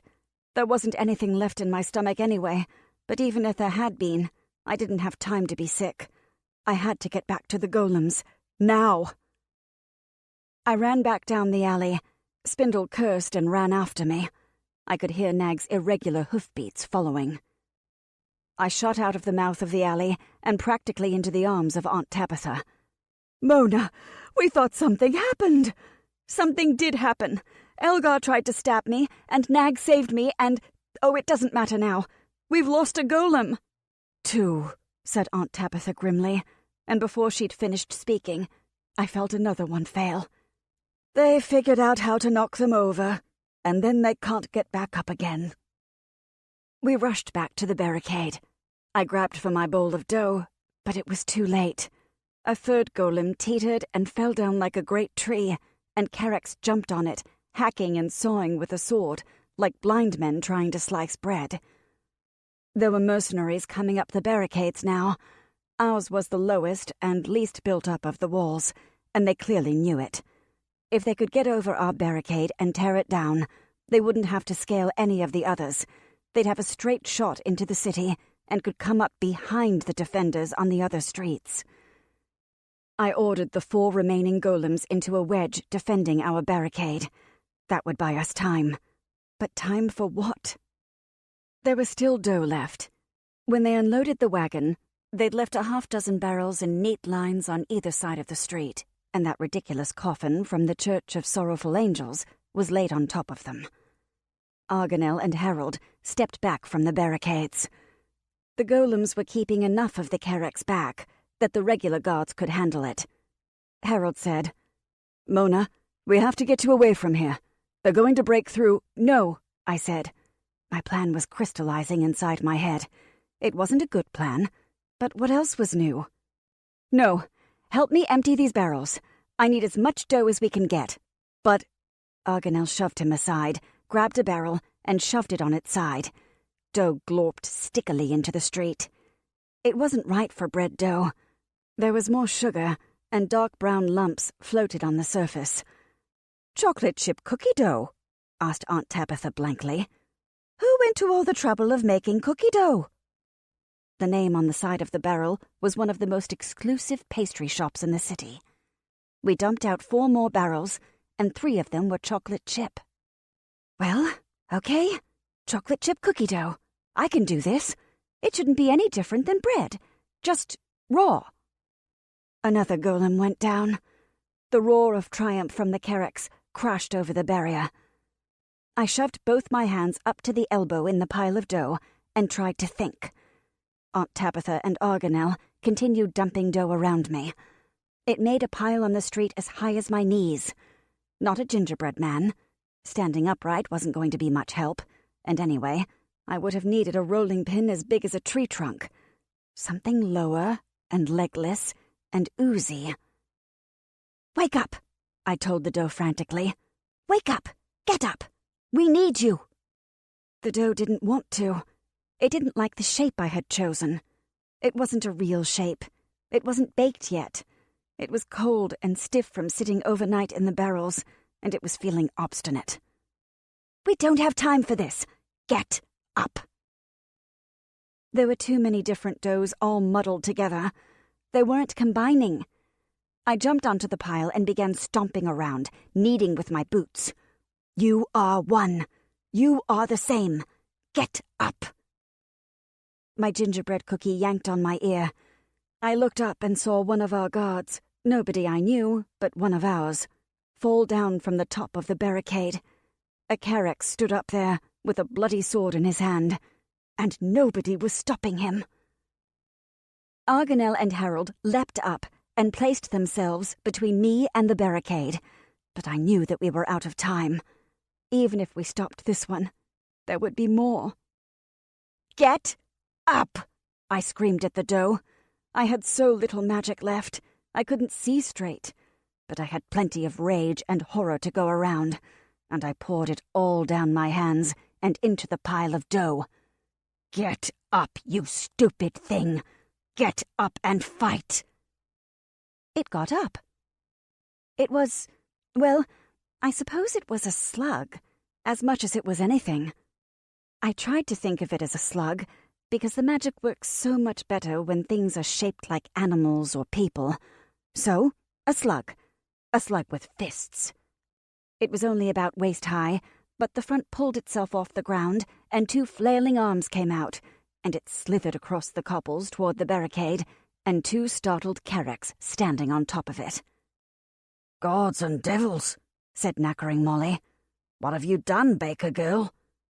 "The best I could," I said, and tried to stand up. My knees buckled.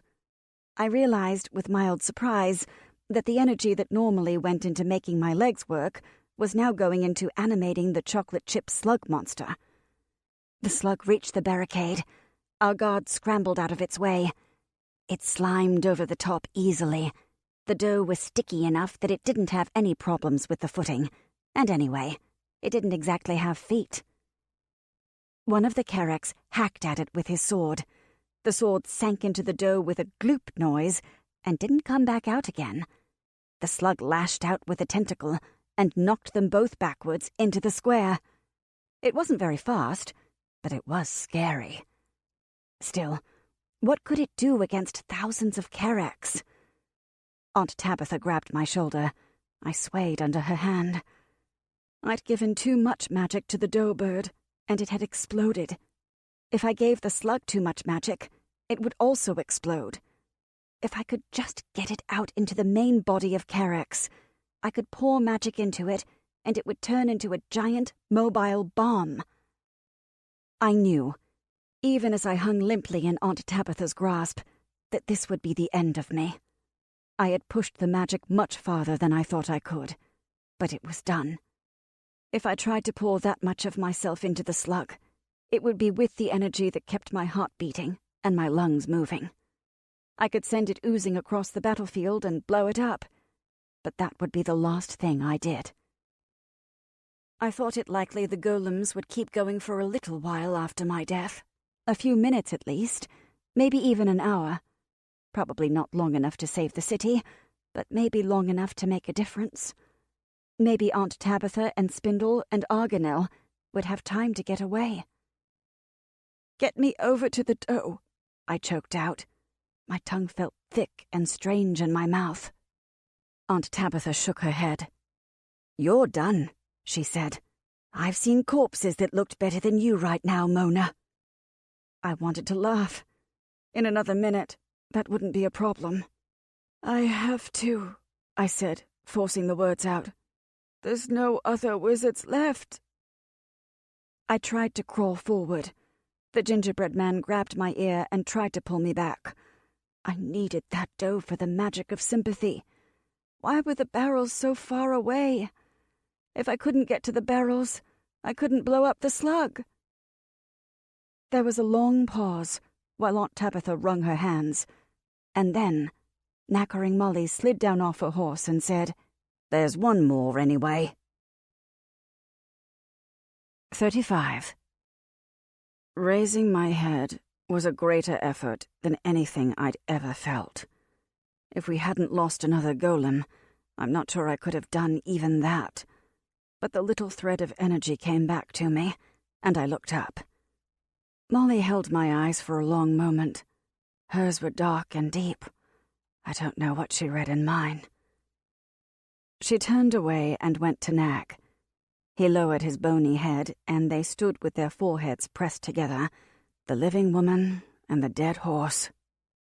"We have to get away," Harold started to say again, and then the world jumped about 6 inches sideways, and I fell over.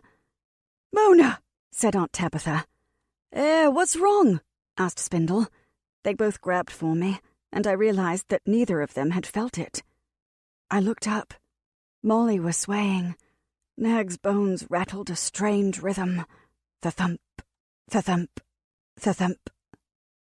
I would bet everything I will ever own that it was the sound of Knackering Molly's heartbeat.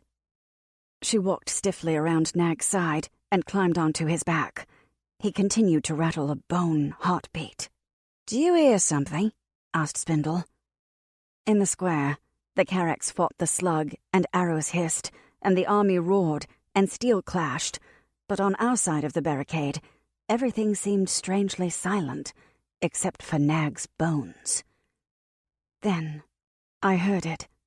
It sounded almost like running water, far in the distance, coming from within the city. Knackering Molly bent low over Nag's neck. She was shaking like a woman sobbing, but she made no noise at all. The sound was getting nearer and louder and deeper. If it was running water, it was a flash flood, not a stream. "Molly," I said. She'd done something magical. Something that made the world jump. Something huge. Knackering Molly looked over at me and smiled, just a little. Her fingers flicked out in a small, ironic salute. The road began to shake. Buildings rattled, as if the knocker were thumping into them. Aunt Tabitha yelled, "Earthquake!" but Spindle let out a whoop and pointed down the street. Knackering Molly had called the dead horses of the city to its defense, and the horses had come. They were made of bone, like Nag, and flashed ivory in the sun. Many of them must have broken from the ground or from underground crypts, and bits of dust and dirt still clung to them. Some were so old that there were hardly any bones, just clouds of dust formed into the shape of running horses. The magic that held them together was so much stronger than anything I could do, than anything I'd ever seen. It was no wonder the army had tried to recruit Molly. The amazing thing was that they'd ever let her go. Aunt Tabitha picked up Spindle with one arm and me with the other and shoved us back against the wall. Out of the corner of my eye, I saw Argonel throwing his apprentice into a doorway. The men on the barricade stood and gaped at the horses. First the slug, now this. And then some of the smarter ones realized that anyone standing in the way of that charge was going to be trampled. They scattered. The horses hit the barricade, and it fell apart under their hooves. Bone dust manes whipped behind them. Watching them leap over the remains of the wall was like watching a great waterfall of bone. I have never seen anything else like it, and if I live to be 100 years old, I imagine I never will. "How many are there?" asked Aunt Tabitha, almost to herself. I tried to think of how many there could be. Our city is hundreds of years old. and many generations of horses have lived and died within its walls. Knackering Molly had called them all. They charged into the square and through the gate, into the Carrick's army, with Nag at their head and Molly on his back. When the Bone army had finally passed us by, a matter of minutes, I suppose, although it seemed to go on for hours, it took a bit before any of us were willing to leave the walls. When you have seen a thing like that, a thing impossible and glorious and horrible all at once, it takes a minute before you can really think again.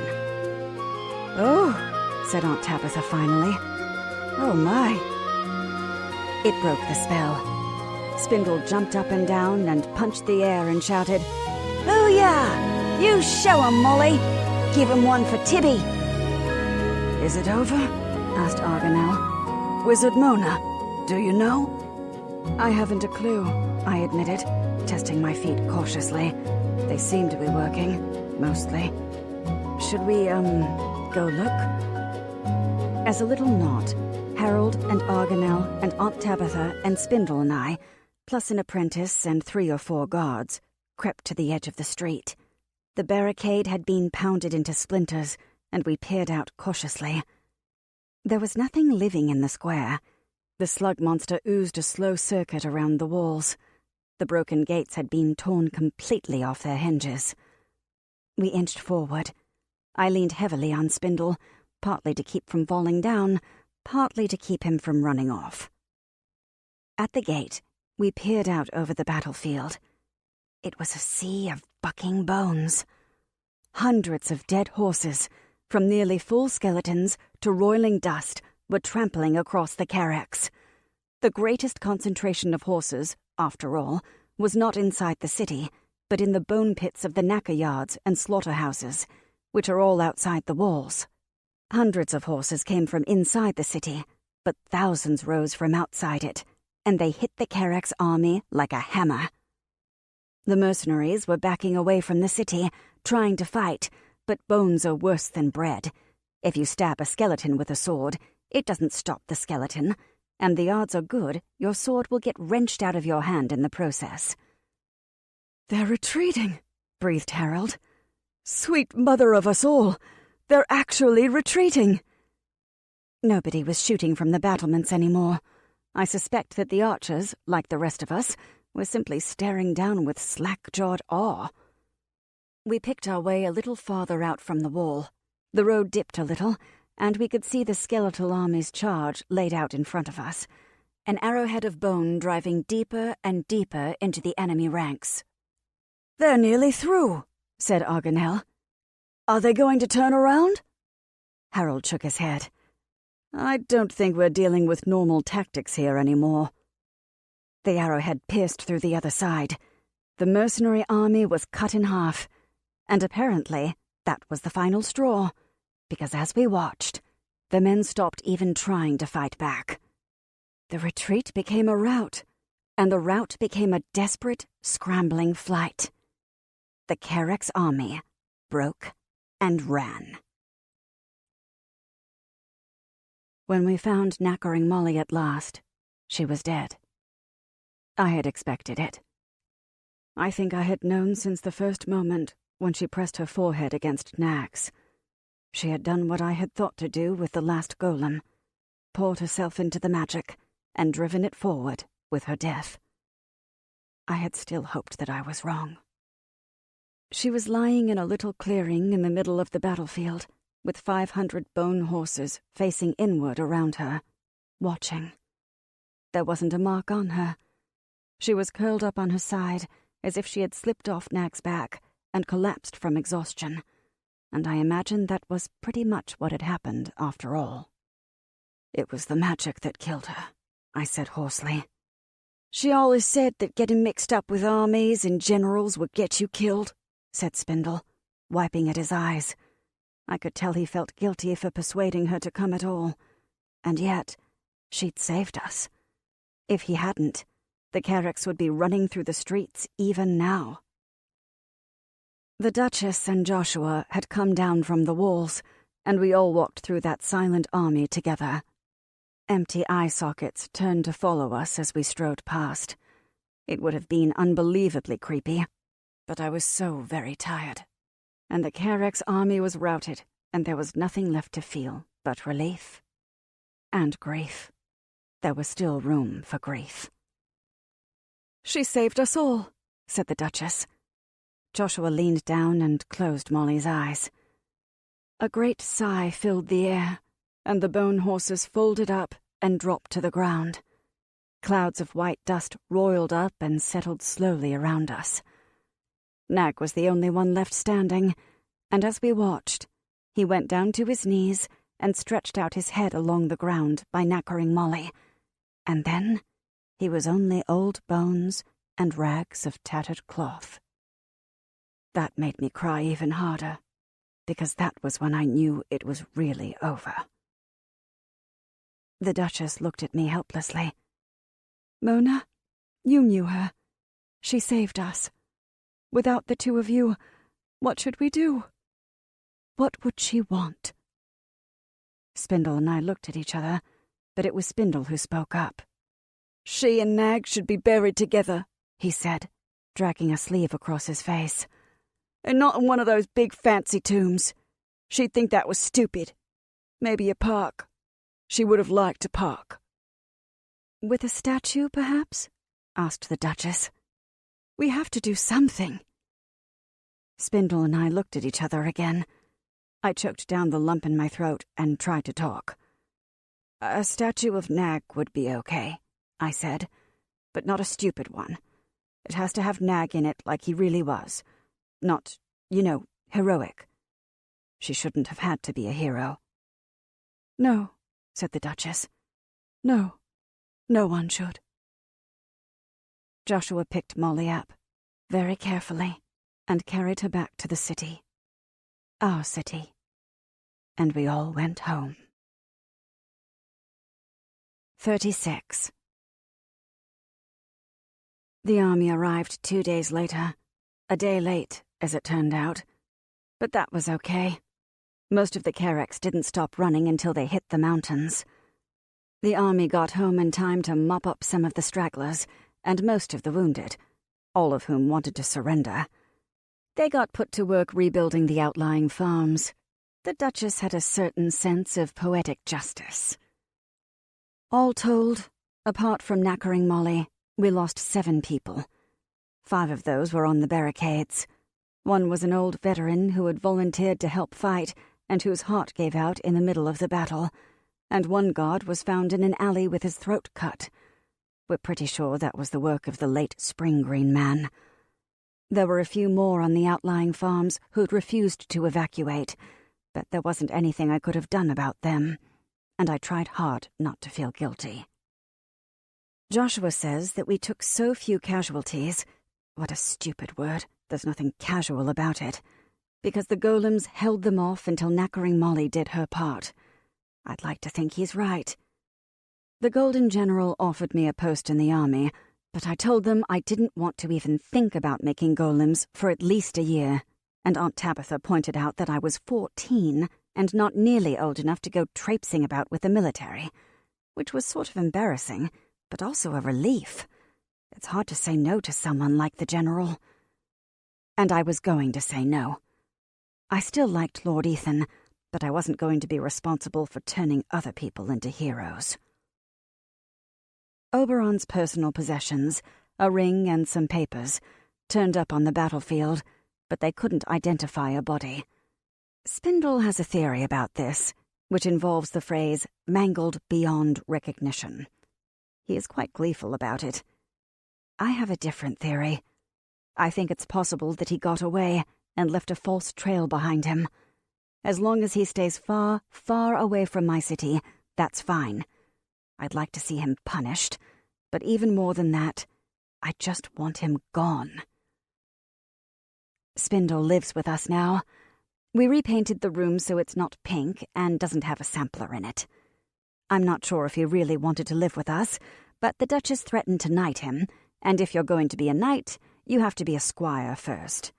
When he found out that you spend all your time taking care of some guy's armor and his horse, and taking lessons in chivalry, he couldn't get out fast enough.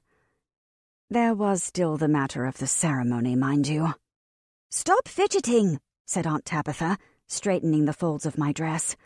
"Don't wring your skirt in your hands. You'll get it all crumpled." It was very kind of the Duchess to do this all at once, I said faintly, trying not to grab handfuls of cloth and twist them frantically. If I had to go through this for every single medal, I'd die. "You won't die," said Aunt Tabitha. "You'll do fine." She fussed with my hair, which was hopeless. Everybody will be looking at the Duchess, I thought, or at Spindle. Compared to Spindle, I was positively presentable. The Duchess would happily have given him a dozen suits of formal clothing, but he was having none of it. We compromised on the page's uniform he'd worn that long-ago night in the palace. 2 weeks ago. It had been 2 weeks ago. I felt like I had aged so much in the last 2 weeks that I half expected my hair to come in white. Spindle tugged at the collar of his tunic and muttered something in thieves' cant. The gingerbread man stood on my shoulder. He had new icing buttons for the occasion. Joshua opened the door and said, "We're ready for you." "I'm scared," I whispered. "So am I," Joshua whispered back. "I hate these things. You're up first, so you get to leave early. I think I'm getting made a marshal, and I have to stay until the end." This made me feel a little better. At least they weren't making me a marshal. We stepped out of the room into a narrow corridor with a door at the end. Joshua opened the door, which led onto a courtyard. We were having an outdoor ceremony. 2 guards on either side clicked the butts of their halberds against the floor. I gulped. "Straight ahead," murmured Joshua. "Stop on the 3rd step of the dais, next to the general.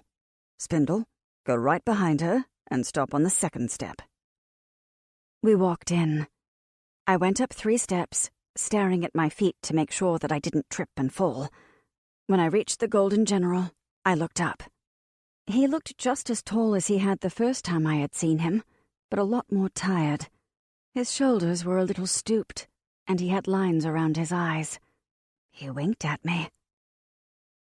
The Duchess stood in the middle of the dais, on the highest step. "My people," she began, waving to the crowd, and then I couldn't hear her anymore, over the cheering.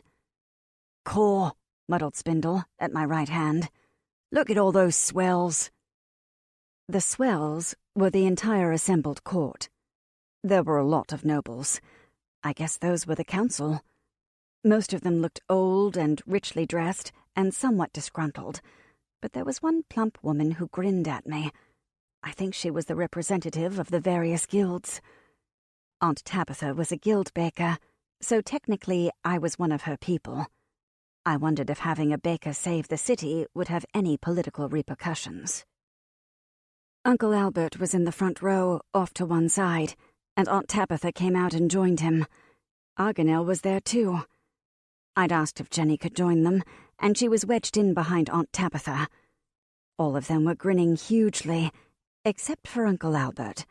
He met my eyes and nodded just slightly, and I wondered what sort of ceremony they'd had when they gave him a medal for a siege that shouldn't have happened. Past all the brightly colored nobles were several ranks of guards in shiny armor and a huge crowd of plain, ordinary citizens. My people. They were packed to the walls of the courtyard and out past the carriage drive, standing on each other's shoulders to try and get a better view. I actually saw Widow Holloway on the shoulders of Brutus the Chandler. That was a lot of people. I wondered if I was going to faint, or scream, or wet myself, or otherwise disgrace myself. It seemed likely. Blueberry muffins. Think about blueberry muffins. What's the recipe? Step 1. Get some fresh blueberries. Don't usually get a crowd like this unless there's a hanging. Don't help, Spindle. The Golden General chuckled. The first time is the worst, he murmured to me. The first time I won a great victory and had to get medals, I almost wished I'd lost instead. They get easier after this. You'll see. I don't intend to do this again, I whispered. No? He arched an eyebrow at me. I expect this won't be your last set of medals, my dear. Heroism is an unfortunate habit.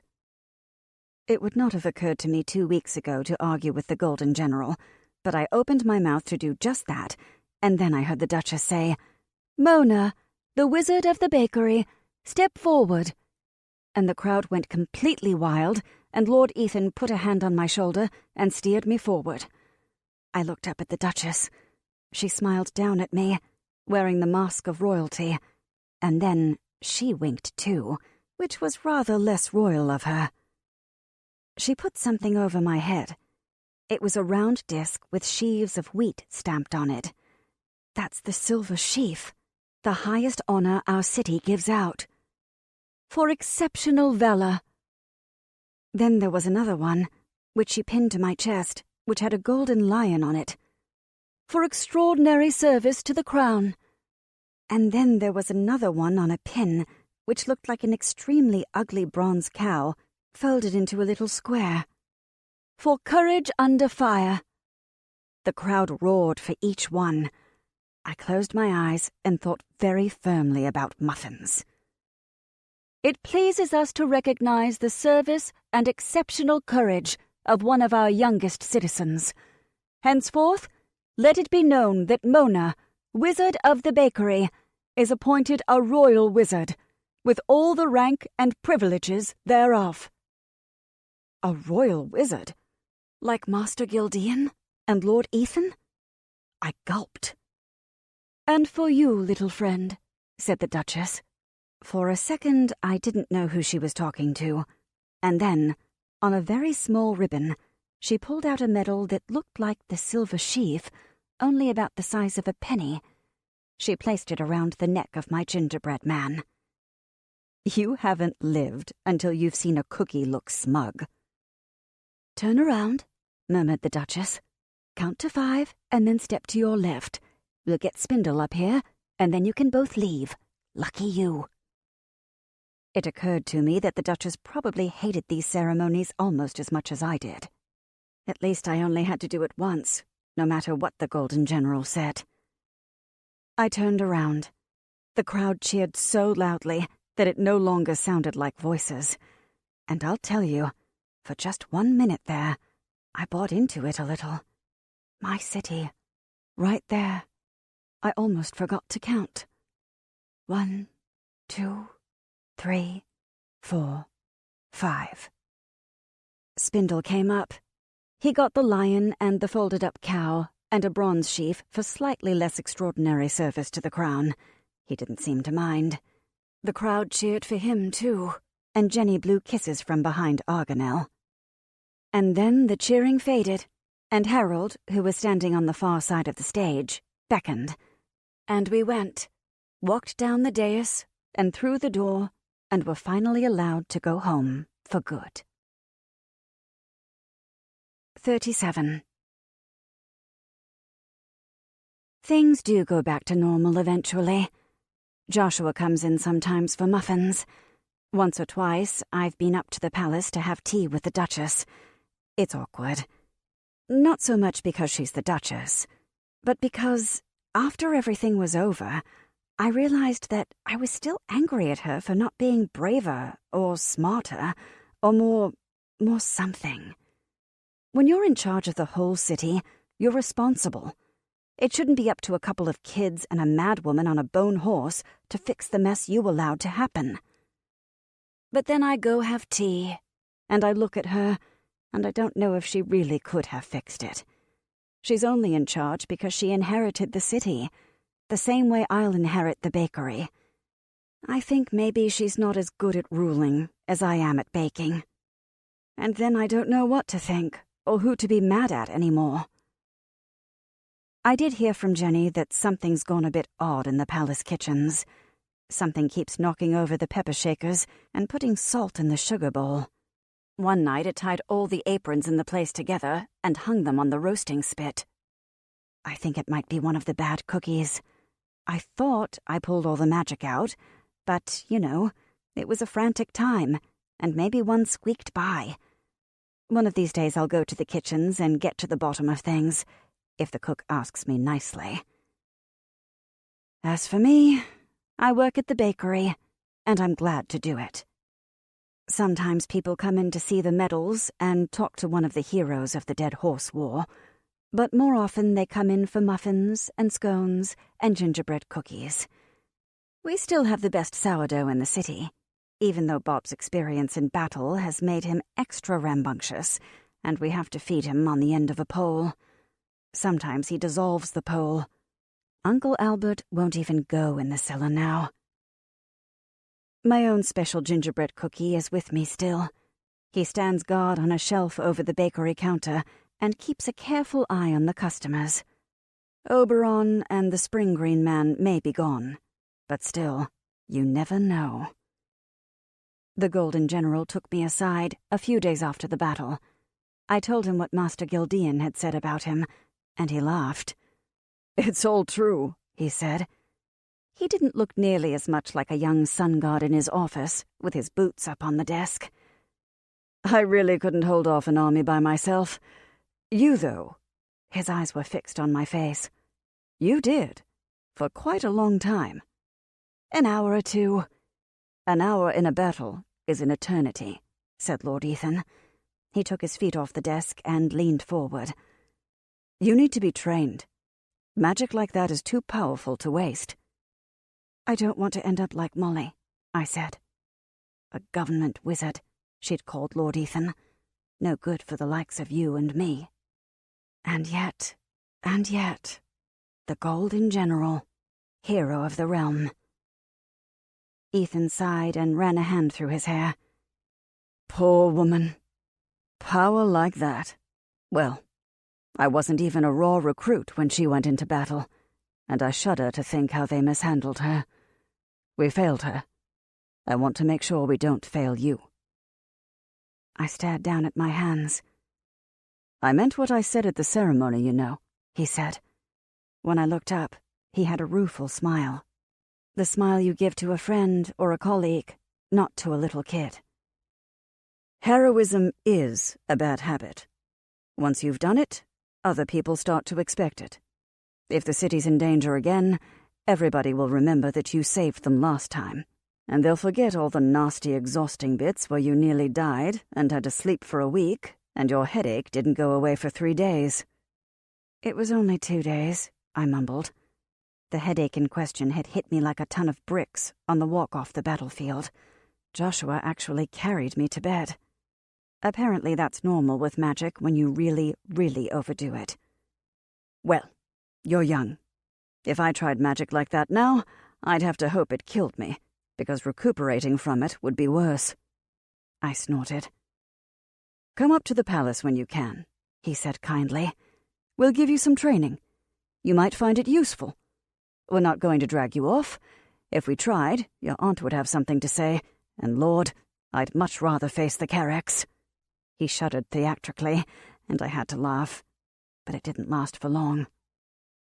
"The Duchess," I began, without knowing how I even wanted to finish the sentence. "Yes?" "If she'd just stopped Oberon," I cried. I felt like something had been building in my chest since Knackering Molly died. I wanted to scream or weep or rage or something. Something to make sense of it all. Why didn't she stop it? Why didn't anyone stop it? His eyes flicked to the door. I think he was making sure that it was closed and no one was listening. It occurred to me that what I had just said might be treason. And of course, I had said it to the man in charge of the army. Maybe his next words were going to be to tell me to shut up or be thrown in the dungeon. Instead, he said, "I know." I put my head in my hands and stared at the floor. The carpet had a pattern of interlocking lightning bolts. The Golden General sighed. "I've been exactly where you are," he said. "But what can we do? You can't put the military in charge of the city. We're useful servants, but terrible masters. And if I took it in my head to declare myself a wizard emperor, like Elgar dreamed of doing, well, I hope like hell someone would stop me." We met each other's eyes, and then we both looked away. After a minute, I said, "I never wanted to be a hero. His face was solemn. Nobody ever does. Probably I will go up to the palace to learn at least a few things. There's a lot of concepts in spiraling shadows I still don't understand. And the general was right about one thing. Nobody was going to forget who saved them. You never know when somebody's going to need you to defend the city. But learning is far as I'm willing to go. Molly was right, too. People in power can crush you like a bug. I don't want to be crushed, and I also don't want to be in the position to crush anyone else. At the moment, though, all I want to do is make muffins and bread and learn to be the best baker in the city. Magic is exhausting. So, if you ever happen to be passing down Market Street before you get into the Rat's Elbow, take the turn onto Wolfish Street and go down about half a block. You'll find yourself at the very best bakery in the city. And if I'm in a good mood, and you ask nicely, I might even make the gingerbread men get up and dance. This concludes A Wizard's Guide to Defensive Baking by T.Kingfisher. Narrated by Patricia Santamasso. Copyright 2020 by T.Kingfisher. This unabridged audiobook is published by arrangement with T.Kingfisher, care of Cornerstone Literary Incorporated, and was produced in the year 2021 by Tantor Media Incorporated, a division of Recorded Books, which holds the copyright thereto.